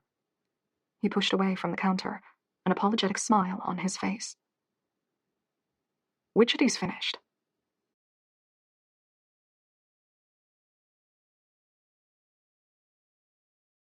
"32. The others stood back, clearing the way for Margot to approach the front door. The wood shuddered as she pulled it open, and the tail end of the sunset flooded through, painting them all in its burned shades. Wichity stood outside, facing the hill. Her long, white hair had been braided, but strands had pulled free and floated like lines of spider silk, snatched up by the wind. Marsh, at her side, panted, his tongue drooped over his lower jaw. Well, I've finished, Witchetty shuffled around to face Margot. Her skin looked strange in those hues. The dark red should have imbued it with more color, but she seemed bleached out, desaturated. Her pale lips were drawn into a harsh line. Marsh's leash was woven around one of her forearms. The other arm was bound by the talisman's cord. The bird skulls set up a muffled clattering noise as she moved. "Thank you," Margot managed. And she meant it. Witchetty's gaze traveled from Margot's red eyes to the cast peeking out from her sleeve jacket. "It's bad, is it?" Margot instinctively touched the cast, but that wasn't what Witchetty was asking about. She was asking about the curse. The poison that seeped out of the land at night. Margot wordlessly nodded. Witchetty drew a slow breath. It rattled in her chest frighteningly, and Marsh, sensing her discomfort, leaned against her side. "I brought extra holy water," she said, slipping the talisman into her pouch. When the hand came out again, it carried a small, unlabeled amber bottle. Margot took it and held it close to her chest. "You'll need it. The ground is bad, worse than I've felt it before. I don't know what's happened. It's like a poison has gotten into it, and it's spreading. The blessing can only do so much to hold it back." Margot couldn't find her voice, but she nodded. She understood what Witchetty meant now, and she felt faintly ashamed for believing they were the ramblings of a charlatan on her first visit. She wouldn't make that mistake again. Witchetty's expression softened a fraction. "I have one more thing I can give you. It's the strongest talisman I have." "Oh." Her heart ached. "I'm grateful for anything." "Only for tonight, mind." Witchetty carefully unwound the leash from her forearm. She extended it to Margot. "I'll want him back by tomorrow." The ache in her heart started to hurt. She held the bottle in both hands, refusing to touch the leash. I can't take Marsh. I know how much he means to you. It's dangerous." A slow, small smile spread over Witchetty's face. She tucked the leash into the crook of Margot's arm before she could object. "He's not just a token. The only way to defend against evil is with powerful good. And Marsh is the most good I know of. Keep him close tonight. I'll be back to pick him up in the afternoon." She turned and descended the porch stairs with slow, heavy steps. The leash was loose, barely tucked under Margot's arm, but Marsh made no effort to try to pull free. He took up position at Margot's side, apparently recognizing that he had a job. Warm, brown eyes smiled up at her. The soft, downy tail thumped against the floorboards. In that moment, Margot understood what Witchetty had meant about him being pure good. "Thank you," she managed, taking up the leash. Witchetty was already on the driveway leading down the hill, and raised one arthritic hand in acknowledgement. Behind her, Cat spoke, his voice subdued. "Nora, Ray, would you take Witchetty back into town with you?" "Of course," they said in synchrony, and Margot stepped aside as they passed through the door. "Take care. Be safe," Ray said, a gentle smile his parting gift. "We'll see you tomorrow," Nora added, and squeezed Margot's arm on the way past. It was a hopeful goodbye, one that promised there would be a tomorrow. Margot watched the three of them until they began to fade into the hazy early twilight, then turned back to Kent and Andrew, her two remaining companions. "You'll need to leave, won't you?" she asked. "Sun's just about done." Kent rubbed a hand into his shoulder, grimacing as he stretched it. "That means we have to go, yeah. You remember what you need to do?" Margot bit her lip. The instructions ran through her head in a stream that became increasingly tangled the more she tried to straighten it. Stage 1, after dark. Stage 2, when the bells ring. Stage 3, once they're in the house. Marsh continued to smile up at her, panting faintly, and Margot felt her heart turn cold. They're going to get into the house? No amount of false hope or good talismans will change that. They'll get into the house, and there's nothing I can do to stop it. How safe is the employee accommodation? She asked. Andrew exchanged a glance with Kat. For you? No safer than the house, just more places to become cornered. And the rule says you need to stay here. No, I understand that. She frowned, staring down at the smiling golden retriever at her side. But for you, and the other staff, are you in much danger there? Less than you, Kat murmured. The dead ones will come near our homes, but they don't seem as interested in us unless we interrupt them. Good. Take Marsh back there with you. She held out the leash, but Kat only looked at it. I'm not taking the dog. Her voice caught, half choking her. I can't let him stay here. It's going to be dangerous. He'll be hurt. I know he will. I can't do that to him. Kat took her outstretched hand, but instead of lifting the leash from it, he folded her fingers closed around it. Keep him. But... The dead ones don't go after animals unless the animals get in their way. Kat released her hands, and she let them fall, still clutching the leash. Witchetty loves Marsh more than she loves anything, and she still gave him to you. I'm prepared to trust her. She turned to Andrew, desperate. I'm more of a cat person myself, he said, chuckling, as he put his hands into his pockets. You can do this. Kat bent forward slightly so his heavy, gray eyes could meet hers. Remember, when you hear the bells, put your lights out. Stay quiet. Stay alert. When you hear them coming, move. Don't panic. Don't panic, she echoed dully. That's the important part. Keep your head no matter what. The curse can make you see things, hear things. Don't fixate on them. Just keep moving.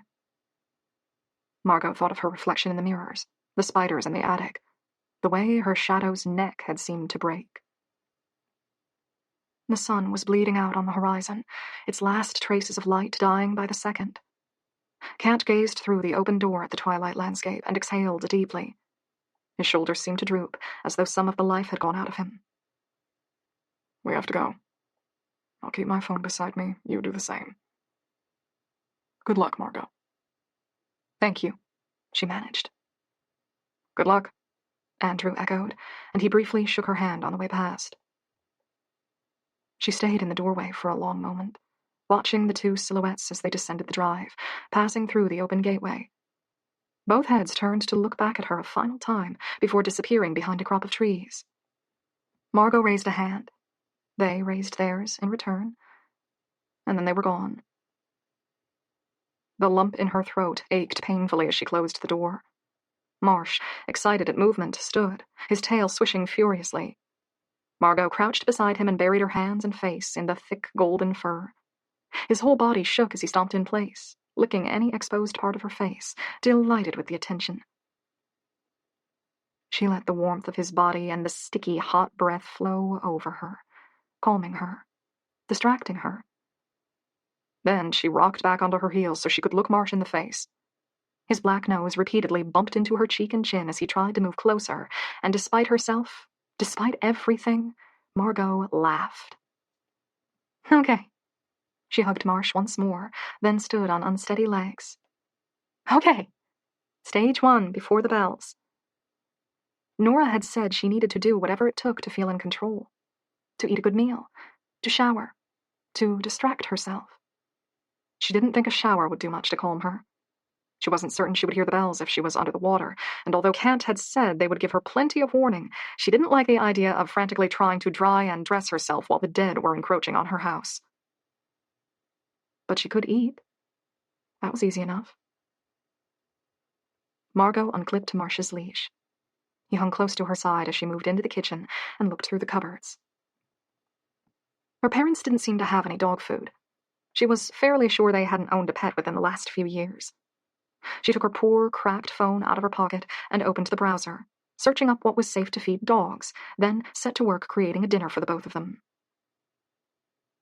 Marsh was served on human dishware for that evening. A soup bowl for water, and a dinner plate filled with boiled eggs, a slice of bread, cashews, and carefully cut apple pieces. It wasn't something he could eat every night, but Margot figured, just for the one day, they could indulge. She made herself a plate that looked very similar to Marsh's, except her bread was toasted and covered with butter and jam, and was accompanied by a large mug of strong coffee. Cooking and eating was awkward with Cast's limited mobility, but much as she hated it, she was slowly growing better at it. Margot worked through the coffee as she sat at the kitchen table with Marsh, licking his plate at her side. Her eyes kept flicking to the bell above them. They said it's unpredictable. Some nights they come fast, some nights they take hours, or they may not come at all. A grimacing smile emerged as she stared into her mug. Wouldn't that be ironic? To prepare, to wait, to drink enough coffee to keep me awake all night, and then for nothing to happen at all. She would give almost anything for that to be the case. But she also knew she was clinging to a dream. The ground was bad. Witchetty had felt it, and when Margot focused, she could too. It was like it was writhing beneath the house's foundations, bubbling, squirming, the pressure building, preparing to erupt. The thoughts were consuming her. She'd been warned about that too, that letting her fear build would only make it worse once she had to take action. She rose sharply enough that Marsh lifted his head. "We're going to burn some time," she told him, dropping the empty plates into the sink and running hot water. "We don't know how long it'll take, so we'll keep busy for a few hours, okay? And—" Her thoughts failed her as she turned and caught sight of the dog door. A relic from her parents' time, set into the kitchen's access to the porch. It was easily overlooked and easily forgotten about. Except for that awful moment from the night before. The soft flap as something entered through it. Kent had said locks wouldn't keep them out, but she was still allowed to try. Margot went through the lounge area to reach the halls, where she'd found the spare antique furniture. As she'd hoped, most of it was made of heavy wood. She found a narrow chest of drawers that she was just about able to move and pulled it free. The feet scraped painfully as she dragged it along the hall, and finally into the kitchen. When she pressed it flush against the door, though, it fully covered the dog flap in a way that she thought wouldn't be easy to shift. Marsh, who had happily followed her on her pilgrimage, wagged his tail. Margot grinned at him. "If you need the bathroom through the night, you'll just have to ask." She leaned back against the drawers and sighed. The kitchen clock said it was approaching 7. There was still a lot of night left. Margot returned to the hallways, this time following them to the second floor. Marsh padded in her wake, which she was grateful for. She paused outside her bedroom door. It had been left open a few inches, though the space beyond was pure black. She knew there wouldn't be anything inside, but it still took her a very long moment of gathering courage to reach her arm through the opening and turn on the light. Kent had been in there earlier, to gather her jacket and phone, but he hadn't touched much else. The bedside table was jammed between the door and the wall, forcing Margot to turn her body sideways to slip through. The axe lay on the ground. A thin smear of dried liquid coated its tip. Margot stepped over it. The only other trace of Kent's presence was the window. It was closed again. Margot circled her bed, which still held rumpled blankets from her disturbed sleep, and retrieved her phone charger from the wall. She scanned the space to be sure there was nothing else she wanted there. Her books were strewn across the floor, but she didn't think she had the focus for reading that night. Spare clothes were in the wardrobe. The jeans she was wearing would still be fine, but she took a new top and a new bra and tucked them under her cast as she left the room. Instead of returning straight to the ground floor, Margot circled through the upper level, trying to give herself some familiarity with the layout and which doors would lead to dead ends. The house had almost been designed to give her escape routes, she realized. There were 2 staircases on different sides of the building. The hallways looped like a racetrack. Even many of the bedrooms she looked into shared ensuite bathrooms with the room next to them, giving her a path to slip through should she need it. She wondered how much of the design had been coincidental and how much had been intentional. That's probably something my parents could have told me. She swallowed thickly and held a hand out to call Marsh closer to her. He'd begun wandering farther down the hall, but happily returned at the gesture. She kept moving, trying to form a mental map of the house. As she paced through rooms, her eye kept being drawn toward hiding places, closets, the narrow spaces under beds, behind shower curtains. She forced her mind to disregard them. The others had warned her about hiding places with no exits. She supposed it was still human nature to want to get somewhere small or somewhere with solid walls on 3 sides. After circling the 2nd floor twice, she returned to the lower level and did the same there. The layout was slightly more complicated. Doors that she thought would open into another room sometimes led her to the porch instead. She became lost before eventually finding her way back to the kitchen. As she'd done on the upper level, she turned out all lights when she left an area. By the time the bells rang, she wanted to only have 1 or 2 nearby sources of light that could be put out within seconds. Finally, she ended up back in the kitchen. She ran hot water into the sink and carefully pulled off her jacket and then the blouse. She used a damp dish towel to wash the dried blood and sweat off. It felt good to be clean again, even if she couldn't get under the cast or the bandages on her shoulder. The cast made it nearly impossible to fasten the new bra, but she managed it eventually, then pulled the top over. It was a soft knit, designed to keep her warm through the night and be flexible if she needed to move. The night was turning cold, and she pulled the jacket back over top. The old blouse went into the bin. She was normally pretty good about getting stains out, but there wasn't much to be done when it was missing a sleeve. She checked the clock. Only 8:15. It felt later than that. She was already growing sleepy. She set about making another mug of coffee, strong, and carried it into the living room. Marsh happily flopped onto the rug in front of the television.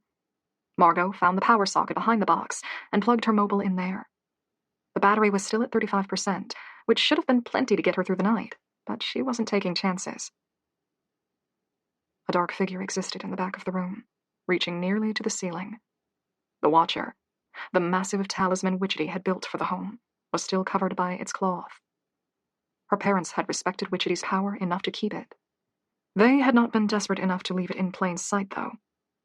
Margot was. She tugged the cloth off the Watcher. Bones and spoons and sharp metal rattled like chimes as they ran against one another. The massive deer skull atop it loomed far above Margot's head, staring down at her, watching with its black pit eyes. Margot threaded her arms in between the wires holding it together. She wasn't sure what she was holding, just that it was solid enough to let her move the effigy. It rattled with each inch, and Margot squeezed her eyes closed, afraid that the dozens of tiny objects scratching at her arms and cheek might extend their claws at any second and sink into her. But she didn't stop. Not until the Watcher was positioned in the hallway, facing the front door. Breathing heavily, Margot backed away and slumped down beside Marsh in front of the television. The main hallway seemed like the right place for the talisman. A precious ward at the front of the house, refusing entry to anyone who might try to knock at the door. She'd hated the Watcher before, especially for the way it seemed to stare at her when she turned aside. Now, though, she was only grateful to have it. She felt less vulnerable with it there, less alone. "Want to watch something?" she asked the golden retriever. His head tilted slightly at her voice, though he seemed more than content to relax. Margot sipped from her mug, then returned it to the floor while she selected a tape. She chose an old romance, one where the woman's hair was bobbed and the man wore expensive jackets. She pulled her knees up ahead of herself and let her eyes fix on the grainy, slightly off-color images. She couldn't follow the plot as well as she should have. There was something about a fake relationship and an inheritance. Her eyes kept moving toward the bell hidden in the room's back wall, behind the overstuffed couches, and it was hard to pull her focus back. She turned the film off after 40 minutes. Most of the tapes had handwritten labels, but one in particular stood out with its faded red words. Margot's tape. She slid it into the player and rewound it to the start. After a second, the curtains flickered onto the screen, and her mother's voice began narrating. "The other family. It's so obvious now that I know. The gray puppets are less an analogy and more just a simplification. They play outside at night. They get irritated if they're interrupted. They even have X's across their mouths to represent the stitches." She watched the girl's puppet leave the house at night and sway toward the tall gray figures. Her mother's voice dropped lower, growing darker, more menacing. The other family was so angry that they attacked her. They scratched her and bit her and dragged her into the earth. Margot knew the tape by heart, but she still flinched, squeezing her eyes until they were nearly closed, as the 3 puppets twitched down and disappeared off the screen. At her side, Marsh exhaled heavily. She reached out and dug her fingers into his fur as the narration finished and the red curtains drew back across the screen. She took up the remote and rewound it again. Margot hadn't meant to fall asleep, but Marsh was pleasantly warm at her side, and the coffee was doing little to stave off the tiredness. And sometime around the tape's 4th replay, she slipped under, curled on her side on the rug, the golden retriever's flowing fur grazing across her face. She didn't wake until the bells rang.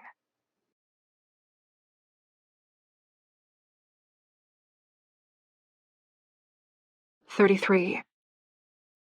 Margot gasped as she came to.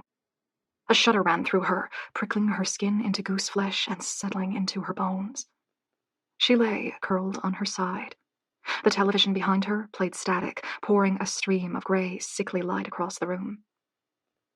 As she stared into the dark, open doorway in the room's back, she felt sure there were lights there. Bright, shining, piercing eyes fixated on her. Then she shifted, and the lights vanished, leaving the doorway empty once more. The bells were ringing. That fact took a second to register, and then her heart thumped, heavy and loud, like a drum beating through her veins. The bell in the dim back of the room leapt like it was on fire. She scrambled to her feet. Her mind was fogged from sleep, leaving her scattered and slow to react. 100 discordant thoughts flashed through her before catching on the one most important. The lights! Turn out the lights! She mashed her thumb into the television's power button and watched the hissing static die. Then, across the hallway, into the kitchen. She had to skid to the side to avoid hitting the watcher on her way through. Then she smacked the light switch and paused for a second, her shoulder against the doorframe as she soaked in the darkness. The kitchen curtains were still open. The others had said to keep them closed, to make the house look as cold and empty as possible. They had also said not to let herself be seen. She crept toward the window, keeping her body low and to the side where the moonlight couldn't graze over her. The kitchen bell screamed at her back, a rattling, shrieking chime, mirrored by dozens of others across the house. Then, abruptly, they all fell silent. She strained forward, daring to look through the window. Moonlight touched the grass. Beyond that, the closest crops of trees. She thought she could see the fence in the far distance. Nothing moved within her line of vision. She reached out and dragged the curtains closed. Now the house was truly dark. Margot's wide eyes fought to see through the pitch black. She reached out her good hand, fingers questing for the table, but couldn't find it until her hip grazed it on the way past. She felt along the edges of the archway to orient herself, then crossed into the hall, moving in an arc to avoid the watcher. She missed her target by a few inches, her shoulder bumping uncomfortably into a wall before she found the archway to the living room. They said I would have a few minutes until the dead reached the house. She lowered herself to her hands and knees as she crawled along the living room. She found the rug first. Then, moving her hands in wide arcs, touched cool metal and cracked glass. Her phone's screen came to life at her touch. Full battery. How much of that time have I already used? Margot unplugged the phone. With just the screen's light, almost nothing was visible, not even her own arm. She raised the phone, using it to see her way as she crawled toward the windows, then froze, a gasp running through her. 2 enormous, glinting eyes filled her view. They weren't quite human. The shape was wrong. The colors were wrong. The way the light glistened off them was wrong. They blinked, and a quiet huff accompanied the movement, and Margot collapsed forward, burying her face into Marsh's fur as she struggled to catch her composure. The bells had made her panic so badly, she'd forgotten about Witchetty's final gift. Good boy, she whispered, patting the side of his head. Then she let him go and crept up beside the television to where heavy curtains blocked the windows. Moving with incredible slowness, she inched one corner of the curtains back, exposing a sliver of glass, and pressed close. The corner of the window gave her a very narrow view of the outside world. In the distance, a bird screamed, then fell silent again. She strained, trying to trace distinct objects in the disorienting moonlight. Something horribly tall stalked across the grass toward her house. The light was to its back, leaving it silhouetted. Behind it, another two followed, then more behind that. She slowly, carefully lowered the curtain back into place. She undid the sling around her injured arm, letting it fall free. Then, with her thumb pressed over the light to blunt it, she activated her phone's flashlight. Margot slipped it inside her left jacket sleeve, between the fabric and the cast. Dulled by the cloth, it was barely stronger than a struggling candle. That would be enough. She tested the setup, jostling her arm to make sure the phone wouldn't fall free, then pressing it against her side to ensure she could smother the light entirely in an instant if she needed to. It worked, and it kept her one good hand free. Margot turned back to Marsh. He sat patiently, smiling, quietly curious about why they were moving about in the late night. She found his collar and nudged him to stand. "Come on." Her voice was a raspy whisper, too quiet for even her own ears to make out the words. "We've got to hide you somewhere." Kant had wanted her to keep Marsh through the night. She just couldn't. Even if it meant the difference between life and death for her, she couldn't put the beautiful animal ahead of her in the firing line. Kant had said the dead things wouldn't bother with animals as long as they weren't in the way. That meant she just needed to find a secure, tucked-away room for Marsh. Somewhere he'd be safe. Somewhere he'd be found the following morning if Margot didn't get through to Dawn. She chose the sewing room. Swiping piles of fabric off a shelf, she nudged them into the vague form of a bed and encouraged Marsh to lay down. Then she kissed the top of his head, whispering, "Be safe," as she did, and slipped out of the room, closing the door behind her. Her heart ran at 1,000 miles a minute. Even when she rolled her feet, each time her sneakers touched down, she heard it echo in the back of her head. She bent, fumbling with one hand to undo the laces, then slipped them off and carried them in her good hand. With socks muffling her steps, she crept back toward the living room. It seemed like the best place to wait. There were multiple exits, windows to watch the outside, and she would be near the door as a last resort. Kant and the others hadn't mentioned leaving the house.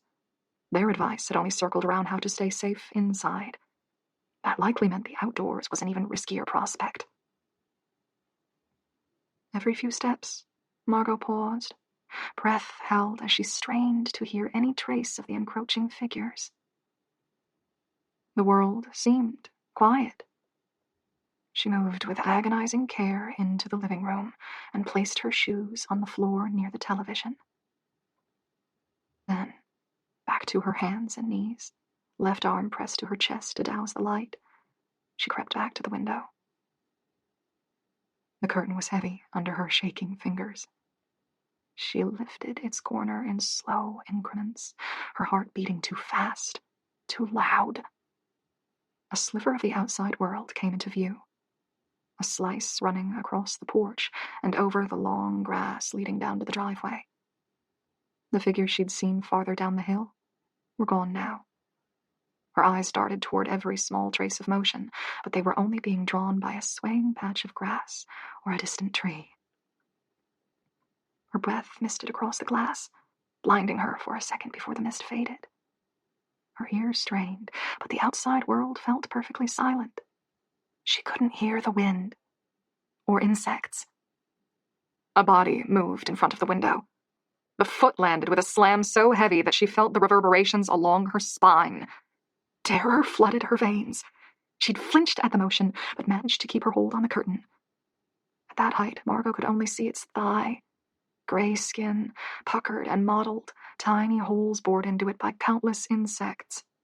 Muscles twitched underneath. She held her breath as she lowered the curtain back into place, desperately afraid that the movement might draw the dead figure's attention. She wanted to crawl back, to put some space between herself and the horrible gray form. If the wall hadn't stood between them, she could have reached out and touched the clammy skin. Instead, she held herself still, muscles cramping from the position, her pulse like a torrent through her veins. The world was silent for a moment. And then, above her head, a muffled tap against the glass. There was a second of silence. Then the sound repeated. Louder. She could picture it. Spongy fingers missing their nails, stabbing into the window, looking for a way through. The urge to run was overwhelming. She held where she was. Don't panic, Kant had repeated to her. Panicked people act rashly. Panicked people make mistakes. One of the porch's wooden boards groaned. Then a heavy thud sounded out as the body moved forward. Margot, her light still pressed against her chest, let her head droop and her eyes close as she listened to the body circle the porch in painstaking, measured paces. More sounds began to register at the edges of her hearing. The creak of someone climbing the porch's stairs. A low, slow, clicking noise coming from somewhere to her right. Then the groan of heavy rope not far outside her window. The footsteps stopped outside the front door, and the sounds repeated. Dulled fingers stabbing into the wood. Knocking, seeking a way in. After a moment, the figure turned, and its slow march across the porch continued. Margot waited until the footsteps were at the kitchen window before lowering herself to sit. Her muscles ached from holding one position for so long. She put her back against the wall and slowly stretched her legs out to give them some relief. They said that the dead might spend the night just walking around the house knocking, but they might not come in at all. If she stayed very quiet and very still, she might be lucky. Margot kept her arm pressed tight against her chest, where not even a whisper of light could escape. And she kept her ears open, tracking the corpse's movements. There were at least 3. The largest one, the one that had been outside the window, paced back and forth at the house's front. Sometimes it stopped and stood still for minutes at a time. Sometimes it turned around the side of the house, only to return again. The other 2 moved more freely, running along the house's side, questing fingers probing at every door and every window. Maybe they won't be able to get in after all. I sealed the dog door. All the other main entrances and windows are locked. What if that's enough? The slow, pacing footsteps kept coming in waves, moving closer, stopping, moving past her. She didn't dare lower her guard. With the phone's light covered, she was as good as blind, except for a whisper-thin line of light that came in beneath the curtains at her back. Her eyes began to grow unsteady as they stared into the chasm of gloom surrounding her. Robbed of stimulus, her brain began to create its own phantoms, ethereal shapes that danced through the dark, teasing her vision, promising movement where there was none. She couldn't close her eyes, though. The hour was late. She had been sitting still for so long that her limbs began to feel heavy. Tired. If she let her eyes close, even for a minute, she was afraid they might not open again on her command. The footsteps wouldn't stop. They weren't fast, but they were dogged. Floorboards creaked under them. Each pace was measured so that Margot could count 3 heartbeats between footfalls. When the dead ones grew close, Margot's skin would prickle and her muscles would tense in preparation. But the figures always kept moving, never lingering outside her window for more than a second, and she would relax again, the tension draining from her limbs. The more often they passed by her, the less pronounced her reactions became. Her mind was growing tired, not just from the desire to sleep, but from the exhaustion of tracing each of the bodies as they looped the outside of her house. She didn't know how long she'd sat there already. Her feet were numb. Even with the jacket, the cold was starting to set in, seeping into her back where it was pressed against the wall. Each time she blinked, her eyelids felt heavier. Her mind started to drift. And then, it happened. Footsteps began trailing toward her once more, and she was halfway to dismissing the sound before it registered. The footsteps were coming from the wrong direction. No longer circling the house or at her back, these sounds moved toward her from the kitchen. One of them was inside the house.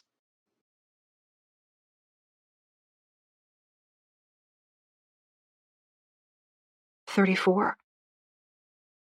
Margot's mouth turned dry. The heavy tiredness evaporated.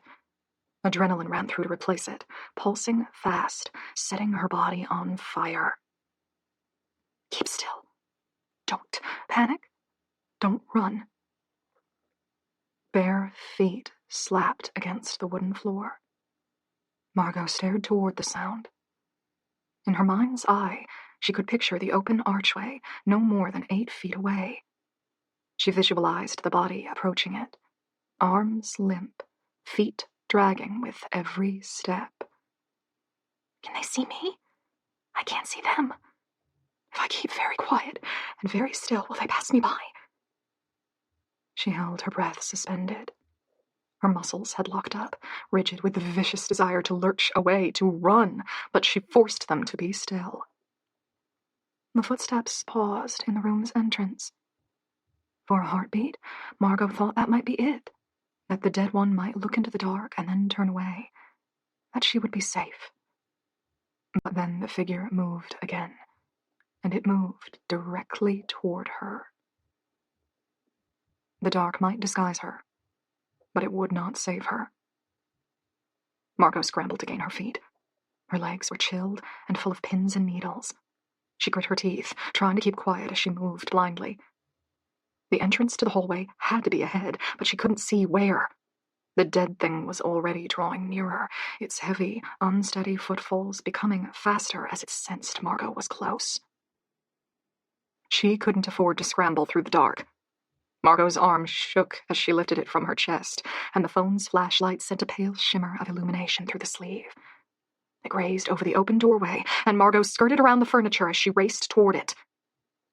Just as she reached the exit, she threw a glance behind herself.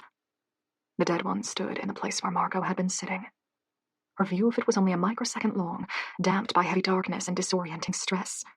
It was like a snapshot of the scene, blurred and barely discernible, but the image stuck behind her eyelids as she slipped through the open door and, breathless and silent, raced along the hall.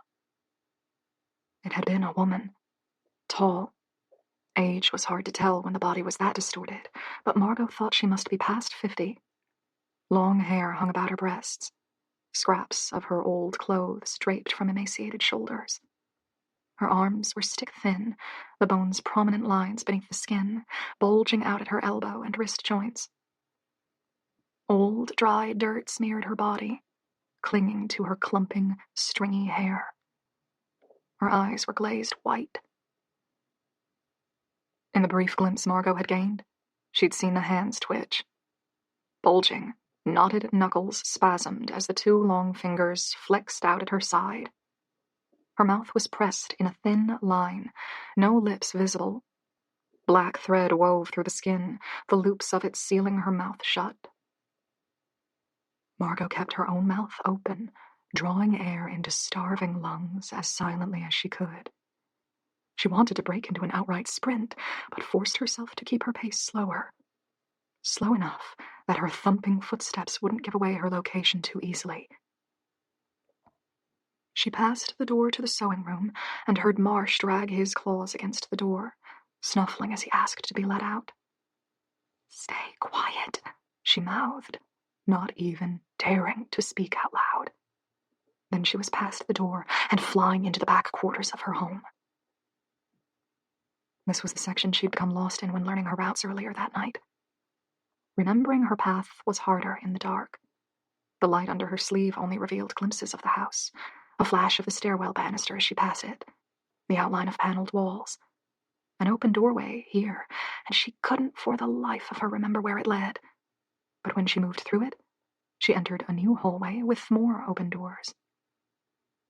She turned right and found herself in the laundry. The room only had one other exit. A curtain hung over the door's small window, telling her it opened onto the porch. A narrow closet stood at the room's back, and Margot's instincts told her to crawl up inside of it, to pull the doors closed behind herself, to hide. She repressed the thought with a shudder, and instead came to a halt in the room's center. She felt vulnerable to a dangerous degree, especially when she pushed her left arm into her chest, blotting out the light. She was exposed on all sides, unable to see anything that might be approaching, unable to even see the open doorway she'd come through. Use your ears. They're not quiet. Margot forced her breathing to be low and slow. One arm clutched to her chest, the other stretched into the crushing darkness. She listened. Echoes reverberated through the house. Footsteps, slow, moving toward her, but not following the route she'd taken. They were at her back. Margot turned her head slowly, giving her ears a better angle. One of the bodies from the porch was coming around the side, approaching the laundry's door. Farther away, another set of feet dragged. She couldn't identify whether it was the corpse inside the house or the third one on the outside. They weren't the only thing she could hear, though. In the stillness of the laundry, there was a strangely rhythmic, rasping noise. It was so quiet she could barely make it out, but it was unmistakable. The sound of muffled breathing. Margot clenched her teeth. The noise wasn't coming from her. She tilted her head a fraction and was able to pinpoint its source. It echoed from the space just a few steps behind her right shoulder. Rough breathing, gasping, stifled, as though the owner had covered their mouth with their hands. Margot didn't dare let herself breathe. Slowly, she brought her arm away from her chest, letting the dull light radiate around her. Dust motes danced in it. There was a glint of metal, a sink, the cold white of a washing machine, a shelf. She rotated silently, turning her arm across the room. There was no one else there, but she could still hear the breathing. It stuttered, a hiss of air through teeth, distressed, trying to be quiet, but not quite able to smother the sounds entirely. What is this? It's not the dead ones. What am I hearing? Kat's words flashed through her mind. The curse can make you see things, hear things. Don't fixate on them. Just keep moving. A deep wash of dread moved through her. Margot pressed her light back to her chest. She desperately wanted to leave the room. She couldn't afford to. Not when the dead one outside the laundry door was growing closer. The curse can make you see things, hear things. He hadn't said it could hurt her, though. Not like the dead creatures that were creeping around her home. She had to keep still, keep quiet, or she risked drawing up more of them inside. The breathing was growing closer, though. Margot kept her eyes closed as she pressed her own hand across her mouth. Each shuddering breath left hot condensation across her fingers. Don't panic. Don't panic. You'll make mistakes if you panic. But the sound was nearer again, as though someone stood just behind her shoulder, close enough to wrap their arms around her, close enough that she should have felt the breath on the nape of her neck. A voice whispered into her ear. I don't want to die. Her legs nearly buckled. Margot bit her tongue hard enough to taste blood as she staggered away from the words. Her shoulder bumped into a shelf. It rattled. The footsteps out on the porch fell still. There's no one here. No one. She didn't dare lift her arm, though. Didn't want to see what the insipid light might reveal. Her shoulder pressed into the shelf, its sharp corners bruising her skin as she forced herself to stay still and silent. The figure outside the door had heard her. She just prayed none of the others had. Scraping footsteps moved through the house, faster than they'd been before, drawing nearer to her hiding place. Margot's heart plunged. Move quickly. She ran for the door leading back to the hallway, desperately trying to keep quiet as she raced for a fresh place to hide. She couldn't remember which of the doors were a dead end and which led to a new path. She tried the first door to her right. Her light flashed over the cold tiles of a cramped bathroom. The footsteps were growing closer, heavier. She backed out, reaching for the door on the hall's opposite side instead. It opened to a formal dining room. She couldn't remember if it had another exit. Margot glanced back into the hallway. Even with her eyes adjusted to the gloom, she was barely able to see more than a few inches past her arm.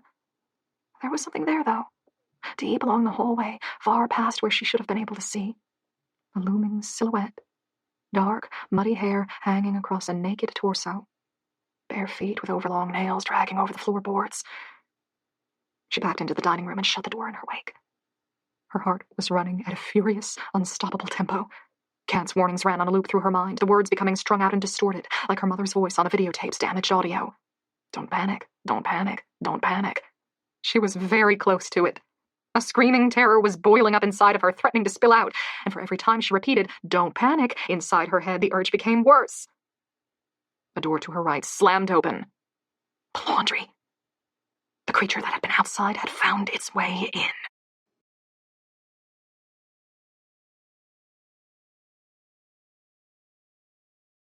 "35.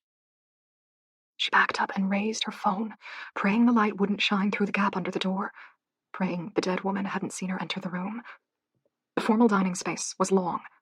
A large table, not ornate, but solid and heavy, took up the room's center, with 14 chairs tucked in. There was no tablecloth, and the wood had gathered dust. This was a space for a much, much larger family. It likely hadn't been used in decades.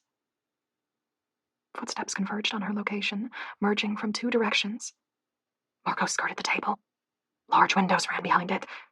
She dragged back the curtains from the nearest set and nearly choked. Thick bars ran up the window, barely wide enough for Margot to fit her arm through. Everyone tries the locks. The dead still get inside, but it's a hard instinct to repress. She clenched her teeth as she dropped the curtains back into place. One of the dead was at the door. The handle rattled. Margot backed away, her breath held, her arm raised high as she tried to see her environment. There! The dining room had a second door. Tucked away in the back behind a cutlery cabinet, it blended into the wall nearly perfectly except for its bronze handle. Margot wrenched it open. A narrow passage stretched forward. Margot hadn't seen it before, but there was no chance to examine it or wonder where it led. The dining room's main door groaned as it opened. A dry, rattling breath creaked out of the dead woman's lungs. Margot pulled the door close behind her, wincing as she heard the latch click home. She crept backward on padded feet. Something thin and scratchy grazed at her throat. She flinched, biting down on a gasp as her good hand flew to her neck. Cobwebs tangled in her fingers. Her breathing was low and ragged as she swiped them away. She wanted to hide in the passageway, to crouch down on the floor, arms wrapped around herself to protect from the cold air as the dust trickled around her. But she couldn't. The dead ones would find her eventually. The others had been clear about that. Hiding wouldn't save her. Having an exit to slip through would. And she didn't know where this passage led, or if its other door was even unlocked. Her right hand traced along the wall to hold her balance as she lifted her left arm to light the path. The cast was heavy. Her ankle and arm throbbed, but she'd left the pain tablets in the kitchen. The stress was starting to burn inside her head, aching behind her eyes. She could still hear the footsteps, only now they echoed. Above her, behind her, to all sides. The tunnel distorted any noise, and she couldn't tell where the dead ones were any longer. Up ahead, an open door caught at the edges of her light. Margot moved her hand across the phone, not entirely blotting it, but muting it further. Her toes were numb, but she still kept her steps light as she edged nearer to the entrance. Another hallway, this one running perpendicular to her current one. Margot stepped out, squinting as she tried to orient herself, and turned right. An immense figure loomed through the dark. Margot's heart froze, the bubbling sense of panic rising and filling her throat with bile, begging her to run. to no longer heed the directive to stay silent, but to race, wild, into the night. She might have, if she'd had any strength left in her legs. Her shoulder hit the wall as her legs turned to water. No, it can't be one of the dead. They're not quiet. I would have heard them. I would have... The body faced away from her, but its edges were ragged, as though it had been torn into shreds. Something glinted across its form. Blood? Exposed bone? No. Metal. A faint gasping noise escaped her throat against her will. She was looking at the Watcher. The monstrous effigy still faced the front door. She'd found a back passageway that led her to the area beside the kitchen. A dry, rasping inhale came from somewhere across the hall. The thump of a dirt-crusted foot. The scrape of fingernails against a closed door. She clamped her hand over the light, blotting it out, and turned. Don't panic. Don't panic. Don't. Her feet were moving, faster, though, the soft taps of each footfall growing louder as her steps turned uncoordinated. She bit down on her lip, using the spike of pain to pull some focus back, but her mind was still running out of control, and her muscles still twitched in response to every jittering shadow and creaking floorboard as she flew through the house. The stairwell appeared ahead. Margot was on it before she could even question if this was a good idea. It put her farther from the front door, farther from escape, from help, placed her behind 2 staircase bottlenecks. But in that second, all her mind knew was that the corpses were all on the ground floor, and the stairs would put some distance between her and them. She didn't stop moving when she reached the landing. Cold air burned her lungs with each low, gasping breath. The old floorboards groaned beneath her feet, and Margot flinched, knowing it would be drawing attention to her, but unable to make it stop. She rounded a corner and then another, no longer conscious of where she was or with any plan about where to go. It was only when she turned one more corner and saw a familiar door at the top of the second stairwell that she let her frantic dash slow. The master bedroom door was still closed. It was only when that thought registered that she realized so many of the downstairs doors had been open, when they shouldn't have been. The dining room door, the entrance to the hallway. When she'd explored the house earlier that night, she'd been excruciatingly careful to shut the doors behind her. Locks don't hold them back. Closed doors wouldn't either. A sharp, achingly harsh chime broke through the cold night air. Margot flinched. An unseen bell farther down the hall began to dance, and it was quickly followed by one in Margot's own bedroom, and then another somewhere on the floor below, and within seconds the house was alive with the ringing, sharply discordant alarms. Margot darted forward, her movements disguised under the furious assault of noise, and shoved through the door to her parents' room. She shut it harshly behind herself and pressed her back to the wood, her jaws clenched until the teeth ached. The master bedroom had its own bell. It danced on its hook, adding its own voice to the cacophony. Margot stared at it, willing it to be silent, but it only moved faster. Cool moonlight came through the open window. It streamed over her parents' bed. She crossed to it, crawling onto the mattress, and pulled her knees up to cover her face as she folded her arms over her head to muffle the noise. The ghast was heavy and uncomfortably hard. She couldn't think through the sound. She tried to count her breaths, to ground herself, but she couldn't focus on even that. She wanted to scream. And then, all at once, the bells cut out. Echoes hung in the air for a second, and then intense silence took their place. Margot lowered her hands. The moonlight washed over her, and she realized this was the first time she'd been able to see an entire room at once since turning out the lights. The bells meant more of the dead were coming over the fence. She didn't want to think about how many there might be, or what it meant for her. Her arm ached. Her ankle felt swollen. Each breath made her lungs hurt, as though she'd been running for hours. She blinked at the room, disoriented. The mirror across from the master bed showed her reflection. She sat huddled in the center of the bed, her socks putting dirt on the mattress. Her hair was wild, pulling free from the clip she'd used for it, drifting in strands about the edges of her face. The reflection showed her in death, her face shriveled and withered and somehow swollen. The outline of her skull was visible beneath her jaw and cheeks. Her skin was deathly gray. Margot's mouth twitched into a grim smile, and the corpse smiled back.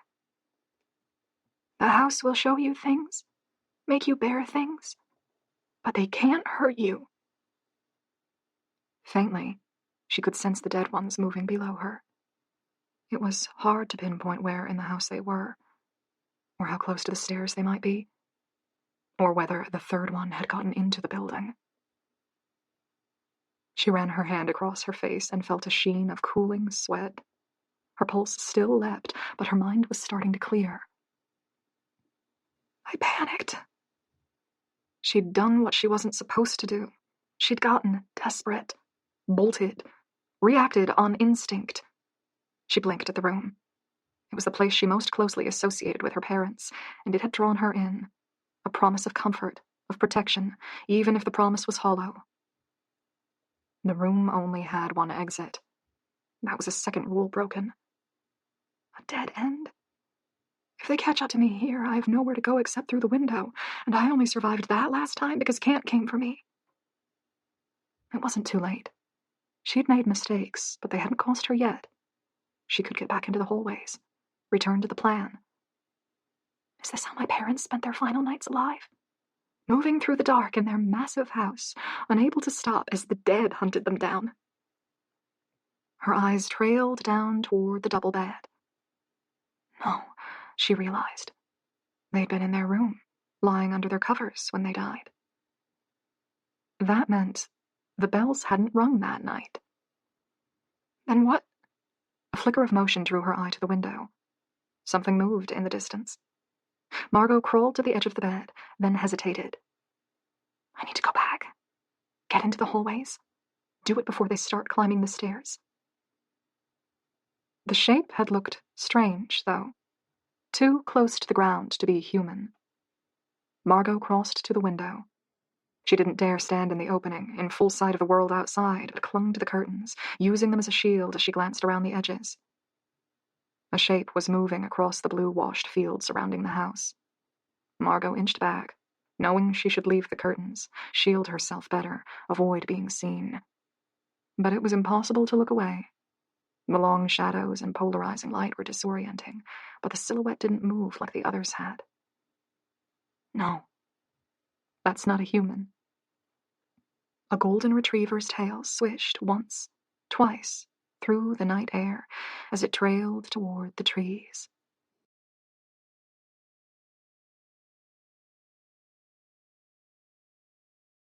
"36.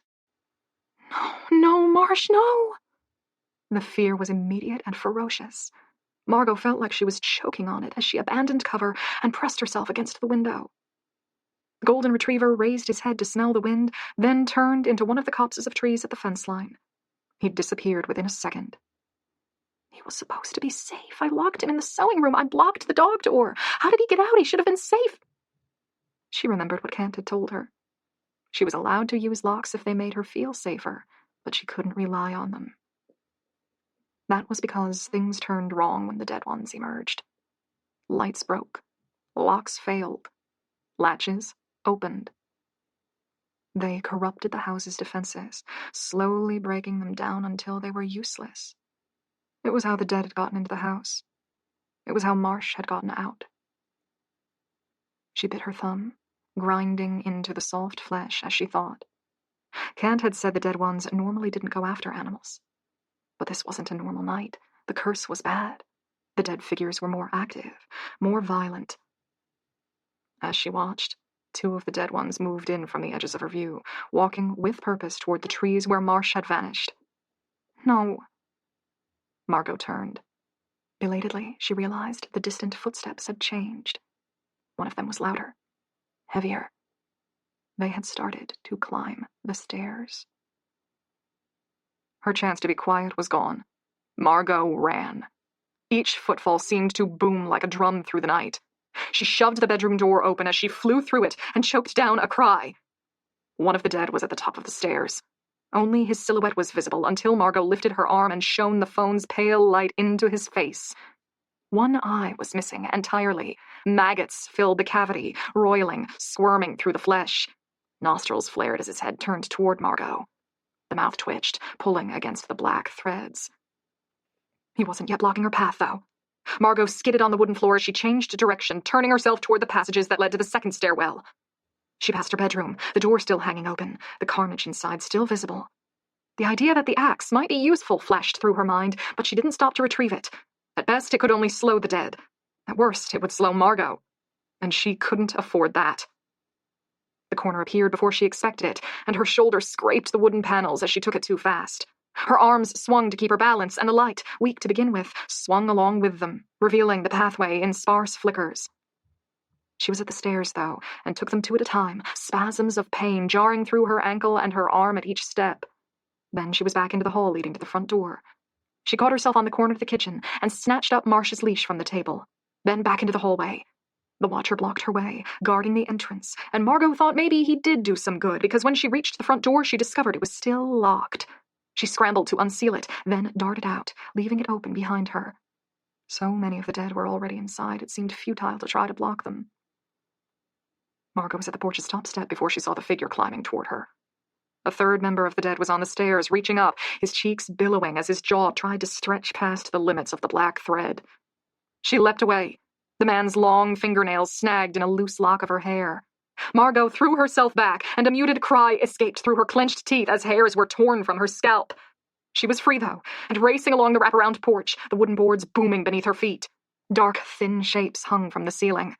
Margot ducked to avoid one and realized she was seeing nooses only when they creaked, heavy and slow, behind her. Ahead, the porch turned a corner. A gray arm reached around the house's edge, stretching toward her. Margot turned toward the railing instead.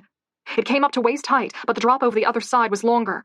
She draped her torso over the railing and lifted her feet over first. If she'd had more time, she would have lowered herself more slowly, but time was thin. The dead converged from each direction, so Margot let go and gasped as the impact rocked through her.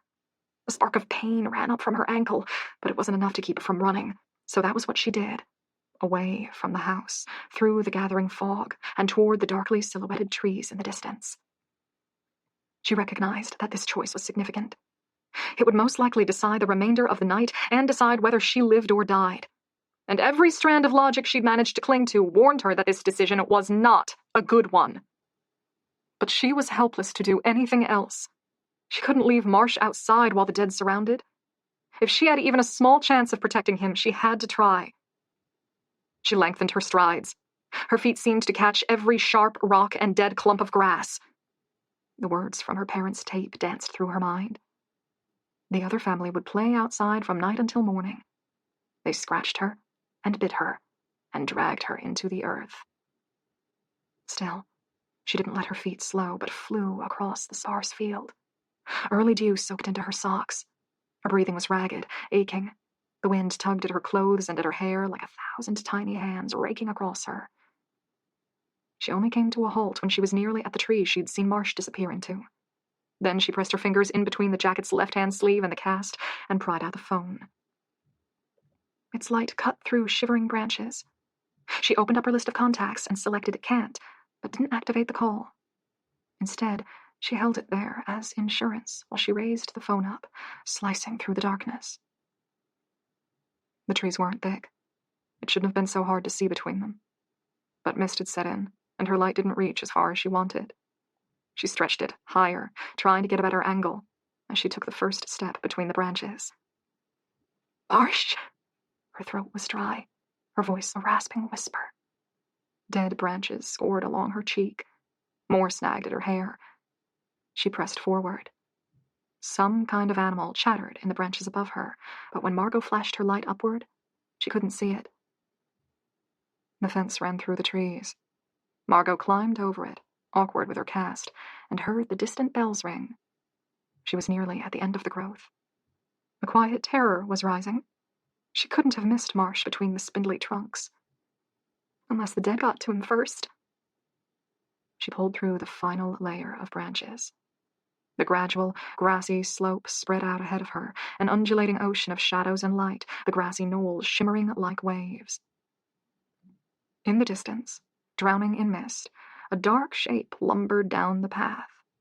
Smaller than a human. A long, fan-like tail waving in its wake. Marsh! She coiled the leash around her wrist and broke into a run again. To her left, she thought she saw a shape through the fog. It was bent almost double, its arms hanging close to the ground, long hair creating a screen around the face that twisted to follow her movement. She blinked as cold air stung her eyes. Her feet were growing unsteady. She was so tired. When she glanced at her phone, it displayed a time. 4:30. Dawn was still a while away. "Marsh?" She knew she shouldn't raise her voice, but she was desperate. The dog's head twitched when she called him, but he didn't slow as he entered a new bank of trees. "Please," she hissed. The ground dropped into a shallow ditch, the kind that likely only carried water when there was rain. The grass grew taller at its base, making it seem less deep than it actually was. Margot scrambled down the slope, her center of gravity lowered and arms stretched out for balance. As she neared the base, her socks slipped on damp grass. She landed with a grimace, the phone sliding out of her hand, liquid soaking into her jean legs and the edges of her jacket. She scrambled to catch her phone before she lost it in the grass. Her fingers touched something damp, and she recoiled. "Don't panic, it's just groundwater." She forced her hand into the soggy, spongy grass, afraid the water would get into her phone and shut it down entirely. Her hand closed around metal and she breathed a sigh as she lifted the phone out. Both its screen and her hand were smeared in red. Bile rose in the back of her throat. Margot scrambled back, trying to pull away, but the arm with the cast plunged deeper into the spongy ground and beads of viscous red liquid welled up from the pressure, bubbling over her fingers. "Blood. It's blood. The ground's bleeding." She bit her tongue to keep herself from gagging. The ditch wasn't deep, but its soil was soft, and Margot crawled on hands and knees to get herself over the edge. She crouched on the other side, panting and shivering, as she stared at her red-drenched hands. Fresh nausea washed through her. She ran her hands over the dewed grass, desperately trying to clean them. There was too much. It was on her jeans, her jacket, the leash, and it soaked through her socks. There was not much she could do to escape it. Not until dawn. It might not actually be blood, she tried to tell herself. It could be wine.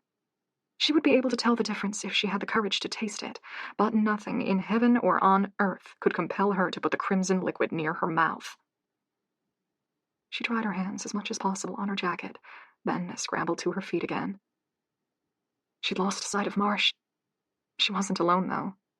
Thin, dirt-clad figures were visible in the distance, no more than dull gray blurs through the mist. Their heavy footsteps echoed, inexorably growing closer. What will they do if they catch me? Margot thought of the girl, Abigail, that Ray had mentioned.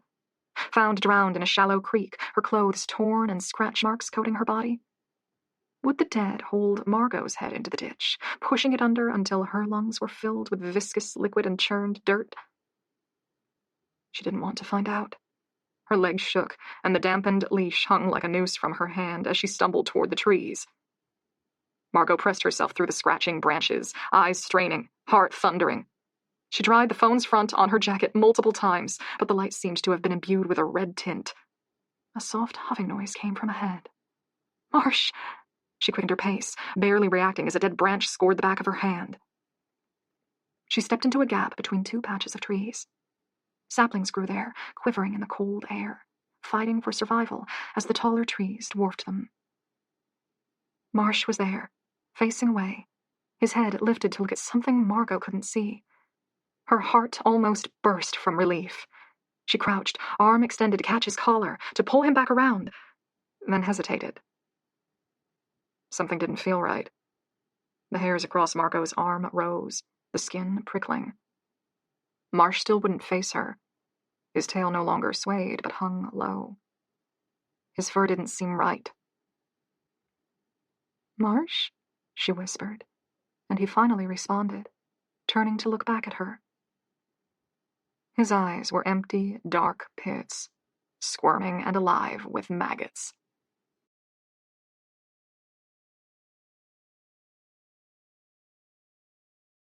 "37. The dog shuffled toward Margot. His fur was darkened and clumping, as though he'd been dragged through mud. His jaw hung open. The tongue was black, the gums pocked with holes. The rank stench of death rolled off him, wet and heavy and like an unbearable knife through Margot's heart. He blinked. Maggots spilled from the hollow eye holes, tumbling over his muzzle and writhing on the ground. A scream tore from Margot, building and winding until she thought she would go deaf from it. She scrambled backward, but her shoulder hit a trunk, blocking her path. The golden retriever's tail swung once, twice, and strands of fur fell from the decaying flesh beneath. Her heart felt as though it had stopped. She couldn't bring herself to look away from the dead, squirming eyes. It's not Marsh. It wasn't Marsh. It couldn't be. She was going to find him and save him, and everything would be okay again. But then the thought hit again, harder, and this time with a ring of truth. It's not Marsh. Marsh's collar had been blue to match his leash. An orange collar hung around this dog's neck, decayed and faded and almost falling loose. It had once held a name tag, but it had been lost at some point, a bent metal loop all that remained. This was another dog. Its body shape was different, broader. Even through the caked mud sticking its fur into clumps, she could see its coat was darker than Marsh's. A thought came to her mind, spawned by the shade of orange the collar must have once held. "Clementine?" she whispered. The dog responded, lifting its head, its peeling paws carrying it a step closer. She knew this dog. Marsh's ancestor, the golden retriever her parents had owned when she was a child. The source of her love of dogs. Dead for more than a decade. Somehow, not yet gone. Queasiness ran through her in waves. She sagged, lowering her head, trying not to choke as her lungs filled with the wet scent of death and rot. The dog's black tongue smacked over its tattered lips as it turned away again. It was decaying before her eyes, but somehow didn't seem to notice. It wasn't suffering. That was a small mercy, but one she was grateful for.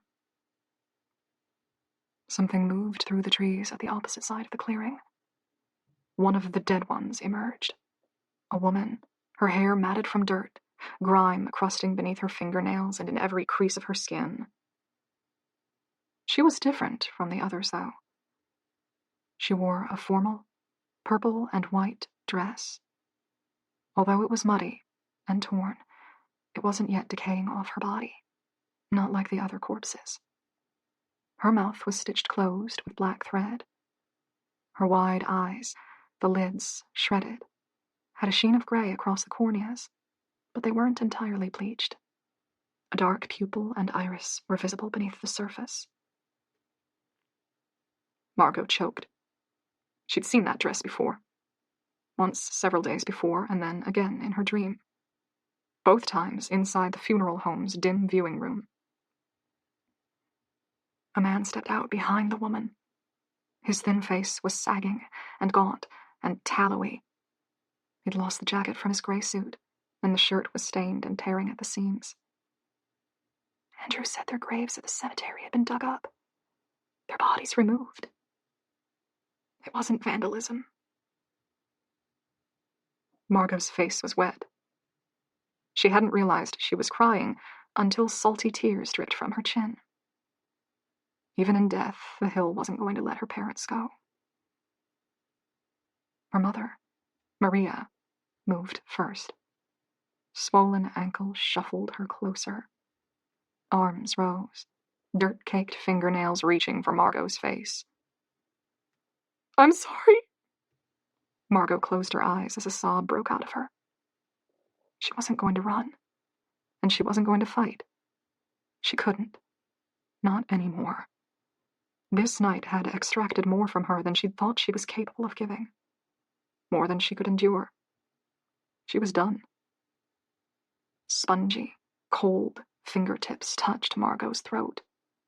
She quivered, but didn't recoil as she waited for the bite of nails digging into her flesh. It didn't come. Her mother's thumb trailed over her jaw, wiping back the tears. Margot keeled over, howling cries breaking out of her. She hadn't cried during their funeral, but she made up for it now. The small traces of what she knew about them combined into something achingly bittersweet. How the curse had chained them to the hill, what they'd sacrificed in sending her away, how, even now, they were denied peace. Those thoughts mingled with the pain forged through years of loneliness, years of believing she hadn't been wanted, until she couldn't see, couldn't hear, couldn't do anything except wail. Arms encircled her, holding her up. They were as cold as the grave. Her mother was solid in the wrong ways and soft in the wrong places.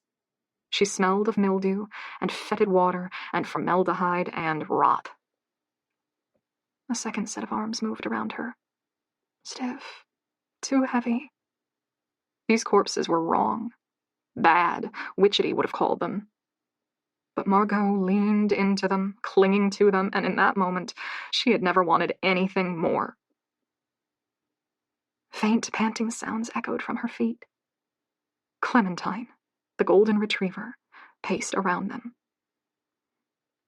Stiff, clammy fingers trailed over Margot's hair. Her mother pulled away first, and Margot tried to hold her there, to not let her go. But when her father also released his grasp, Margot raised her head to look at them.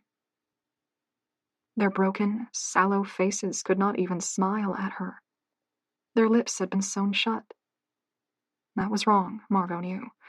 She'd seen them in the viewing room. The mortician had wired their jaws closed, and he'd tried to stitch the eyes shut as well, but he hadn't sewn their lips. That was only for convicts, the ones who had been hung. Margot reached up to touch the threads on their mouths, but hesitated, just shy, afraid the caress might hurt them. "I'm sorry. I can fix this. Let me find some scissors. I can get these out." Her father took her outstretched hand and shook his head. He pointed to the ground behind Margot. She followed the signal and saw her mobile lying there, face down, its light diffused into the grass. Then her father pointed behind himself into the trees. Something was coming toward them. It crackled through the dead branches, fallen leaves crunching underfoot.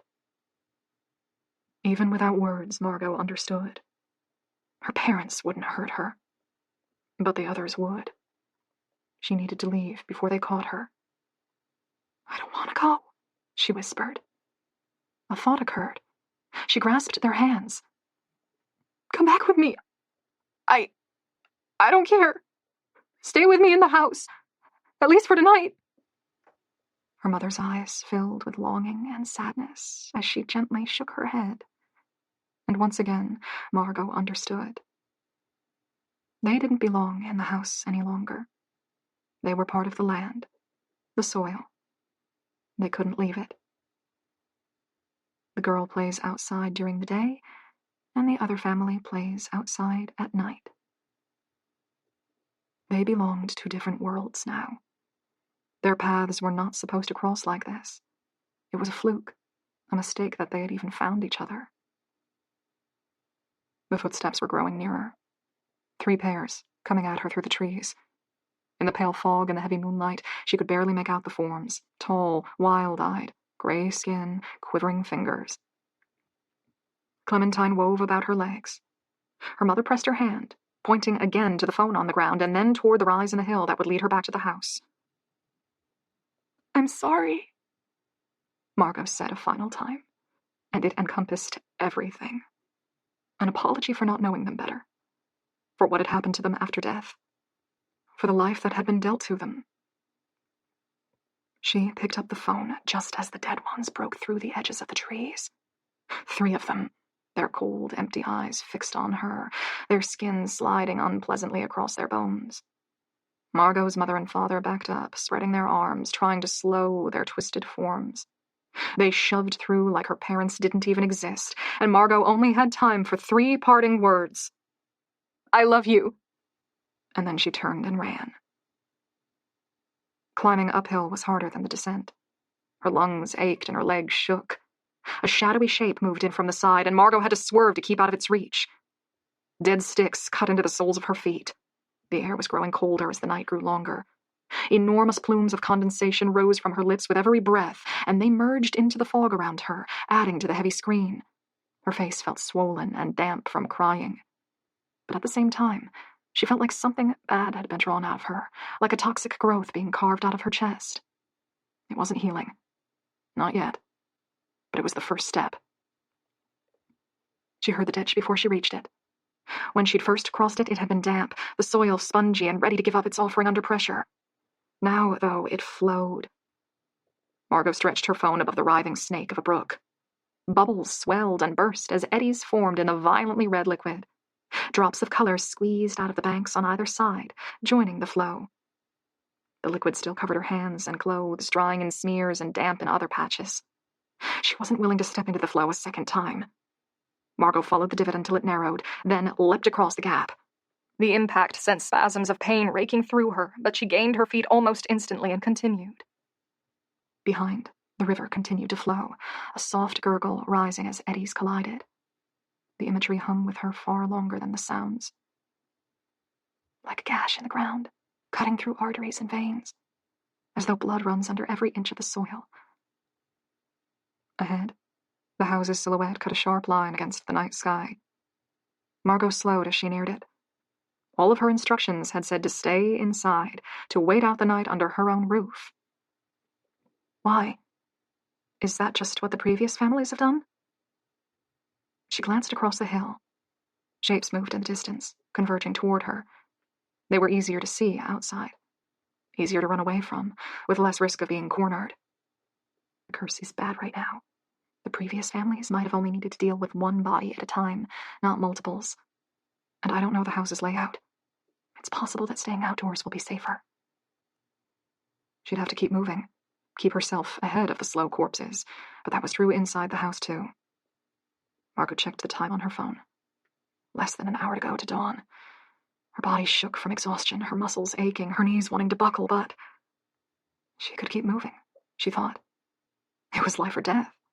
She'd have to. Ahead, the house's front door remained open. Nooses hung from the porch's beams, and their slow, painful creaks bled through the night air. They really did sound as though bodies were strung up in them. Maybe the ropes remembered their last use, even though they now hung empty. She couldn't see any bodies on the porch. No sounds came from the house. The corpses might have left to follow her down the hill.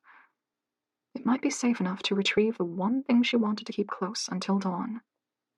Marsh! She needed to be certain he was still safe. And then she needed to keep him at her side. Witchetty had been right. She needed something good with her, and Marsh was the most good she knew. Margot took the stairs lightly, her ears straining for any signs of motion in the house. The enormous watcher towered in the entryway, blocking her view of the hall behind it.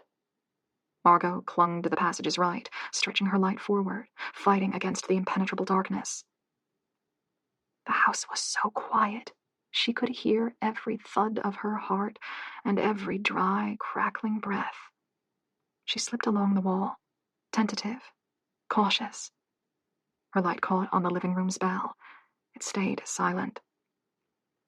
She darted her tongue across her cracked lips. Each step left a dark, smeared footprint to mark her path. Her fingers were growing numb. She adjusted her hold on her phone so it wouldn't slip. She slipped into the hallway leading to the sewing room. The door was still closed.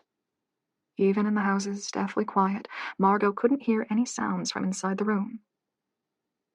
Quiet fear stuck to her like cobwebs that she'd been mistaken, that Marsh had gotten outside after all. Worse, that the dead ones had gotten in. She gripped the door handle, turned it, braced herself, then opened the door. Marsh leapt at her, dancing at her feet, his tail slapping the doorframe as he came through. A choked, grateful laugh escaped Margot. She bent, hugging the dog tightly, but only for a second. They needed to get back outside. She still had the leash wrapped around her arm and clipped it onto Marsh's collar. His eyes smiled up at her, showing how much he had missed her. "Good boy," she whispered. "Come on, let's go." The house remained perfectly still. As she led Marsh along the hall, his nails clicking on the wood with each step, she experienced a pang of uncertainty. Maybe this really was the best place to hide. If the dead had all left to follow her down the hill, she might be able to close the doors and blot out the lights and spin out her final hour of night undisturbed. The dead had spent longer than that roving outside the building when they'd first arrived. No, they won't take their time like that again.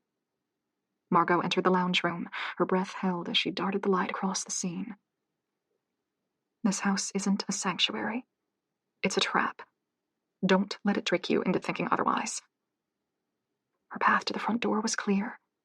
She moved forward, preparing to slip past the watcher, but felt a sharp tug on the leash. Marsh had backed up.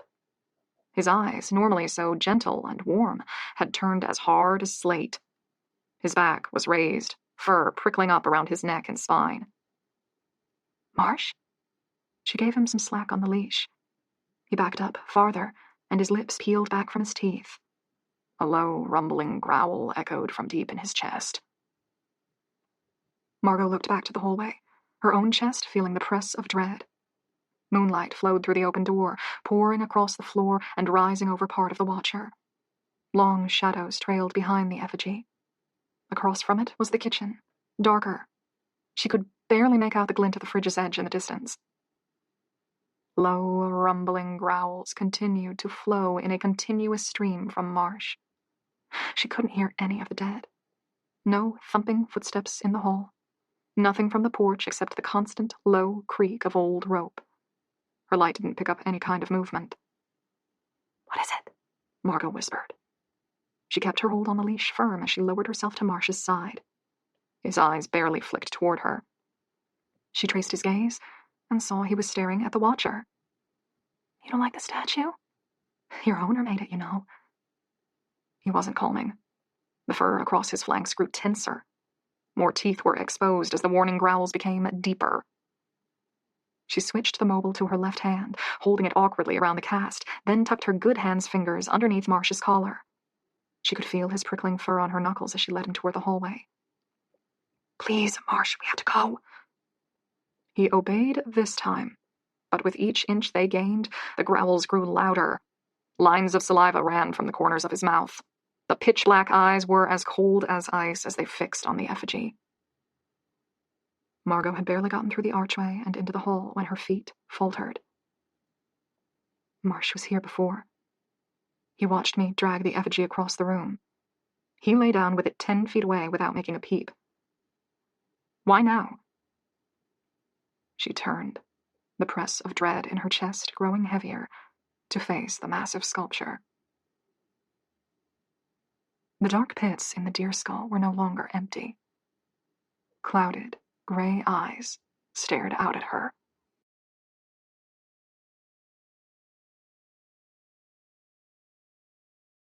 "38."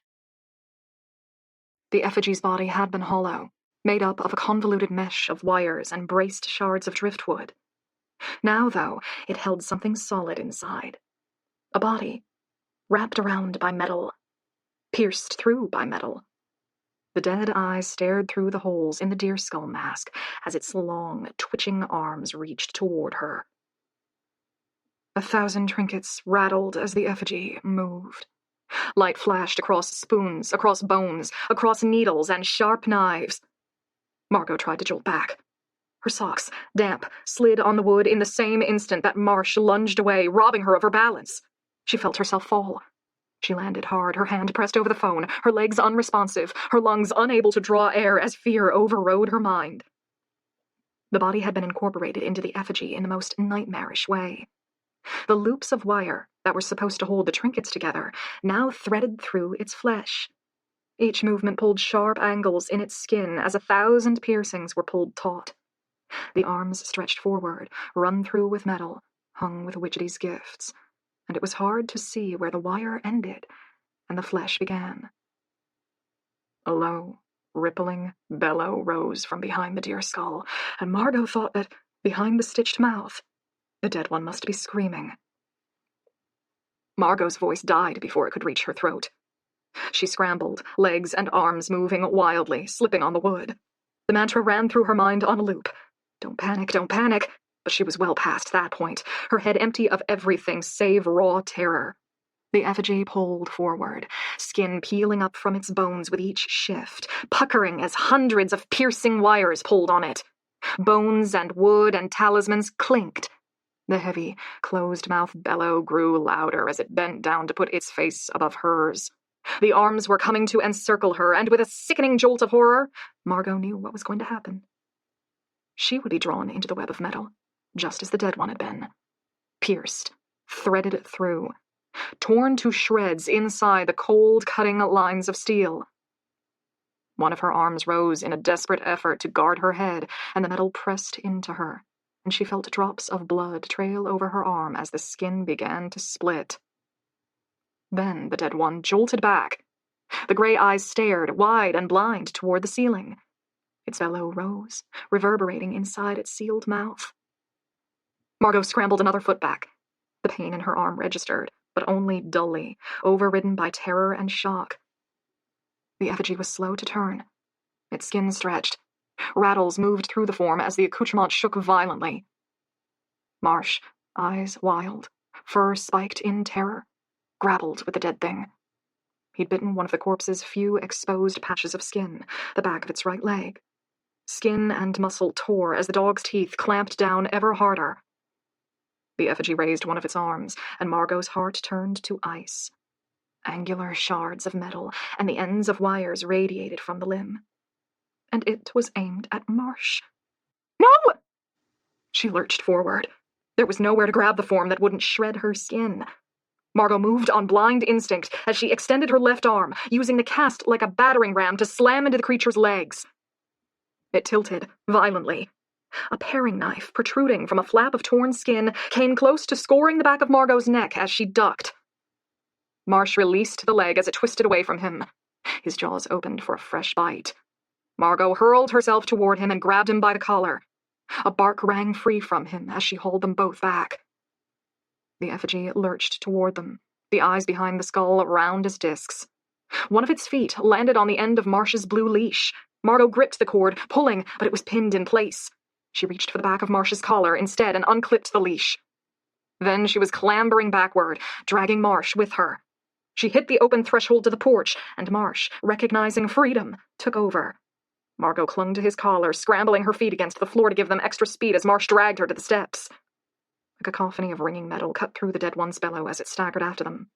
It wasn't fast, though.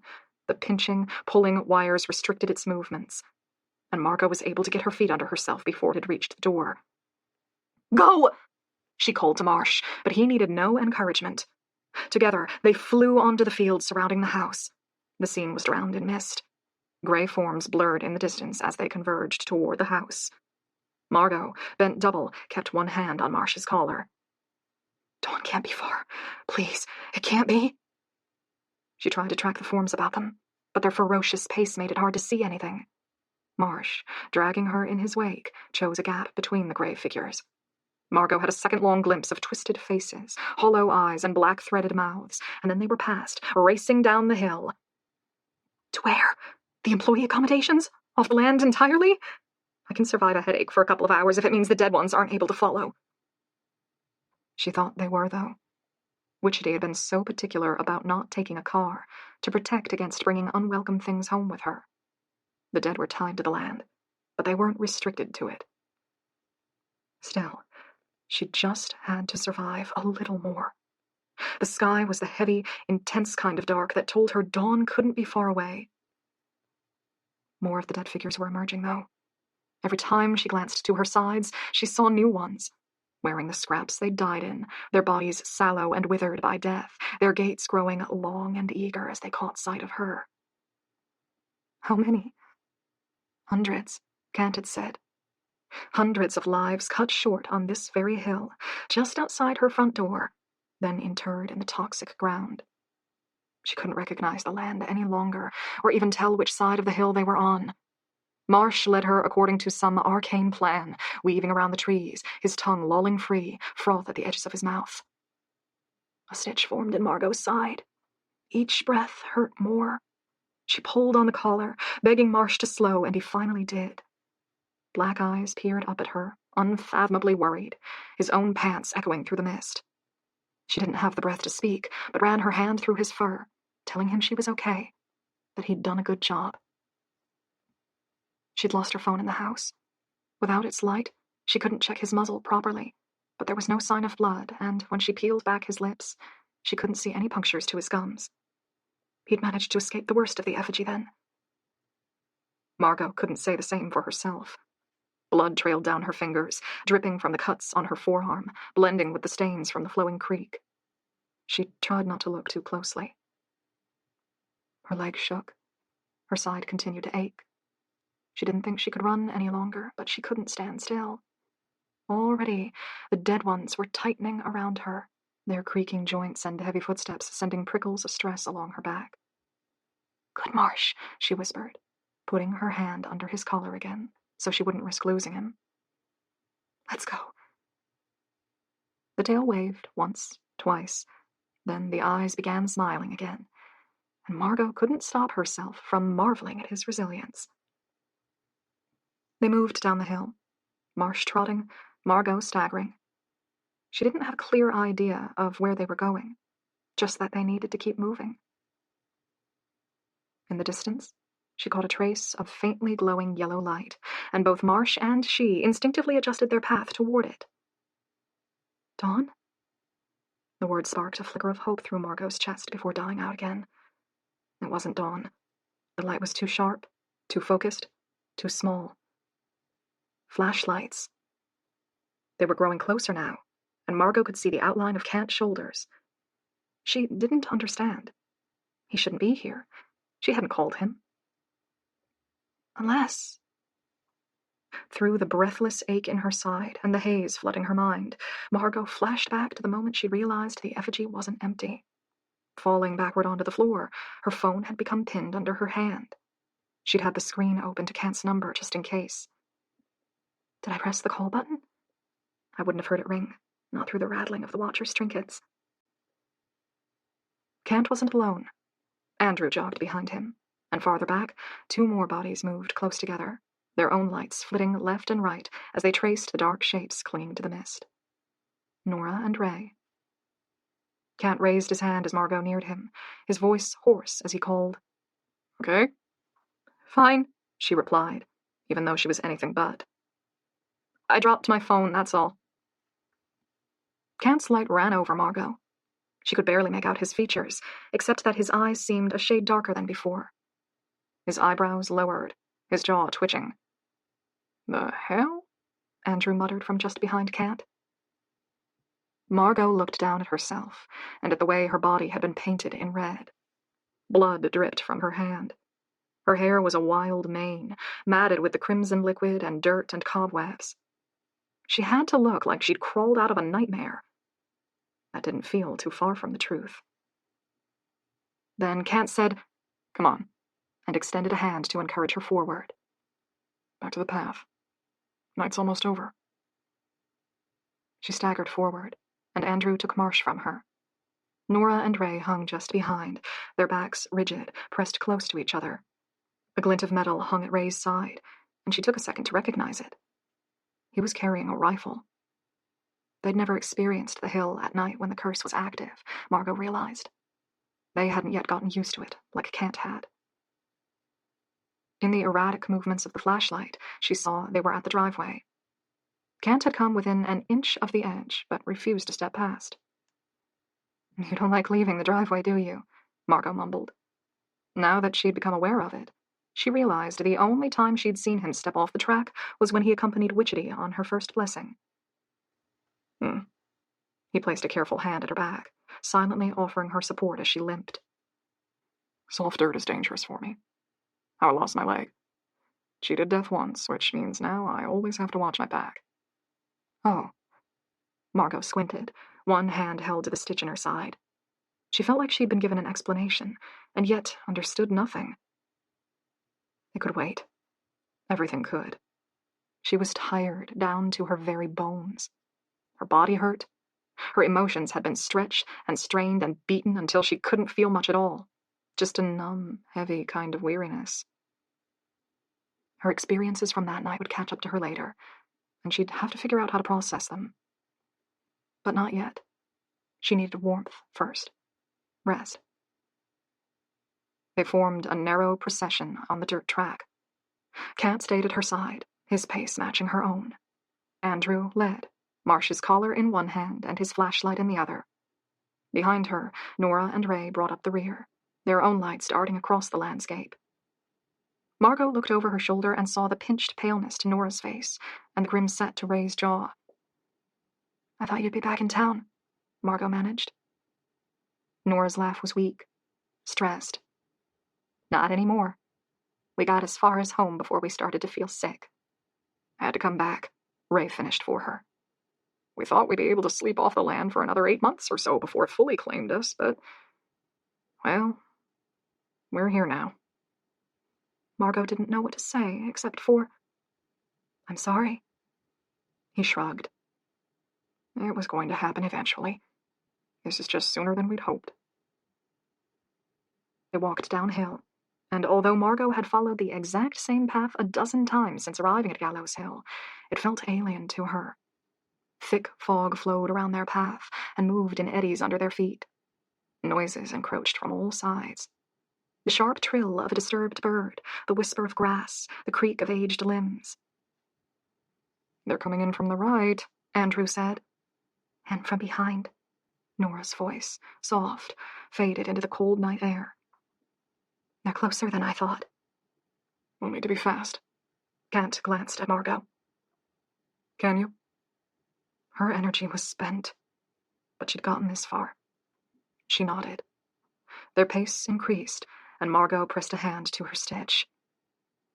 Ahead, Marsh's happy panting had become tense, stressed. "How many are there?" Ray asked, the exact question Margot had posed herself earlier. She frowned into the mist, picking out dark smears through the fog. They were growing more distinct, their outlines gaining definition and their footsteps ringing out clearer as they drew near. "I've never seen this many," Kent admitted. "They usually only come 1 or 2 at a time." "We're very close to dawn." Andrew, bent double to keep his hold on Marsh, panted as he spoke. "Once we get back to the employee area, we can—" He pulled up short. Marsh, recoiling at his side, released a single, heavy, booming bark. One of the dead ones blocked their path. It stood in the center of the driveway, head lifted to point toward the sky, its empty, white eyes unseeing. Its arms were spread wide, as though waiting for them to walk into its embrace. The fingers were broken. They twisted at unnatural angles. They twitched. "This isn't right," Andrew murmured. "What's it doing?" Kent's hand, lightly touching Margot's back, felt unsteady. "It's blocking the path. It shouldn't be, though, should it?" Andrew backed up a step, Marsh hanging close to his side. "They don't wait. They follow, they search. They don't set traps or linger or whatever this is." "No," Kent agreed. "They shouldn't." Nora and Ray were shuffling closer to Margot, their lights darting across the environment. The dead ones were drawing in, narrowing their net. Faces were beginning to grow visible through the mist, lips twitching beneath the dark threads. "We can't stop now," Andrew said. He threw a look back toward Kent. "Should we go off the path?" Kent didn't answer. His expression was heavily shadowed, nearly unreadable, but Margot thought she saw a flicker in his eyes. "Fear?" "Can't?" Andrew asked. His voice grew tighter as the bodies around them pressed inward. "Yes," Kent said, and the words seemed to cost him. "Leave the path." They moved as a group, breaking into a jog as they went left, swerving around the figure with the broken, twitching arms. Its head turned to follow them, nostrils flaring as they passed. Dew-laden grass flicked across Margot's ankles. Her breath came hard and raw, rasping through her lungs. Kent loped at her side, holding pace with her. Distantly, she thought she could make out lights. The employees' area. It wouldn't be an easy run, but she could make it that far, she was sure. Then Kent stumbled. Margot's reflexes were slow, and she reached out to him a second too late. He hit the ground with a muffled grunt, his shaggy hair covering his face. Margot turned and grasped his arm, trying to pull him back to his feet. She couldn't move him. That was when she saw it. A long gray limb reached out of the earth. It had clamped around his leg, just below his knee, its knuckles bulging as it dug into him. The earth seemed to bubble. Margot lost her own footing, collapsing in the spongy soil, the air knocked out of her. More arms rose from the ground, rising up around Kant, latching onto his legs, his back, pulling him into the earth. No! Margot scrambled forward and grabbed Kant. She wrapped herself around his shoulders and pulled, desperate, trying to drag him free. Go, he rasped. Run! The ground was no longer solid. It churned, grass and grubs and damp soil boiling like lava, pulling Kant into it. It was at his chest already. His breathing became tight, labored as the pressure intensified. Margot felt her own legs sliding into the earth as she pulled against him. Help me, she wanted to yell, but there was no air left in her lungs. Andrew yelled something. A gunshot fired. Out of the corner of her eye, she saw a gray body stagger from the impact, then continue walking forward. Guns can't stop him. Nothing can. Cold fingers wrapped around the back of her head. Jagged fingernails dug into her scalp, tangling in her hair as the dead one dragged her back. Margot couldn't even scream. She lost her grip on Kant. She reached above herself and felt a brittle, clammy wrist. She beat her hands against it, trying to break it, to get free from its hold. The gun fired again, then again. Nora screamed. Marsh was barking, wild with terror. The Grey One's fingers tightened around Margot's head as its other hand clamped over her mouth, her nose. She thrashed. Her eyes were wide, unblinking as she stared toward the sky. The stars were fading. The first trickle of dawn's light touched the hill. A cry escaped her as the pressure on the back of her head vanished. Margot dropped onto her hands and knees, air whistling in her throat, tears burning her eyes. Andrew was struggling to his feet, not far from her. Nora bent over Ray, holding on to him. His gun lay discarded some distance away. The dead were gone. So was Kant. Nearly. His arm rose out of the churned dirt, from the elbow up, reaching toward the dawn. The fingers twitched. Margot heard herself scream. She felt herself drag her way across the broken earth. Watched, like she was watching a stranger, as she began to feverishly claw dirt back, trying to dig him free. Andrew was at her side, gripping the hand, pulling, yelling. The dirt was too heavy, too dense. Tears drenched the dirt as Margot's fingers plunged into the soft, damp sods with growing desperation. Digging, digging, digging.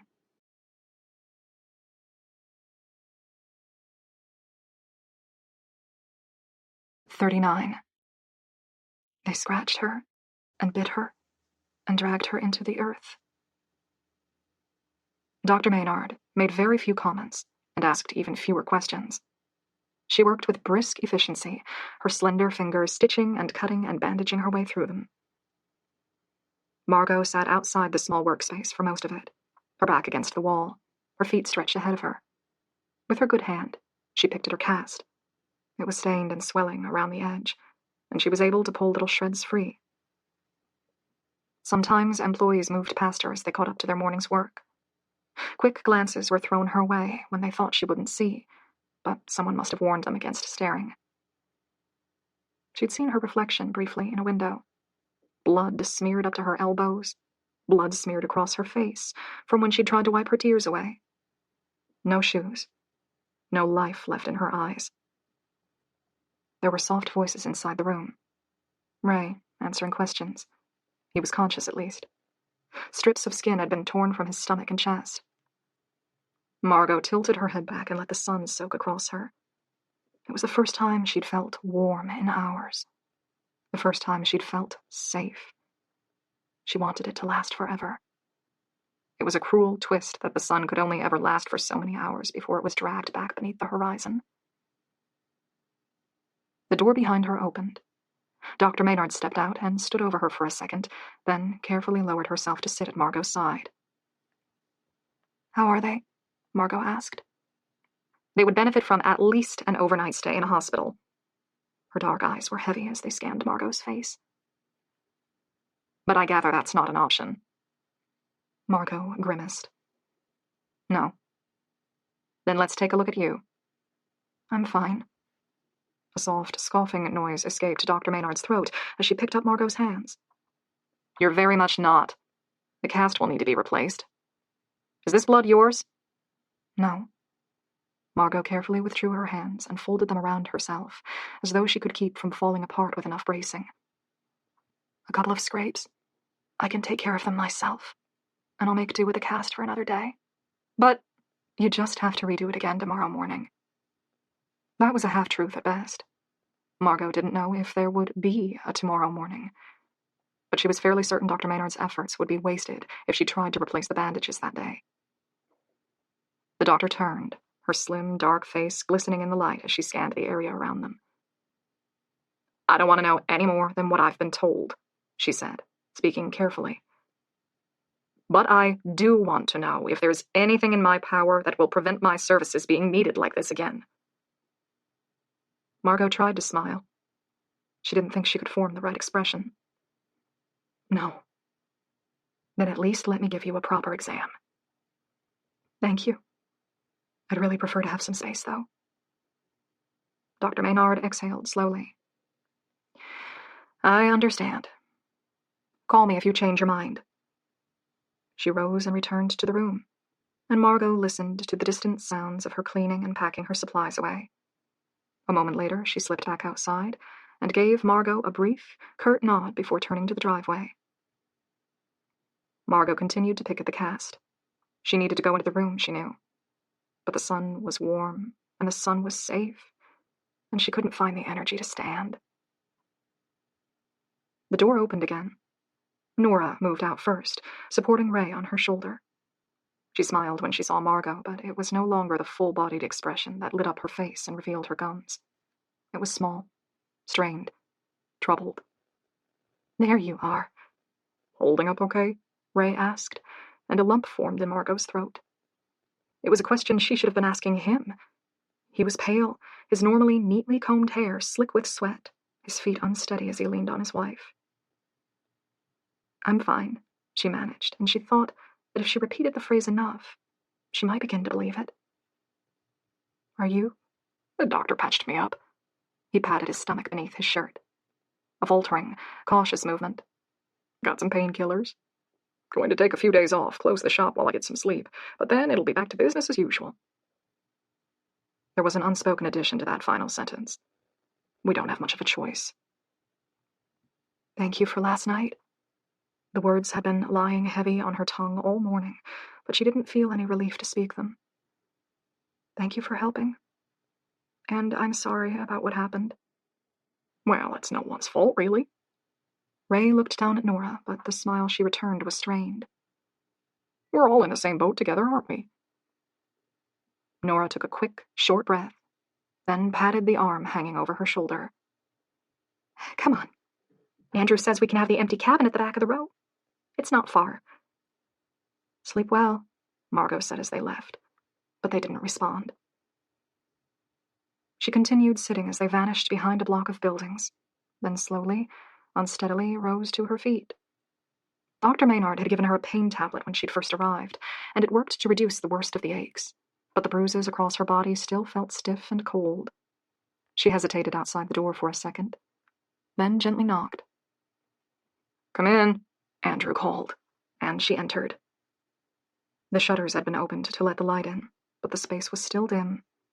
Andrew stood, his back to the wall, arms folded over his chest, dark shadows falling heavily around his eyes. Marsh lay under the table Margot had woken on the day before. One sleepy eye opened to watch her, then he huffed softly as he dropped back into his nap. Andrew had brought him bowls of food and water earlier while Ray was being stitched. Margot shut the door behind herself and took a step in, turning to face the bench near the door. She'd had a script before. She'd worked out exactly the words she wanted to say. They had been good, sincere. They entirely failed her. Kent sat on the bench. Margot, he said, giving her a brief nod. A sharp white patch had been taped across his right eye. It had been removed, she knew, from what she'd heard while sitting outside the door. Unbidden memories resurfaced. Digging, spit flying from between her teeth, the muscles in her arms screaming, but refusing to stop. Her fingers had plunged deeper into the soft, churned earth, deeper than she thought was possible, and then deeper still, until she had stabbed into something horrifically soft. She turned aside, feeling like she was on the verge of being sick. Kent waited, silent, his expression inscrutable. Score marks from her fingers ran across the bridge of his nose and his forehead. Those would heal. He wouldn't get his eye back. She struggled for words of any kind. "I'm so sorry." "What for?" One of his large hands flicked up, as though to brush her apology aside, then dropped back to his lap. Your eye?" "Yes," he said. "I lost my eye. I kept my life. That seems like a small price, considering." His voice was raspy. He'd inhaled soil particles, Dr. Maynard had said. That, too, he could recover from. "You look like hell," Kent said, and the words were softer than she'd expected. "Sit a moment. Andrew, can you get her something to drink? Something hot?" "Yeah, can do." Andrew pushed off the wall and crossed to the door. Before leaving, he pressed Kent's shoulder, a familiar, tender touch. Kent waited until the door was closed, then leaned back against the wall, exhaling heavily. "Have you gotten any sleep yet?" "No." She pulled up a chair from the desk and positioned it opposite Kent, then sank into it, relieved to take the pressure off her feet. "You should. This bout of the curse shouldn't be able to continue after last night, but you should still be prepared." At her look, he continued. "The curse wears itself out. It gets worse, building like a storm cloud, but it can only sustain so much before breaking." Margot felt cracks in her lip form as a genuine smile emerged. "I can't believe you're so sanguine." He inhaled heavily, and a rasping cough formed as he let the breath out. He wiped the back of his hand across his mouth. Most of the dirt had been washed off his skin, but it still clung in his wrinkles and around his fingers. "You have to figure out how to be a bit sanguine, living here. And I've been waiting for the ground to take me for a while now. An eye is not much to lose, all considered." Margot leaned forward in her seat. "Last night, this morning, you said something about that. About how you didn't go on soft ground." "I cheated death once," he said, and his hand rested on the knee connected to the prosthetic leg. "Dug where I shouldn't have late at night, when I shouldn't have. I disturbed something. The arms came out and tried to drag me in. I stabbed them with the shovel and got away, but lost the leg for it. They've never forgotten." "Which is why you don't leave the driveway," she murmured. "They got a taste of me when they took my leg, and now they're waiting to finish the job, whether the curse is active or not. They can't reach through compacted soil. Only the soft parts." His broad shoulders rose in a slight shrug. "It's usually safe during the day, too, but I don't take chances. I'm not as young as I was back then." "Will they do that to anyone else? Should I stay on the drive, too?" "No, you're fine to walk on soft ground. This is something different from the curse we're all under. I provoked them, and they put a mark on me for it. That happens sometimes. You'll know if it does." Margot let her eyes close as she bent forward and rubbed the stiff muscles at the back of her neck. At that moment, the exhaustion felt like it would never abate. Something pressed against her hand, and Margot flinched, her eyes snapping open. It was Marsh. He'd come out from his nap under the table and nudged his muzzle into her hand. She ran her fingers through his fur. It was flecked with mud and decaying leaves, but he'd made it through the night unscathed, something she was overwhelmingly grateful for. The door creaked as it opened. Andrew had brought 3 hot cups, balanced precariously, and passed them out. Kat murmured gratefully as he took his. Margot accepted her own mug of coffee and stared into her distorted, fractured reflection. "Last night was the worst I've seen it," Kat said. "It will get better, easier. Most of the time, you can forget the curse even exists." They kept promising her that, as though it was supposed to give her hope. Margot smiled, even though she felt like she was going to cry. "Witchetty's coming later to pick up Marsh," Andrew said. "I asked her for another blessing. For all the good it did last night, it's still the best help we have." "Good." Margot lifted the coffee to her mouth. It scorched on the way down, but she welcomed the heat. Not even the sun had been able to abate the chill that had settled into her core. Kant thinks it will have spent itself last night. I truly can't imagine how it would get worse. You need rest, Kant said, as though he could read her thoughts. It can be here or it can be at the house, but you should try to sleep. She nodded. Her limbs felt heavy. Her eyes burned. The idea of sleep, of oblivion, was seductive.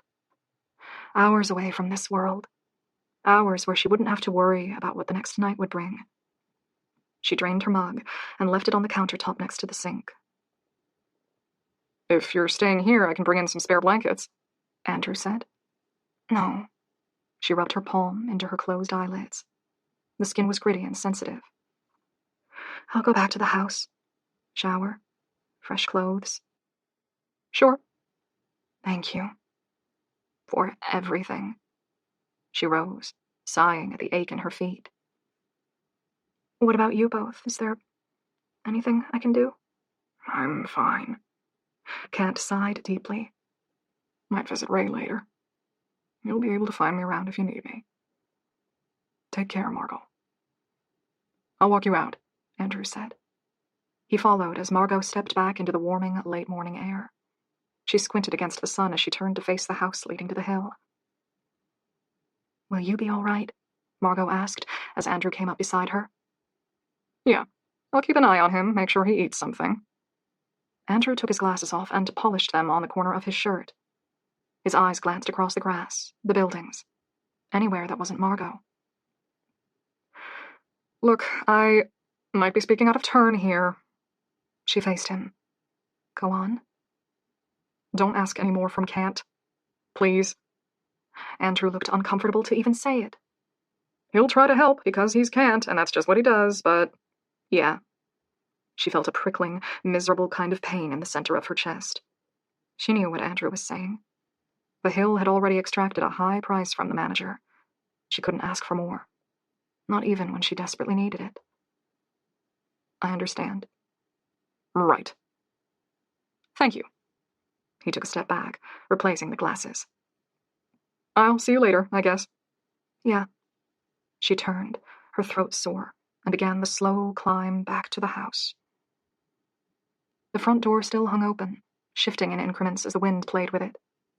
Dust and fallen leaves had blown into the entryway, coating the smear of blood she'd left as she scrambled for the door.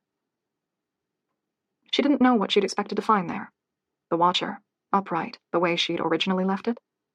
Or maybe a tangle of metal wires and bones and river stones collapsed onto the floor, irreversibly broken. Or, worst of all, the watcher, still containing the dead one, even after dawn was long risen. Instead, there was nothing. A single bird skull lay broken on the floor, crushed underfoot by either her or the watcher itself, to prove the creature had once stood there. She found her phone, kicked into the room's corner, and tucked it into her pocket. Margot closed the front door and turned into the kitchen. She took her bottle of pain medication from the cupboard and swallowed a tablet, along with 2 large glasses of water. She could have fallen asleep right there, draped over the kitchen table, but she made herself climb the stairs instead. There were likely other spare bedrooms that would be more comfortable, but Margot made for her old room instead. The axe still lay discarded on the floor. The bedside table had been crushed into the wall, leaving a dent in the plaster. She ignored all of that and crawled under the bed's blankets, fully clothed. It didn't matter how the room looked, and it didn't matter how the stains on her arms and dirt in her hair would get through the sheets. She was too exhausted to care. Sleep came easily. There were no dreams, not of the funeral parlor and not of the dead ones. Only a single thought ran through her head as she drifted under. What now? It clung to her over hours, and when she awoke it was still there, heavy and dense, like a physical thing clouding the center of her mind. The shadows had moved across the walls. Margot shifted and felt the bruises and scrapes across her body spark back to life. Flakes of dirt crumbled from her hands and beneath her fingernails. She brought her phone out to check the time. 3 p.m. She crawled out of bed and staggered to the bathroom. Her cast made showering difficult, but she ran warm water into the bathtub as she peeled her clothes off, dropping them on the floor. What now? The water turned a muddy shade of red as she washed herself. Gradually, her skin became visible again. She picked around the edges of the cast as best she could as she waited for the water to drain and poured a fresh tub. The marks on her arm became clear as she rinsed the blood away. They were punctures more than cuts, already scabbed with dry blood. She'd had a tetanus shot just 8 months before, so should be safe at least as far as that was concerned. Once her body was clean, she wrapped a towel around herself and rinsed her hair in the sink. There wouldn't have been time for a full routine, even if she had the energy, so she focused on getting the dirt out and then let it lie, damp and dripping, over her back as she returned to her room. What now? She chose new clothes from her wardrobe and used a thick elastic to tie her hair back into a bun. In the hazy wardrobe mirror, her scars looked like lightning against her darker skin. She covered them with a knit sweater. Then she returned downstairs. Her sneakers were in the living room. She'd left them there after the bells rang, which meant they'd stayed relatively clean. She pulled them on, then retrieved the cloth Kent had given her for the cast.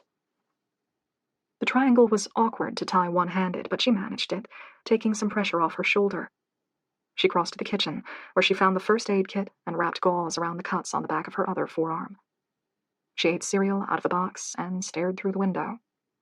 Heavy clouds made the space feel cold, robbed of its colors. Still, the question wouldn't leave her. What now? Now, she supposed, assuming the worst of it was over, she would have to learn to adapt, begin cleaning up the mess, learn how to live her life in Gallows Hill. The others had promised her it wouldn't be so bad. Everyone keeps saying this is the worst the curse has ever been. There must be a reason for that, surely. Something that provoked it. Is it because I moved in? Does it get worse when the ownership changes? No, she thought. Her presence wasn't a catalyst. It had been bad before she'd even arrived, bad enough to claim her parents. Then what? Kent didn't say anything had changed. From what I can gather, the business has been running the same way it always has. The same routines, the same habits, even down to using lanterns in the tunnels. She wished she'd been able to ask her parents about it. Kent, Nora, Ray, and Andrew had tried to step in, to coach her through how everything worked, but they'd admitted they knew relatively little about the curse compared to her parents. The curse and the blessing, because there are two sides to it, aren't there? Margot lifted her head to look at the house around her. The Holes had prospered, more than they had any right to on a windswept hill and with disaster nipping at their heels. She had to think that wasn't coincidental. The curse and the prosperity were tied together, two sides to a coin. So, what now? She could make a life here for herself, just like her forebears had. Lock the doors and cover the windows during the bad bits. Order in groceries. Make friends with the people who worked here. Her parents had done it. From what she'd heard, they'd managed to be happy a lot of the time. And then she would try to make the best life she could. She didn't have a choice. Even in death, the hill wouldn't release her. Margot's mouth twisted as she searched through the drawers for large plastic bags and tore one off the roll. She'd need to wash some of the clothes she'd left in the upstairs bathroom, or she'd risk running out of things to wear. Not that there would be much salvageable. Dregs of dirt still lingered in the bathtub, even after rinsing. That could be left for another day. She crouched to pick up the discarded clothes. They were all stained. She'd put them through a spin in the washing machine just to see whether they could be saved. As she moved to stuff the jacket into the bag, she felt something solid in its pockets. She pulled out the bottle of holy water, entirely forgotten the previous night, and a small parcel wrapped in a dish towel. The journal. Margot took care as she unwrapped the book. One corner had become dampened when she fell in the ditch, but the damage wasn't extensive. She placed it on the bathroom sink as she carefully flipped through the pages. I wish she'd thought to write her name or even the date. I don't even know if she's one of the original Hulls or whether she comes from Ephraim's line. My own line. Margot lifted her head. Dark, sallow eyes looked back, filled with weariness, filled with resignation, and Margot felt an unexpected stab of frustration at herself.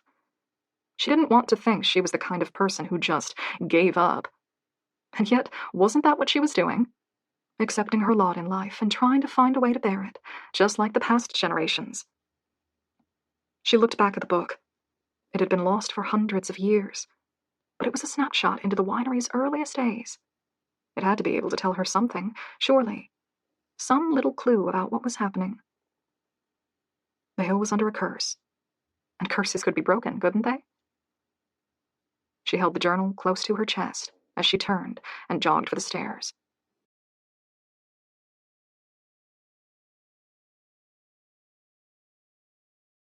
"40.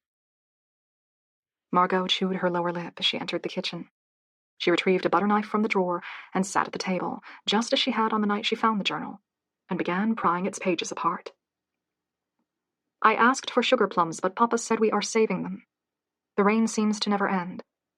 I feel blessed to live on top of the hill. Those in town cannot see half so far." Margot rubbed her palm into her eyes. The journal entries were engrossing in a strange kind of way. They were all small and self-contained. The writer rarely talked about the town meetings or news arriving from across the country. Instead, she documented her life. The little things. The hopes, the disappointments, the small treat she snuck from the kitchen. Margot had kept a journal of her own for a few years while living with her grandmother. She'd lost it long ago, but she imagined it would read very similarly to the unnamed girl's. It was almost uncomfortably intimate how well she was growing to know the young teen. At the same time, she wished the journal would give her something more substantial. Names instead of Papa and my brother. Dates. Any mention of a curse, or of having to lock her windows, or of seeing strange people outside. Maybe she didn't. Maybe she lived through a period when the curse wasn't active. Margot peeled another page. The writing style abruptly changed. What had been painstakingly neat, the kind of hand being maintained by a girl who had tutoring lessons, suddenly became larger, rougher, looser. At first glance, Margot thought the journal might have been picked up by someone else, but she recognized the strange lilt to the ease. This was still the same person. She just no longer had the time or space of mind to focus on form. As Margot read the entry, she understood why. Papa is dead. Margot leaned over the table, her elbow propped on the white surface and her hand bracing her head.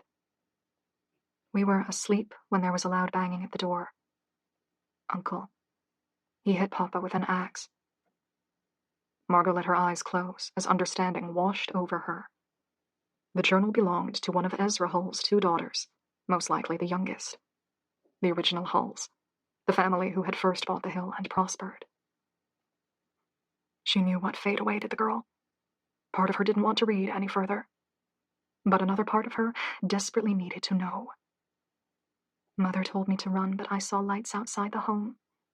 Our cousins have surrounded us. I got into the attic.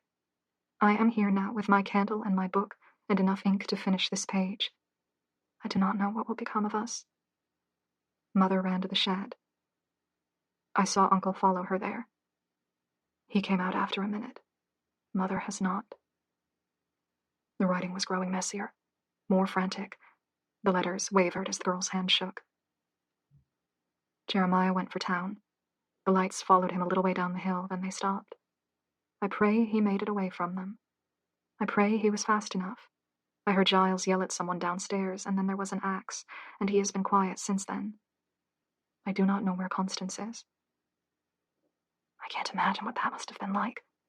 Hidden in the attic while your family is killed one by one, knowing they'll begin to look for you soon. I fear Ephraim will hide us all and take the house. He has wanted our home for a long time, Papa said.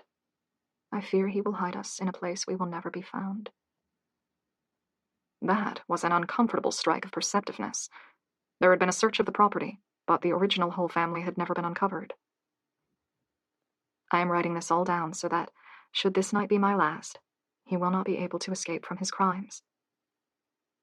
I hear them on the stairs now, opening doors as they search for me. I will hide my journal here and pray that someone might discover it. When you do bring it to the town, let Uncle Ephraim's wickedness be known. May God be with us. There was a date beneath. November 26th, 1772. Margot slid her knife beneath that page, prying it free, but she already knew that would be the last entry in the journal. The rest of the book was empty. The youngest daughter had achieved what she'd wanted, hiding the journal in a place her uncle wouldn't find it.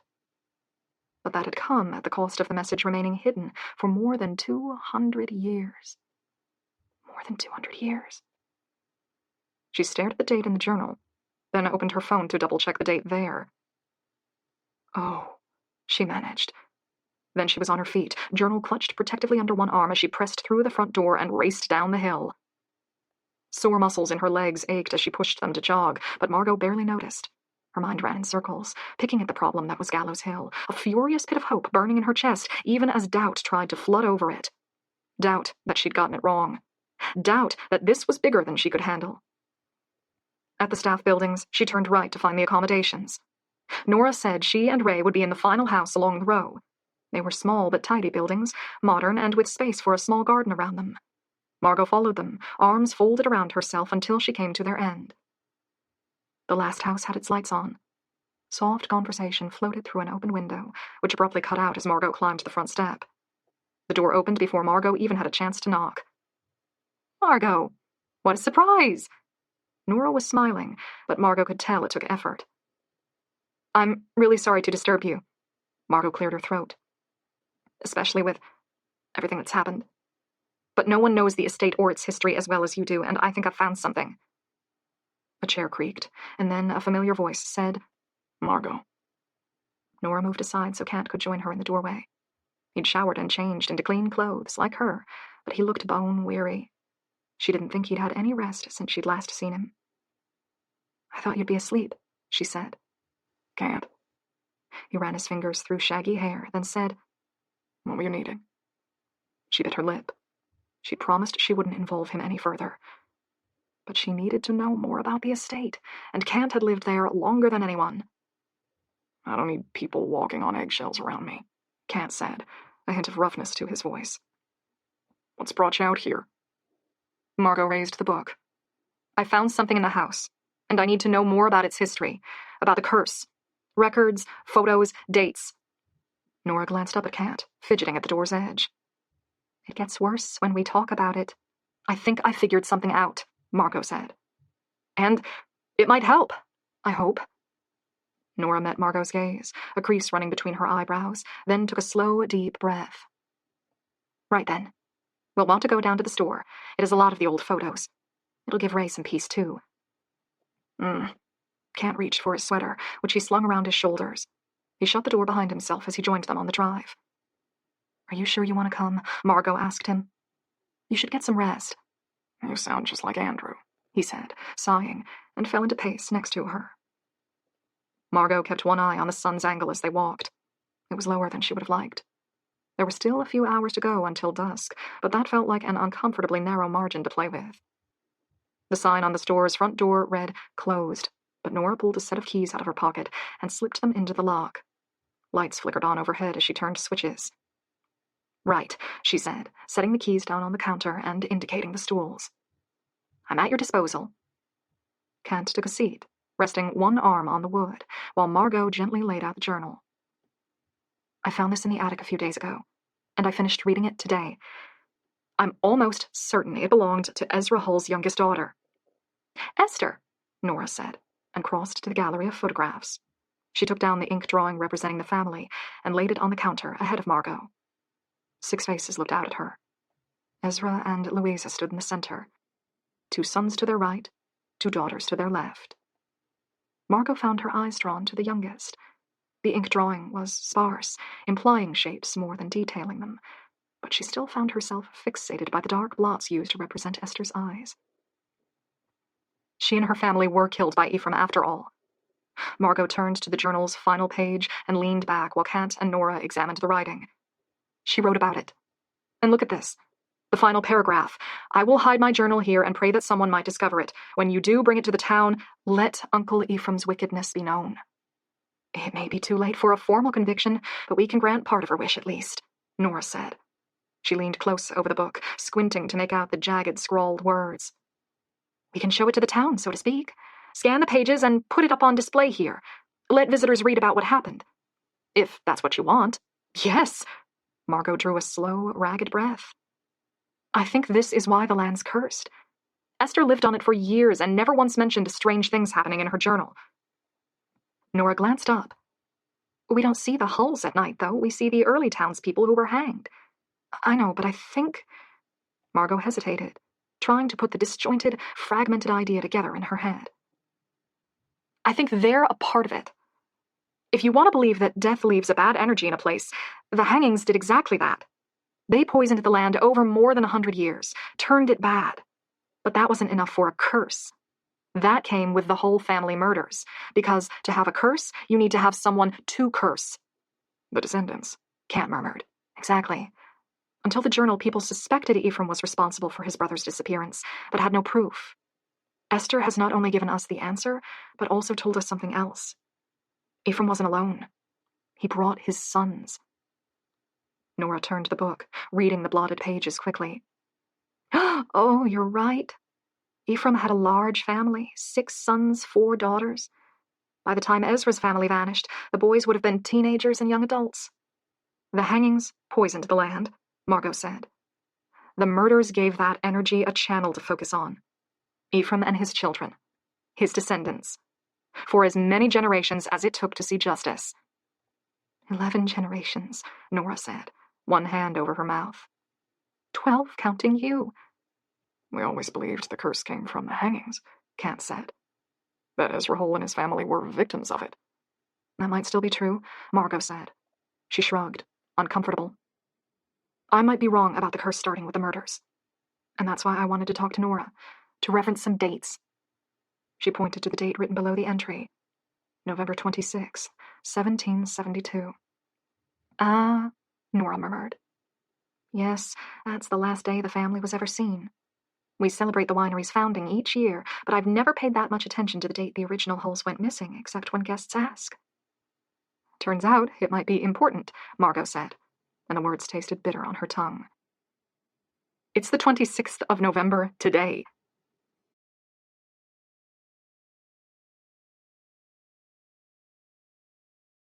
"41. Today's the anniversary, Nora said, frowning at the faded pages. Margot nodded. And that's something I needed to check. Was the 26th the day the family was last seen, or the day they were reported missing? Last seen, Nora said, glancing up. Okay. Margot tried to smile to hide the deep uneasiness running through her. That's what I was afraid of. Esther used the previous day's date in her journal. She went to bed on the 26th, but died in the early hours of the 27th. Which means, if I'm right, the curse is going to reach its peak tonight. The anniversary of the deaths. Nora, frowning, turned away from the journal. It makes sense. Does this happen every year? I would have thought we'd made the connection before now. No, Kant said. I've noticed things become slightly more tense toward the end of the year, but nothing like this. Not in the 30 years I've been here. I think it's because this year's anniversary is more important than most, Margot said. 1772, that's exactly 250 years ago. A quarter millennium since they died. Oh, was all Nora said. Kant turned aside, his eyes heavy. It's the connection I was looking for, Margot said. She pulled a stool out from under the counter and perched on its edge, feet crossed at the ankles. I wanted to know why the curse is so much worse right now, and, well, it's because my ancestor killed a family and stole their land exactly 2.5 centuries ago. Nora turned away, disappearing into the store's back room. Margot heard a filing cabinet open, then Nora returned, carrying a thick binder. She opened it on the counter, next to the journal, and began thumbing through. Kant nodded toward it. Is that? Births, deaths, and marriages. She kept thumbing. We have a summary somewhere. Ah, here. Yes. Margot craned forward. Nora had opened to a ledger filled with small, neatly written names and dates. Nora ran her fingertip down the plastic protective screen, lips twitching as she silently read. Margot glanced toward the window. The sun was growing low. Nora took a heavy breath as she looked up from the paper. I think you're right. The Hulls have always been followed by death. It's sometimes hard to tell what comes from the regular kind of misfortune and what comes from the curse, since they're all given natural causes. Fell into machinery, drowned in creek, kicked to the head by a horse. But Ray and I have gotten pretty good at guessing which ones weren't actually accidents, and a lot of them, are clustered at the 50-year marks. 5 in 1822 from illness. Another group in 1872. 6 died in a fire. We never noticed the pattern, Kant said softly. Because we never talk about the curse. Nora, still bent over the page, frowned. And the Hulls always had large families to make up for the deaths. In some ways, they had exceptional good luck. There were almost no recorded deaths during childbirth. Almost no infant mortality either, even back when it was more common. There were multiple lines of Hulls living in a house at a time during the 1800s. The blessing and the curse, wrapped around one another. For generations, my family has accepted that price. Tonight is the night Esther and her family died, Margot said, speaking carefully. Which means it's going to be as bad as it can get, unless I can find a way to break the curse. Nora glanced at the still-open journal. You think she wants us to fulfill her last wish? To show her journal to the town? That's what I was hoping. Margot swallowed thickly. But I'm not so sure now. 6 of the Hulls died that night, and I'm pretty sure all 6 of them brought this curse into existence. They were silent for a moment, staring at the old, age-faded pages. Then Kant said, Trying won't hurt. No, Nora said, suddenly decisive. If there's even a small chance. Margot, it's too late to get people into the store to read the book today, but we have a website and social media pages. I can put the journal up on those. Good. Margot pushed the book toward her. Scan the pages and write a transcript as well. Put it on the website's front page. Boost the social media posts. She wants people to know what happened. We'll spread the word as far as we can. I'll do that. Just wait a moment. Nora took the book, holding it gently as she half walked, half ran into the back room. The sounds of a scanner rose in the background. Margot ran her fingers across her still damp hair as she tried to think. Esther wanted the world to know the truth. But that wasn't all the curse was based on, surely. The family had been killed, their home stolen. Their murderers had stepped into their shoes, claiming the wealth and respect they had been robbed of. An announcement on a website felt inadequate in the face of that. What do they want? What would it take to break the curse? Margot thought she knew the answer. It was achingly simple and nightmarishly complex all at once. They wanted justice. But how did you give a family justice 2.5 centuries after their deaths? The killers were long gone. So were their children and their children's children. There was only one descendant left. Margot. She could tell the truth to anyone who would listen. She could arrange for gravestones to be placed in the cemetery. She could donate the winery's proceeds. It still didn't seem like enough. Ephraim stole the land and the house, so in retaliation, the curse holds his descendants here, squeezes them, kills them, until they're all gone. Ezra's line had been snuffed out in a single night. The curse was going to kill Ephraim's line in return. That would be justice. The scanner continued to whir in the background. Nora must have been capturing earlier pages from the journal, too. The noise was starting to ache in the back of Margot's head, and she abruptly found it hard to breathe. I need some air. She made it as far as the door before hesitating. The sun was low. The sky's blue was beginning to turn dusky. Chills crawled over her skin, leaving her feeling vulnerable and cold, and she glanced back at Kant. Want some company? He asked, and Margot nodded. He followed her outside. They only traveled 6 paces from the store until they reached a signpost. There were decorative barrels there, and she and Kant leaned back on them. Margot crossed her arms over her chest, staring toward the trees lining the driveway, and, beyond, the sky. Kant waited beside her, silent, patient. Margot was grateful for it. She felt like she needed to get some of her thoughts out of her head, but the words were difficult to gather. Do you think my parents knew the curse was caused by the murders? She asked. Kant rolled his shoulders, loosening the muscles, then said, I can't say for sure, but they knew a lot they never told me. She nodded. There was something else waiting on her, though. something that felt almost petty compared to everything else, but was hard to shake. She dabbed her tongue across her lips, tasting the tang of old blood where they'd split. I never thought my family were heroes, but I didn't believe they were, evil either. She glanced up at him. He was as inscrutable as ever, but he didn't try to interrupt, so she continued. When I was younger, I tried to imagine what sort of people my parents might be, and I wanted to believe they were just human, a little selfish, a little stubborn, flawed, but no worse than most of us. But now I'm starting to think I was wrong. How do you cope with knowing your family might have been a part of something truly horrific?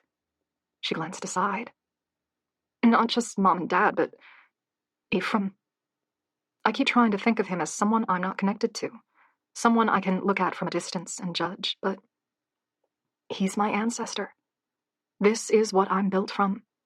Every generation until me, including me, has benefited from what he did back then, and there's nothing I can do to escape it. Kant breathed in slowly, held it for a moment, then let it out in a lingering sigh. Together, they watched a pair of birds fly overhead, darting and diving as they made their way to the next patch of trees. Some people believe you can't escape what's in your blood, Kant said at last. That evil lives on in our genes or something of that sort. But I don't think we're shackled like that. We can change our legacy when we put good into the world to replace the bad. Sometimes it takes a lot of work. More than you, personally, should have been responsible for. But it can be done. Margot's throat felt too full for her to speak, so she only nodded, dragging one of her sneakers through the dirt to form lines in the sand. Kant scratched around the edge of the patch over his eye. His voice dropped lower. For what it's worth, your parents weren't bad people. They were what you said. A little selfish, a little stubborn. They inherited a problem bigger than either of them knew how to deal with. If they were guilty of any crime, it was of just going on as they were. They never tried to fix any of it. A glance. You might be able to, though. The door behind them clattered as Nora forced it open. She held the journal reverently as she approached Margot. I've scanned everything in here. The final pages are up on our site and on social media. I'm going to start work on the transcription now and add that as soon as I can. That's perfect. How long do you think the transcription will take? Shouldn't be more than 10 minutes. It's not long. Margot glanced toward the horizon. The sun was getting low, but they still had time. Do that, then go straight back to Ray. You should get indoors before the sun sets and stay there until dawn. I'll do that. Nora glanced down at the journal. Would you like this back? No. Keep it somewhere safe in the store. We'll find a way to preserve it and display it. In a frame, maybe. Nora nodded, then disappeared back into the shop. Margot looked up at Kant. The same goes for all of us. We should get indoors before nightfall. You think the journal won't be enough? He said. She turned back to the drive, feeling the shadows from the tree's dead branches graze her as she slowly began the climb. No. Kant stayed beside her. You have your phone? Yes. She already knew, with complete certainty, she wouldn't be calling Kant that night. Or any of the others. Whatever came for her after dark, she'd have to face on her own. As they neared the path leading to the winery, two figures appeared on the road ahead. Andrew, his hair combed and a new, cleaner vest in place, walked aside Widgety. Her loose, layered, moss-green dress billowed in the wind as Marsh, leashed, trotted at her side. I didn't know you were here, Margot called as they drew closer. I thought you must have picked up Marsh hours ago. I've been trampling all over looking for him, Widgety said, a twist to her lips. Went up to the house first. Utterly empty. Thought for a moment you might have whisked off in the night and taken my dog with you. It's a temptation. Margot bent to kiss Marsh's silky head and was rewarded with eager, humid licks in return. Thank you for letting him stay with me. Widgety made a soft, scoffing noise. Of course. But I'm taking him back now. I don't mind lending things out on occasion, but I missed this one too much. Margot's heart hurt at the thought, but it was for the best. Marsh had been a small glimmer of comfort through the night, and she was fairly sure she had her life to thank him for. But Gallows Hill was not safe for dogs. Not even ones as good as the golden retriever. He leaned into her pats, adoring eyes gazing up at her as she whispered a goodbye into his soft fur. Then she stood, breathing slowly to hide her growing anxiety. "The watcher's gone," she said. Witchetty deserved to know, even if Margot couldn't tell her what had happened to it. "I'm sorry." Beneath the cataracts, Witchetty's eyes were sharp as she scanned Margot's face, and Margot thought she guessed more than the words implied. "I suppose your parents didn't show it much respect." Well, she didn't know what kind of respect a monstrous effigy was supposed to be given, but it seemed to have spent most of its life tucked away and hidden beneath a cloth. Talismans lose their power eventually. Witchetty reached under her shawl, to the small bag she kept there, and pulled out her threaded trinkets. You have to cherish them, value them, if you want them to keep working. Otherwise, all the strength bleeds out of them, and they become just another pile of junk. Your parents had the Watcher for years. I hoped it would last longer than this, but... Margot swallowed, knitting her fingers together. She hoped she wasn't asking too much. Witchetty, could I borrow your talisman? Just for tonight? And could you show me how the blessing works? Something that might have been a raspy chuckle escaped Witchetty, but was swallowed by coughs before it could fully form. She slipped her talisman back into her bag as she caught her breath. This won't do you much good. You'd be better making one of your own. It's got to be something special to you, understand? Keys to things or places you care about, your favorite spoon, the one you use every morning, bones from animals that lived free and wild around your home, buttons that belonged to a good friend. Margot's mind was racing. She swallowed. I don't have any of that. Child, it doesn't have to be those things exactly. Just whatever has meaning for you. Small things that make you feel something. They can be happy feelings or bittersweet ones, just as long as they're strong. Thread them together with love and care. Treat it like it's powerful, and it will be powerful. Thank you. And the blessing. Is that something I can learn to do? I still have the bottle of holy water. Witchetty's laughter was loud and rough this time. One of her bony hands came out to grip Margot's wrist to steady herself. Mercy, there's no method to it. If you try very hard and if you believe it works, it does. I never studied these things. They tend to run on instinct more than anything, I found. She gave Margot's wrist a final squeeze, then pushed away, Marsh at her heels as she turned back to the drive. There's no method to it, Andrew muttered as soon as Witchetty was far enough to be out of earshot. And all these years I really believed she knew what she was doing. The blessings do have an impact, Kant said mildly. So maybe she does. Andrew's eyes narrowed behind his glasses. I thought you were resting. I am, in my own way. Kant gently patted his shoulder, then glanced back at Margot. Would you like some company until sundown? That was less than 20 minutes away, by her calculation. She hated the thought of being left alone, but she'd also feel better if she knew Kant was sheltered in his own place for the night. Thanks, but I'll be all right. I've got a lot to think over. Can you update Andrew on everything and make sure everyone gets somewhere safe before nightfall? I'll do that. Call us if you need us. She made a step away, then hesitated.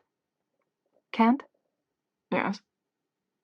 Heat rose across Margot's face. She didn't know where to look. Could I have one of your buttons? His eyebrows rose lightly. He fixed his hand around one of the large black sweater buttons and pulled. It broke free from its threads with a snap, and he passed it to Margot without comment. Thanks, she managed, holding the button tightly. I'll see you tomorrow. See you then, he said, as he and Andrew turned back to their homes. Good luck, Margot.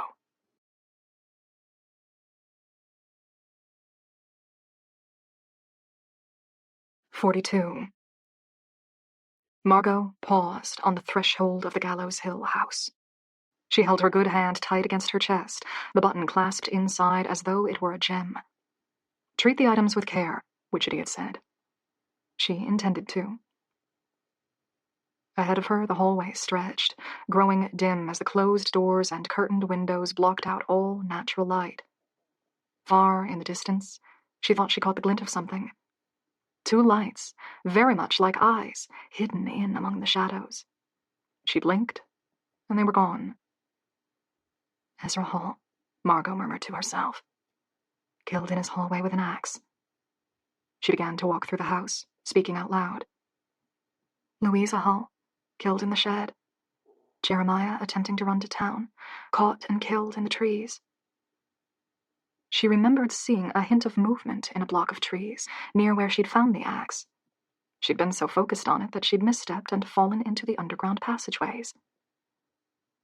The axe she'd found hadn't been used to kill him. It was old, but not old enough to have lasted outdoors for 200 years. That was a very small relief. She wouldn't have wanted to think about it being in her bedroom otherwise. She reached the laundry and paused there, letting her eyes adjust to the dark. Constance? She hazarded. Or Giles? The room was silent, but she could still remember the rapid breathing, the muffled whisper of, I don't want to die. Giles, she thought. She turned back to the hall, and as she traced her path back to the kitchen, she turned her eyes toward the ceiling. Constance had died in the hallway behind the living room then. And Esther, of course, had been in the attic. Her blood had spilled on the wood, and although Ephraim and his family must have cleaned the house thoroughly before anyone arrived to search it, they had not been able to eradicate all traces of the youngest daughter from the house's highest floor. 6 halls. 6 spirits still lingering in the home, still haunting the halls they had once called their own, their eyes shining out of the shadows as they watched the usurper's descendants take it over. She shivered as she returned to the kitchen. One of the drawers held a small box of string. She placed it on the table, along with the button, then went in search of other items that might have enough significance to act as a ward. Margot's tape was still in the VCR player. She lifted it out and carefully, painstakingly peeled the label off. Tongue pressed between her teeth as she fought to not damage the sticker. It was old, its glue weak, and gave way easily. Upstairs she found her hair clip. It was one of the few claw designs that would hold on to her hair, and she wore it almost every day. Her travel cases still stood against the bedroom's wall. She opened one of the zipper pouches. Inside was her most valued possession. Wrapped in a small silk handkerchief was her Nana's wedding ring. Living in an apartment, she hadn't been able to keep much from the woman who had raised her, but that was the keepsake she'd always clung to. Then, at the window, she removed the key from the padlock. Witchetty said the emotions were allowed to be bittersweet, and she hoped the key would count. It represented the night she learned about the curse, about her family, and about her new life. It represented her parents and their efforts to keep her safe. Finally, she returned to the kitchen and chose one of the photos from the fridge. It was the picture Kent had shown her on her first day there. Her parents, leaning into each other, a fragmented wisp of Margot's hair visible at the torn side. One corner held a stain from where she'd spilled coffee on it. There weren't many items, but laid out together on the table, Margot's heart ached to look at them all. She pulled up a chair and unrolled a length of string. Dusk had set in, heavy and dark beyond the window, and she was hyper-aware of the press of passing time. She didn't hurry, though. Witchetty said the talisman needed to be woven with love and care. She lingered over each item, her fingers trembling as she tied careful knots through and around them. The videotape's label formed a neat scroll when she rolled it up, with the string cinching its middle. The button glittered as she wove the string through its holes. The photograph was the hardest to tie. She didn't want to fold it or damage it, and finally settled for puncturing small holes in opposite corners and running the string through them, so it bobbed on the line like a flag. When she finished, she raised it up. The loop of string held each precious item at an interval, like jewels on a necklace. She wrapped the string around her wrist, tying it there so that its talismans hung over the back of her hand. Then she stood. Night had arrived.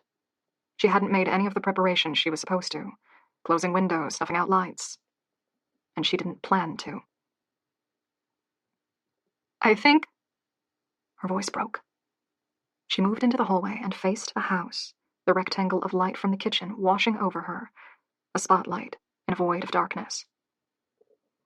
I think I know what I need to do to give you peace." She didn't speak loudly, but her voice echoed through the house. She hoped the spirits would be listening, and she hoped she was right.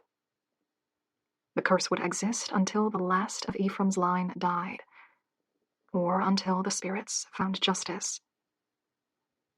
Margot ran her fingertips across her talisman, touching each item in turn, gathering strength from them. The original Hull family had died here, in this home, but their bodies had never been found. Not during the initial searches, not during the renovations.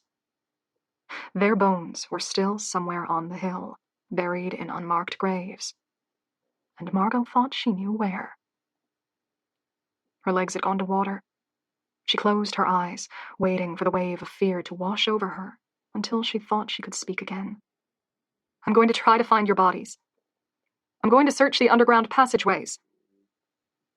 Her mind conjured images of them. The dark, the damp, far underground, layers of dirt above, pressing down on her, threatening to collapse. But it was the only location that made sense to her.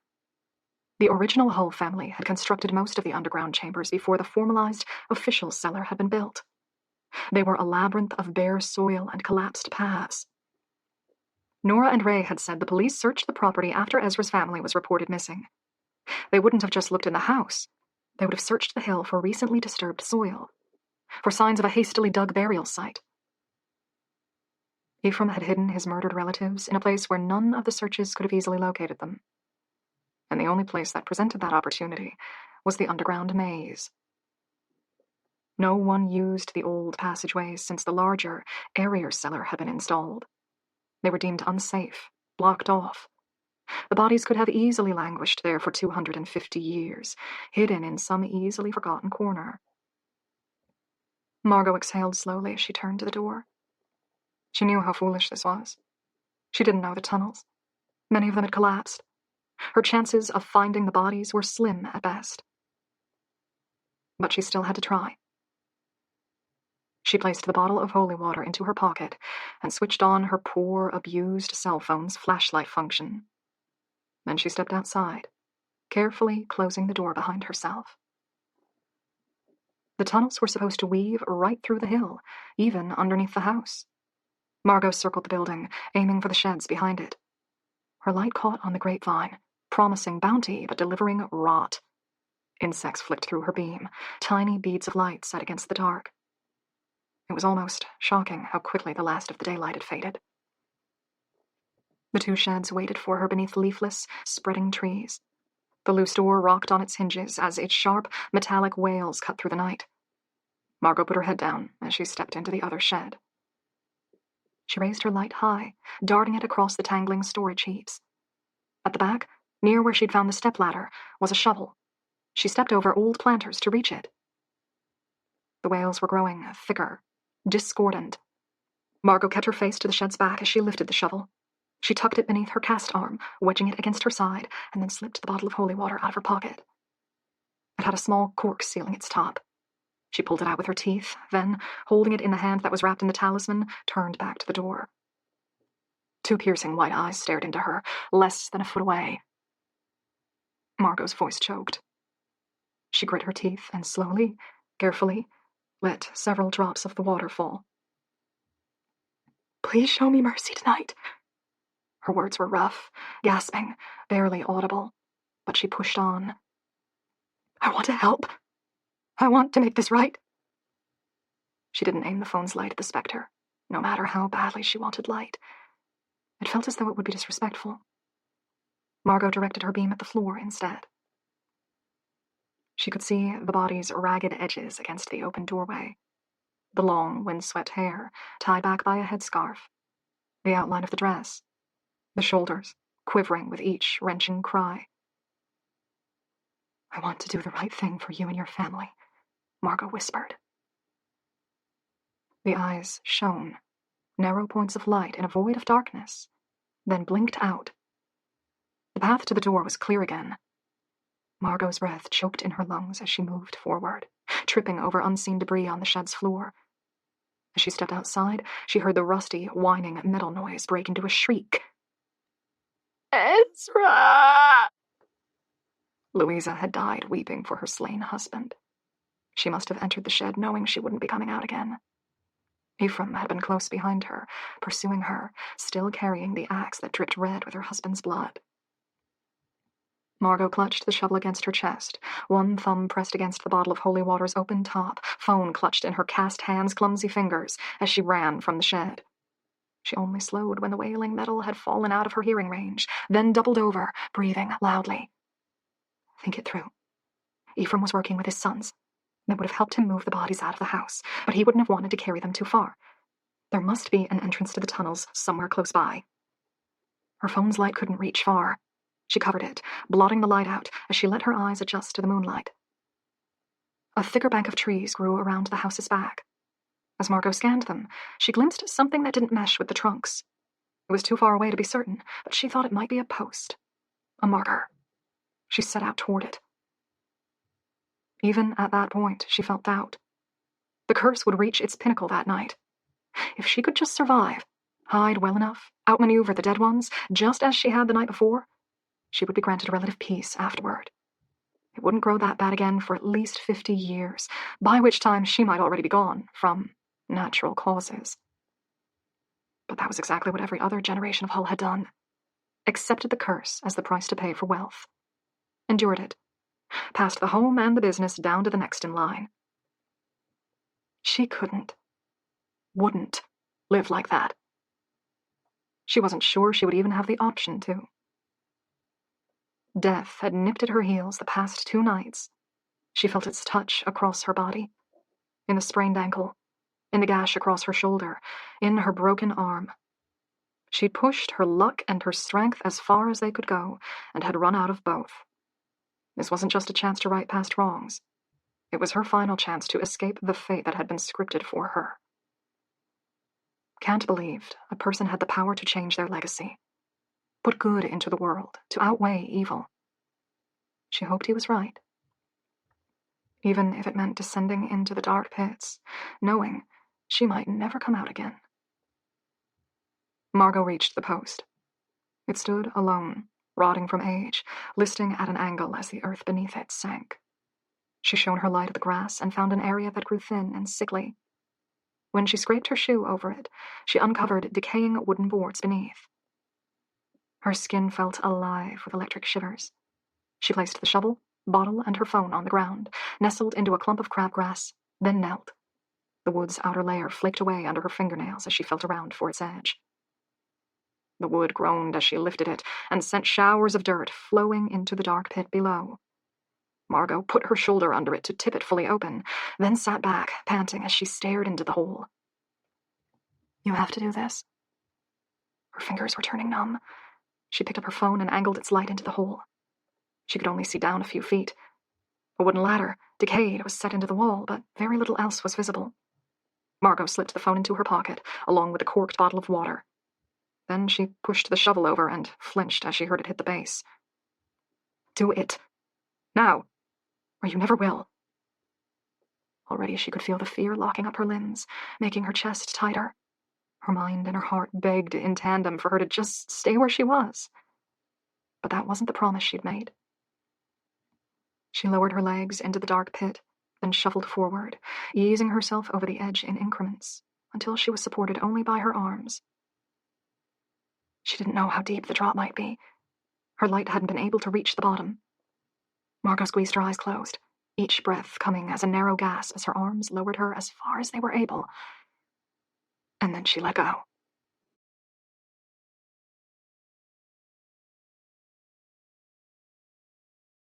"43.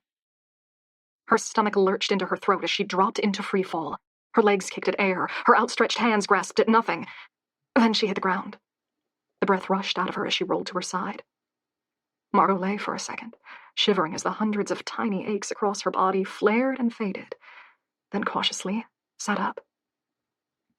A square of moonlight hovered above her, like a window to the real world. It was the only thing that was visible. Margot couldn't even see her own hands when she lifted them, and it was possible to imagine the drop had blotted her out of existence, erased her from the earth. She pulled the phone out of her pocket with shaking hands. Its beam of light trailed over the shovel, laying at her side. The passageway continued to her left and to her right. Opposite were rough stone walls. Farther along, though, the tunnel changed to bare dirt, crumbling and uneven. An arm hung from the soil. Margot's mouth was dry. She held still, her light fixed on the shape, not daring to move. The limb emerged from the wall at waist height and hung down, bending at the elbow so that its old, cracked fingers grazed the floor. It was old, gray. The fingernails were overgrown and caked with dirt. Margot stomped her foot on the floor. Echoes traveled down the tunnel in both directions. The arm didn't move. She crept forward, holding the holy water in her cast hand and the light in her other. The flesh was sallow and wrinkled.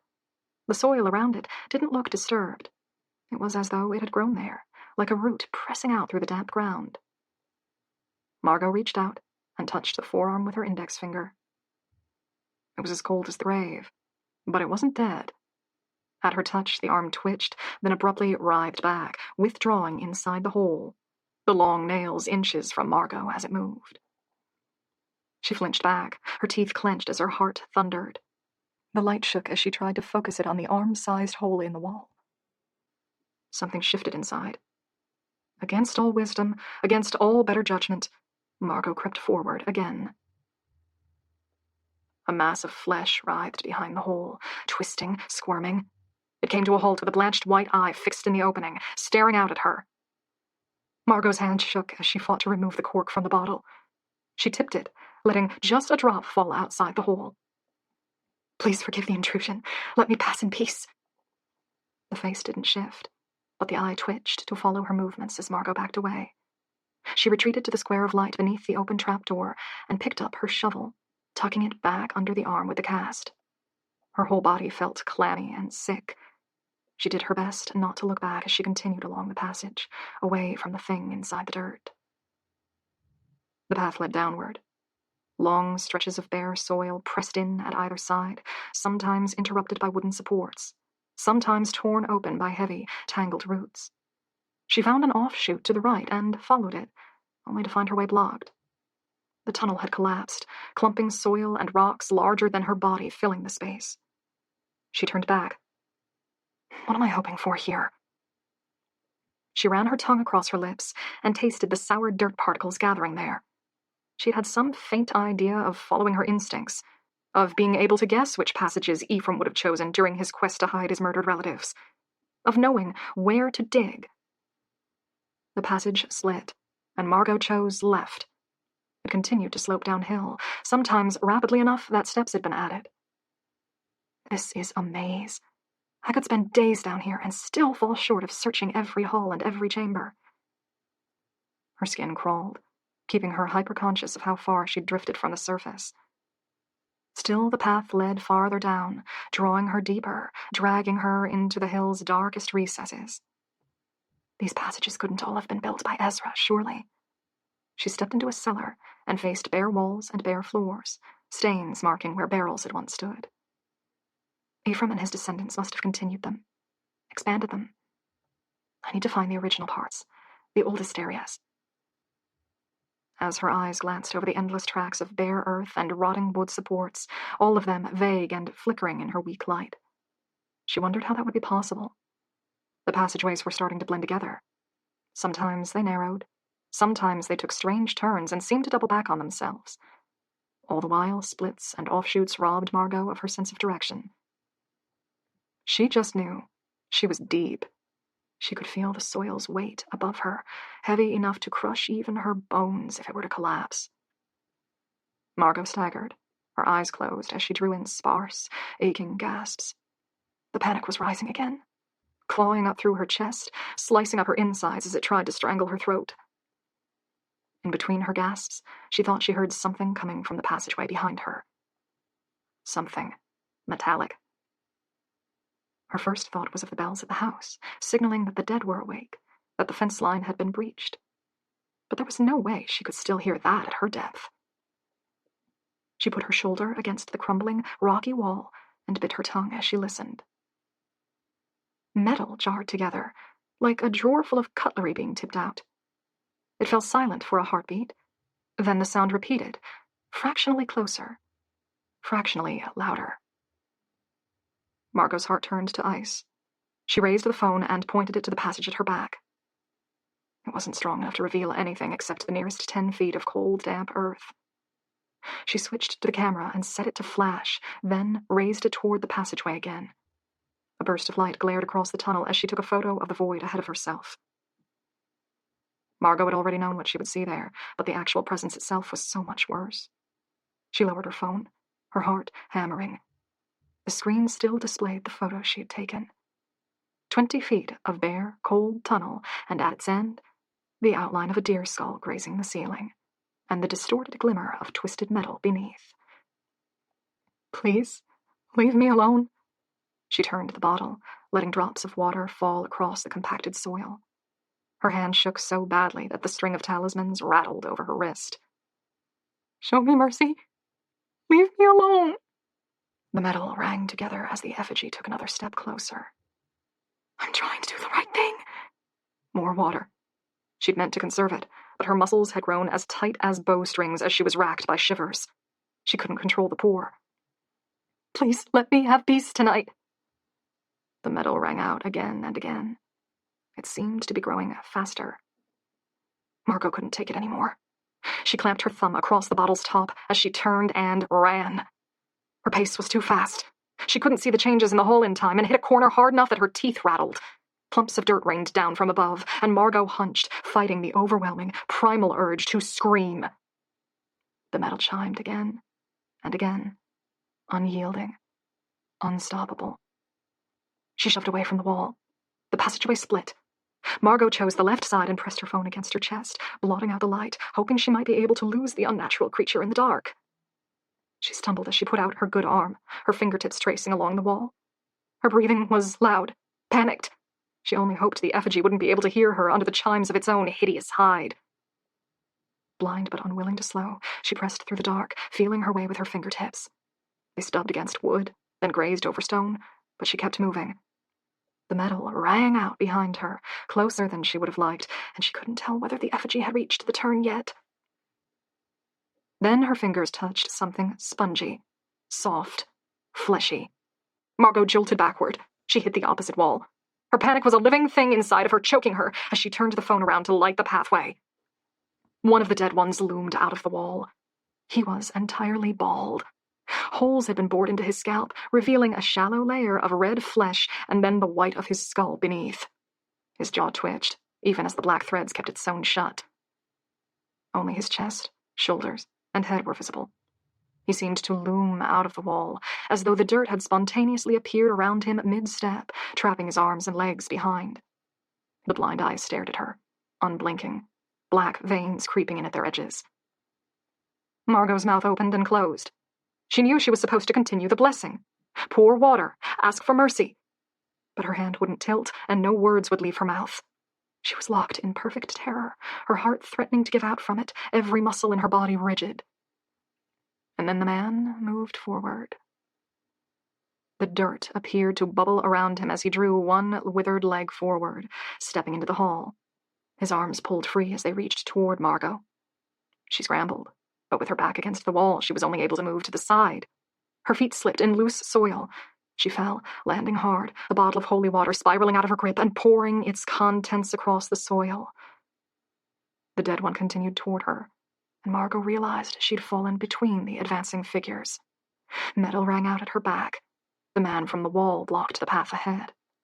She was trapped between the two dead ones, in a passageway barely wide enough for a single person. Show me mercy!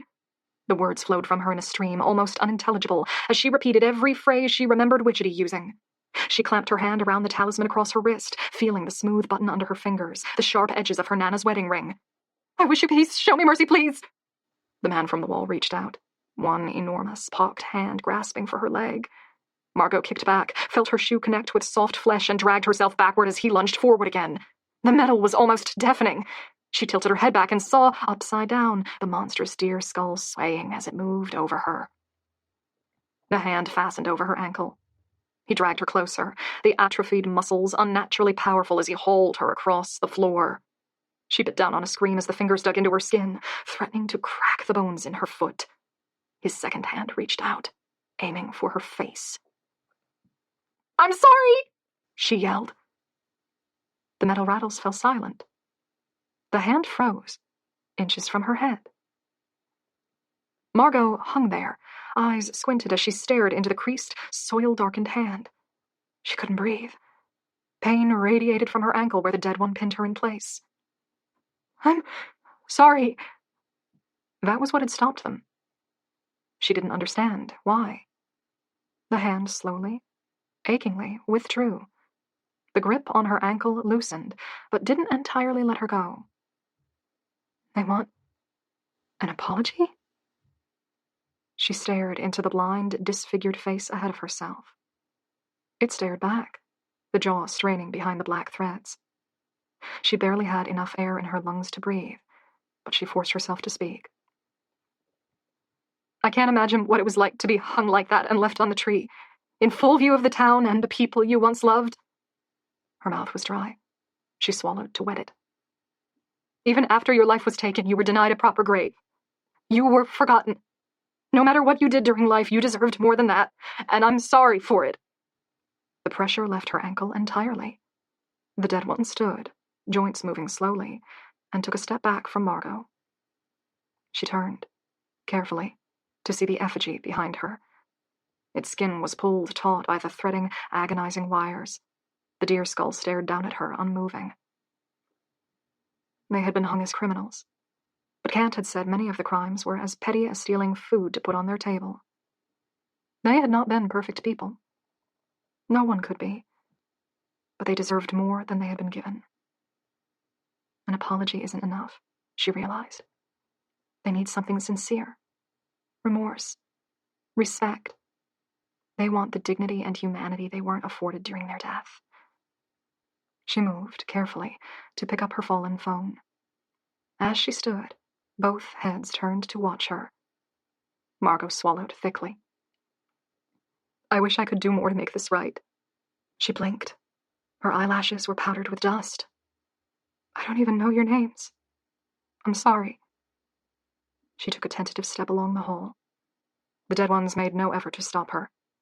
She squeezed as close to the wall as she could, but even then, she grazed the dead man's cold flesh as she passed him. The bottle of holy water lay on the ground, nearly emptied. She placed it into her pocket. Then she glanced back. The two gray forms were still, silent, watching. "Thank you for showing me more kindness than you were given," she said, then faced forward again. Her ankle ached with each step. The darkness pressed in around her, excruciatingly heavy. But she was alive.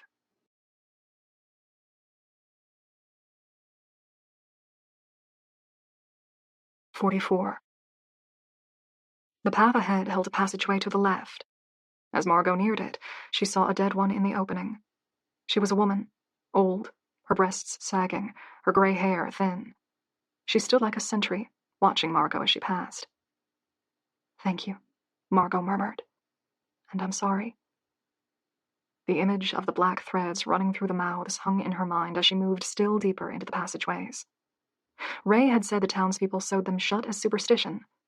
They believed the hanged would continue to plead for mercy even after death. Maybe that's the truth. Maybe they weren't even pleading for an escape from death, but for some small kindness. A proper grave. Their name to be recorded. Someone to remember them after they died. Respect.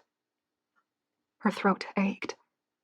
Even hundreds of years later, they had been unable to find peace. Each of them would have had lives that were likely fuller and more difficult than anything Margot had experienced. They had eked out an existence on harsh land.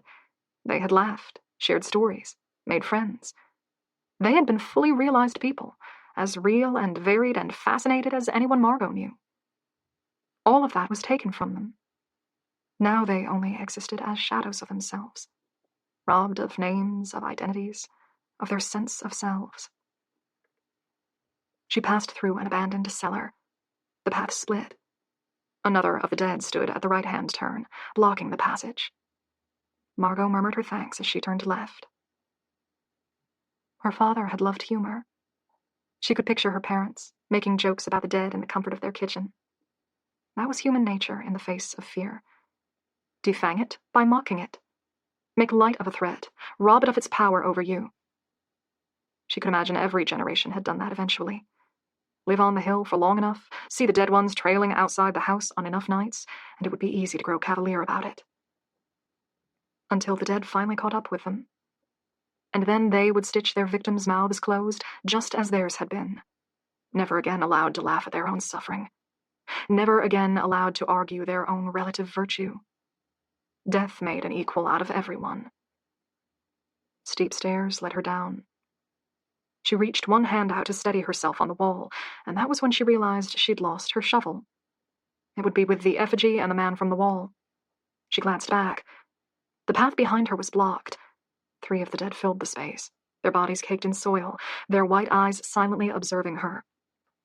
She shivered, then continued on. Another split in the path appeared ahead. Once again, one of the passages was blocked by a dead sentry. It solidified the thought in Margot's mind that she was being shepherded toward a destination. Witchetty's blessings had worked because she treated the hill with reverence, Margot realized. She both feared and respected the dead, and it had been enough to calm the ones who lived under the earth, at least a little. The passage turned at a sharp angle. It felt older than the others Margot had passed through. Roots trailed the ceiling, scraping over her shoulders and tangling in her hair as she pushed through. She raised her light on the other side and felt herself grow cold. Her path was blocked. The passage had collapsed, a tumble of rocks and soil and broken wooden supports thoroughly sealing the way ahead. The dead had led her on a path that was clear of blocked passages until that point. Margot reached forward, trying to climb the pile to see if there might be a gap somewhere she could squeeze through. But no matter what angle she held her light at, she couldn't find enough space to fit an arm, let alone her body. Should I dig? I wish I hadn't lost the shovel. Cold skin grazed against her arm, and Margot flinched. The dead that had been trailing her now pressed forward, their slow, measured footsteps carrying them around Margot. She held still, arms clasped at her chest, the talisman gripped tightly, as bodies walked past her.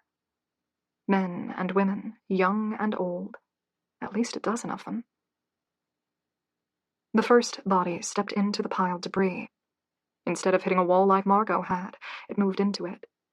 The soil seemed to come alive, churning, moving, closer to a liquid than a solid as the body passed into it, just like the earth that had swallowed Kent. More bodies walked into the soil, their steps unhurried. It churned around them, almost bubbling.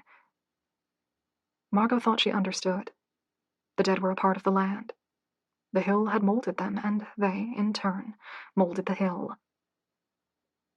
As the last body disappeared, Margot realized she was no longer looking at a solid wall of dirt and stone, but at a narrow passageway carved through it. "Thank you," she whispered, and moved forward. The path was tighter than anything she'd gone through until then. Margot turned her body sideways, her breathing shallow, as she squeezed between the rough walls of crumbling soil. It didn't mold herself around her like it had for dead. Her cast scraped across it. She felt dirt tumble through her hair and under her clothes. As she neared what looked like the channel's end, her hip hit something solid. She struggled to angle both her head and her light to see. A table. The surface was wooden and far more solid than any of the collapsing structures in the passages. Margot was wedged so tightly that she didn't have any way to climb over it. Instead, she shoved it with her hip, feeling the wood bite into her flesh with each inch it crept forward, until she had enough clearance to straighten. It was a desk, after all. An unlit lantern stood on one end, stacks of neat paperwork on the other. She raised her light, giving as much color to the room as possible. There were 2 doors, one to her left and one to her right, both locked, and ahead. Margot's heart felt like it was going to break. She knew this room. The chamber. 6 ancient oak barrels stood against the back wall, carefully positioned on a wooden stand that locked them into place. They had been carved from the wood of the hanging oak tree. the tree that had claimed every life that followed her through the passages. Margot put her phone down while she crawled over the desk to reach the room proper. She'd entered through the passageway she'd seen when Kant had first showed her the chamber. It had been collapsed then, but it was the only way into the room that wasn't locked. She found a box of matches and carefully lit the lantern. The light was warmer and stronger than her phone's, so she turned the mobile off and tucked it back into her pocket to preserve the battery. A speck of dirt fell down before Margot's eyes. That had been commonplace in the neglected, abandoned pathways, but the chamber was supposed to be maintained meticulously. Margot lifted her eyes. There was a crack in the ceiling. It was small, but as she watched, it grew larger. Jagged lines spread outward, widening. Color seeped from its center. A dark, poisonous, staining liquid, the shade of rot, the shade of death. Fingertips emerged through the widening crack. Margot pressed her back against the desk, her heart in her throat, as she watched the fingers curl around. They weren't natural. They didn't have the gray hue of the dead ones, but they weren't alive either. Their edges were sharp, but the centers were vague, as though she was looking at a silhouette of a hand. Clumps of dirt rained as the crack grew. The color darkened as toxic liquid flowed into it. A single drop fell free, and then another, and then more, until the crack was dripping like an overflowing drain pipe. Another hand reached through the opening, this time stretching to its shoulder. Margot thought she could see something beyond. A pinprick of light. An eye. This is how my parents died. The thought felt as sharp and harsh as a slap. She knew it was the truth, though, as the dead hand reached toward her, and the head, horrific, long dead, cleaved in half by an axe, forced its way through the opening. "Esther," Margot whispered. She would have come through the crack in her parents' ceiling like this, crept down to them as they lay frozen, reached the rotting fingers into their mouths, into their throats, and drawn the life out of them. Margot couldn't move. She could only stare, her mouth open, her heart skipping beats. She knew what was coming as the fingers reached for her lips. They touched her, and she felt death itself in those fingertips. And she still could not move. The pinprick lights for eyes stared into her, too wide, split apart by the axe. And then they vanished. Margot dragged in a ragged, coughing breath as the paralysis left her body. Something heavy landed at her feet. She clutched her side as she stared down at the floor, at the axe that had been dropped ahead of her. "Oh," Margot whispered, breathing hard. She looked up. The crack was still there, its edges stained, but it had shrunk again. Now it looked no different from simple water damage marring the ceiling.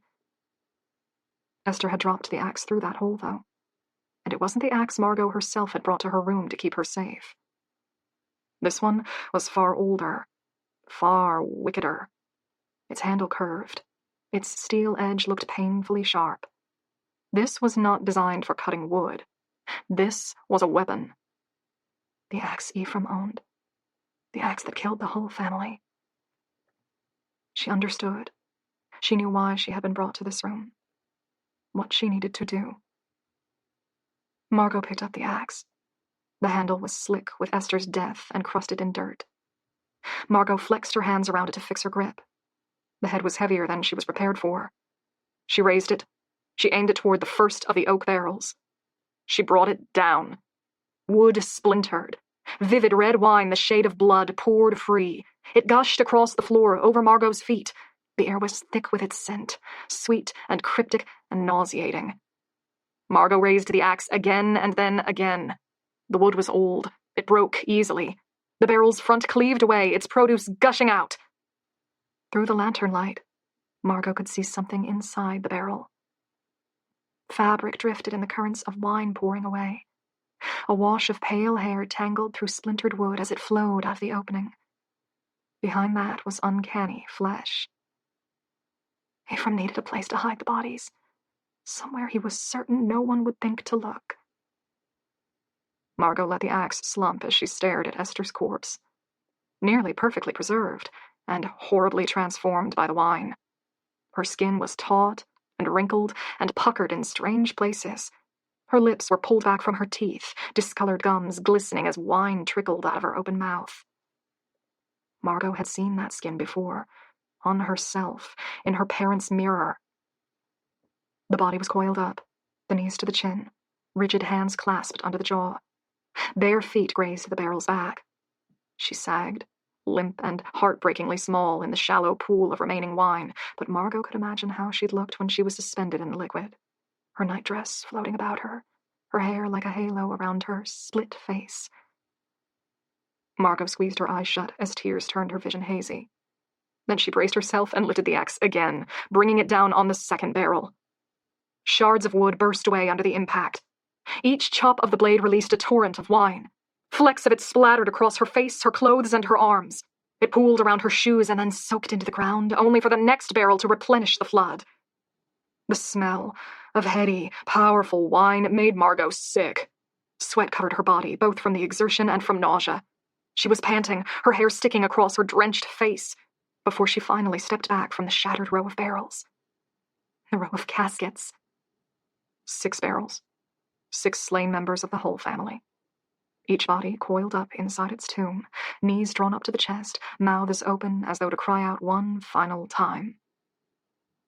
Margot lifted her eyes. The lantern's light couldn't quite reach the darkest area behind the broken barrels, where the shadows seemed to cling heavily. The faintest outlines of silhouettes hung there. Margot might not have even seen them, except for 6 sets of shining eyes. Louise's windswept hair, tied down with a headscarf. Ezra, taller than the others, his shoulders broader than the shriveled remains inside the barrels. Jeremiah and Giles, standing beside their father. Constance, next to her mother. And Esther, the smallest, her expression as unreadable as the ink drawing of her had been. They stood there for a moment, lined up behind the barrels, watching Margot, watching as the dregs of wine soaked her shoes and drained into the soil. Then, as one, they faded like smoke.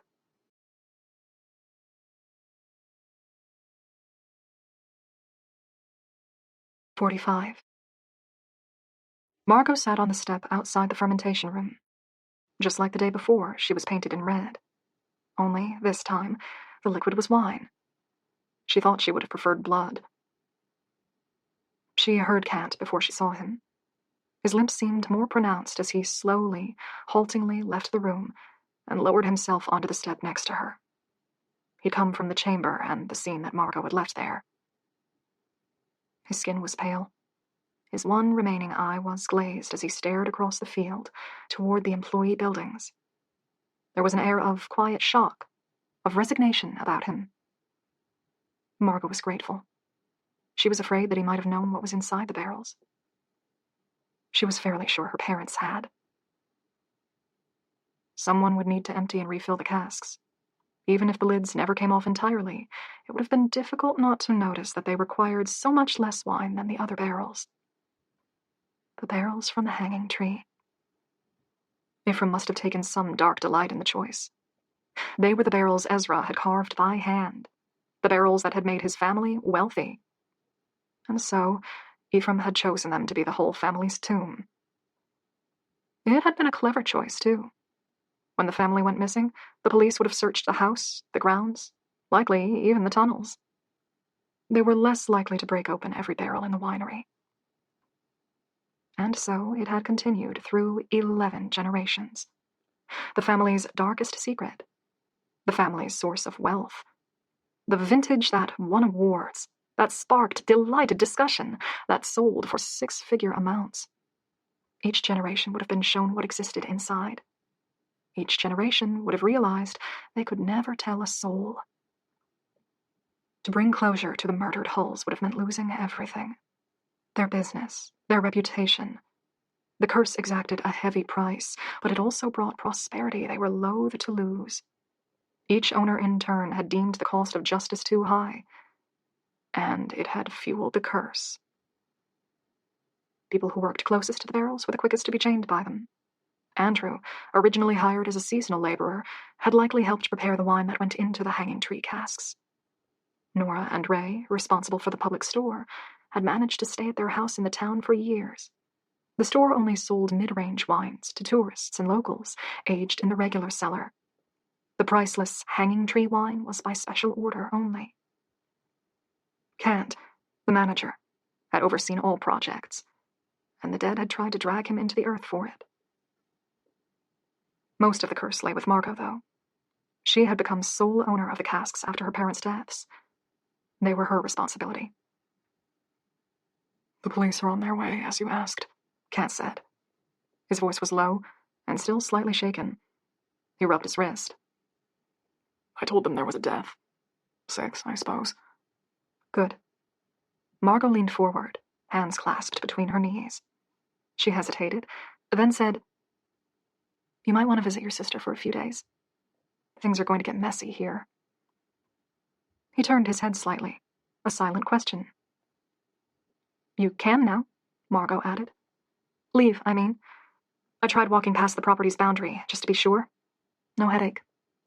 You broke the curse, Kent muttered, faintly shocked, faintly amazed. "I mean," she rolled her shoulders. "I'm pretty sure I still have work to do to make it permanent. But yes, we're on the road there." Work. He stretched his legs out, exhaling slowly. What kind? The bodies can't be kept a secret any longer. Not who they are and not where they were kept.